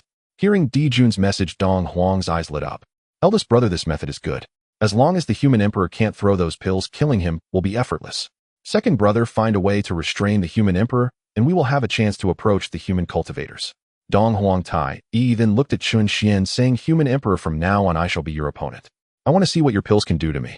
As Dong Huangtai's words fell, he threw out the Dong Huang Bell. When the bell flew above Qin Xian's head, Dong Huangtai immediately proclaimed Dong Huang Bell time and space sealing. With Dong Huangtai's words, a massive spatial law sealed the space around Qin Xian. Seeing this, Di Jun immediately ordered demon army attack. As soon as Di Jun's words fell, a million demon army surged towards the human cultivators. Qin Xian looked at Dong Huangtai and said, do you think this can stop me? Dong Huangtai, you demons are truly foolish, daring to attack without even understanding your opponent. As soon as Qin Xian finished speaking, he snapped his fingers and he instantly vanished from the range of the Dong Huang Bell's coverage. Seeing Qin Xian disappear, Dong Huangtai immediately turned to Di Jun, eldest brother, quickly order the army to retreat. Di Jun turned his head to look at Dong Huangtai upon hearing his words, yet Tai was gazing at the sky above the demon army. Seeing this scene, Di Jun immediately looked up at the demon army, only to see hundreds of 9-turns exploding pills descending upon them. Di Jun, upon witnessing this, was instantly frightened and exclaimed, retreat. Quickly retreat. Dong Huangtai, seeing the exploding pills approaching the center of the army, immediately raised his hand to unleash several gusts of wind, attempting to blow the 9-turns exploding pills away. However, at that moment, a voice from the void echoed, Dong Huangtai, don't waste your effort. The pills I threw cannot be blown away by you. Upon hearing this, Dong Huangtai immediately increased his magical power, but before the gusts of wind could reach the 9-turns exploding pills, they vanished instantly. Seeing this, Dong Huangtai was taken aback, saying this. How is this possible? My power cannot blow the pills away. As soon as Dong Huangtai finished speaking, Qin Xian's figure slowly appeared in the void. Dong Huangtai, with your strength you cannot shake my power. Those pills are empowered by my magic. With your current cultivation level as a quasi-saint, you cannot redirect them. Upon hearing this, Dong Huangtai instantly displayed a look of despair, while Di Jun and the 7 demon saints realized that if they did not escape the explosion radius, now all that awaited them was demise. Seeing this, Di Jun and the 7 demon saints no longer hesitated, they all flew upward. Meanwhile, Dong Huangtai, seeing Di Jun ascend, Dong Huangtai looked at Qin Xian, saying, human emperor, with 100 pills exploding, your human cultivators will not escape. As soon as Dong Huangtai's words fell, the 100 boom. The terrifying energy storm spread from the center of the demon army, instantly engulfing the demon soldiers there, many of whom did not even have time to scream before being consumed by the energy storm, vanishing without a trace. Qin Xian watched the energy storm in the demon army and immediately waved his hand to protect all the human cultivators. When the energy storm subsided, only about 100,000 of the million demon troops remained. Looking at the remaining 100,000 demon cultivators, a wicked smile crept onto Qin Xian's face. Human cultivators, it is time for you to defend your homeland. Slaughter this group of demon cultivators. Upon hearing Qin Xian's words, the 3 ancestors of the human race immediately led the human cultivators to attack the demon army. In the void, Di Jun, Dong Huangtai and the 7 demon saints looked at the million-strong demon army, now reduced to merely 100,000. Their fury was no longer containable. Di Jun roared in anger, human emperor, you shall die. True sun flame. As Di Jun's words fell, he shot forth a terrifying true sun flame towards Qin Xian. Seeing Di Jun attack, Qin Xian, Dong Huangtai immediately stowed the Dong Huang Bell in his hand, then swung it at Qin Xian. The other 7 demon saints, seeing their 2 sovereigns attacking the human emperor, immediately unleashed their own divine abilities to strike at the human emperor. Meanwhile, on the surface of the North Sea, Kunpeng was watching the red cloud with a face full of fear. Hong Yun, you're not dead. Hong Yun smiled slightly and said, Kunpeng, I was indeed dead before, but unfortunately, I came back to life. Kunpeng, if you wish to assist the humans in supporting Di Jun and Tai, I advise you to give up. Upon finishing, Hong Yun erupted with a surge of primordial energy, causing Kunpeng's eyes to nearly pop out. Hong Yun, you've achieved sainthood. Hong Yun coldly smiled and said, Sainthood? I'm not interested in becoming a saint. I am now on the path of primordial Deluo, and today I will settle the score for how you and Di Jun besieged me back then. After finishing his words, Hong Yun waved his hand, sending a terrifying energy blade slicing towards Kunpeng. Kunpeng, knowing he was absolutely no match for Hong Yun, did not dare to face his attack. Kunpeng transformed into his true form and attempted to dive deep into the North Sea. Seeing Kunpeng trying to escape, a sly smile appeared on Hong Yun's face. Kunpeng, do you think you can run away? Primordial Power Seal. As Hong Yun's words fell, the entire void spanning 1,000,000 miles was enveloped by his primordial power.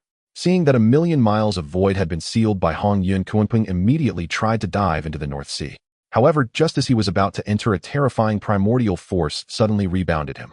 At that moment, the energy blade released by Hong Yun also reached Kunpeng. Boom! Kunpeng's wings were instantly severed, and upon seeing his wings cut off, Hong Yun immediately collected them. Kunpeng, you cannot escape. If you obediently accept your death now, I will make your end a bit more pleasant, otherwise I will make your life worse than death. Hong Yun, if you want to kill me, Kunpeng, you need to see if you have the ability to do so. After speaking, Kunpeng opened his mouth and shot a water bullet at Hong Yun. Seeing Kunpeng dare to retaliate, Hong Yun immediately unleashed a primordial force that shattered the... Seeing how ferocious Hong Yun was, Kunpeng flew towards the direction of the human race, with only one thought in his mind, to quickly break through Hong Yun's seal. As long as he could breach the seal and reach the human territory, he could use the great array of the stars to escape a calamity. However, fantasies are beautiful, while reality is cruel. Kunpeng used the speed of the world to try to break through Hong Yun's primordial power, yet he was still repelled. Seeing he could not break Hong Yun's seal, Kunpeng unleashed all his strength, channeling his magical power into his wings, then swung them to unleash an energy blade containing the laws of wind that collided with the primordial power. Hong Yun, upon seeing this, immediately teleported to Kunpeng's back. Kunpeng, do you think you can escape from my... He then grabbed Kunpeng's wings, revealing a wicked smile. Kunpeng, I will take these wings without hesitation. As Hong Yun's words fell, the primordial power in his hand pulled, instantly tearing Kunpeng's wings off. Immediately after, Hong Yun kicked Kunpeng away. Whoosh! Kunpeng fell from the sky. Boom! His body crashed onto an unnamed island, instantly creating a huge pit. Seeing Kunpeng land on the island, Hong Yun descended beside the deep pit. Kunpeng, I will take your 2 wings. If a certain senior spares you once, I will not kill you today, but next time we meet you may not be so lucky. After speaking, Hong Yun collected Kunpeng's wings and flew towards the direction of the human race. Meanwhile, Kunlun Mountain, Golden Ao Island, and the heavenly capital of the goddess Wa erupted in an unprecedented battle. Above the human race, the attacks from Emperor Jun Dongwang Tai and the 7 great monster saints descended upon Chun Xian, but all their strikes were thwarted by Chun Xian's Dao power. Chun Xian looked at Emperor Jun and Tai. Have you had enough of the beating? If so, it's my turn now. At this moment, Emperor Jun Dongwang Tai and the 7 great monster saints observed their attacks, landing on Chun Xian's protective barrier, only to find that they couldn't even break through his defenses. Emperor Jun exclaimed in shock, this is impossible. You are merely a cultivator at the realm of refining God and returning to void. How can you withstand our attacks? Chun Xian smirked. Emperor Jun, you don't even understand the strength of this human emperor before daring to assault me. Your confidence is truly blind. Emperor Jun, I am giving you a chance now. If you reveal who the mastermind is, I will let you go this time. You only have this one chance. If you miss it, I will erase the remaining hundreds of thousands of monster troops. Emperor Jun looked at Dongwang Tai. Brother, unleash all our strength to attack him. I refuse to believe that so many of us cannot break his defenses. After finishing his words, Emperor Jun immediately released his peak quasi-divine aura and then wielded the heavenly emperor sword, slashing down on Chun Xian's protective barrier.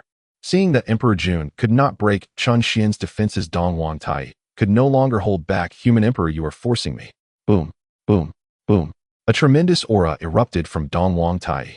The 7 great monster saints showed expressions of excitement, with Bai Zhe exclaiming, Your Majesty Dongwang, have you attained sanctification? Dongwang Tai shook his head. I have not attained sanctification. I have merely reached the level of a quasi-saint, just one step away from true sanctification. Chun Xian, who was besieged, saw Dongwang Tai unleashing his quasi-saint powers and shook his head. Dongwang Tai, you do possess exceptional talent, but regrettably you cultivate Hongjun's techniques, so you are destined not to achieve sanctification. Dongwang Tai looked at Chun Xian. What do you mean by that? What I mean is exactly as it sounds. Now unleash your full power against me. If you can break through my protective barrier, I will let the monster race go this time. Upon hearing this, Dongwang Tai laughed heartily arrogant. Dongwang Bell. Space strangulation. As Dongwang Tai's voice fell, the Dongwang Bell released a terrifying spatial force, yet Chun Xian allowed himself to be enveloped by this spatial power, which still could not breach his protective barrier. Chun Xian looked at Dongwang Tai's spatial power, yet it still cannot break my barrier. Enough, I won't play with it. After saying that, Chun Xian stepped down, unleashing a surge of Dao power that instantly swept Emperor Jun, Dongwang Tai, and the 7 great monster saints away. As Emperor Jun and the others were sent flying, they all coughed up blood. Dongwang Tai pointed at Chun Xian. You are that powerful figure of the Dao. Chun Xian looked at Dongwang Tai. Only now do you realize. You are indeed quite slow to react. Next, watch carefully as the remaining monster troops are annihilated by my human cultivators. Dao power space imprisonment. With Chun Xian's words, Emperor Jun, Dongwang Tai, and the 7 great monster saints were all confined in the air. Meanwhile, the 3 ancestors had already engaged in battle with the monster army. After a fierce battle, the human cultivators began to tire, and seeing the human cultivators weaken, Emperor Jun revealed a hint of joy on his face. However, Chun Xian witnessed this scene and turned to Emperor Jun. Did you think that just because my human race is out of energy we would lose? Emperor Jun laughed heartily. Isn't that the case? Human Emperor, I admit you are indeed strong, even to the point where the heavenly Dao cannot match you. But to say that my monster race is stronger than your human race is an understatement. We are at least 10 times stronger. Chun Xian smiled slightly. Emperor Jun, your confidence is truly remarkable. Do you really think my human race is weak? If it weren't for my human race's fortune being siphoned by Taiching, do you really think the monster race could defeat the human race? Emperor Jun, how about we make a bet? Emperor Jun looked at Chun Xian. Human Emperor, what do you want to bet? Emperor Jun, I bet on this battle. I will not intervene in the war below. If I win, you will give me the treasures of the heavenly court. If I lose, how about I resurrect those monster troops that were killed? Upon hearing this, Emperor Jun was taken aback. Human Emperor, are you sure? I am very sure, but all depends on whether you dare to bet. Emperor Jun smiled slightly. Human Emperor, what's there to fear? My monster warriors will undoubtedly crush the human race. Huh. Good, very good. Then let us wait and see. After finishing his words, Chun Xian quietly watched the battle below. Meanwhile, although the human cultivators were beginning to tire, suddenly one of them took out a drop of 3 light divine water. After drinking it, the human cultivator instantly returned to peak condition. Emperor Jun looked at the 3 light divine water in the human cultivator's hand, his expression suddenly turning pale. 3 light divine water. How could human cultivators have 3 light divine water? Was it given to them by Yuan Shi? Chun Xian shook his head. It wasn't given by Yuan Shi, it was given by me. Now do you still think the monster army has a chance of victory? Emperor Jun coldly snorted. So what if they have 3 light divine water? My monster army is far stronger than the human race. Is that so? Then let me see how much longer the monster army can hold out. Immediately, Chun Xian secretly transmitted a message to Sui Ren. Sui Ren, the human cultivators have trained enough. Use the explosive pills to end the battle. Upon receiving the command, Sui Ren immediately shouted, human cultivators, let these monster troops experience the taste of the explosive pills once again. As Sui Ren's words fell, human cultivators pushed the monster cultivators back, and then all the human cultivators took out an explosive pill. Seeing the human cultivators holding explosive pills, Emperor Jun yelled frantically, retreat. However, before he finished speaking, Sui Ren had already thrown an 8-turn explosive pill towards the monster army. The other human cultivators followed suit, throwing their explosive pills at the monster army. As tens of thousands of explosive pills soared towards the monster army, Emperor Jun shouted in despair, no. With Emperor Jun's reluctant roar, tens of thousands of explosive pills exploded among the monster army. The terrifying energy storm instantly engulfed the army of several 100,000 demon tribes. Di Jun and Tai Yi, witnessing this scene, immediately glared at Chun Xian in anger, with Di Jun shouting furiously, human emperor despicable. Chun Xian looked at Di Jun and Tai Yi. Am I despicable? When you allied with Tai Ching and the 2 saints of the West to deal with my human race, did you not think you were being despicable? I am merely counterattacking now. If you are not satisfied, you can also defeat me. Oh, by the way, speaking of Tai Ching and the 2 saints of the West, I have yet to deal with them. Di Jun, hearing this, was immediately taken aback, exclaiming, human emperor, how did you know our? Is it difficult to know your schemes? As long as I desire, there is nothing I do not know. You should watch closely from now on, as this will be a fear you cannot forget for a lifetime. As Chun Xian's voice fell, he raised both hands and clapped forcefully. Tai Chi Yin Yang. In an instant, the entire chaotic world suddenly came to a halt, and faraway Nuwa and Tai Ching, who were engaged in a duel, were suddenly transferred by a powerful force. Not only that, but even above Janeo Island and Kunlun Mountain was the same. When the 6 saints were transferred to above the human race, they were bewildered, feeling as if they had been forcefully moved by a powerful force. At this moment, the 6 saints looked at the battlefield between the human race and the demon race, and saw that apart from the human cultivators in the sky, the demon army had vanished without a trace. Chun Xian looked at Tai Ching, Jia Yin, and Zhuan Ti. You 3 old things actually wanted to use the demon race against my human race. Today I should settle everything with you 3 old things. With a wave of his hand, Chun Xian declared, Great Tao chains bind. As his voice fell, countless chains containing the power of the Great Tao suddenly appeared in the void, rushing towards Tai Ching, Jia Yin, and Zhuan Ti. Seeing the Great Tao chains, Yuan Shi secretly thought, indeed, that black-robed person is Chun Xian. Fortunately, I stood on the right side back, otherwise I might have been implicated. As Tong Tian saw the Great Tao chains, he immediately understood that Chun Xian was the black-robed person from before. Now that Chun Xian displayed the power of the Great Tao, it seemed he intended to intimidate Hong Jun. However, Nuwa, seeing Chun Xian take action, thought to herself, this damned Chun Xian has finally decided to reveal his strength. As long as you expose your strength, it will be much easier for me in the future. Old Hong Jun, I wonder how you feel seeing this scene, ha. Meanwhile, Tai Ching and the 2 saints of the west, seeing the Great Tao chains in the sky, were immediately scared and started to flee in all directions. Chun Xian looked at the 3 saints. You cannot escape, the space is sealed. With a gesture, he sealed the space above the human race with the power of the Great Tao, and soon the 3 saints were bound in the air by the Great Tao chains. Chun Xian looked at the bound 3 saints, a wicked smile appearing on his face. Welcome to my human race as guests. I will definitely treat you well from now on. Tai Ching looked at Chun Xian. You are that powerful Taoist. With such strength, why did you scheme against my root? Chun Xian smiled slightly. Tai Ching, at that time, I did not possess such strength. I was only a bit stronger than you. The reason for scheming against your root materials was merely to make the human cultivators a bit stronger. Tai Ching, ever since you established the human teaching and used the fortune of the human race to become a saint, have you ever thought of contributing to the human race? For your own benefit, you harmed the entire human race, corrupting the roots of humanity with the golden core Tao. How can such a shameless person be qualified to be the leader of the human teaching? As these words were spoken, the 3 ancestors below and all the cultivators of the human race erupted. Suiren looked at Nuwa. Holy Mother, is what the human emperor said true? Did Tai Ching truly use the golden core Tao to harm the entire human race? Nuwa looked at the 3 ancestors of the human race, then at all the human cultivators. What the human emperor said is entirely true. Previously, I sensed danger for the human race, so I wanted to come and see what happened, but Tai Ching blocked my path in Nuwa heaven. As Nuwa finished speaking, the entire human race looked angrily at Tai Ching. Chun Xian, witnessing this scene, smiled at Tai Ching. Old thing, your true face has been exposed now. You are no longer qualified to be the leader of the human teaching. After Chun Xian finished speaking, he immediately summoned the Kongtong seal. I am the human emperor. Today, I will revoke Tai Ching's position as the leader of the human teaching with the treasure of the human race, the Kongtong seal. As soon as Chun Xian's voice fell, the fortune of the human race on Tai Ching was stripped away by the Kongtong seal. Subsequently, the stripped fortune returned to the Kongtong seal, which instantly emitted myriad rays of light, and a massive golden dragon of fortune appeared above the human race. The golden dragon of fortune circled above the human race, and with its appearance, many weak and feeble members of the human race instantly became youthful. Not only that, but even the human cultivators present all broke through a small realm. With Tai Ching lacking the fortune of the human race, his strength instantly fell to the 2nd layer of the saint realm. Seeing this, Tai Ching roared in anger. Chun Xian, return my human race's fortune. Chun Xian looked at the bound Tai Ching. Tai Ching, you are already unqualified to be the leader of the human teaching. I have let you hold this position until now, which has been quite lenient. After speaking, Chun Xian walked up to Tai Ching and kicked him hard in the groin. Tai Ching, feeling the immense pain in his lower body, let out a scream akin to that of a slaughtered pig. Chun Xian, I will not rest until you are dead. Chun Xian looked at Tai Ching. Oh, you still have the strength to speak. Since that is the case, I will give you a few more kicks.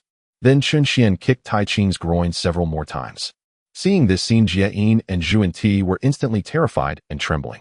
Jia Yin stammered, Chun Xian, spare us. We are willing to offer treasures in exchange for our lives. Hearing this, Chun Xian immediately turned to Jia Yin and Zhuan Ti. Don't worry, it will soon be your turn. With that, he kicked Tai Ching's groin once more. Feeling the immense pain in his lower body, Tai Ching could no longer hold on and fainted. Chun Xian, seeing Tai Ching faint, immediately turned to Jie Yin and Zhuan Ti. Next, it will be your turn, but I feel it's a bit dirty to kick you. Yuan Shi, Tong Tian, you two take care of them. Upon hearing this, Yuan Shi and Tong Tian immediately walked towards Jie Yin and Zhuan Ti. Yuan Shi coldly laughed. Jie Yin, do you think I lack treasures? I assure you I lack nothing. Were you not the one who obstructed my rescue of the human race? Then I shall return the favor. With that, Yuan Shi kicked directly at Jie Yin's groin, and feeling the excruciating pain below, Jie Yin's face immediately contorted. Seeing Jie Yin not scream out, Yuan Shi immediately followed up with another kick. At this moment, Jie Yin's face was twisted to the extreme, and he could no longer hold back as he shouted, "Ah! Ah! Yuan Shi, I will kill you. Jie Yin, if you wish to kill me, then I must give you a few more kicks. After all, you from the Western sect have no interest in women, so this thing is of no use to you." After speaking, Yuan Shi raised his leg and fiercely kicked Jie Yin's groin again, and soon a large amount of fresh blood began to flow from Jie Yin's pants. Upon seeing the blood flow from his groin, Jie Yin went into a frenzy and shouted, "Yuan Shi, I will kill you, I will kill you, ah!" Hearing this, Yuan Shi immediately kicked again, but because this kick carried a hint of saintly power, Jie Yin let out a cry and then fainted.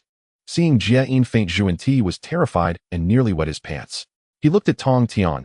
"Tong Tian, we have no enmity, I was merely stalling for a moment. If you let me go, I am willing to give you the 7 treasures mysterious tree." Tong Tian smiled slightly. "Zhuan Ti, it seems I also do not lack treasures. However, if you give me the Qinglian Bao's flag, I might be willing to let you off the hook." Upon hearing this, Zhuan Ti hesitated. Tong Tian, noticing Zhuan Ti's hesitation, immediately stepped forward, pretending to kick Zhuan Ti. Zhuan Ti, seeing this, quickly spoke up. I will give it, is that not enough?" Tong Tian coldly laughed. "If you hesitate again, I will truly show no mercy. Now you can teach me the Qinglian Bao's flag." Zhuan Ti looked at Chun Xian, then turned back to Tong Tian. "Tong Tian, right now I am bound by the great Dao chains and my power cannot be mobilized, so I cannot hand over the Qinglian Bao's flag." Tong Tian turned to Chun Xian. "Chun Xian, could you let Zhuan Ti go for now, and wait until he hands over the Qinglian Bao's flag?" Upon hearing Tong Tian's words, Chun Xian immediately understood his intention. The Xiantian 5 Directions flag is indeed a rare treasure, and if he could gather all 5 flags, they could set up the Xiantian 5 Directions Great Formation. Chun Xian looked at Tong Tian, then waved his hand, causing the great Dao chains binding Zhuan Ti to vanish without a trace. Tong Tian looked at Zhuan Ti. "Now you can hand over the treasure to me, right?" Upon hearing this, Zhuan Ti immediately waved his hand, and the Qinglian Bao's flag appeared in the air. Seeing this, Tong Tian quickly waved his hand to retrieve the Qinglian Bao's flag. Seeing Tong Tian take the Qinglian Bao's flag, Zhuan Ti hurried to Jie Yin's side. "Human Emperor, we have given you the treasure. Can we leave now?" Chun Xian smiled slightly. "Zhuan Ti, did I say you could leave? The Qinglian Bao's flag only allows Tong Tian not to kick you, but I never said you could leave. Of course, if you wish to leave, that is also possible. As long as you share half of the treasures from the Western sect's treasury with me, I might let you go." Upon hearing this, Zhuan Ti immediately replied, "All right. We are willing to give half of the heavenly materials and earthly treasures." "Very well. Since you have so readily agreed, I shall let you leave." After Chun Xian finished speaking, the great Dao chains binding Jie Yin immediately vanished. Following this, Chun Xian reached out, and instantly half of the heavenly materials and earthly treasures in the Western sect treasury disappeared. "All right, you can leave now." Zhuan Ti immediately took Jie Yin on his shoulder, but at that moment Chun Xian gave Nuwa a glance, and Nuwa, upon seeing Chun Xian's signal, immediately understood his intention. Just as Zhuan Ti was about to leave, Nuwa directly unleashed the creation divine palm, aiming a palm strike at Jie Yin and Zhuan Ti. Seeing Nuwa attack him, Zhuan Ti quickly used the 7 treasures mysterious tree to defend himself. "Human Emperor, you are not trustworthy. You promised to let us go after taking half of the heavenly materials and earthly treasures." Chun Xian coldly laughed. "Zhuan Ti, I did indeed say I would let you go, but what I said only represents. If my master does not allow you to leave, then I have no choice." Nuwa looked at Jie Yin and Zhuan Ti. "You 2 old bald donkeys conspired to harm the human race. Today, I shall seek justice for the human race." As soon as Nuwa finished speaking, her aura surged to the 6th level of the Saint Realm, and then she infused all her power into the creation divine palm. Boom! The creation divine palm sent the 7 treasures mysterious tree flying, then directly struck down towards Jie Yin and Zhuan Ti. Smack! A crisp sound echoed throughout the void, and Jie Yin and Zhuan Ti fell immediately under Nuwa's strike. After Jie Yin and Zhuan Ti fell, blood rain began to fall from the sky. Seeing this, Chun Xian immediately waved his hand, and a huge barrier appeared above the human race. As the blood rain fell onto the barrier, it was instantly evaporated entirely. At this moment, Tai Ching slowly opened his eyes, and upon noticing Tai Ching's awakening, Chun Xian revealed a sly smile. Old man, you finally woke up. Ooh, I thought you were dead. Tai Ching looked at Chun Xian. Chun Xian, what do you want? Old man, I don't want anything. How about this? I will give you a chance. Oh, as the #1 alchemist in the Hongwang, your alchemy talent must be high. Just right, I also excel at alchemy. Oh, why don't we have a gamble? If you win, I will let you go and return the position of the human race's leader to you. But if you lose, all of your golden cores and spirit root materials in the 8 Scenes Palace will belong to me. Are you willing to gamble? Upon hearing this, Tai Ching narrowed his eyes. Chun Xian, I am not a fool. Your strength has already reached the realm of the great Tao. Oh, I would not be foolish enough to compare alchemy with a great Tao powerhouse like you. We can compare alchemy, but you cannot use the power of the great Tao. We will use the strength of golden immortals to refine pills together. If your quality is better than mine, I will give you all my golden cores and heavenly materials. Chun Xian smiled slightly. Good. I agree. After Chun Xian finished speaking, he waved his hand, and the great Tao chains on Tai Ching disappeared. Then Chun Xian said, let's begin. You only have this one chance. I want to see just how strong your alchemy talent really is. Tai Ching noticed that the chains of the great Tao on his body had vanished. He immediately took out the Bagua furnace and said, Chun Xian, what pill shall we compete in refining? Then let's compete in refining the 9 turns golden pill. This 9 turns golden pill is your masterpiece, and I shall defeat you using your own proud creation.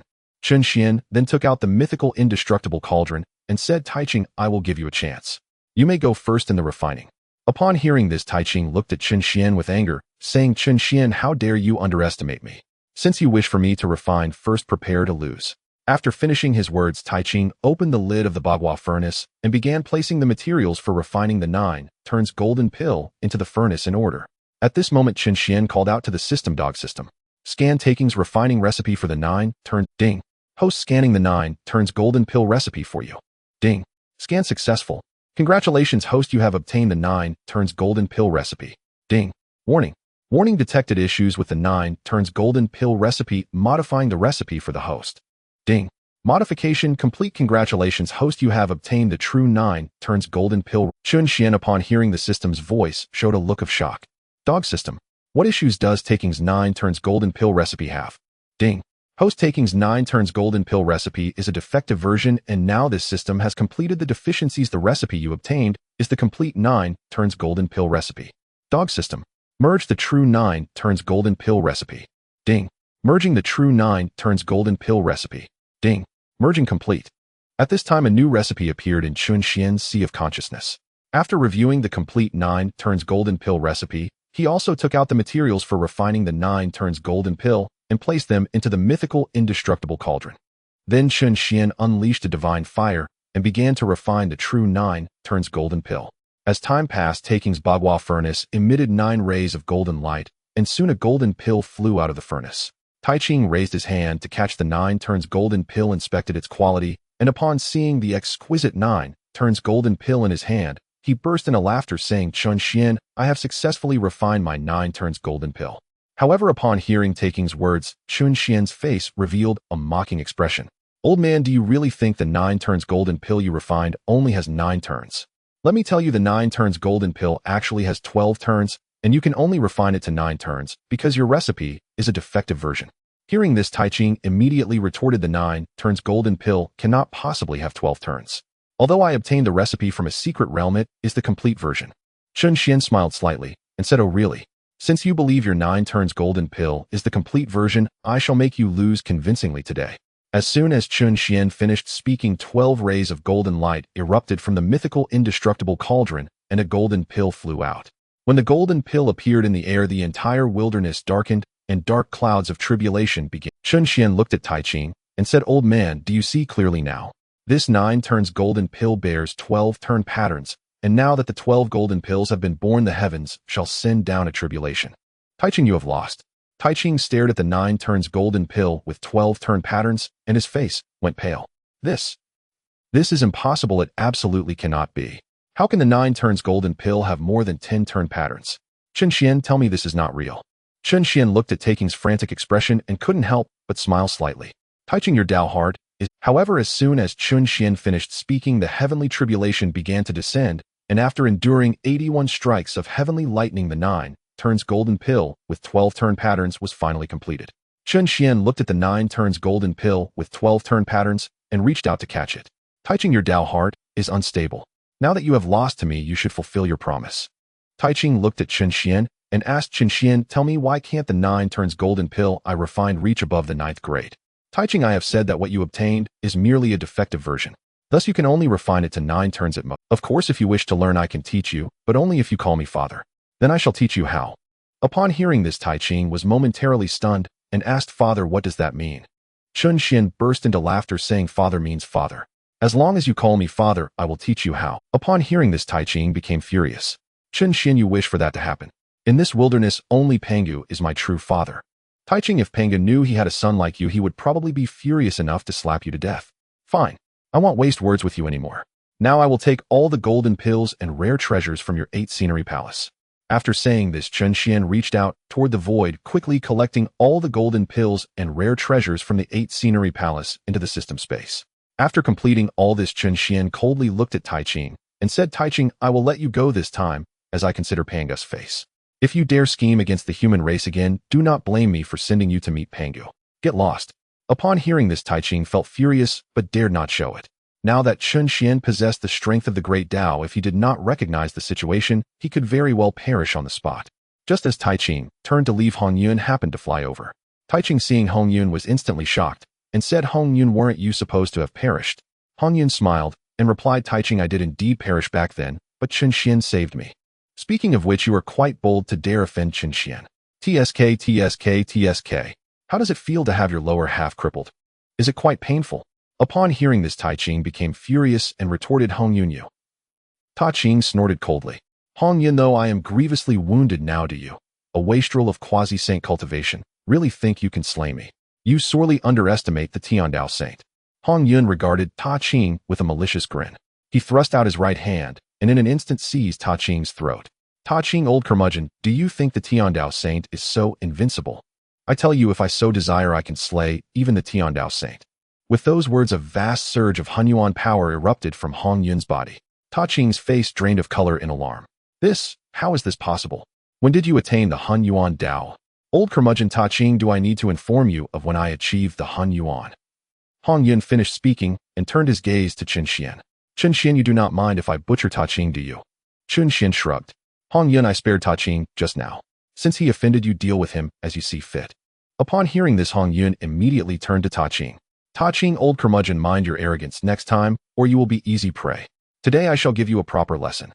As Hong Yun finished, Hunyuan power surged in his hand. He clenched with brutal force, and with a sickening crack, Taiching's neck was crushed in an instant. His Yuan Shen fled his body and attempted to escape towards Zixiao Palace.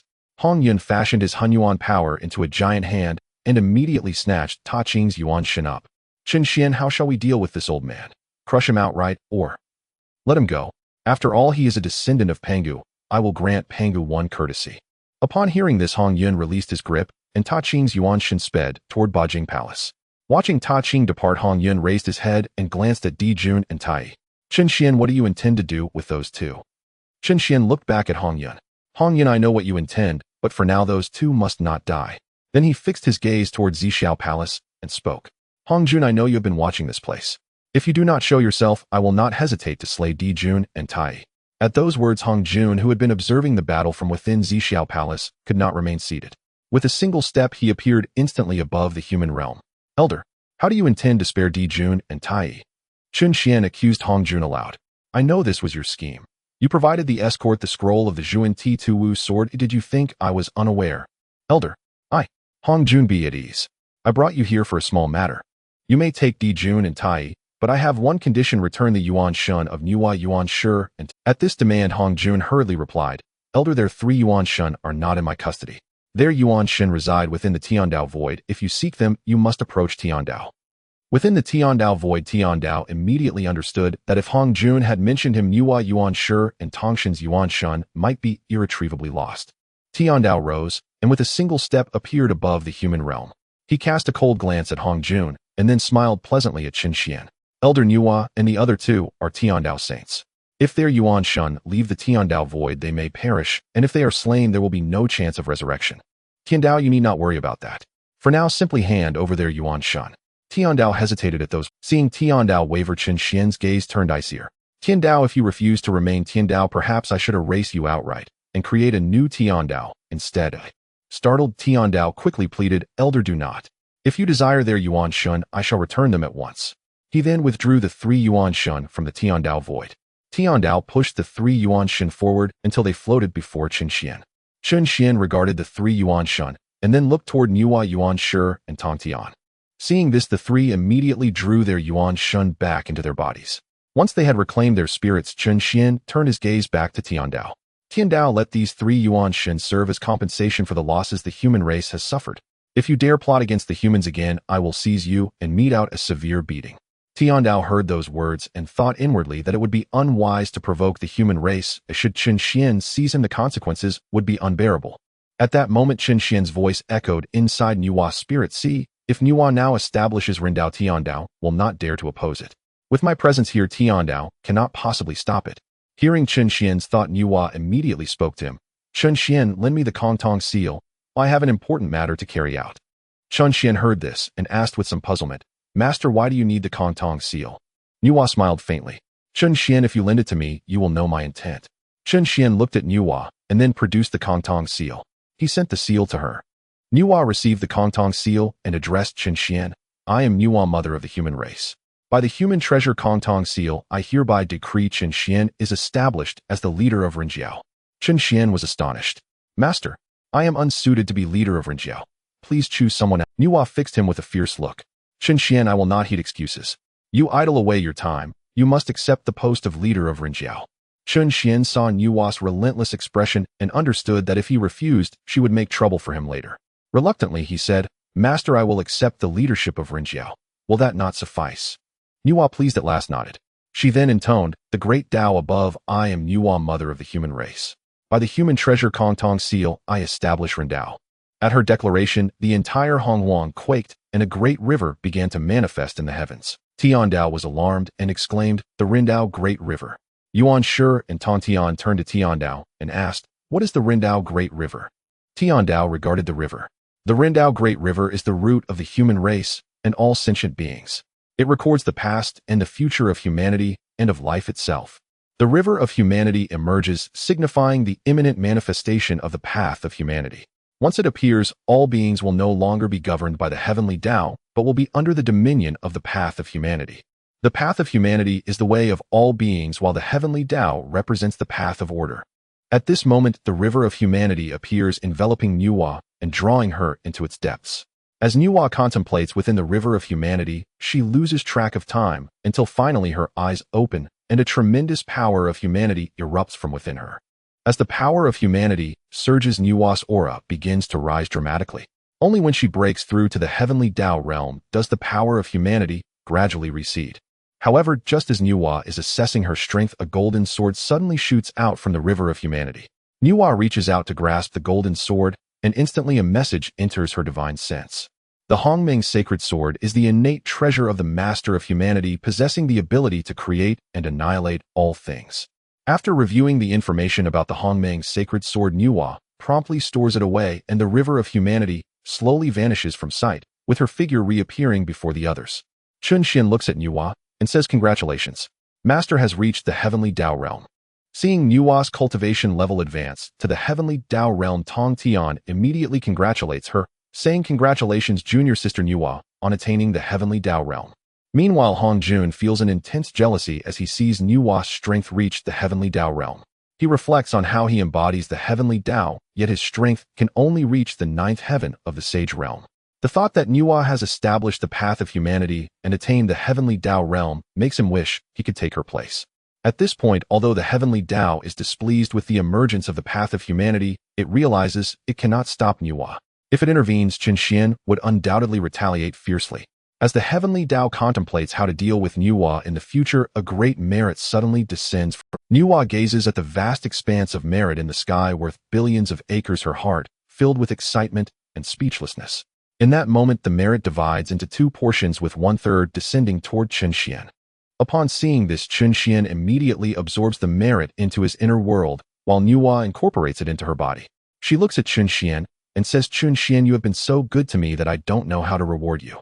Chun Xian, hearing this, looks confused and replies, Master, I merely borrowed your Kongtong seal. How can that be considered being good to you? Nuwa thinks to herself, silly disciple, if it weren't for your reminder, I wouldn't have established the path of humanity or achieved my current cultivation. You simply don't know that I can hear your thoughts. However, Nuwa, recalling that she is still a sage of the Heavenly Tao, immediately turns her gaze to the Heavenly Tao and declares, Heavenly Tao, as the master of humanity, I think you should pass on the position of Heavenly Tao sage to someone else. As soon as Nuwa finishes speaking, she extracts the sage Tao fruit from her divine sense, and then she invokes the Hongmeng sacred sword, shattering the sage Tao fruit with a single strike.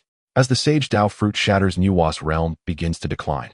Chun Xian, witnessing this, immediately flies forward and places his palm atop Nuwa's head, surrounding her with a surge of Tao power. Master, breathe deeply and focus, embrace the primordial unity. Chun Xian instructs, then takes out 3 enlightenment pills, saying, Master, these are enlightenment pills, consume them, and use the laws of creation to achieve the Hunyuan Tao. Hearing this, Nuwa takes the 3 enlightenment pills from Chun Xian's hand and promptly consumes one. Chun Xian smiles and reassures her, Master, you can confidently pursue the Hunyuan Tao.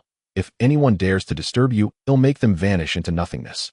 Chun Xian then glares at the Heavenly Tao and Hongjun. Both the Heavenly Tao and Hongjun are taken aback by Chun Xian's dangerous gaze, feeling a chill run down their spines. At this moment, they do not dare to make any moves, even considering retreating to their own sanctuaries, fearing they might be struck down by Chun Xian if they take a single step. Meanwhile, after consuming the enlightenment pill, Nuwa immediately begins to comprehend the laws of creation. As time passes, Nuwa's aura gradually stabilizes. The deeper her comprehension becomes, the more immense the power of creation she accumulates. Suddenly, Nuwa opens her eyes, exclaiming, Hunyuan Tao fruit gather. As she speaks, the sage power within her instantly transforms into Hunyuan power. At that moment, Nuwa's Hunyuan Tao fruit solidifies completely, and with a resounding boom, her aura begins to soar until it finally reaches the first heaven of the Heavenly Tao. Nuwa looks at Chun Xian and says, Thank you, Chun Xian. If it weren't for your Tao power, I wouldn't have been able to quickly return. Chun Xian smiles slightly and replies, Master, your return to the peak is also due to your own capabilities. Just then, the Eye of Humanity suddenly appears in the void, declaring Chun Xian has aided the Master of Humanity in attaining the Tao and is rewarded with 1,000,000 acres of merit. As soon as the Will of Humanity finishes speaking, 1,000,000 acres of merit appears in the sky and descends upon Chun Xian. Chun Xian, upon seeing this, waves his hand, allowing the merit to fall upon the human race. All sons of the human race can absorb the merit of humanity for cultivation. Hearing this, all the human cultivators immediately sit cross-legged and begin to absorb the merit of humanity for their cultivation. The 3 ancestors of humanity also begin to meditate and cultivate. Seeing that the situation was almost resolved, the Heavenly Tao tentatively looks at Chun Xian and says, Senior, since the matter is settled, can I now return to the void of the Heavenly Tao? Chun Xian responds, Let's go. Upon hearing this, the Heavenly Tao immediately turns to return to the void, while Hongjun beside him quickly adds, Senior, may I also return to the Zixiao Palace? Hongjun, take Dijun Tai Yi and the 8 demon saints with you. However, I must remind you, if any sage dares to act against the human race, I will personally intervene. You should know that even a sage of the Heavenly Tao can be easily exterminated by me. Hongjun, upon hearing this, immediately spoke, Rest assured, Senior, this humble Taoist will not allow the saints to interfere in the matters of the human race. All right, you may take them away. As soon as Chun Xian finished speaking, the power binding Dijuan and Dongwang Tai suddenly vanished. Seeing this, Hongjun waved his hand, sending Dijuan, Dongwang Tai, and the 8 great demon saints back to the heavenly court of the demon race. Immediately after, Hongjun also disappeared from the spot. After Hongjun left, Chun Xian turned to Nuwa and said, Master, since your strength has reached the Tao realm, how about you stay in the human race from now on? Nuwa rolled her eyes at Chun Xian. You little rascal, you are clearly so powerful. Why did you pretend to be weak at the beginning, and why did you choose to join my sect? With your strength, not even Hongjun, let alone the Tao, can match you. What is the significance of you joining my sect? Hearing this, Chun Xian awkwardly replied, Master, I was indeed very weak before, but after joining your sect and acquiring numerous heavenly materials and earthly treasures, I was able to improve so rapidly. Nuwa looked at Chun Xian, thinking to herself that it was fortunate she was clever. If she hadn't put on an act of questioning, this little rascal would have guessed that she already knew his strength. Fine. Since you are unwilling to tell me, I won't pry into it, as everyone has their own secrets. Chun Xian, I currently cannot stay in the human race. I need to return to Huahuang Palace to consolidate my own cultivation. You will take care of matters concerning the human race, and once I stabilize my cultivation, I will move Huahuang Palace to the human side. Upon hearing this, Chen Xian was immediately overjoyed. He thought that with Nuan not by his side, he could go to the Wu clan to spend time with his wife Houtu whenever he wanted. Nuan noticed Chen Xian's excited demeanor and immediately realized he must be plotting something. However, to her astonishment, this time, she couldn't hear Chen Xian's thoughts. Strange. Why can't I hear Chen Xian's thoughts now? Is it because I established the human path and entered the river of the human path? Forget it. If I can't hear it, then so be it. After all, this little rascal will always be my disciple. It's just a pity that I won't be able to hear his thoughts anymore. Chen Xian, I will return to Huahuang Palace first. After I consolidate my cultivation, I will come to find you in the human race. Nuwa said this and immediately flew towards the heavenly palace of Nuwa. Meanwhile, within the void of the Dao, Jane and Juanti revived one after another. Jane looked at Juanti and said, "Junior brother, we miscalculated this time. Oh, we didn't expect that the one in the black robe was Chen Xian. Senior brother, we suffered greatly this time. Not only did we lose half of our treasury resources, but even after Juanti finished speaking, he glanced down at Jane, who upon seeing Juanti looking at his lower body, immediately shot him an angry glare. Junior brother, you. Senior brother, I am only concerned for you. Can that thing of yours still be used? Junior brother, if you bring this up again, I will really fall out with you." Just as Jane and Juanti were conversing, Ta Ching also revived. Ta Ching looked at Jane and Juanti. "Jane, Juanti, this time I let you both down. Not only did I fail to obtain the luck of the human race, but because of this matter, I lost all my golden cores and materials from the heavens and earth." Jane looked at Ta Ching. "Ta Ching, we can't be blamed for this. The two of us suffered significant losses as well. Ta Ching, if you want to blame someone, blame the master. This matter was ordered by our master to be handled by the three of us together." Upon hearing this, Ta Ching sighed. "Forget it, I won't hold it against you this time." While the three were talking, Hongjun's voice reached their consciousness. Upon hearing Hongjun's transmission, the three exchanged glances. Jane spoke. "Junior brother Ta Ching, did you receive the master's transmission as well?" The two nodded in agreement, and Ta Ching said, "Let's go. We shall head to Zixiao Palace to see what's happening." After Ta Ching finished speaking, he immediately flew towards Zixiao Palace, and Jane and Juanti followed suit. When the three arrived at Zixiao Palace, Houyan was already waiting behind the door. Upon seeing Ta Ching and the others arrive, Houyan immediately said, "Senior brother Ta Ching, the master has been waiting inside for a long time. You should hurry in." Ta Ching looked at Houyan and asked, "Houyan, what does the master want with us?" "Senior brother Ta Ching, I am not sure either. The master just told me to come and fetch you." Seeing this, Ta Ching immediately said, "Houyan, let's go in." Upon hearing this, Houyan promptly replied, "Please, esteemed brothers, come inside." Following this, Houyan led the way into Zixiao Palace. Ta Ching turned to Jane and Juanti and said, "Let's go. We should enter together and see what the master has to say." After Ta Ching said this, he directly led the way into Zixiao Palace. Jane and Juanti followed closely behind. Upon entering the main hall of Zixiao Palace, Houyan was the first to speak. "Master, senior brother Ta Ching and the others have arrived." Upon hearing this, Hongjun slowly opened his eyes and said, "Houyan, you may step down now." "Yes, master." After that, Houyan walked out of the hall alone. After Houyan left, Hongjun looked at Ta Ching and the others. "Ta Ching, Jane, Juanti, you three must not personally trouble the human race from now on, otherwise I will be unable to protect you. However, although you cannot personally deal with the human race, you can let your disciples suppress them. Chen Xian has promised me that as long as the saints do not personally intervene against the human race, he will not take action, so you may send your disciples to suppress the human race. Also, the reason I called you here is because of the matters concerning the demon race and the Wu race. You three need to quickly enhance the strength of the demon race, otherwise the calamity between the Wu and demon races will not be able to proceed. If the calamity cannot proceed, it will evolve into an immeasurable tribulation, and at that time, besides the human race, I fear all beings in the wilderness will be caught up in the calamity." Upon hearing this, Ta Ching immediately said, "Master, we currently have no heavenly materials or earthly treasures left. We cannot help the demon race grow strong." Hongjun looked at Jane and Juanti. "You two have half of the heavenly materials and earthly treasures left in the Western sect. Take some and give it to Ta Ching to refine pills. Ta Ching, after you refine the pills, half of them should be sent to the demon race, and the other half to Jane and Juanti." Upon hearing this, Jane and Juanti were immediately excited. Jane thought to himself, "Great. The master is indeed very kind to us in the West. Those heavenly materials and earthly treasures can only be directly absorbed. If Ta Ching refines them into pills, the strength of the Western sect will definitely receive a tremendous boost." Jane looked at Hongjun and said, "Master, I will return to the West to gather the heavenly materials and earthly treasures for senior brother Tai Ching. This matter is not urgent. You should first enter seclusion to cultivate for a while. I will activate the time array within the Zixiao Palace. You can cultivate there for 10,000 years, and after that you can emerge to assist the demon clan. Hearing this, Taiching Jian and Zhuanti immediately knelt and said, "Yes, master."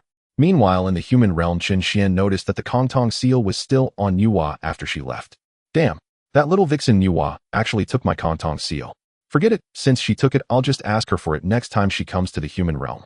Hongyun, this time you must stop Kunpeng. You didn't kill Kunpeng, did you?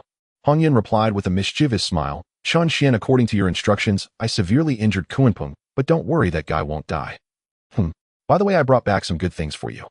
After speaking, Hongyun waved his hand, and Kunpeng's wings appeared in the air. Chen Xian, these wings of Kunpeng are indeed valuable. If used to enhance the cultivation of the human race, it would be a very good choice. Hongyun, you are indeed impressive. These wings are truly a treasure. Tonight, I will prepare a feast for you all. Upon hearing about food, Hongyun immediately excitedly said, Chen Xian, you're not planning to eat the wings of Kunpeng, are you? Yes, but the way to eat them is different, you will know tonight. Hearing that the method of eating was different, Yuan Shi immediately became interested. Chen Xian, is there something special about eating Kunpeng's wings?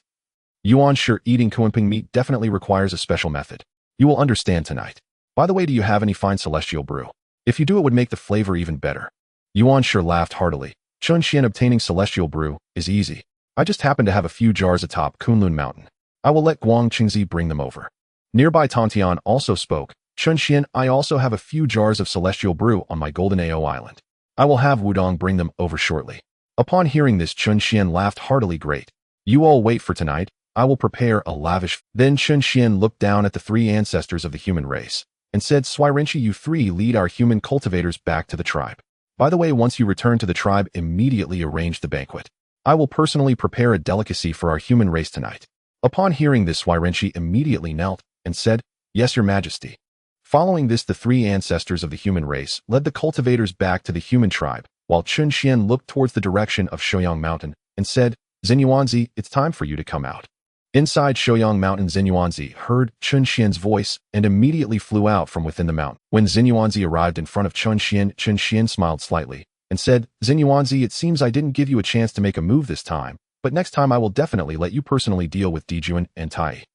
Chen Xian, this time I didn't have a chance to help, but next time I will definitely do my utmost to assist the human race. Chen Xian smiled slightly and said, Good. Everyone, let's head back to the human tribe.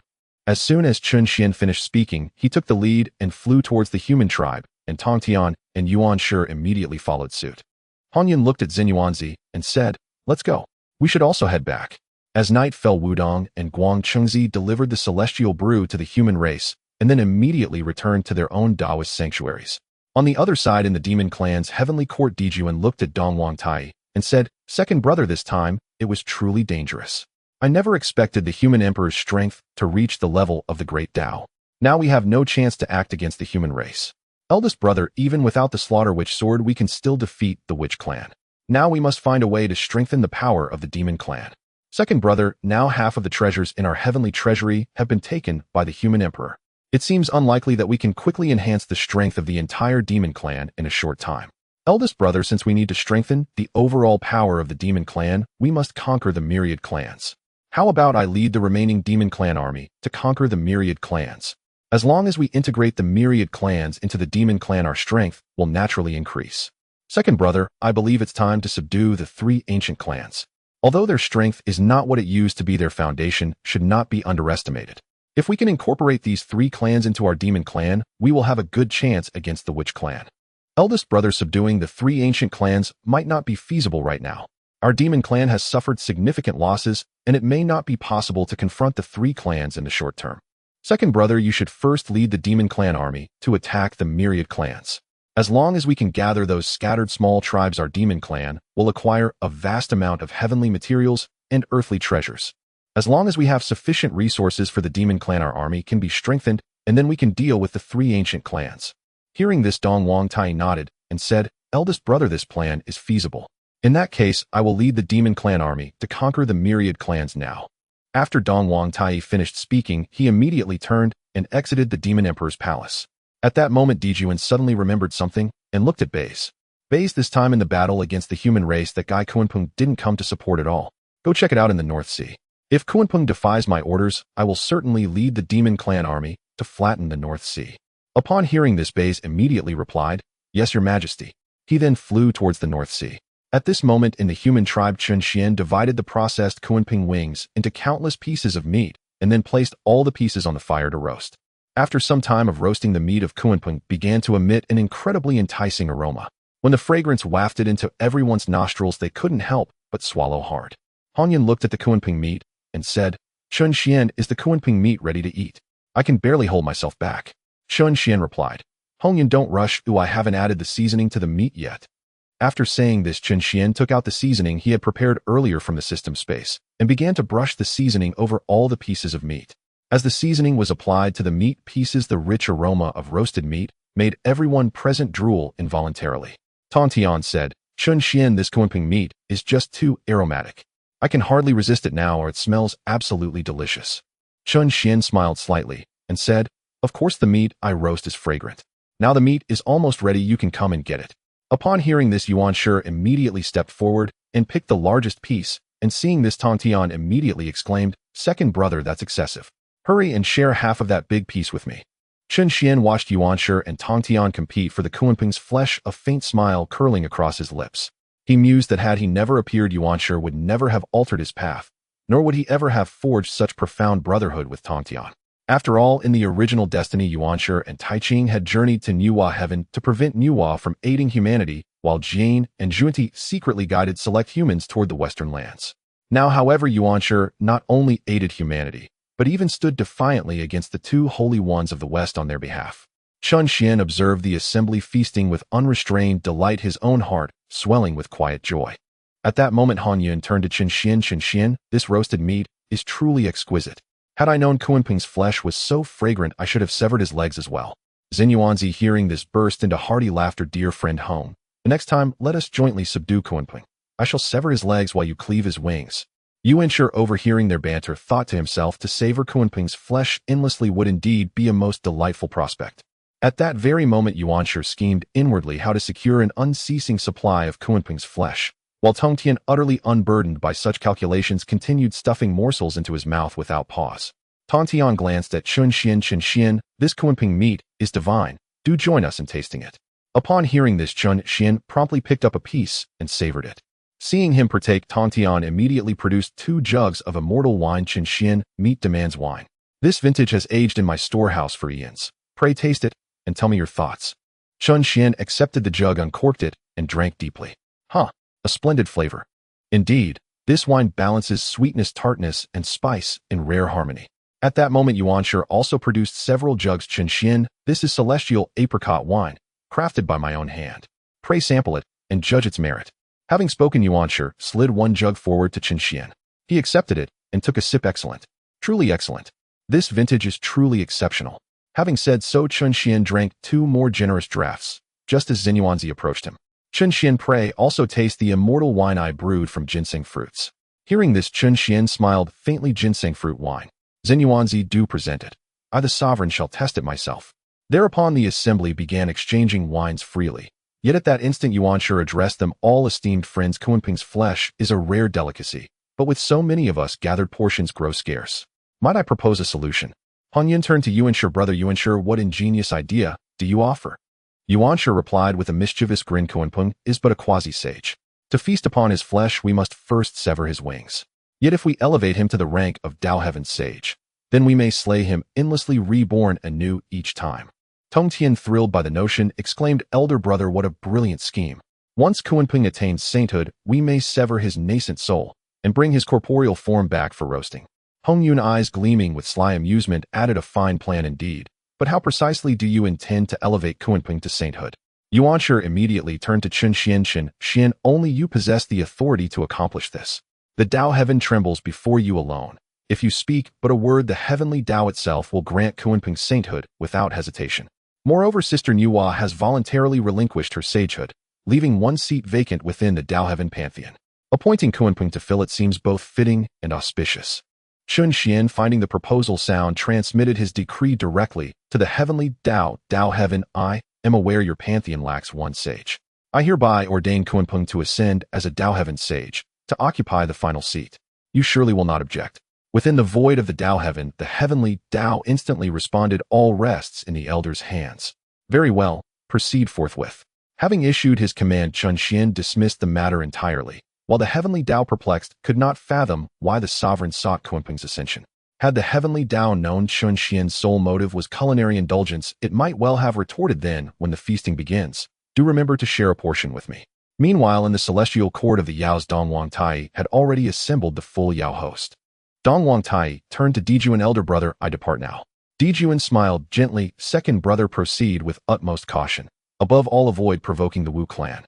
Should they awaken, our position will grow perilous." "Fear not, elder brother. I shall return victorious, and then we shall drink deep together." With those words, Dong Wang Tai led his legions toward the Honghuang continent. Meanwhile, among humanity, after a night of revelry, Chun Xian returned to the human sovereign palace to cultivate. Notably, en route, he imparted to Yuan Shi, Tongtian, and Xinyuanzi his profound insights into attaining supreme enlightenment. Upon entering the palace, Chun Xian retreated into his cultivation realm and simultaneously projected two avatars, one devoted exclusively to alchemy, the other remaining within the palace to safeguard humanity. As eons passed, millions of years flowed like mist. The heavenly Tao, gazing from its celestial void, addressed Hongjuan. "The Yao clan has absorbed myriad races, but though their ranks swell, confronting the Wu clan remains a formidable challenge. Hongjuan, I propose that Dijuan and Tai wed the two sovereigns of the Moon Palace. Should these lunar sovereigns join the Yao clan, the Zhou Tian star array shall achieve perfect completion, granting the Yao strength enough to stand against the Wu. Hongjuan, since you have devised this stratagem, so be it. I shall bind Dijuan's fate to Xia's. Likewise, I shall entwine Dong Wang Tai's destiny with Changshi's." Hongjun nodded, solemnly agreed. "Then I shall guide Dijuan and Tai forthwith." Thereupon Hongjun turned and soared toward the celestial court of the Yaos, while at Shouyang Mountain, Chun Xian emerged from his cultivation realm. He gazed upon his avatar seated in the grand hall and asked any developments from the Yao front. The avatar replied, "Nothing extraordinary, save that Dong Wang Tai has waged relentless campaigns across the myriad races for nearly 10,000 years." "I see. So the Yaos seek to consolidate scattered tribes into their fold, thereby magnifying their power exponentially." Having spoken, Chun Xian reabsorbed his avatar, then withdrew the mirror of celestial insight to observe the Yaos' movements. Simultaneously, Hongjun descended upon the celestial court of the Yaos and transmitted his voice directly to Dijuan. Upon hearing the patriarch's summons, Dijuan immediately ascended to the court's upper heavens. Dijuan looked at Hongjun and then knelt down, saying, "Dijuan greets you, master." Hongjun glanced at Dijuan and replied, "Get up. I have come this time to bestow upon you a fateful bond. I have already tied your fate with Shihi. As long as you marry Shihi, the great array of the celestial stars will be completed, and you will no longer have to fear the 12 heavenly gods' great array of the Witch clan." Dijuan was ecstatic upon hearing Hongjun's words. "Master, is that true?" "Of course, I have already arranged everything for you. You just need to go to the Moon Star to propose." "Yes, master, I will go arrange the marriage to Shihi right away." After saying this, Dijuan immediately turned and flew towards the heavenly court of the demon clan, while a cold smile appeared on Hongjun's face as he watched Dijuan leave. "Penga, just wait. I will ensure you have no chance of returning." With that, Hongjun vanished without a trace. Inside the human emperor's palace, Chun Xian had already seen Dijuan and Hongjun's scheme.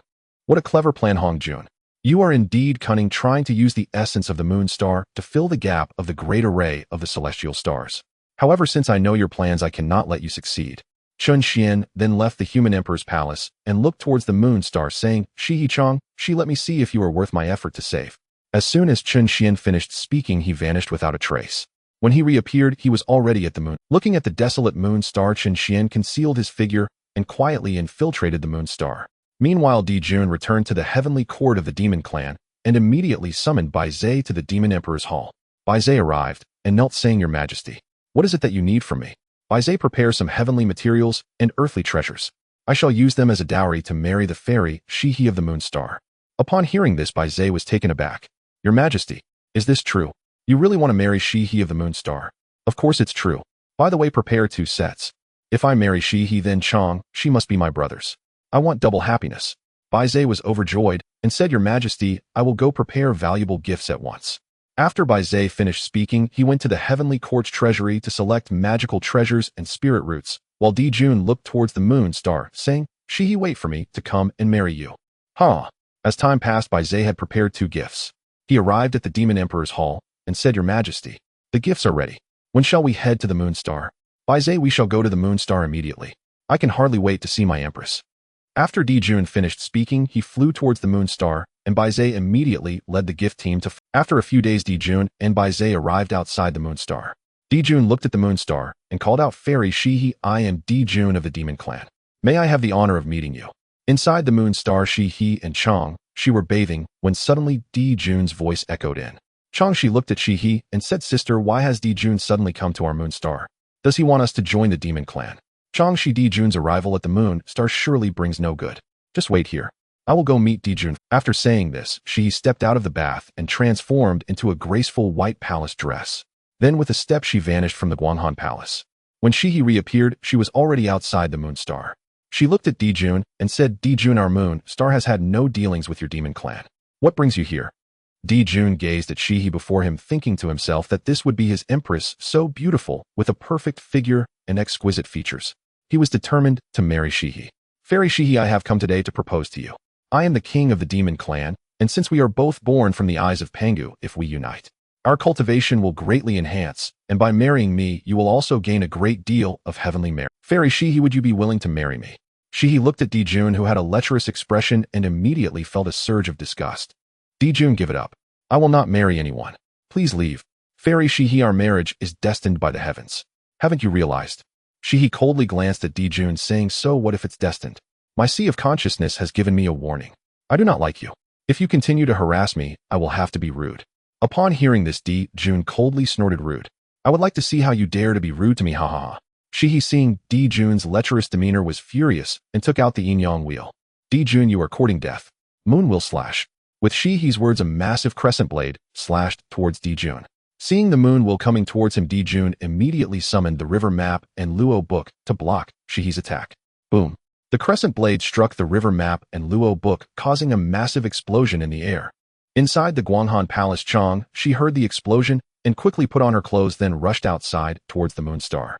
At this moment, hiding in the shadows, Qin Xian thought of the scene of Chong Shi and Shihi bathing, and suddenly felt a warmth in his nostrils, followed by a stream of red liquid flowing out unconsciously. "Damn! My body can achieve the sacred body of the great Tao, yet this kind of thing can make me nosebleed. It seems I need to train harder." That being said, it's quite a pity that Shihi and Chong, she would be wives to Dijun. It's better for them to be my wives instead. Thinking of this, Qin Xian immediately transformed into a jade pendant and hung on Chang's waist. Soon Changshi arrived outside the moon star and looked at Shihi, saying, "Sister, why are you fighting?" "Changshi, you arrived just in time. Let us join forces to deal with Dijun." Although Changshi did not know what happened, she still summoned the moon god sword and slashed towards Dijun. Seeing Changshi charging at him, Dijun immediately turned to Baizé, saying, "Baizé, deal with Changshi, but remember to not harm her." Baizé nodded and said, "Yes, your majesty." He then took out the Baizé fan and attacked Changshi. Seeing this, Changshi immediately struck back with the moon god sword. Boom! Outside the moon star, the sounds of violent collisions rang out, while the small demons brought by Baizé had already hidden far away, fearing that a single misstep would lead to their demise. As time passed, Shihi's magical power began to wane. Dijun looked at Shihi and said, "Fairy Shihi, it is better for you to give up. You do not have the ability to resist me. If you obediently return with me to marry, I will treat you well. If you continue to resist after marrying you, I will take several demon concubines. At that time, I will let you experience the consequences of being unloved." Hearing this, Shihi glared angrily at Dijun and said, "Dijun, you are dreaming. I would rather die than become your empress, so give up." Upon hearing this, Dijun coldly snorted, "Very well. If that's the case, do not blame me for being ruthless. Solar True Fire burn." Dijun raised his hand, and a terrifying Solar True Fire condensed in his palm, then he hurled it toward. Seeing this, Shihi immediately took out the Wheel of the Sun to defend herself. As the Solar True Fire struck the Wheel of the Sun, a terrifying devouring power engulfed the Solar True Fire. Dijun's expression changed drastically as he exclaimed this. How is this possible? Could it be the legendary Yin-Yang Divine Wheel? Exactly. This is the Taiyin Divine Wheel. Dijun, if you persist in this, I will absorb all of your... Dijun looked at Shihi and said, "Shihi, our fate is predestined by heaven, and you can never change this. If you submit to me now, I will not hold you accountable. If you continue to resist, I will have no choice but to take you back by force." Shihi smiled slightly and said, "Dijun, you overestimate yourself. I possess the Yin-Yang Divine Wheel. Your solar power is useless against me. You must be dreaming if you think I would submit to you." Dijun looked at the Yin-Yang Divine Wheel, beginning to devise a strategy to counter it. After a brief contemplation, he finally thought of a way to crack it. With a slight smile, Dijun said, Shihi, although your yin-yang divine wheel is powerful, I have a method to counter it. If you submit to me now, I will still allow you to be the empress. Shihi coldly laughed and said, if you had a method to counter it, would you be negotiating with me? Since you do not wish to leave, I will send you away. Immediately, Shihi transformed the solar true fire she had absorbed into Taiyin power, then wielded the Taiyin divine wheel, and a massive crescent moon slashed towards Dijun. Seeing the crescent blade coming towards him, Dijun swiftly summoned the Heavenly Emperor sword. With a single strike, a massive sword energy surged towards the crescent blade. Boom! A terrifying explosion echoed through the void, and both Shihi and Dijun were sent flying 100,000 miles away by the shockwave. Dijun looked at Shihi and said, Shihi, since you are so stubborn, do not blame me. As his words fell, a tremendous aura erupted from Dijun. Shihi was taken aback and exclaimed, Peak of Quasi-Saint, when did you reach the peak of Quasi-God? Huh, do not worry about when I reach the peak of Quasi-God. You are only in the mid-stage of Quasi-Saint. If it were not for the yin-yang divine will, you would have already lost. Shihi, give up. Otherwise I will have to get serious. Shihi coldly looked at Dijun and said, if you think you can make me surrender, you are dreaming. With the yin-yang divine, well, even if you are stronger than me, I will not necessarily lose to you. Dijun smiled slightly and said, Shihi, although the yin-yang divine wheel is formidable, if I do not use solar power, it cannot threaten me. Since you are unwilling to surrender, I will have to use my full strength.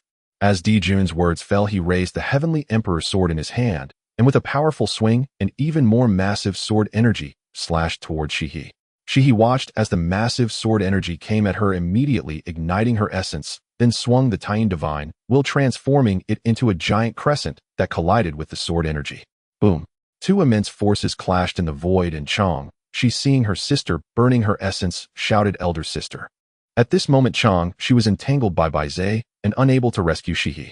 Seeing that Shihi's essence was about to be exhausted, Chang, she angrily glared at Baizhe. Baizhe, get away from me. If anything happens to my elder sister, I will make the demon clan pay the price. Baizhe smiled slightly and said, Fairy Chang, I do not wish to make things difficult for you, but His Majesty has commanded it, so you should just watch. Meanwhile, Dijun saw that Shihi was about to exhaust her essence and hastily called out, Shihi, it is not too late to surrender. As long as you agree to be my empress, I will withdraw my attack. What do you say? Shihi laughed heartily and said, Dijun, you are not worthy to make me your partner. Even if I fall, I will not. Seeing Shihi on the verge of collapse, Chang, she immediately considered burning her essence as well. However, at that moment, a voice entered Chang's mind. Do you want to save your sister? If you do, this emperor can save her, but you need to agree to one condition. Chang, she immediately responded, Senior. Who are you and why do you want to help me? I accidentally saw you bathing when I came to the Taiyin Star. If you do not mind that I will help you this once. Chang's face turned red upon hearing this, but seeing her sister on the verge of collapse, she quickly replied, I do not mind that, please save my elder sister quickly. She is about to fall. Chun Xian smiled slightly and said, do not worry, your elder sister will not die. I will now elevate your strength to the saint realm, but it will only last for the duration of an incense stick. Use it wisely. As soon as Chun Xian finished speaking, an overwhelming power erupted from Chang. She and her realm began to rise. When Chang's realm reached the first level of the saint realm, the terrifying power finally dissipated. She sensed her own strength and then coldly looked at Baizhe, saying, you can leave now. As soon as Chang's words fell, a cold sword energy directly struck Baizhe, sending him flying billions of kilometers away. Chang, she did not harm Baizhe earlier, so she merely knocked him away. Chang, she turned to Dijun after sending Baizhe flying and said, Dijun, you deserve to die.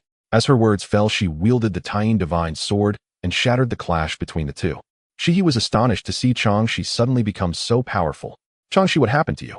Chang, she smiled slightly and said, elder sister, I am fine. You should rest for a while. I will deal with Dijun first. Dijun looked at Chang Shi. This? How can it be? She has attained the Tao and become a saint. Shiha, hearing Dijun's words, immediately turned her gaze to Chang Shi. Younger sister, have you truly attained the Tao and become a saint? Chang Shi smiled faintly. Elder sister, I have indeed attained the Tao and become a saint. From now on, leave Dijun to me. Then Chang Shi fixed her eyes on Dijun. Dijun, you caused my sister to burn her very source. Today I, Chang Shi, will not let you off. Prepare to meet your end. Taiyin Divine Sword Technique. Taiyin Sword Qi. As Chang Shi swung the Taiyin Divine Sword, a blade suffused with extreme yin energy sliced toward Dijun. Dijun watched the terrifying Taiyin Sword Qi and immediately unleashed Solar True Fire. Yet as the solar blaze met the extreme yin sword Qi, it was frozen into an icy statue in an instant. Seeing his solar true fire rendered useless, Dijun turned to flee. But the extreme yin sword Qi had already locked onto him. No matter how he tried to escape, it pursued relentlessly. Just as the blade was about to strike him down, the power of Tiandao suddenly enveloped Dijuan. A figure then appeared in the void. Changxi looked toward the apparition. Who are you? Why save Dijuan? The figure did not answer her, but instead cried out into the void, Elder. Although Dijuan has erred, his crime does not deserve death. I beg you, Elder, spare him his life. As those words fell, the jade pendant at Changxi's waist burst forth with 1,000 rays of divine light. The pendant flew into the void and transformed into a youth in white robes. The white-robed youth spoke with authority. Tiandao, you may take Dijuan if you must, but you owe this sovereign a karmic debt, and when that debt is repaid, I shall come to collect it. Very well, go. Tiandao dared not linger. With a single wave, he bore Dijuan back to the Yaozu Tian. Changxi and Shiha looked at the white-robed youth and immediately knelt in reverence. We pay our respects, Elder. Chen Xian turned to them. Shiha, you burned your source. Your life is drawing to a close. Do you have any final words? Shiha smiled at Changxi, then faced Chen Xian. Elder, this daughter has a request. Please, I beg you, grant it. Chen Xian regarded Shiha. Tell me what you ask. If this sovereign can help, I shall do my utmost. Hearing that her sister was about to fall, Changxi immediately knelt. Elder, I beg you to save my elder sister. Changxi is willing to serve you as a slave for life. Chen Xian replied. Changxi, rise. First, hear what your sister has to say. Shiha turned to Chen Xian. Elder, I beg you to protect Changxi. She has never wandered the lands of Honghuang and does not understand how treacherous hearts can be. Please take her in and let her remain by your side. Chen Xian smiled faintly. Shiha, why do you not ask this sovereign to save you? Perhaps this sovereign could. Shiha laughed bitterly. You jest, Elder. My source is spent. Oh, only a thread remains within me. How could I possibly be saved? Shiha, nothing in this world is absolute. What may be impossible for others is not necessarily impossible for this sovereign. Then protect Changxi yourself. Chen Xian waved his hand, and a 9-turned source pill flew before Shiha. Take it and swallow it. Shiha stared at the 9-ringed pill before her, puzzled. Elder, this is. Rest assured, this pill is not meant to harm you. Elder, I did not mean that. I was merely curious as to what kind of. Shiha, this is the 9-turned source pill. Once you take it, your depleted source will be restored. Hearing this, Zai's face went pale. Elder, can a pill truly be so miraculous? Shiha, swallow it yourself, and you will know. Shiha obeyed and swallowed the 9-turned source pill. As it descended, a gentle, pervasive energy spread throughout her body. Shiha sensed her inner state and found that the source she had burned was rapidly recovering. When her source was fully restored, she immediately knelt. Thank you, Elder, for saving Zai's life. Chen Xian smiled. Do not call me Elder. Call me Chen Xian. The word Elder feels rather antic. At that moment, Changxi suddenly spoke up. Chen Xian, with your strength, how did you accidentally see me bathing? Chen Xian blushed at the mention and stammered, well. This is hardly the place to discuss such matters. Let us go to Tying Star and speak there. Chen Xian waved his hand and immediately brought Shiha and Changxi into Guanghan Palace. After he sealed away heavenly sight, he wore an embarrassed expression and began. Changxi, the matter is like this. When Shiha and Changxi heard Chen Xian's explanation, they turned angrily toward Zixiao Palace. Shiha snapped, so that's how it is. No wonder I felt a bond with Dijuan. Hongjun was behind it. How odious. Changxi added, elder sister, it was not only you. Hongjun tricked me as well. I also felt a bond with Dong Wangtai. Elder sister, what are we to do now? Must we really marry those two Jinwu? Elder sister, I am not willing to marry a little bird. Chen Xian thought to himself with some astonishment. What boldness Changxi had to say such things. Is marrying a Jinwu not ordinary enough? Although Dijuan and Tai are Jinwu, something about it still felt wrong. Shiha then said, Chen Xian, your strength surpasses even Tyando's. With such power, you should be able to restore our fate lines. Chen Xian replied, restoring them is no problem. The issue is if your fated bonds are restored, then you will. At those words, Shiha blushed and looked toward Changxi. Younger sister, I never imagined we would end up like this. Changxi, hearing what Chen Xian had just said, also flushed crimson. Then Changxi proposed a bold plan. Chen Xian, since restoring the bonds would link my fate with our elder sisters, why not bind both our fate lines to you instead? That way those other outcomes would not occur, and marrying you would not be unacceptable. After saying this, Changxi bowed her head, cheeks burning. Shiha heard the proposal and immediately thought it a fine idea. Besides, Chen Xian had just saved her life. Considering the power he had displayed, marrying such a capable man did not seem like a bad prospect. So Shiha spoke, Chen Xian, bind our fate lines to you. That way we will no longer need to marry Dijuan and Tai. Chen Xian was immediately taken aback by this statement. Are you not afraid that this emperor might simply be lusting after your bodies by making such arbitrary decisions, eh? Changxi, upon hearing this, covered her mouth and smiled, saying, Chen Xian, you just told us that you are the human emperor, and you came to the Tying Star to thwart Dijun's plans, right? Exactly. This emperor indeed came to the Tying Star to disrupt Dijun's schemes. Changxi smiled slightly and said, Chen Xian, disrupting Dijun's plans is one thing, but you are also observing us sisters, aren't you? Changshi, do enlighten me, why would this emperor need to observe you?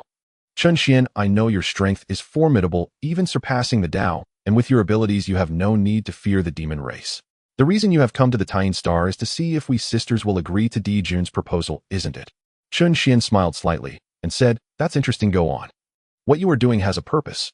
You must be thinking that if we agree to Di Jun you will not hold back against us later, or perhaps at the moment we agree to Di Jun you might strike to annihilate us. Of course, if we do not agree to Di Jun you will definitely help us, even wanting us to join the human race, am I right? Changshi, you are indeed quite clever, but you have misunderstood one thing. Even if you agree to Di Jun, this emperor will not take action against you, for there is no need to do so.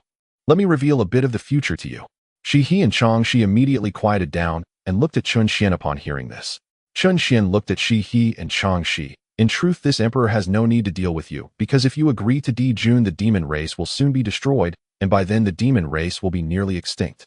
In such a scenario, do you think you can still survive? Shi He and Changshi shook their heads and said no. Since you know you cannot, do you think this emperor still needs to take action against you? My observations of you are primarily to see if you are worth saving. After all, this emperor does not save just any. Changshi, upon hearing this, joyfully exclaimed, so does this mean we are undergoing a test? Chun Xian nodded and said, exactly. You have indeed passed the test. You two have not fed the demon race, and She even in your fall refused to marry Di Jun, which I greatly appreciate. That is why I seek a reason to save you. However, Changshi, I did see you undressed while bathing. Changshi turned beet red upon hearing this and lowered her head. Shi He beside her spoke up, Chun Xian, since she has been exposed to you, then this bond of fate is tied to you. Although our strength isn't too great, we will still be able to protect the human race by your side. Chun Xian looked at Shi He. Are you truly decided? Will you not regret this? Changshi lifted her head to look at Chun Xian. Chun Xian, since I have been exposed by you, do you think I would still regret? Shi He also chimed in, Chun Xian, you saved me. If it weren't for you both, I and Changshi might have perished. Moreover, during your rescue, I developed feelings for you, so we will not regret this. All right. Since you do not regret this, emperor will connect your fates to mine. As Chun Xian finished speaking, he raised his hand, gathering the power of the Tao, and with a flick of his wrist the bond of fate appeared above Shi He and Changzai's heads. Then Chun Xian cast a spell to connect their fates with his own. Once the bonds were connected, Changzai's gaze towards Chun Xian became increasingly ambiguous, and Shi He beside her was the same. Chun Xian observed this and silently thought, wow, the bond of fate actually has such an effect. If I were to connect the bonds of all the top female cultivators in the Honghuang with mine, wouldn't that be? Thinking of this, Chun Xian couldn't contain his excitement. However, considering that such an action might be somewhat unethical, he quickly extinguished the fantasy in his heart. Meanwhile, Shi He walked to Chun Xian's side. Chun Xian, since our bonds are now connected, you shall be our husband from now on. Changshi also spoke up, Chun Xian, from now on we are your women. You must not abandon us, or we will die. Upon hearing this, Chun Xian was momentarily at a loss for words. Shi He, since you call me husband, I must also tell you something. Shi He said, husband, just say what you need to say. We are listening. Chun Xian awkwardly began, Houtu is also my Tao partner. Moreover, I have already been intimate with Houtu. Shi He widened her eyes in shock, looking at Chun Xian. Husband, you mean the Houtu of the Wu tribe has become your Tao partner? Exactly. Moreover, the ancestor Wu Xianming also shows interest in me, and if nothing unexpected occurs, Xianming may also become my Tao partner. If you cannot accept this, I can sever the bonds of fate now. Upon hearing this, Shi He smiled slightly. It's all right, we can accept it. After all, husband, your strength is so formidable, future Tao partners will definitely not be few. However, husband, you must remember that no matter how many Tao partners you have in the future, as long as you do not forget us, it will be fine. Changshi also added, husband, I know you will definitely have many Tao partners in the future, but as long as you do not forget us, we will always be your women. Upon hearing this, Chun Xian felt warm in his heart, thinking how fortunate he was to have such two Tao partners. Shi He, Changshi, rest assured I will treat you both well, and I will never forget the kindness you have shown me. Shi He and Changshi nodded upon hearing this, and then Shi He took Chun Xian's hand. Husband, you must be tired from the battle just now. How about I take you to bathe now? Chun Xian became excited upon hearing this. Shi He, you don't mean you want to bathe together with me, right? Shi He, her face flushed, responded, husband, don't say it out loud if you know. Come on, let's go bathe together. Changshi, seeing this, immediately rushed over and hugged Chun Xian's arm. Husband, I want to bathe too. Upon hearing this, Chun Xian's heart screamed, springtime. My springtime has finally arrived, ha ha ha. Thinking of this, Chun Xian immediately reached out to embrace both women at the waist and headed towards the bath. When Chun Xian brought the two girls to the bath, Shi He immediately spoke. Husband, let me help you out of your clothes. After helping Chun Xian out of his clothes, the two girls quickly removed their own garments as well, and then they both said simultaneously, "Husband, let's soak in the bath." Chun Xian smiled slightly, then embraced He and Chang Shi as they entered the bath. Time flew by, and 1,000 years passed in the blink of an eye, during which Chun Xian and the two lunar goddesses enjoyed a beautiful time in the Moon Palace. During this millennium, many events unfolded in the Primordial era, the most intriguing of which was that Hongjun selected a girl with an extremely Yin constitution to become the queen of the demon race for Dijun. This girl was transformed from the essence blood of the Yin-Yang demon god, and her power had reached the late stage of quasi-saint. Under Hongjun's arrangement, Dijun married this extremely Yin girl after a millennium. In the Moon Palace, Chun Xian looked at the heavenly mirror of the Tao. Interesting, truly interesting. Hongjun, you are indeed full of ideas. I never expected you would think of such a method. Shihi approached Chun Xian. Husband, what is Hongjun plotting this time? Shihi, did you not refuse Dijun? So in order to let Dijun marry Hongjun, actually went so far as to use the essence blood of the Yin-Yang demon god to create a girl with an extremely Yin constitution. Shihi was taken aback. Husband, Hongjun has too many tricks up his sleeve. But speaking of which, there are many female cultivators in the Primordial era. Why did Hongjun choose to create a girl with an extremely Yin constitution? Shihi, you wouldn't know this, would you? Dijun's constitution is that of the sun. If an ordinary female cultivator were to be with Dijun, the only outcome would be death by the flames of solar power.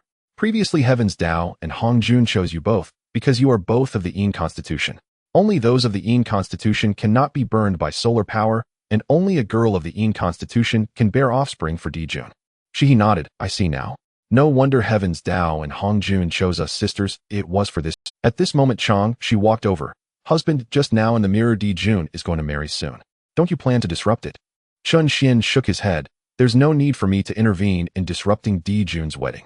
On the day of the wedding, we can watch a good show. Chang Shi, excited at the prospect of a good show, began to dance with joy. Husband, who will disrupt Dijun's wedding then?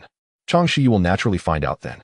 I've been in the Moon Palace for 1,000 years. It's time for me to go plan some. Shihi, Chang Shi, you both should cultivate in the Moon Palace. I previously imparted my insights on the Hunyuan Tao to you. You must cultivate diligently to strive for early attainment of the Hunyuan. Shihi looked at Chun Xian. Husband, are you leaving so soon? Shihi, I still have many matters to attend to. Whether for the human race or for the primordial era, I must complete certain tasks. But rest assured, I will return soon to accompany you. You both must cultivate well. I am off now. Chun Xian finished speaking and transformed into a streak of light heading towards the primordial continent. Chang Shi watched Chun Xian leave. Sister, when do you think husband will come back to see us? Chang Shi, I don't know when husband will return either, but he said he would come back soon, so we just need to wait patiently. Moreover, we must quickly improve our cultivation. Only then can we assist husband in the future. Sister, I am close to breaking through. Years ago, husband allowed me to temporarily advance to the Saint Realm. Although it was only temporary, it gave me some understanding of attaining the Hunyuan. I believe I can attain the Hunyuan in the next few years. Shihi smiled slightly. Sister, I am also about to break through. How about we compare who breaks through faster? Sister, we can compare, but there must be a punishment. Chang Shi, a punishment can be arranged, but what should it be? Chang Shi revealed a mischievous smile. Sister, how about if the loser serves husband with their mouth next time? Shihi was taken aback. Sure. Chang Shi, it seems you had this idea a long time ago. Sister, I ask you, do you dare to bet? If you don't dare, then forget it. Chang Shi, what would I not dare to do? Just wait for the punishment. Shihi said, turning and heading towards her chamber. After her sister left Chang, she immediately returned to her own chamber. Meanwhile, after Chun Xian returned to the primordial continent, he thought that it had been a long time since he visited the Huahuang Palace, so he turned and flew towards the Huahuang Heaven. When Chun Xian returned to the Huahuang Heaven, a young boy came out to greet him. Chun Xian looked at the boy. Is the master in the Great Hall? Big brother Chun Xian, the Empress, is currently in the Great Hall reminiscing with the great god Fuxi. Upon hearing this, Chun Xian frowned. That guy Fuxi actually came out of seclusion. Previously, I heard that Nuwa said he was in seclusion at Buzhou Mountain. I didn't expect him to come out now. Oh, it seems the final battle of the War of the Witches and Demons is not far off. Ling Zhuzi, you go play for now. I need to talk to the master about some matters. After saying that, Chun Xian raised his head and walked towards the Great Hall of the Huahuang Palace. When he entered the Great Hall, he saw Nuwa discussing Dijun's heavenly marriage with Fuxi. Seeing Chun Xian enter, Nuwa immediately stood up and looked at him. You brat finally decided to come back. I thought you didn't plan to return to see me. Master, I've been a bit busy lately, so I returned late. Please don't blame your disciple. Upon hearing this, Nuwa felt disdain in her heart. What have you been busy with? Although I have been consolidating my cultivation in the Huahuang Heaven, I have been keeping an eye on the human race. You left the human race for the Taiyin Star, and now only returned after 1,000 years. You probably had a comfortable time on the Tying Star. Mph. Chen Xian, how could the master blame you? But speaking of which, was he originally Di Jun's intended partner? Why did it suddenly change to an unknown female cultivator? Master, how do you know that he was originally Di Jun's intended partner? Chen Xian, don't forget what my red embroidered ball is used for. I am well aware of who altered Di Jun's fate. And do you call he so affectionately? Now tell me, what good things did you do on the Tying Star? Niuhua looked at Chen Xian with an angry expression. Chen Xian felt a chill run down his spine. He had forgotten that this mischievous girl's red embroidered ball was used to oversee the fates of all beings. Seeing Niuhua so furious, Fushi quickly spoke up. Sister, let's talk calmly. There's no need to get angry. Niuhua glared at Fushi. Big brother, you better shut up. If you say another word, be careful, I beat you up. Fushi, hearing this, immediately shrank back and silently watched. Master, I haven't done anything particularly improper. Merely brought Shiha and Changshi back to be my wives. Oh, and they both consented willingly, master. You truly cannot blame me for this. Fushi, standing nearby, was utterly stunned upon hearing these words. And what the? This young man's romantic fortune is simply extraordinary. Shiha and Changshi are peerless female cultivators of the primordial chaos. Securing even one would be a rare blessing, yet he has claimed both. His fortune and love is truly unparalleled. At that moment, Fushi remained unaware that Houtu was also Chen Xian's consort. Had he known, he might well have died of envy, collapsing headfirst onto the grand hall floor of Niuhua Palace. Of course, were Fushi to learn that his own sister harbored feelings for Chen Xian, he would likely seize a 100-meter-long saber and charge straight at him. And upon hearing Chen Xian's words, Niuhua inwardly sneered. Do you take your master for blind? Do you think I am ignorant of what transpired upon the Moon Star? It was forgivable when you aided Changshi, but then you personally appeared to rescue Shiha. With such devotion, how could Shiha and Changshi not fall in love with you? Chen Xian, you've truly brought honor to your master. Most cultivators of the primordial chaos have never even glimpsed the two goddesses of the Moon Star. Yet you have claimed them both. Master, would you believe me if I said this was all an accident? Niuhua silently scoffed. An accident? Hardly. You've coveted Shiha and Changshi long before this. Humph. Chen Xian, why have you returned? Surely not merely to pay your respects to your master. Master. In truth, I have 3 matters to attend to. First, and most importantly, I wish to visit and pay my respects to you. Second, I request that Fushi meet his end. And third, I hope you will officiate the celestial wedding for— Upon hearing these words, Fushi stormed forward in fury, seized Chen Xian by the collar, and snarled, Boy, you're courting death. Niuhua, observing from above, instantly descended, then grasped Fushi's shoulders from behind. Brother, be still, or I'll beat you senseless, little sister's mercy notwithstanding. Fushi whirled around, glaring at Niuhua. Little sister, are you mad? He's just declared he wants me dead, and you're defending him. Hearing Fushi call her mad, Niuhua immediately sealed his movements with divine restraint. Fushi, startled, roared, Little sister, what are you doing? Release me. Niuhua, weary of argument, struck him squarely across the face, then unleashed a relentless barrage of blows. After the beating, Fushi fell silent. Niuhua fixed him with a cool gaze. Brother, if you dare call me mad again, I'll strike you anew. She then turned to Chen Xian. Chen Xian, explain. Why must my brother meet his end? Master. Fushi now reigns as sovereign emperor of the Yao clan, the very linchpin of the heavenly calamity. Given your current cultivation realm, you surely comprehend during the great war between the Wu and Yao clans, Fushi shall inevitably perish. Moreover, the Yao clan is not Fushi's Dao. His true path lies with the human race. Only through rebirth as a mortal can he attain enlightenment and ascend as a saint. Master, you surely wish to spare Fushi the burden of the Yao clan's sins. Niuhua instantly grasped his meaning. Chen Xian, you propose Fushi's reincarnation as a human so he may ascend as human sovereign. Thus, by serving humanity, he shall attain the sainthood of the human Tao. Precisely. That is my intention. Furthermore, Fushi has remained in seclusion at Buzhou Mountain, taking no part in the massacre of humanity. Hence, humanity will accept him. Niuhua nodded slowly. Chen Xian, your reasoning holds merit. With your aid, the Wu clan shall undoubtedly triumph in the Wu Yao war. Very well. Your master shall now oversee Fushi's demise. She turned toward Fushi. Brother, I do this for your sake. Rest assured your journey ends here.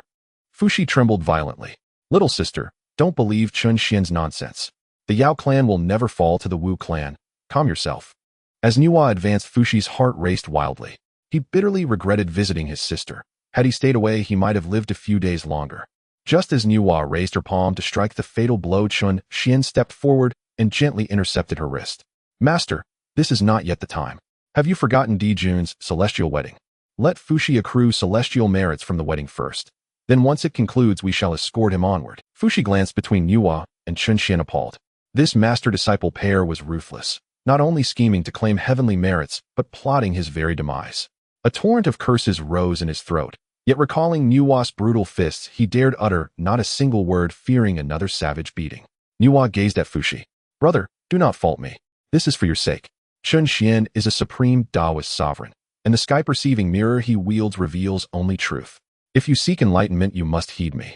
Chunxian, sensing Fushi's lingering doubt, stepped forward and touched a fingertip to Fushi's forehead.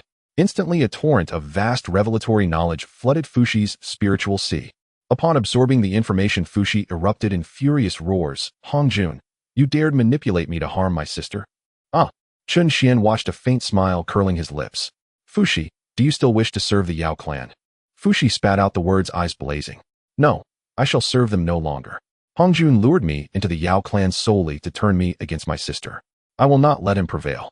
Dijun seeks a celestial wedding. Then I shall harvest its merits, before rebirthing as a human. And oh, so Fushi no longer resents our plan for your demise. Fushi flushed with embarrassment.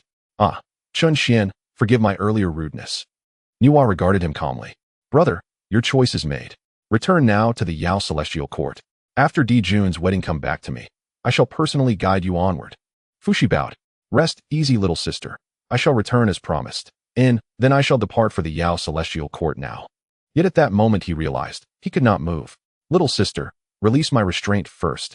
How else am I to leave? And Nuwa flicked her wrist, and the seal dissolved instantly. The moment his freedom was restored, Fushi whirled and fled, without glancing back, toward the Yao celestial court. Upon seeing Fushi leave, Nuwa immediately turned to Chunxian. Chunxian, be honest, and tell me, how far have you gone with Shi and Changxi? Master, why do you ask this? Chunxian, there is a reason I ask you this. Will you tell me or not? Master, actually I have already. You should understand what I mean. Upon hearing this, Nuwa immediately turned and headed towards her chamber, and soon her voice followed. Chunxian, I have not been feeling well lately. Come and give me a massage. Chunxian was instantly taken aback by this. Master, if you're not feeling well, shouldn't you have Qingming do it? Why call your disciple? Chunxian, I want you to do it. Stop talking nonsense, and come here quickly. Chunxian, hearing this, felt helpless and followed Nuwa towards her chamber. Once they arrived, Nuwa went directly to the side of the bath. Then Nuwa looked at Chunxian.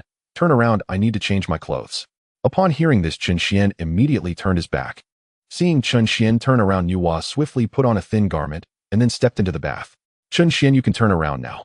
Chunxian turned around, and upon seeing the light mist over the bath, felt a rush of excitement. At that moment, Nuwa said, Chunxian, come here and massage my shoulders. Master, are you sure you want your disciple to massage your shoulders? Stop talking and come over quickly. I need to head to the heavenly court to preside over the heavenly wedding later. Master, you said it. Then I will come over and give you a shoulder massage now. At this moment, Chunxian only had one thought in his mind. I want to be a rebellious disciple. Just thinking about the beautiful scene to come made Chunxian feel a warm current flow from his nose. However, he still pretended to be calm and walked to the side of the bath. Chunxian looked at the thin garment Nuwa was wearing, and his body immediately reacted. Seeing that Chunxian had not started massaging her shoulders, Nuwa turned to Chunxian. What are you doing? I told you to massage my shoulders. Why are you just standing there? Upon hearing this, Chunxian immediately reached out to massage Nuwa's shoulders. Nuwa turned her head back, enjoying Chunxian's shoulder massage. Chunxian, did you also massage Shi and Changxi like this on the Tyne Star? Master, no, this is my first time massaging a woman like this. Master, how does it feel? Is the pressure okay? Nuwa said with a satisfied expression. Not bad. Not bad. Chunxian, your shoulder massage skills are truly impressive. However, Chunxian was not paying attention to what Nuwa was saying. His gaze kept drifting towards her bosom, and he wished he could immediately leap forward to climb. At this moment, Nuwa also noticed Chunxian's unusual behavior and thought, this kid really can't handle it. Just wait and see how I deal with you. After a while, Nuwa said, Chunxian, go to that table over there and bring me my clothes. There's a storage ring on the table and my clothes are inside it. By the way, the storage ring requires creation power to open. As a powerful figure in the Great Tao, it should be easy for you to open it. Choose a piece of clothing for me and bring it here. Hearing this, Chunxian immediately walked over to the nearby table. Looking at the storage ring before him, he quickly used his creation power to open it. Then, using his divine sense, he checked and found it full of various garments, even including undergarments. Looking at the various clothes, Chunxian felt a bit overwhelmed as he realized that while these garments were beautiful, they were far too conservative and couldn't showcase Nuwa's stunning figure. Nuwa noticed that Chen Xian had not yet brought the clothes and immediately turned to him. What's wrong? Haven't you picked out the clothes yet? Chen Xian withdrew from the storage ring and looked at Nuwa. Master, these clothes are indeed beautiful, but I feel like they lack something. Master, I have a piece of clothing that I have been preparing for you. Why don't you try wearing what I give you? Upon hearing this, Nuwa smiled slightly. Chen Xian, you're quite thoughtful. Bring it here for me to see. Seeing Nuwa say this, Chen Xian took out the garment he had received as a reward in the human emperor's palace and walked towards Nuwa. Master, this clothing can be considered a chaotic treasure made from chaotic divine crystal. It has the ability to resist the 4 elements of earth, water, fire, and wind and can freely traverse space. Nuwa looked at the garment in Chen Xian's hand and her face turned slightly red. Chen Xian, the upper part of this garment is fine, but why is the lower part mesh? Master, don't worry about that, just try it on. Seeing this, Nuwa immediately took the garment from Chen Xian's hand and said, you turn around first and I will show you once I'm dressed. Yes, master. Chen Xian immediately turned his back, and as soon as Nuwa saw him turn, she put on the white palace attire. Once she finished dressing, she blushed slightly and said, Chen Xian, you can turn around now. Upon hearing Nuwa's words, Chen Xian turned around to see Nuwa dressed in white palace attire with her legs adorned in white stockings that highlighted her noble and elegant aura. Seeing this scene, Chen Xian felt as if his eyes were about to pop out. Nuwa, noticing Chen Xian's dazed expression, decided to tease him. She walked over to him and whispered in his ear, Chen Xian, do you think I'm beautiful? Upon hearing this, Chen Xian immediately responded, beautiful. So beautiful. Master, your legs are really stunning. Chen Xian, do you want to see them every day? Master, if you are willing to wear this every day, then I would definitely want to see it every day. Seeing that the teasing was enough, Nuwa immediately raised her hand and tapped Chen Xian on the head. You little rascal, do you think I am your wife? Hearing this, Chen Xian muttered softly, being my wife wouldn't be bad. Anyway, I am determined to be a rebellious disciple. Upon hearing Chen Xian's mumbling, Nuwa's face turned red, thinking that this guy already had 3 wives, yet he still thought of her. However, recalling the scene where Chen Xian would take her down, Nuwa immediately dared not think further. Chen Xian, I need to head to the heavenly court to preside over the heavenly wedding now. Do you want to come with me? Master, you go ahead and preside over the wedding. I still have some matters to attend to. Once I'm done, I will go to the heavenly court to find you. Hearing this, Nuwa immediately understood that Chen Xian wanted to give Di Jun a little surprise, so she spoke. Chen Xian, are you planning to disrupt Di Jun's heavenly wedding?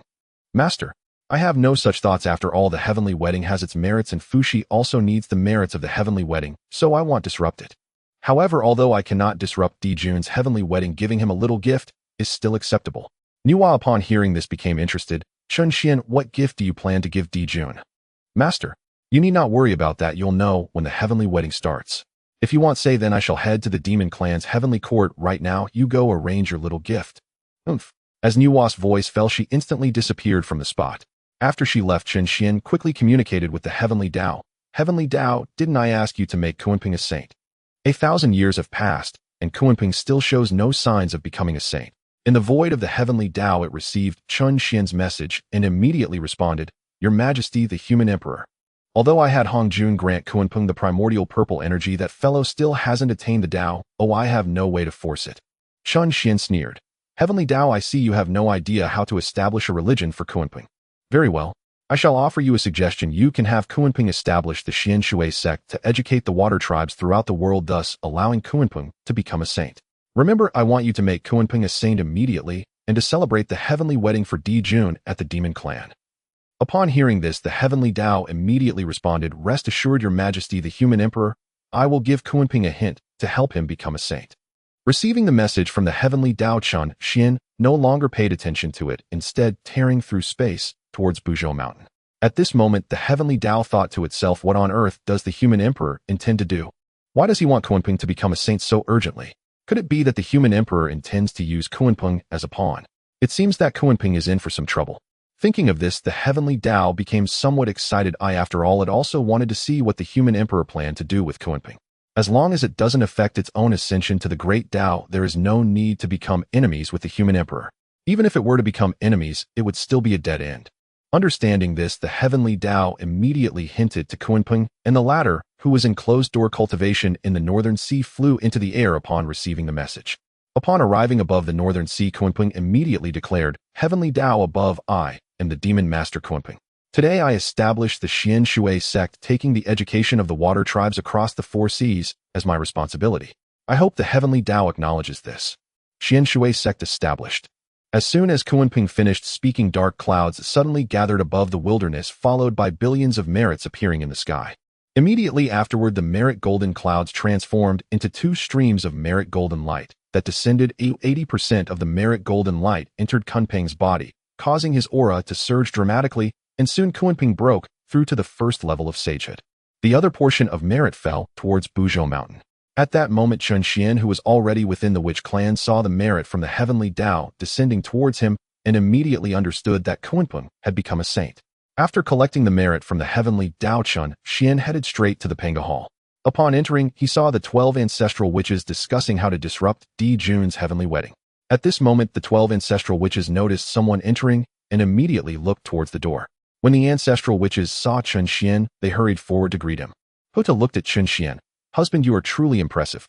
I already know about your affairs on the Tine Star. You stayed there for 1,000 years. Have you already taken down Shihe and Changxi? Upon hearing this, Chun Xian suddenly felt quite embarrassed. That, Houtu, it's not exactly as you imagined. Before Chun Xian could finish, Houtu interrupted. No need to explain. If my guess is correct, you have already taken Shihe and Changxi, right? You don't have to worry, husband. Oh, I won't be angry. After all, you are too outstanding, and who among the female cultivators of the wilderness doesn't want to be your partner? Just remember me in the future, that's all. Chun Xian embraced Houtu, saying, Houtu, rest assured you will always be my wife. Then he turned to Di Jiang. Big brother Di Jiang, were you all discussing how to disrupt Di Jun's heavenly wedding just now? Chun Xian, we indeed had this intention. However, you previously mentioned that no battles are allowed within a Yuan meeting, so we are discussing how to give Di Jun a surprise without starting a conflict. Upon hearing this, Chun Xian smiled slightly and said, Big brother Di Jiang, actually, I don't wish for you to disrupt the heavenly wedding, but giving Di Jun a little surprise is acceptable. Chun Xian, my little brother, do you have any ideas to share? Big brother Di Jiang, hasn't Kunping already become a saint? We could slay Kunping and then use his physical body. The ancestral witches all burst into laughter upon hearing this. Zhurong spoke up, Chun Xian, your idea is excellent. Just leave the roasting of Kunping's body to me. I will make it delicious, causing that group of demon clans to drool just thinking about it. At this moment, Gong Kong interjected, Chun Xian, although the idea is great, who will catch Kunping? Now that Kunping has become a saint, his speed is likely beyond our reach. Chun Xian grinned wickedly, saying, Don't worry, I have a way to catch Kunping. Houtu, you should go to the northern sea now, and shortly I will send Han Yun to support you. Upon hearing this, Houtu smiled slightly, saying, Husband, I can catch Kunping alone. Houtu, I know that you alone are enough to slay Kunping, but I need Han Yun to bring Kunping's head for our congratulations, so after you and Han Yun slay Kunping, you can go with Han Yun to the Demon Clan's heavenly court. Big brother Di Jiang, you should head to the Demon Clan's heavenly court now. I believe the heavenly wedding will commence soon. Di Jiang responded immediately, all right. Then we will set off now. Following this, the 11 ancestral witches flew towards the Demon Clan's heavenly court, while Houtu looked at Chun Xian. Husband, I will now head to the northern sea to catch Kunping. Chun Xian wrapped his arms around Houtu's waist, saying, Houtu, let's go together. It's perfect. I also want to see how you've been cultivating lately. After all, merely cultivating without practical experience is not useful. It's essential to have some real battles too. Husband, just make sure to watch closely. I am quite formidable now. Upon hearing this, Chun Xian smiled slightly and said, Sure. I will watch your performance, but first let me inform Han Yun. After saying this, Chun Xian immediately communicated with Han Yun and then flew towards the northern sea with Houtu in his arms. Upon receiving Chun Xian's message, Han Yun immediately set off towards the northern sea. At that moment, Kunping had just ascended to sagehood when the heavenly Tao's voice resonated within his consciousness, commanding him to attend the celestial wedding at the Yao clan's celestial court and aid Emperor Jun and Tai in their war against the Wu clan. Though deeply reluctant, Kunping dared not defy the heavenly Tao's decree. Thus, immediately after attaining sagehood, he soared toward the Yao clan's celestial court.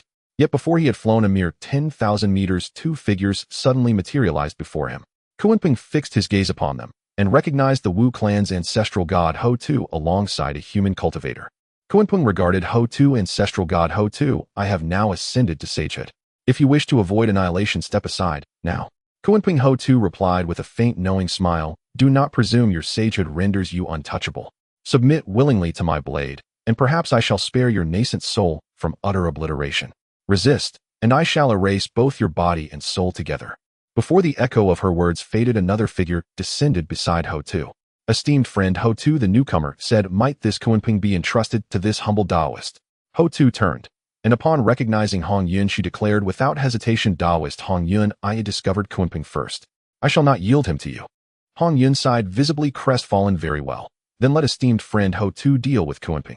At the sight of Hong Yun, Kunping erupted in furious roars. Hong Yun, long ago you severed my wings. I demand your life as recompense today.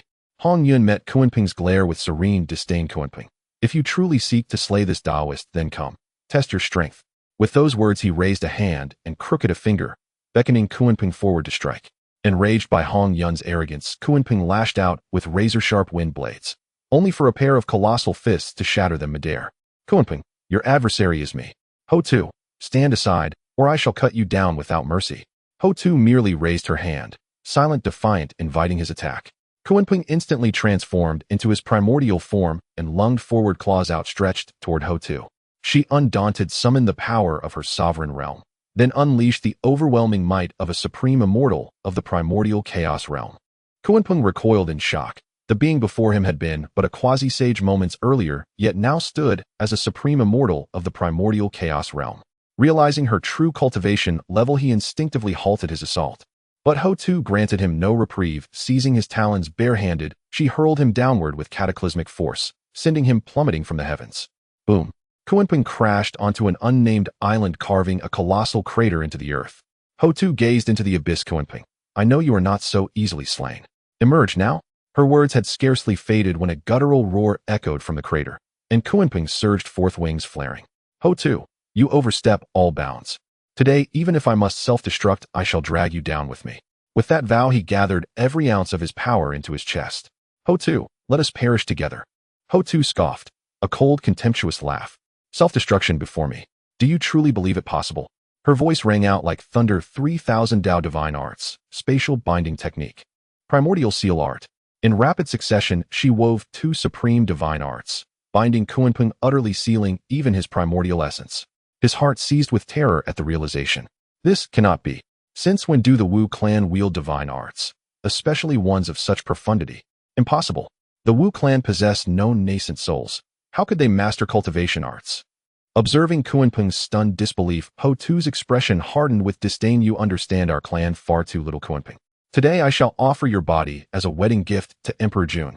Rest in oblivion. She raised her hand, summoning a celestial sword, then shot forward, cleaving Kunping's head from his shoulders in a single flawless stroke. Catching the severed head, she tossed it toward Hong Yun. Taoist Hong Yun, this is yours. He caught it, then unfurled a crimson cloth and wrapped the head reverently within. Esteemed friend Houtu, my deepest gratitude.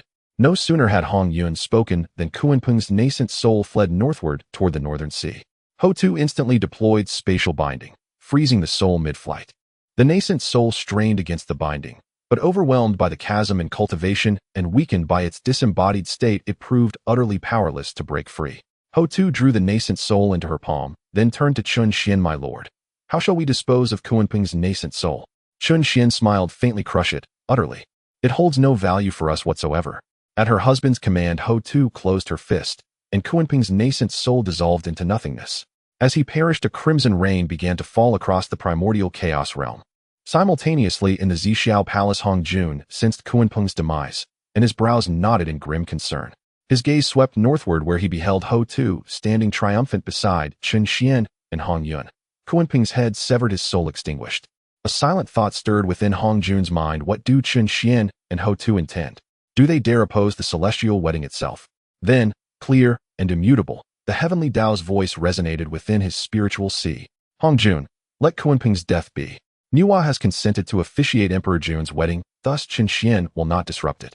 At most, he seeks only to humiliate the celestial court, using Kunping's corpse as a vessel of scorn. Hearing the heavenly Tao's edict, Hong Jun withdrew his attention from the northern sea, knowing full well that even his intervention would prove futile against Chun Xian. High above the northern sea, Chun Xian and Houtu sensed Hong Jun's fleeting scrutiny. Houtu spoke. Chun Xian, shall we ascend to the Zixiao Palace and strike? Chun Xian shook his head. No need. Since Hong Jun refrained from acting, neither shall we, for now. Yet your strength is now revealed. He will surely watch you closely henceforth. What of it? Sooner or later revelation was inevitable.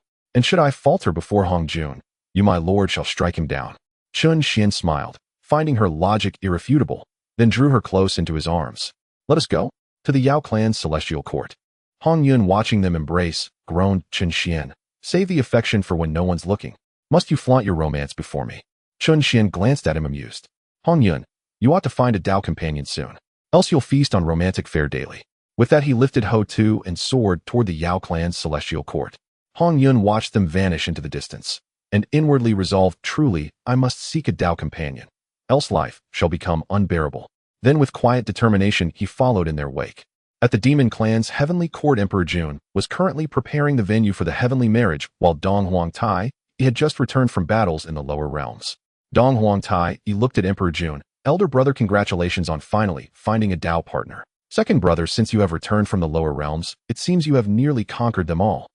Elder brother, with me Dong Huangtai on the move, it's naturally an easy task. However, although I have subdued myriad tribes, the Dragon Clan, Phoenix Clan, and Qilin Clan remain unconquered. I plan to take action against the Dragon Clan after the heavenly marriage. Second brother, there's no rush. After the heavenly marriage concludes, I will join you in subduing the dragon. There's no need for that, elder brother. While the Dragon Clan was formidable in ancient times, they are no longer a match for me now that the ancestor dragon is absent. You just need to enjoy your time with sister-in-law. However, just as Emperor Jun was chatting with Dong Huangtai, a boundless blood rain suddenly fell from the sky of the primordial world. Seeing this, Dong Huang looked at Emperor Jun and said, Elder brother, it seems someone among the saints has been slain. I hope this does not affect the heavenly marriage. Emperor Jun smiled slightly and replied, no worries. With Saint Nuwa presiding over the heavenly marriage, I believe the other saints will not dare to disrupt the ceremony. Meanwhile, at Kunlun Mountain Yuanshi, at Jinao Island Tongtian, and at Sumi Mountain Jiayin and Zhuanti all sensed that Kun Peng had been slain. Yuanshi looked towards the direction of the heavenly court. It seems another spectacle is about to unfold. After saying this, he immediately ordered Guang Chengzi to fetch a treasure, then flew directly towards the demon clan's heavenly court. At Jinao Island, Tongtian gazed at the demon clan's heavenly court. Interesting, it seems this trip to the heavenly court will feature a good show. After saying this, Tongtian immediately flew towards the demon clan's heavenly court, while at Sumi Mountain in the west, Jiayin looked at Zhuanti and said, Junior brother, since Kun Peng has just become a saint and has already been slain, it seems the human emperor intends to bestow a grand gift upon the demon clan's heavenly court. Elder brother, it seems there will be quite a spectacle at the heavenly court. Why don't we join in the fun?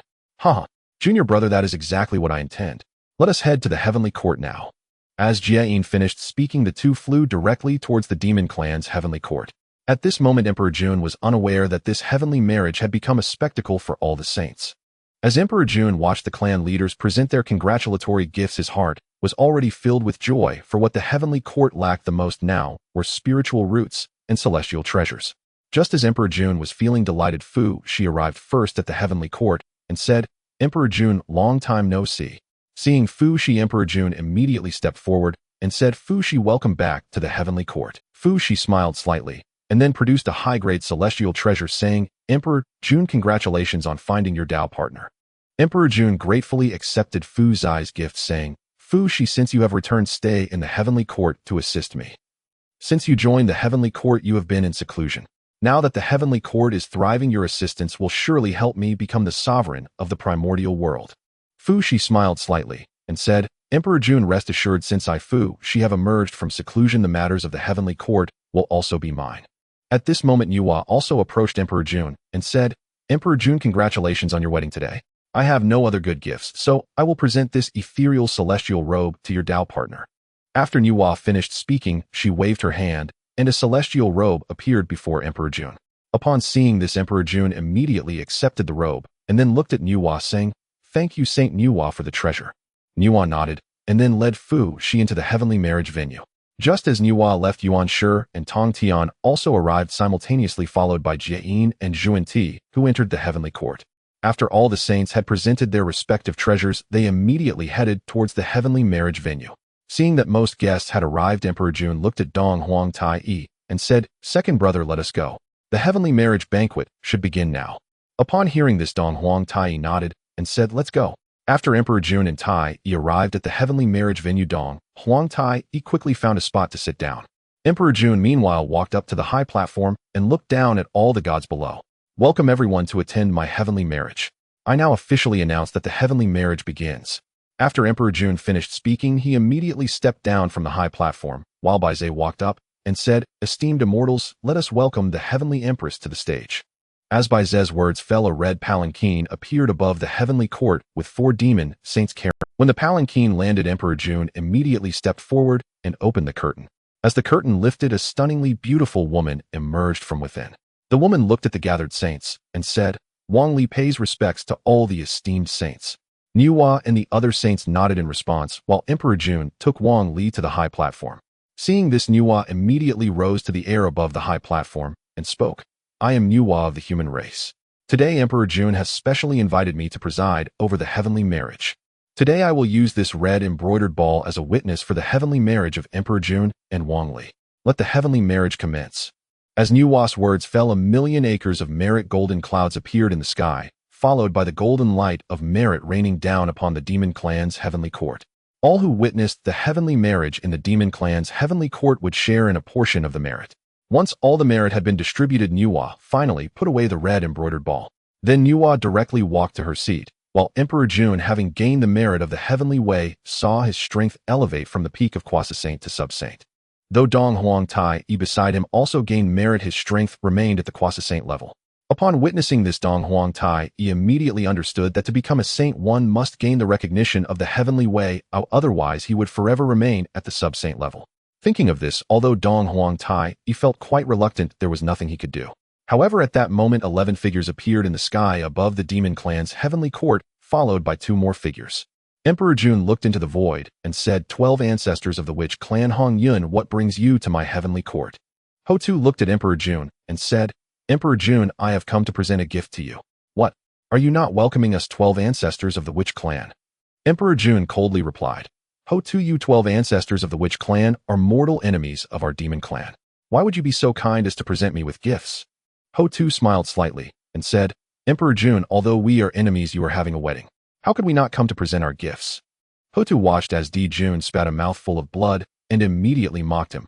"Di Jun, look at this frail mortal shell of yours, spitting blood at the slightest provocation.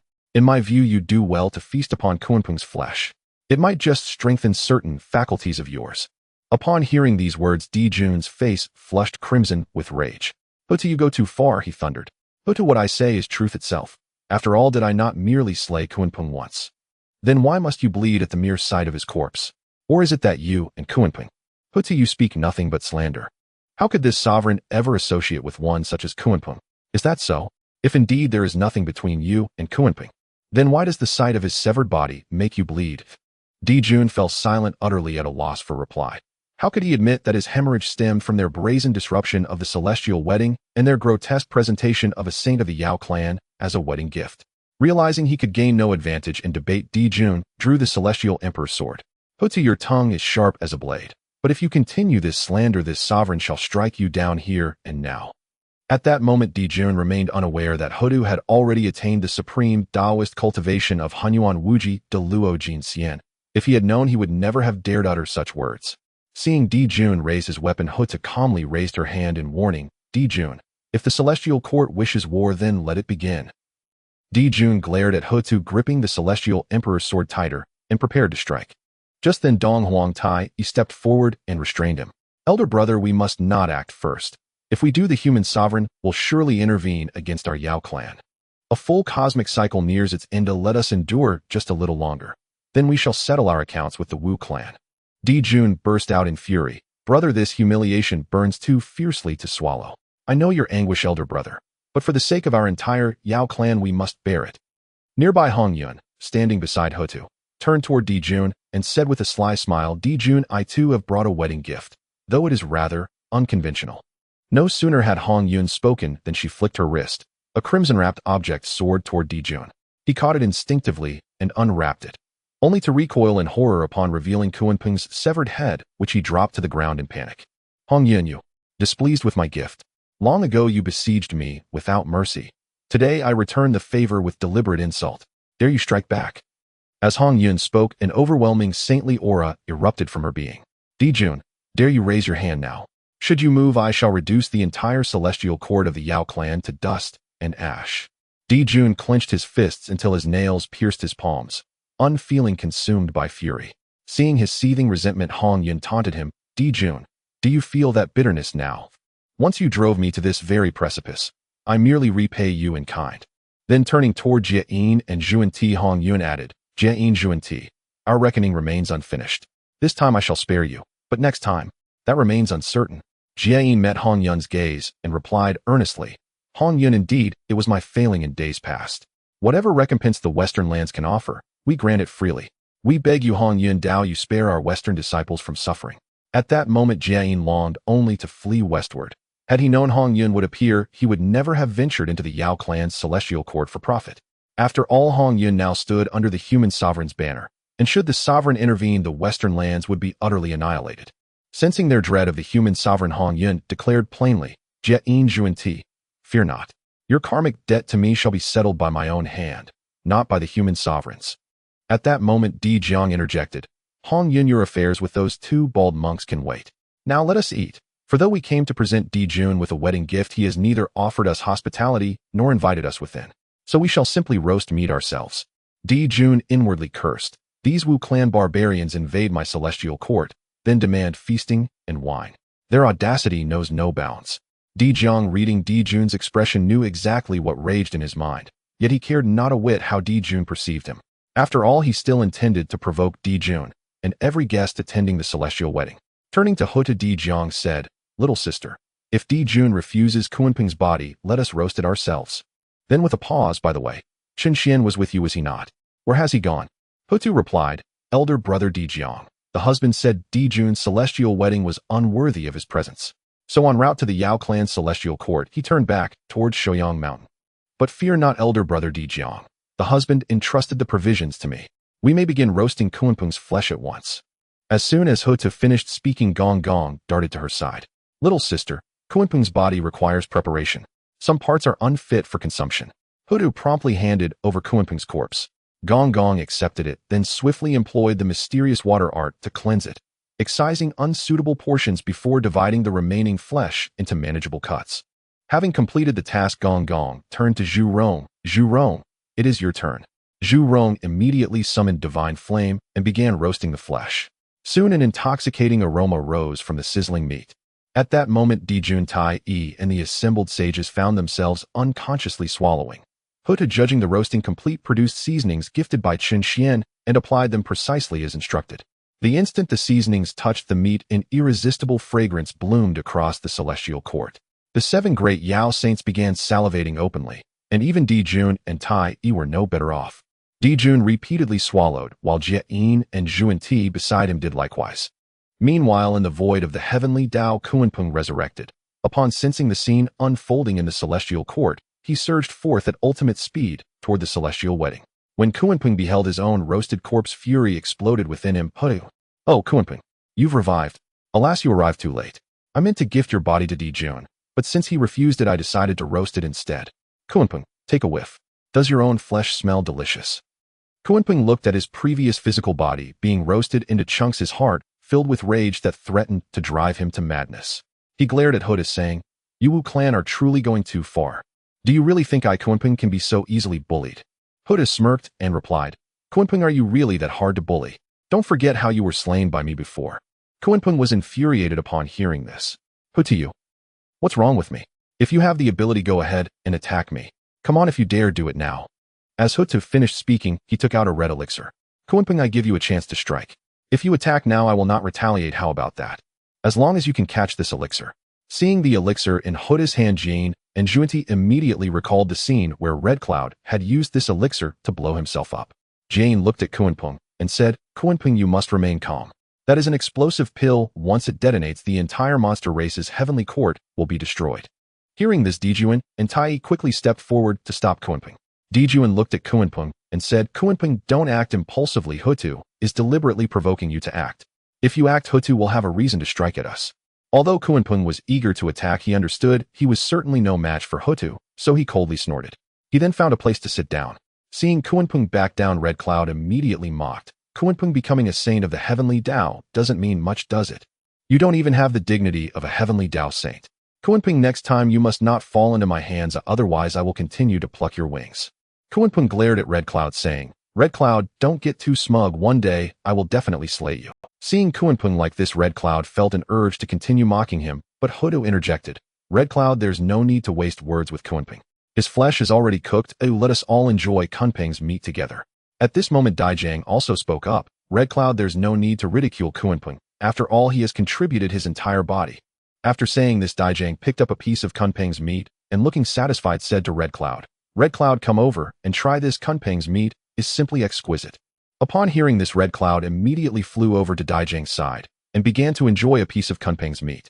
Meanwhile, at the wedding scene, Tong Tian and Yuanshi looked at Daijang and the others with Tong Tian saying, Second brother, shall we also try some? Yuanshi smiled slightly and said, Third brother, I was just thinking the same. As Yuanshi finished speaking, the two of them flew over to Houtu's side simultaneously. Yuanshi said, Houtu, long time no see. Tong Tian also said, Greetings Taoist Houtu. Houtu smiled slightly and said, Yuanshi, Tong Tian, you also want to eat Kunpeng's meat, right? Tong Tian laughed heartily saying, To not hide from Taoist Houtu, ever since the last tasting of Kunpeng's meat we have been thinking about when we could have another meal. I didn't expect it to be just 1,000 years later that we have the opportunity to taste it again. Houtu covered her mouth and laughed. Please, Dao brothers, enjoy yourselves. Upon hearing this, Yuanshi and Tong Tian immediately flew to Daijang and the others with Yuanshi looking at Daijang. Taoist Daijang, how have you been lately? Taoist Yuanshi, it has been 1,000 years since our last separation. Now that we meet here, let us enjoy Kunpeng's meat together once more. After saying this, Daijang immediately picked up 2 pieces of Kunpeng's meat and handed them to Yuanshi and Tong Tian. Seeing the piece of Kunpeng's meat in his hand, Yuanshi said, Taoist Daijang, having meat alone is not enough. I have some fine celestial wine here. How about we taste it together?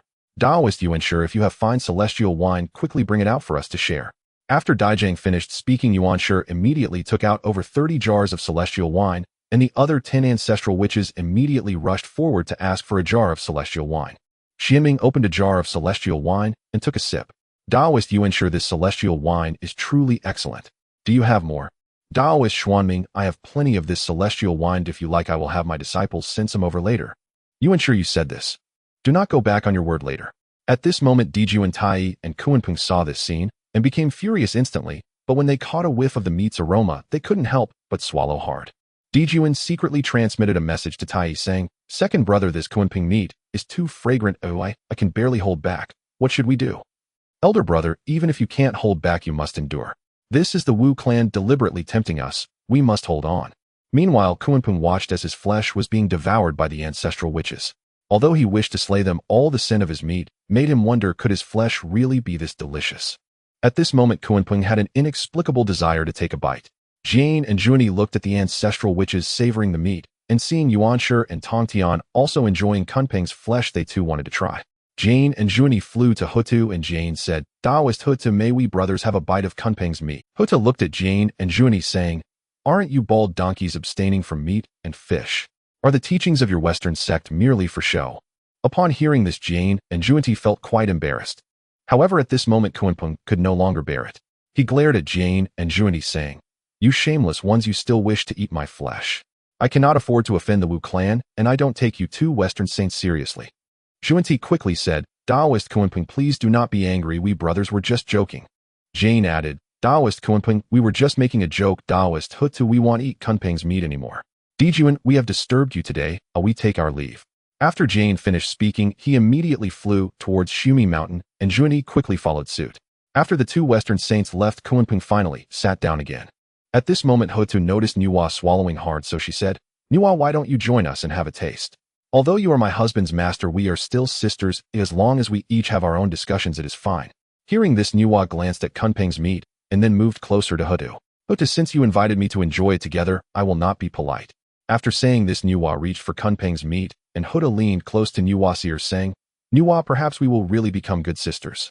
Upon hearing Houtu's words, Nuwa's face turned slightly red, and she quickly went to Yuanshi and the other. Yuanshi noticed that Nuwa's face was slightly flushed, and he immediately asked in confusion, Sister Nuwa, why is your face red? It's just a bit embarrassing. Yuanshi replied, I see, it's just a piece of Kunpeng meat. There's nothing to be embarrassed about. With your strength, Sister Nuwa, eating Kunpeng meat should be a piece of cake. Sister Nuwa, come try this. The Kunpeng meat is incredibly delicious. Hearing this, Nuwa immediately picked up a piece of roasted meat and began to eat. Nuwa couldn't stop once she started eating. Tong Tian was astonished. Sister Nuwa, your appetite is impressive. Nuwa ignored Tong Tian and continued eating. At that moment, Dijun and Tai were left speechless by the sight of Nuwa's voracious eating. Dijun secretly communicated, Second brother, is Kunpeng meat really so fragrant? Seeing Nuwa eat like that makes me want to try it too. Elder brother, I don't know how fragrant it is, but I really want to taste it now. At that moment, not only Jun and Tai Yi thought this way, the other gods present at the wedding ceremony also wanted to take a bite, but due to Kunping's presence they all held back.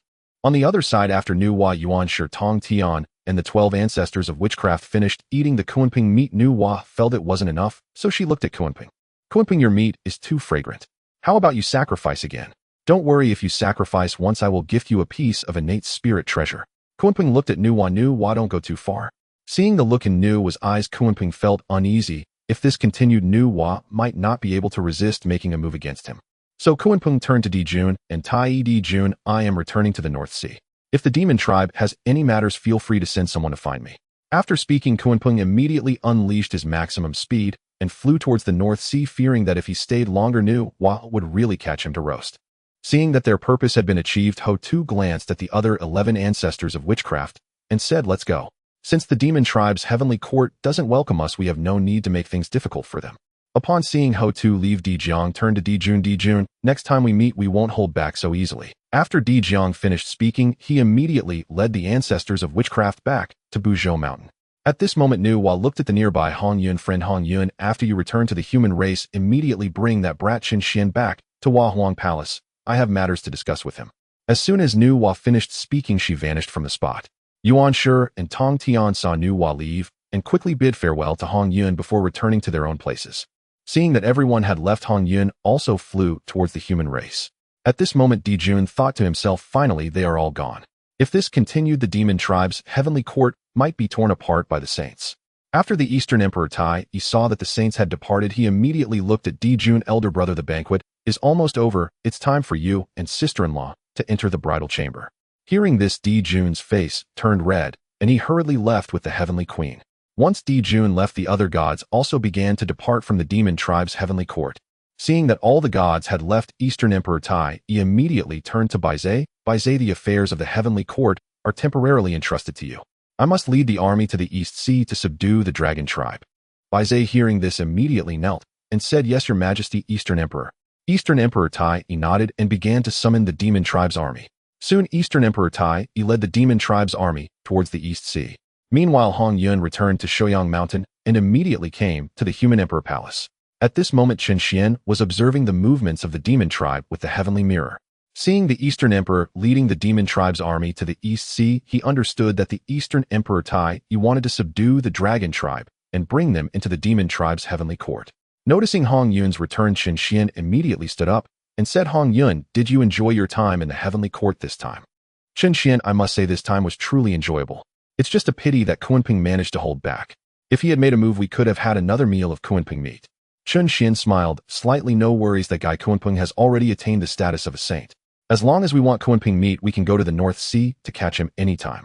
Meanwhile, after Kunping returned to the North Sea, he began to rage, venting all the grievances he suffered in the heavenly court on the beings in the North Sea, causing many of them to perish because of him. However, Kunping was unaware that he had already become a lamb raised by the witch clan and Qin. As long as the ancestors of witchcraft or Qin wanted to eat meat, they would definitely come to the North Sea to hunt him. If Kunping knew this, he would surely regret why he wanted to become a saint. Meanwhile, Eastern Emperor Tai Yi had already brought the demon tribe's army to the skies above the East Sea. He said, Dragon King of the East Sea, I come to pay my respects. I wonder if you could come out to meet me. Deep in the East Sea, a shrimp soldier rushed into the dragon palace. Dragon King, it's bad. Eastern Emperor Tai Yi is leading the demon tribe's army in the skies above the East Sea and has specifically requested to see you. Upon hearing this, Ao Guang was greatly alarmed. How many people did Eastern Emperor Tai Yi bring? Report to me, your majesty. There are over 1 million. Ao Guang was shocked. Damn. I didn't expect our dragon tribe to fall to such a state. Minister Gui, accompany me to meet Eastern Emperor Tai Yi. Upon hearing this, Minister Gui immediately responded, yes, your majesty. Then Ao Guang and Minister Gui flew out of the East Sea.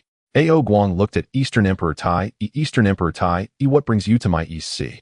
Ao Guang, the dragon tribe is no longer the ancient overlord. If you are willing to submit to my demon tribe's heavenly court, I will still allow you to govern the East Sea. If you are unwilling to submit, I will bloodily cleanse the entire dragon tribe in 3 days. Ao Guang, go back. Take 3 days to think it over.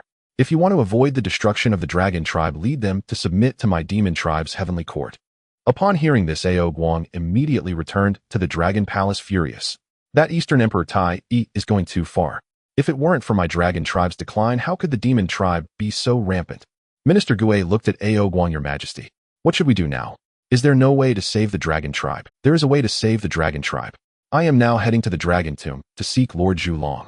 If Lord Zhulong makes a move, Eastern Emperor Tai, it will definitely not be our dragon tribe's match. On the Shouyang Mountain, Shen Xian gazed at the sky, observing mirror. I never expected that the Zhulong has not perished yet. Hongyun, what do you think? If we were to take Zhulong as a mount, would that not be quite impressive? Chen Xian, while Zhulong is indeed impressive, wouldn't the ancestor dragon be even better? With your abilities, reviving the ancestor dragon should be quite easy. Hongyun, that guy ancestor dragon isn't dead. He is merely suppressed by the heavenly Tao at the eye of the East Sea. However, although the ancestor dragon hasn't died, yet he likely won't last much longer. During ancient times, the three clans erupted into war, leading to the extinction of nearly all beings in the wilderness, while the Western Luo, Ho, took advantage of the conflict to gather malevolent energy, intending to use it to activate the world-annihilating formation. Thus, entering the Tao through slaughter, achieving the status of a Hongyuan Duo Golden Immortal, but in the end his plan was thwarted by Hongjun, while the heavenly Tao suppressed the three clans. The ancestor dragon is suppressed by the heavenly Tao at the eye of the East Sea. The Yuan Feng is suppressed at the indestructible volcano, and the Qilin suppresses the resentful spirits and malevolent energy on the battlefield of the three clans. Hongyun Zhulong is indeed mighty, but unfortunately he is not suitable for this emperor. How about this? You should make a trip to the dragon tomb and take Zhulong as your own mount. As for the ancestor dragon, you should release him. However, you must ensure that the ancestor dragon submits to our human race, otherwise you can erase him. After finishing his words, Chun Xian waved his hand, and a divine sword appeared in the air. Hongyun, this is the Tao-slaying sword. Take it with you to the dragon tomb. With this sword, severing the chains of the heavenly Tao will be no problem. Immediately after, Chun Xian took out the everlasting life pill. Hongyun, this is a pill that will restore the ancestor dragon's life. With it, the ancestor dragon can return to his peak. Seeing this, Hongyun immediately put away the Tao-slaying sword and the everlasting life pill. Chen Xian, I will head to the East Sea first. By the way, Nu Hua said to remind you to return to Hua Huang Tian. Remember that yourself. After speaking, Hongyun immediately turned and flew towards the East Sea. As he approached the East Sea, he became invisible and quietly entered its depths. Meanwhile, Ao Guang was heading towards the dragon tomb, unaware that Hongyun was stealthily following behind him. When Ao Guang arrived at the entrance of the dragon tomb, he immediately used magic to open it. At that moment, Hongyun suddenly appeared beside him.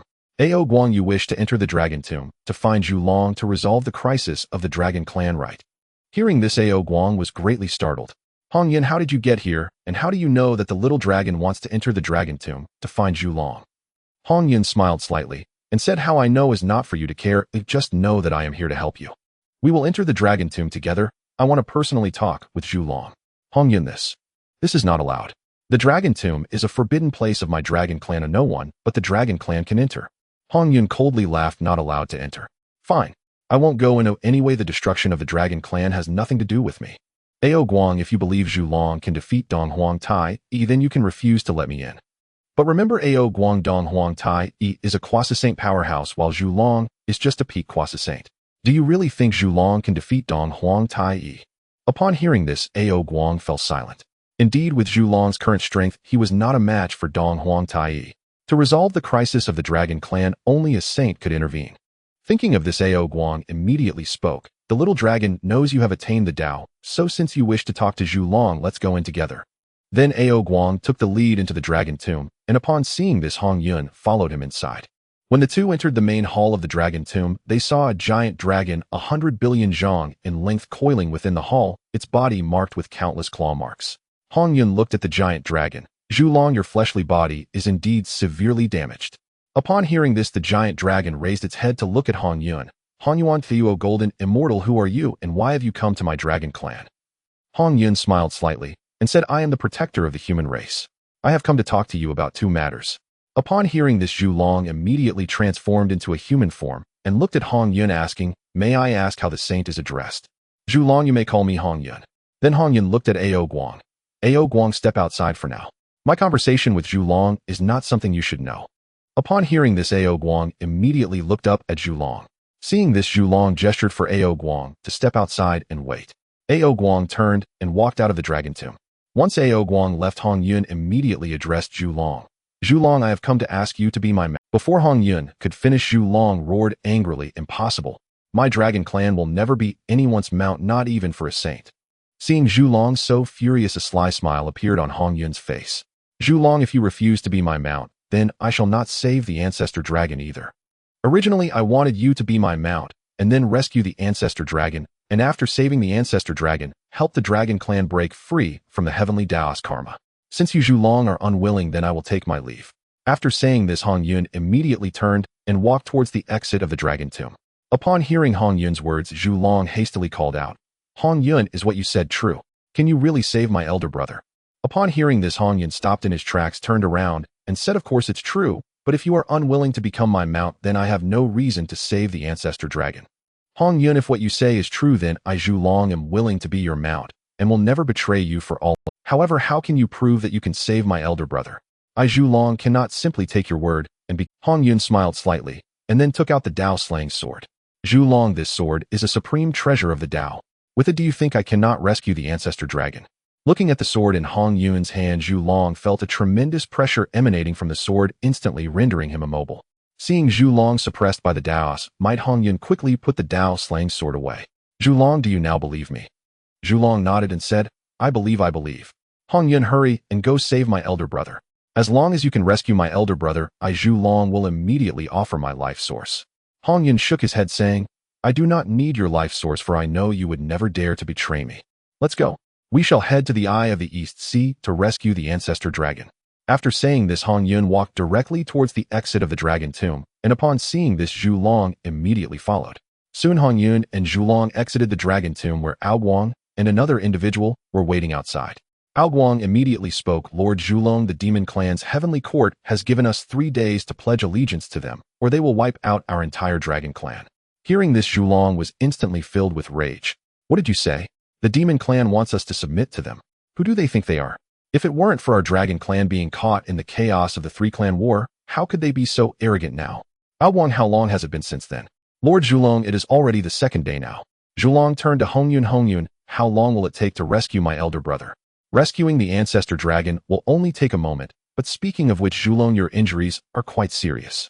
If not treated in time, your cultivation may regress. Zhu Long smiled slightly and said, no matter, even if my cultivation regresses, as long as I can rescue my elder brother, I will have no regrets, even if I lose all my strength. Hong Yun, upon hearing this, became displeased. Zhu Long, that won't do. If you lose all your strength, how will you be able to serve as my mount in the future? I have a life-reviving pill here. If you take it, your injuries will heal instantly. After finishing, Hong Yun took out the pill and handed it to Zhu Long. Seeing this, Zhu Long immediately swallowed the pill, and a surge of immense vitality healed all his injuries in an instant. Once Hong Yun noticed that Zhu Long had recovered, he grasped his shoulder and tore through space toward the Eye of the East Sea. After Ao Guang saw Hong Yun and Zhu Long leave, he immediately returned to the East Sea Dragon Palace. Meanwhile, after arriving at the Eye of the East Sea, Hong Yun asked, is the ancestor dragon within the Eye of the Sea? Zhu Long nodded, exactly. My elder brother was sealed within the Eye of the East Sea. To rescue him, we must enter the Eye of the East Sea. Hong Yun looked at the Eye of the East Sea and then directly flew inside.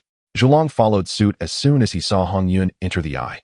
Upon entering the interior of the Eye of the East Sea, they saw a gigantic dragon over 100 billion zhang long, bound by heavenly chains in the air. Hong Yun looked at the giant dragon and said, Ancestor dragon, you seem to be on the brink of perishing. How about we make a deal?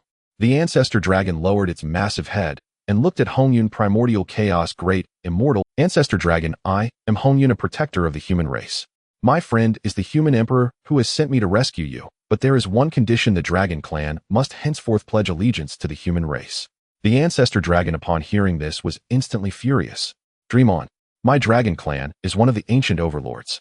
How can we submit to a mere human race? That is absolutely impossible. Ancestor dragon, I haven't finished speaking yet. Your dragon clan is now entangled in karma. It is impossible for you to re-emerge in the primordial world. However, if you pledge allegiance to the human race, the dragon clan will have the opportunity to regain its former glory, and you, ancestor dragon, can achieve primordial chaos, great immortal status. The ancestor dragon laughed heartily. Impossible. How could a mere human race possess such vast fortune? Even if they do, they would never share it with my dragon clan. Ancestor dragon, what if I told you that the one who came to rescue you is a great Tao expert? Would you then be willing to pledge allegiance to the human race? The ancestor dragon fixed its gaze on Hong Yun. Are you saying that the human emperor is a great Dao expert? If the human emperor is truly a great Dao expert, then I would indeed be willing to pledge allegiance to the human race. But how can you prove that the human emperor is a great Dao expert? Hong Yun, upon hearing this, immediately took out the great Dao slaying sword and swiftly severed the head. Then Hong Yun pulled out a life-reviving pill. Ancestor dragon, take this pill. It will replenish all the life force that has been drawn from you. The ancestor dragon, upon hearing this, transformed into a human figure and took the pill from Hong Yun's hand. He felt a surge of immense life energy from the pill, but he did not swallow it. Seeing that the ancestor dragon did not consume the pill, Hong Yun disdainfully said, Ancestor dragon, are you afraid that I have poisoned it? The ancestor dragon fell silent at this, for he was indeed worried that Hong Yun might have played tricks with the pill. Zhulong, noticing that his elder brother had not taken the pill, stepped forward and said, Elder brother, you can take this pill with confidence. I have already consumed this very pill before. Upon hearing this, the ancestor dragon finally felt at ease and consumed the pill. Instantly, all his injuries healed and his strength returned to the peak of Saint. Meanwhile, in the void of the heavenly path sensed that the heavenly chains had been severed and was instantly furious. Who is it?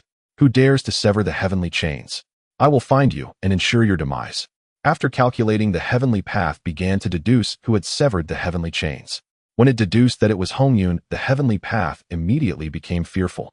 The heavenly path knew that Hong Yun was linked to the human emperor, meaning that Hong Yun's rescue of the ancestor dragon was undoubtedly instigated by the human emperor. If it were to kill Hong Yun, the human emperor would surely come to seek retribution.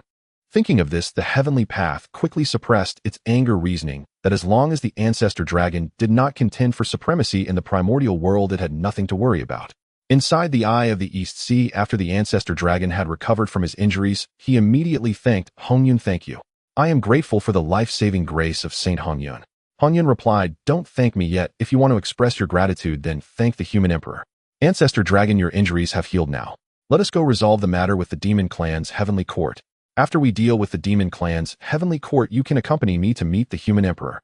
As soon as Hong Yun finished speaking, he vanished from the spot. The ancestor dragon and Zhulong, upon seeing this, transformed into their true forms and flew towards the sky above the East Sea. When the ancestor dragon and Zhulong arrived above the East Sea, they saw that Hong Yun had already appeared before Dongwang Tai.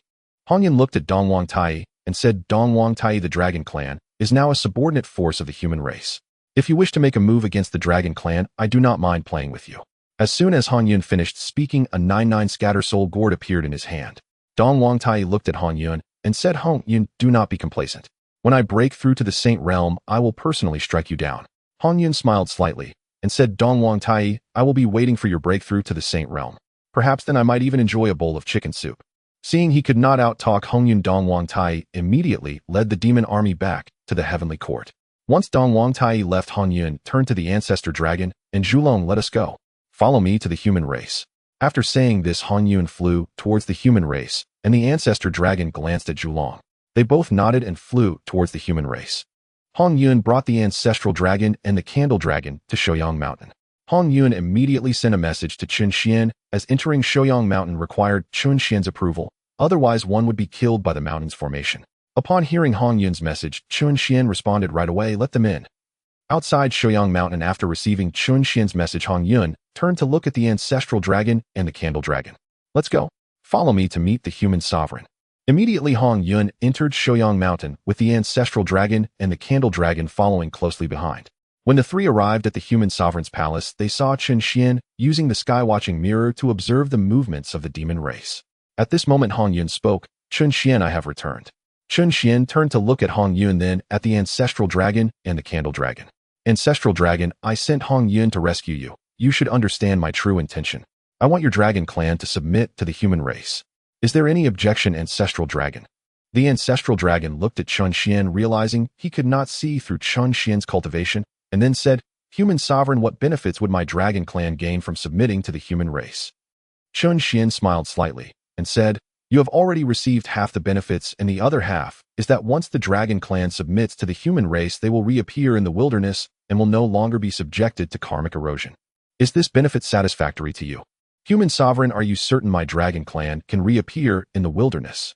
That is natural. If I say it can be done, then it certainly can.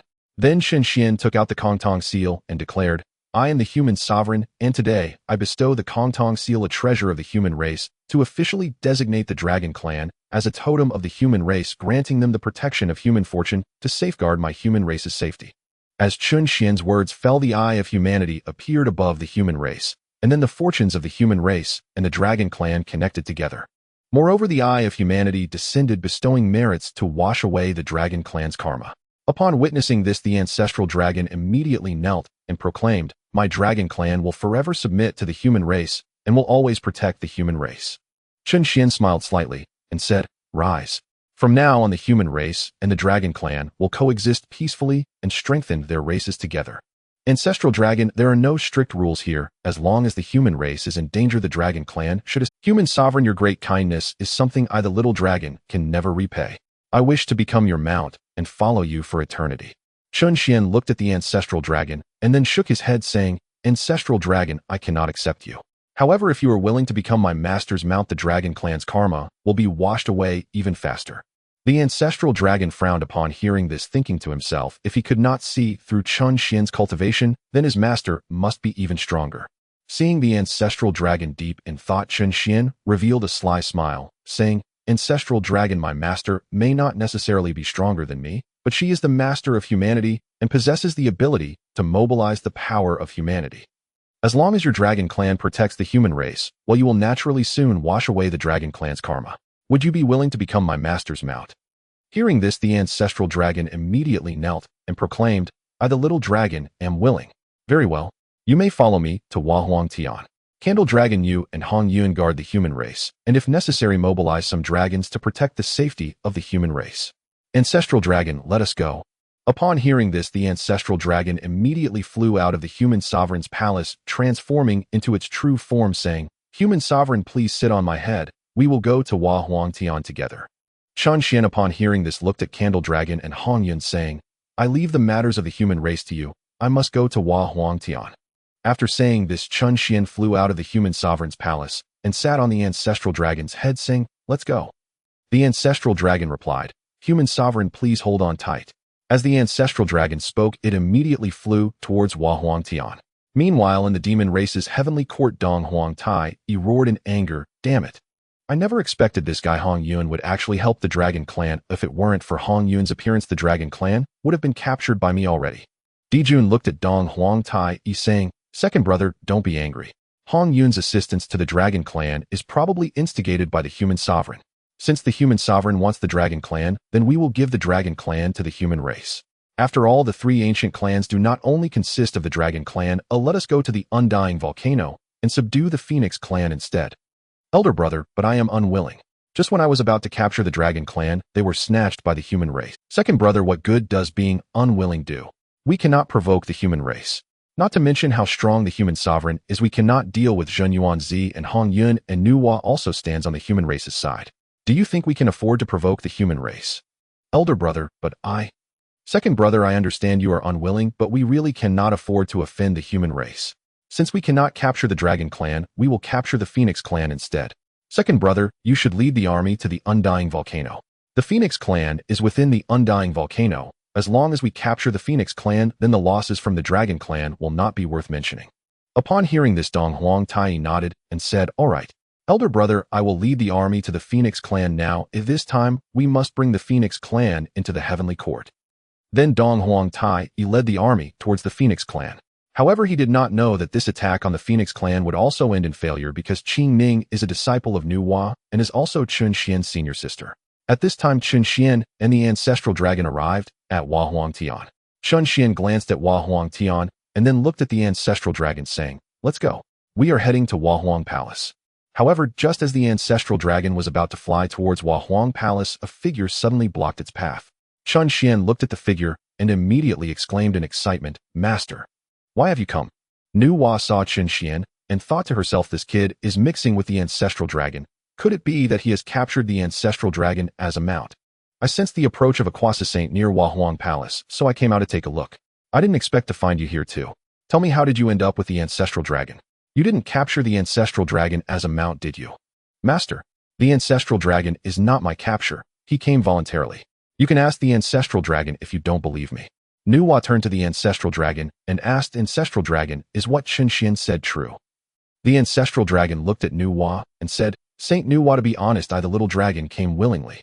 Chen Xian saved me, so I wanted to serve as his mount, but he is unwilling to let me be his mount. Nuwa looked at Chen Xian and said, Oh, kid, the ancestral dragon is the leader of the dragon clan. Even other saints would find it impossible to capture the ancestral dragon, yet you are now unwilling. Master, isn't this to hand the ancestral dragon over to you? Master, Qing Ning has always been treated as your disciple by you. It wouldn't be proper for you to ride her all the time. Therefore, I want the ancestral dragon to be your mount, so that Qing Ning can be considered your true disciple. Nuwa heard those words and found them persuasive. After all, Qing Ning had followed her for countless years and had long been nurtured like a disciple. Formally accepting Qing Ning as a disciple would not be a bad idea. Chen Xian, you are thoughtful indeed, Nuwa exclaimed. Then she looked toward Zulong and asked if he would consent to be. Zulong turned to Nuwa and declared the little dragon is willing. Nuwa smiled faintly and said, Very well. From this day forward you shall be my mount. I will not take even a shred of your Yuan Shun. Do not disappoint me. Chen Xian, since you have returned, stay in the Nuwa palace and keep me company for a while, Nuwa instructed. There is also a matter I must discuss with you. We will speak of it back at the palace. With that she turned and flew toward the Nuwa palace. Chen Xian and Zulong followed at once. At the palace gates, Chen Xian looked at Zulong and said, Zulong, from now on you will remain in Nuwa's realm. Having spoken, Chen Xian entered the Nuwa palace. Nuwa watched him enter and smiled, then asked Chen Xian, Can you guess why I summoned you? Master, the disciple would not presume to guess and risk offending you, Chen Xian replied, covering his mouth in mock caution. Nuwa laughed softly and said, Very well, I will not tease you. The real reason I had you return concerns Fuxi. At those words, Chen Xian was momentarily stunned. Master, you have not finished him off yet. Nuwa confessed frankly that she found herself unable to do it and proposed that Chen Xian take action instead. Master, you truly want the disciple to strike? Chen Xian asked. Indeed, Nuwa replied. If you deliver the blow, it will be better than if I do it. I simply cannot bring myself to. Very well then. Call Fuxi forth, Chen Xian said. At once Nuwa waved her hand and Fuxi appeared at the center of the great hall. Chen Xian faced Fuxi and declared, Fuxi, I will send you to your death now. Before Fuxi could reply, Chen Xian conjured an iron hammer and raised it to strike. Seeing Chen Xian so merciless, Fuxi hastily protested, Wait, Chen Xian, is it not excessive to kill me with such an instrument? Is that excessive? Chen Xian replied coldly. It is only one blow. Besides, you are to die anyway. What does it matter how? Fuxi retorted, I, Fuxi, am at least a quasi-saint. To perish like this would be unbearably humiliating. Chen Xian offered tersely, Very well. How then do you wish to die? Fuxi considered and said, Just do not use a hammer. Hearing this, Chen Xian transformed the hammer in his hand into a wolf-tooth club. This will do surely, Chen Xian said. Fuxi looked at the spiked club and shuddered, imagining the grotesque blow the spikes would make upon his skull. Fuxi pleaded, Even this is not acceptable. Change your weapon once more. Chen Xian's temper flared. This is not acceptable. That is not acceptable. Will you ever simply die? He snapped. Nuwa watched Chen Xian grow angry and worried that in his fury, he might accidentally destroy Fuxis Yuan Shun. If Fuxis Yuan Shun were killed, Fuxis' chance of reincarnation would be lost forever. Seeing that Fuxi was still protesting, Nuwa rose at once and cut him off. Brother Hush. Is it not all the same way to die? You are going to perish anyway. Why fuss over it? Since you disdain Chen Xian's hand, I will do it myself. She raised her palm and struck down. With a thunderous crash, the giant palm smashed Fux's body to powder and his Yuan Shun drifted in. Chen Xian watched Nuwa's brutal efficiency and a cold sweat broke out on his brow. Oh, she was indeed merciless, pulverizing Fux's flesh with a single palm. Nuwa turned to Chen Xian as Fuxis Yuan Shun hovered there and said, Chen Xian, I entrust Fuxis Yuan Shun to you. Make arrangements to have him reborn among the human race. Chen Xian smiled faintly. No problem. But the 6 realms of reincarnation have not yet come into being. Wait until they do, and then I will arrange for Fuxi to be reborn as a human. At that moment, Qing Ning burst into the hall. She faced Nuwa and exclaimed, Master, please intervene and save the Feng clan. The demon clan is attacking Buxi Fire Mountain. Nuwa listened, ran her fingers in the air to divine the situation, and then turned to Chen Xian. I am not able to personally deal with the demon clan. You must go to Buxi Fire Mountain and rescue the Feng clan. Chen Xian blinked in surprise. Master, senior sister Qing Ning seems bent on saving you. Are you sending me simply to find an excuse not to go yourself? Chen Xian Nuwa replied, I must go to the human realms to preach to the people, so I cannot go to Buxi Fire Mountain. Will you go in my stead? Master, you said you would preach to the humans. If I return and find you have not, do not blame the disciple for smacking your backside, Chen Xian said with a grin. Having spoken, Chen Xian waved and gathered Fuxis Yuan Shen. He then turned to Qing Ning and said, "Senior sister, let us depart for Bu Si Fire Mountain at once." Qing Ning seized Chen Xian's hand, and without delay they left the Nuwa Palace and took to the sky. After Chen Xian left, Nuwa's cheeks flushed with a hint of shame. Recalling Houtu's words and Chen Xian's earlier remark, she decided in an instant that she would not go to preach to the human race after all. Outside the palace, Qing Ning looked at Chen Xian and said, "Junior brother, let us hasten." At once she transformed into a magnificent phoenix and invited, "Climb upon me, we must speed to Bu Si Fire Mountain." Chen Xian wasted no breath. He leapt onto Qing Ning's back and said, "Let us go." Qing Ning gave a single clear cry, and their flight took them toward Bu Si Fire Mountain. Soon they arrived above Bu Si Fire Mountain. Chen Xian peered below and saw countless demons locked in battle with the Feng clan, while several leading phoenixes were engaged in a fierce struggle with Dong Wangtai. At the sight, Chen Xian shouted, "Cease." The familiar voice caused Dong Wangtai to look up toward the. When Dong Wangtai recognized the arrival, he immediately halted his assault, as did the phoenixes leading the. Dong Wangtai addressed Chen Xian, "Human Emperor, the conflict between the Demon Clan and the Feng Clan is hardly your concern. What business do you have here?" Chen Xian fixed him with a steady gaze. "Dong Wangtai, who told you that the phoenixes have no ties to me? Qing Ning is the crown princess of the phoenixes, and she is my senior sister. When you strike at the phoenixes, did you not consider that someone stands behind them?"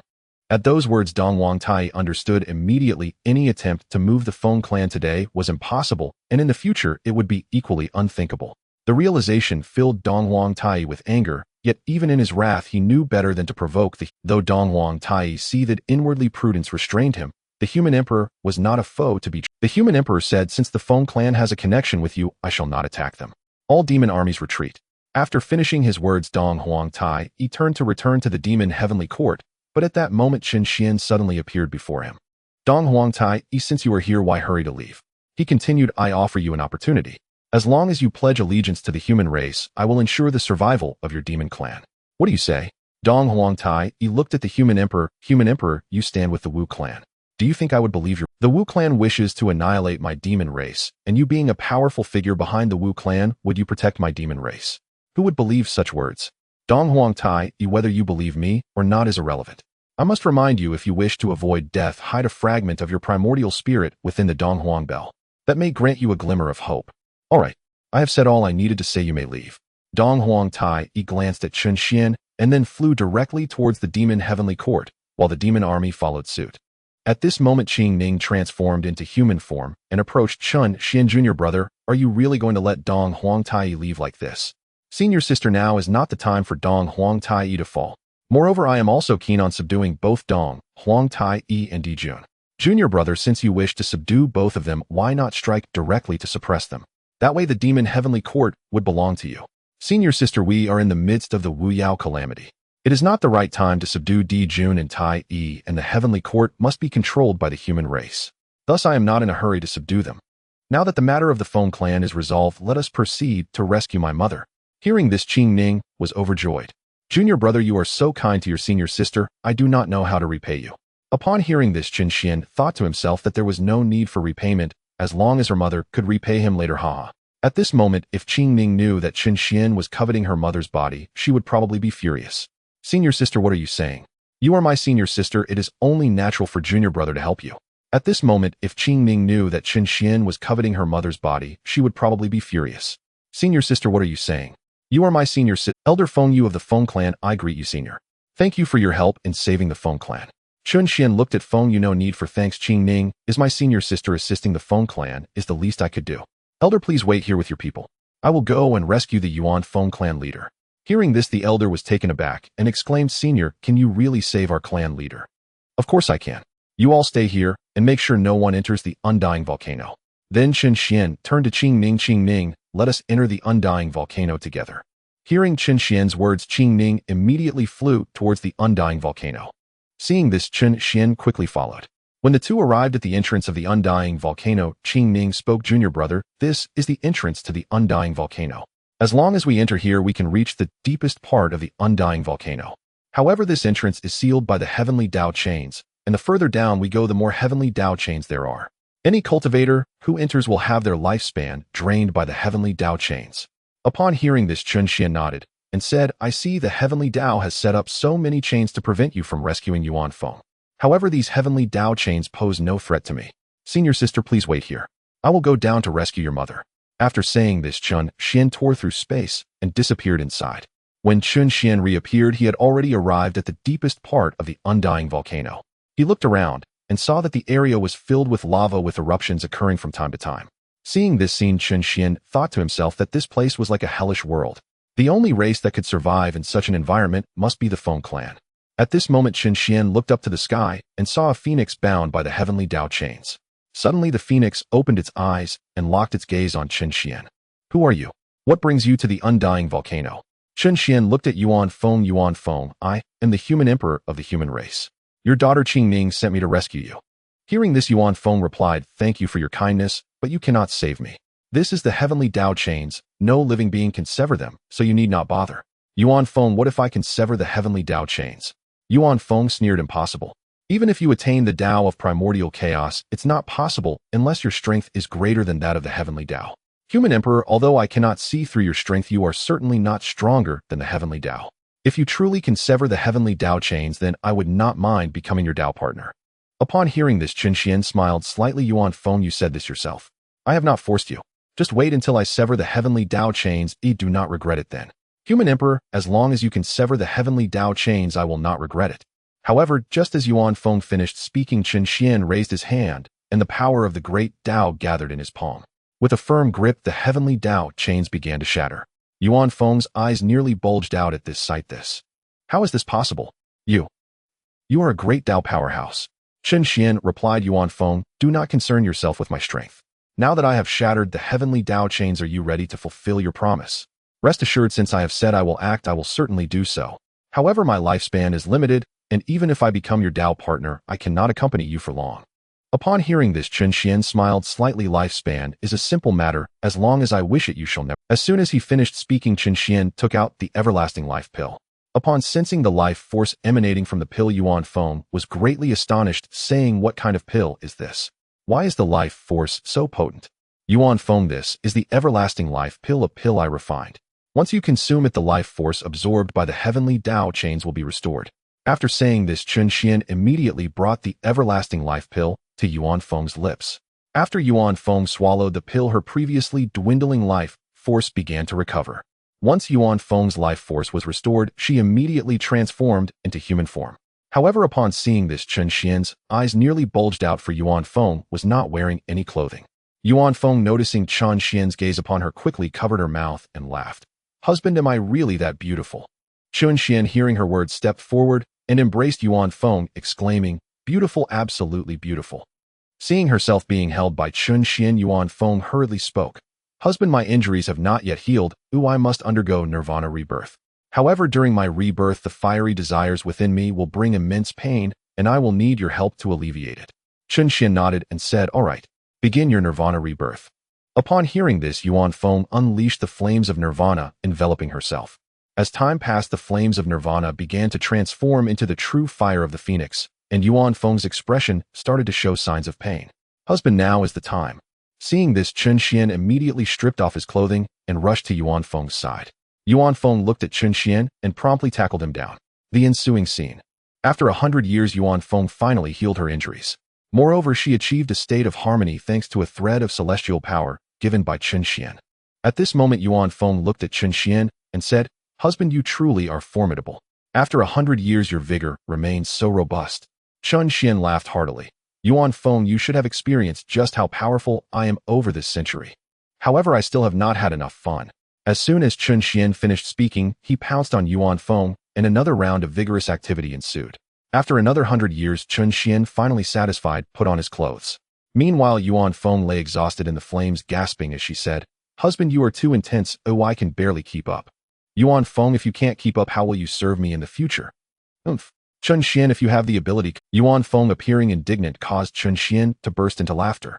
"All right, let's not have another battle, otherwise Qing Ning will surely come in on us. When Qing Ning comes in, it will be." "Sigh, I gave birth to Qing Ning, but now you are Qing Ning's senior brother. How am I supposed to face her?" "Yuan Feng, this is easy to resolve. We simply keep our matters separate. Besides, I don't concern myself with the past." Upon hearing this, Yuan Feng felt it made sense. "All right, let's keep it separate as long as you don't care about the past. Then let us go out now? Otherwise, that girl Qing Ning will surely be anxious." "All right, But you should put on some clothes first, otherwise I might not be able to hold back again. Yuan Feng smiled slightly, and then conjured a fiery red gown. Once dressed, she looked at Chen Xian and said, "Husband, let's go out." As Yuan Feng finished speaking, she flew out of the inextinguishable volcano, while Chen Xian, watching her, thought to himself that he had gained another wife and would enjoy good days ahead. Following this, Chen Xian also flew out of the inextinguishable volcano. Once they emerged, Qing Ning immediately flew to Yuan Feng's side, saying, "Mother, you are finally out." Yuan Feng stroked Qing Ning's head, saying, "Child, you have grown up. Mother, in your eyes I will always be your..." Then Qing Ning turned to Chen Xian, saying, "Senior brother, thank you for saving my mother. If you have any requests in the future, I will definitely help you with all my strength." At that moment, Feng Yu flew into the air with members of the Phoenix clan. "Feng Yu, I pay my respects to the clan leader." Yuan Feng smiled and replied, "Rise. Today I announce that Chen Xian is my husband. Henceforth, Chen Xian's commands shall be my commands. Do you all understand?" Upon hearing this, Feng Yu immediately responded, "Yes, clan leader." The other members of the Phoenix clan also echoed, "Yes, clan leader." Meanwhile, Qing Ning, hearing this, felt her mind go blank. She looked at her mother and then at Chen Xian, saying, "Mother, you both." Chen Xian looked at Qing Ning and said, "Qing Ning, senior sister, you will still be my senior sister in the future. We will keep our matters separate, but of course if you want to call me father, that is fine too." Upon hearing this, Qing Ning made a face of disdain and said, "Chen Xian, you can't expect me to call you father. Since you said we will keep our matters separate, you can only be my senior brother." Humph. Chen Xian, seeing this, did not press Qing Ning further.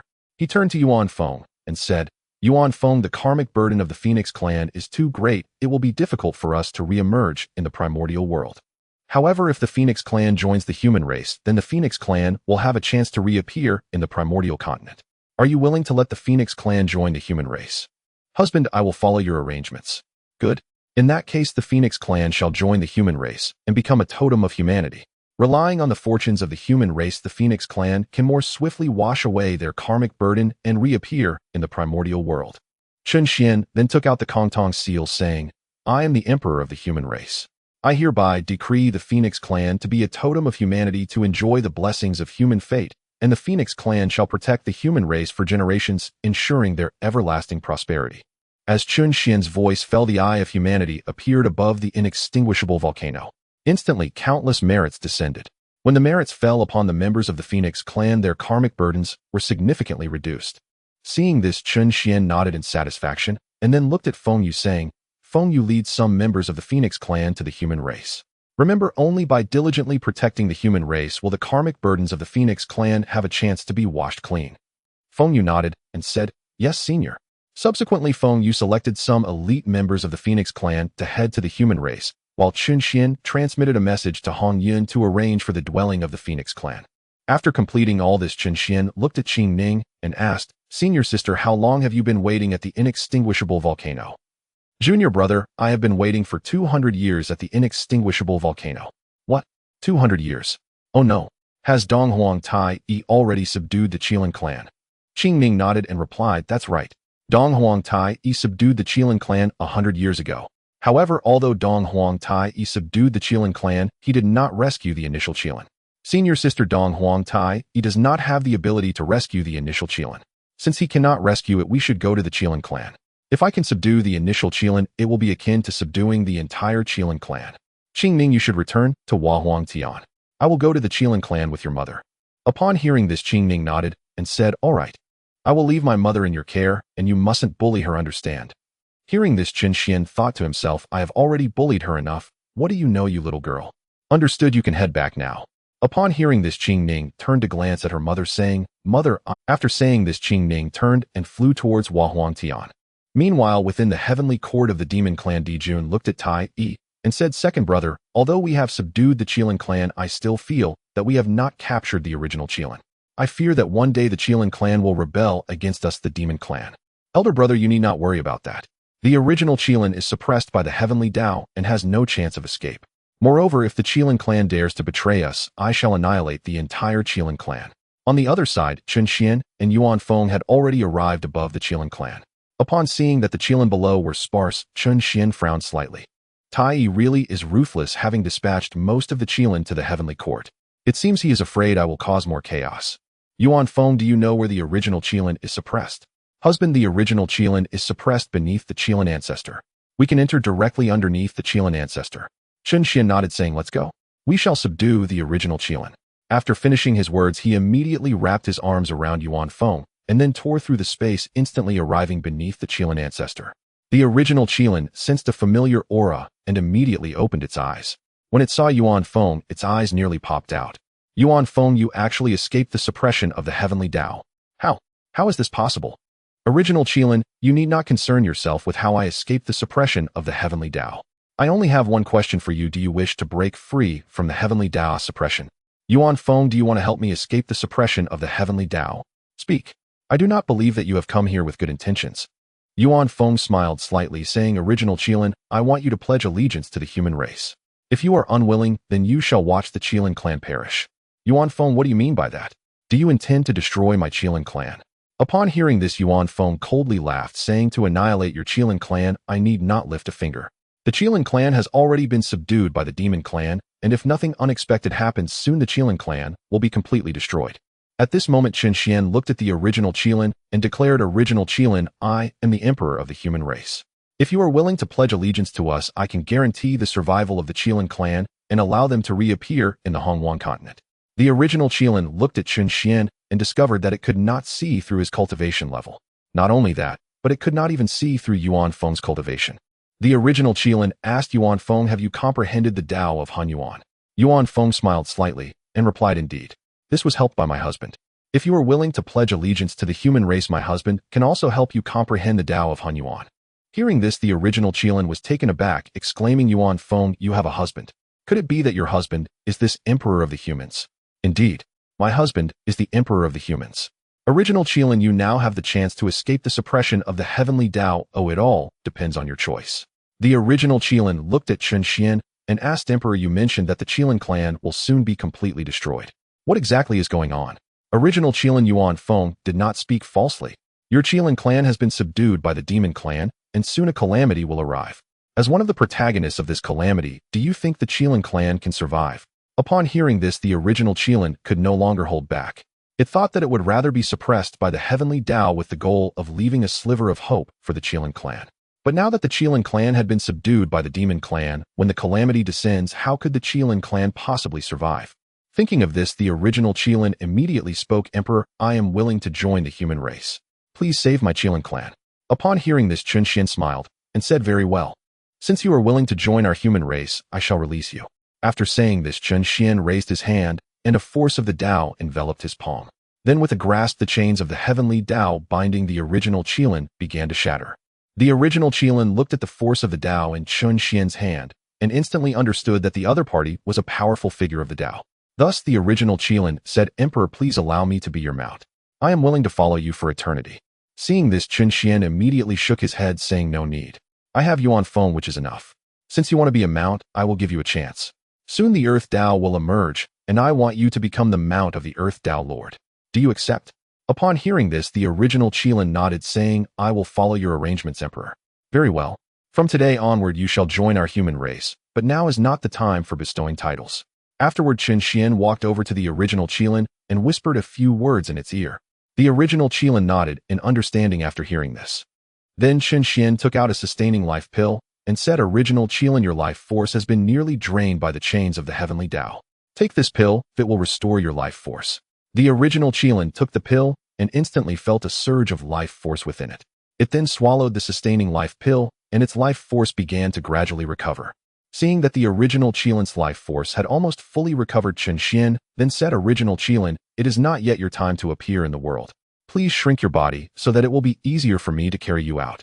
Upon hearing this, the original Qilin transformed into a small Qilin. Chen Xian picked up the original Qilin and teased, Oh, I didn't expect you to be quite adorable after shrinking. Emperor, we Qilin are all very cute when we're young. Unlike the Dragon Clan, which is simply unsightly. At this moment, Yuan Feng interjected, Original Qilin, since you have shrunk, your name should change as well. We can't keep calling you Original Qilin when you go out. Upon hearing Yuan Feng's words, Chen Xian also thought it made sense. He looked at the original Qilin in his arms and suggested, How about we call you Shao Qi from now on? The original Qilin heard this name and felt it quite agreeable, so it responded, All right, from now on I shall be called. Seeing that everything was nearly resolved, Chen Xian turned to Yuan Feng and said, Let's go. It's time to return to Shouyang Mountain. Immediately after, Yuan Feng flew out of the Qilin ancestral land and transformed into her true form. Chen Xian, seeing this, quickly leaped onto Yuan Feng's back. Let's go, Yuan Feng called out, and then flew directly towards Shouyang Mountain. Soon Chen Xian and Yuan Feng returned to Shouyang Mountain. After entering the Human Emperor Palace with Yuan Feng and Shao Qi, Chen Xian arranged for Yuan Feng to cultivate in the palace while he took Shao Qi to the Witch Clan. Upon arriving at the Witch Clan, Chen Xian immediately made his way to the Houtu tribe.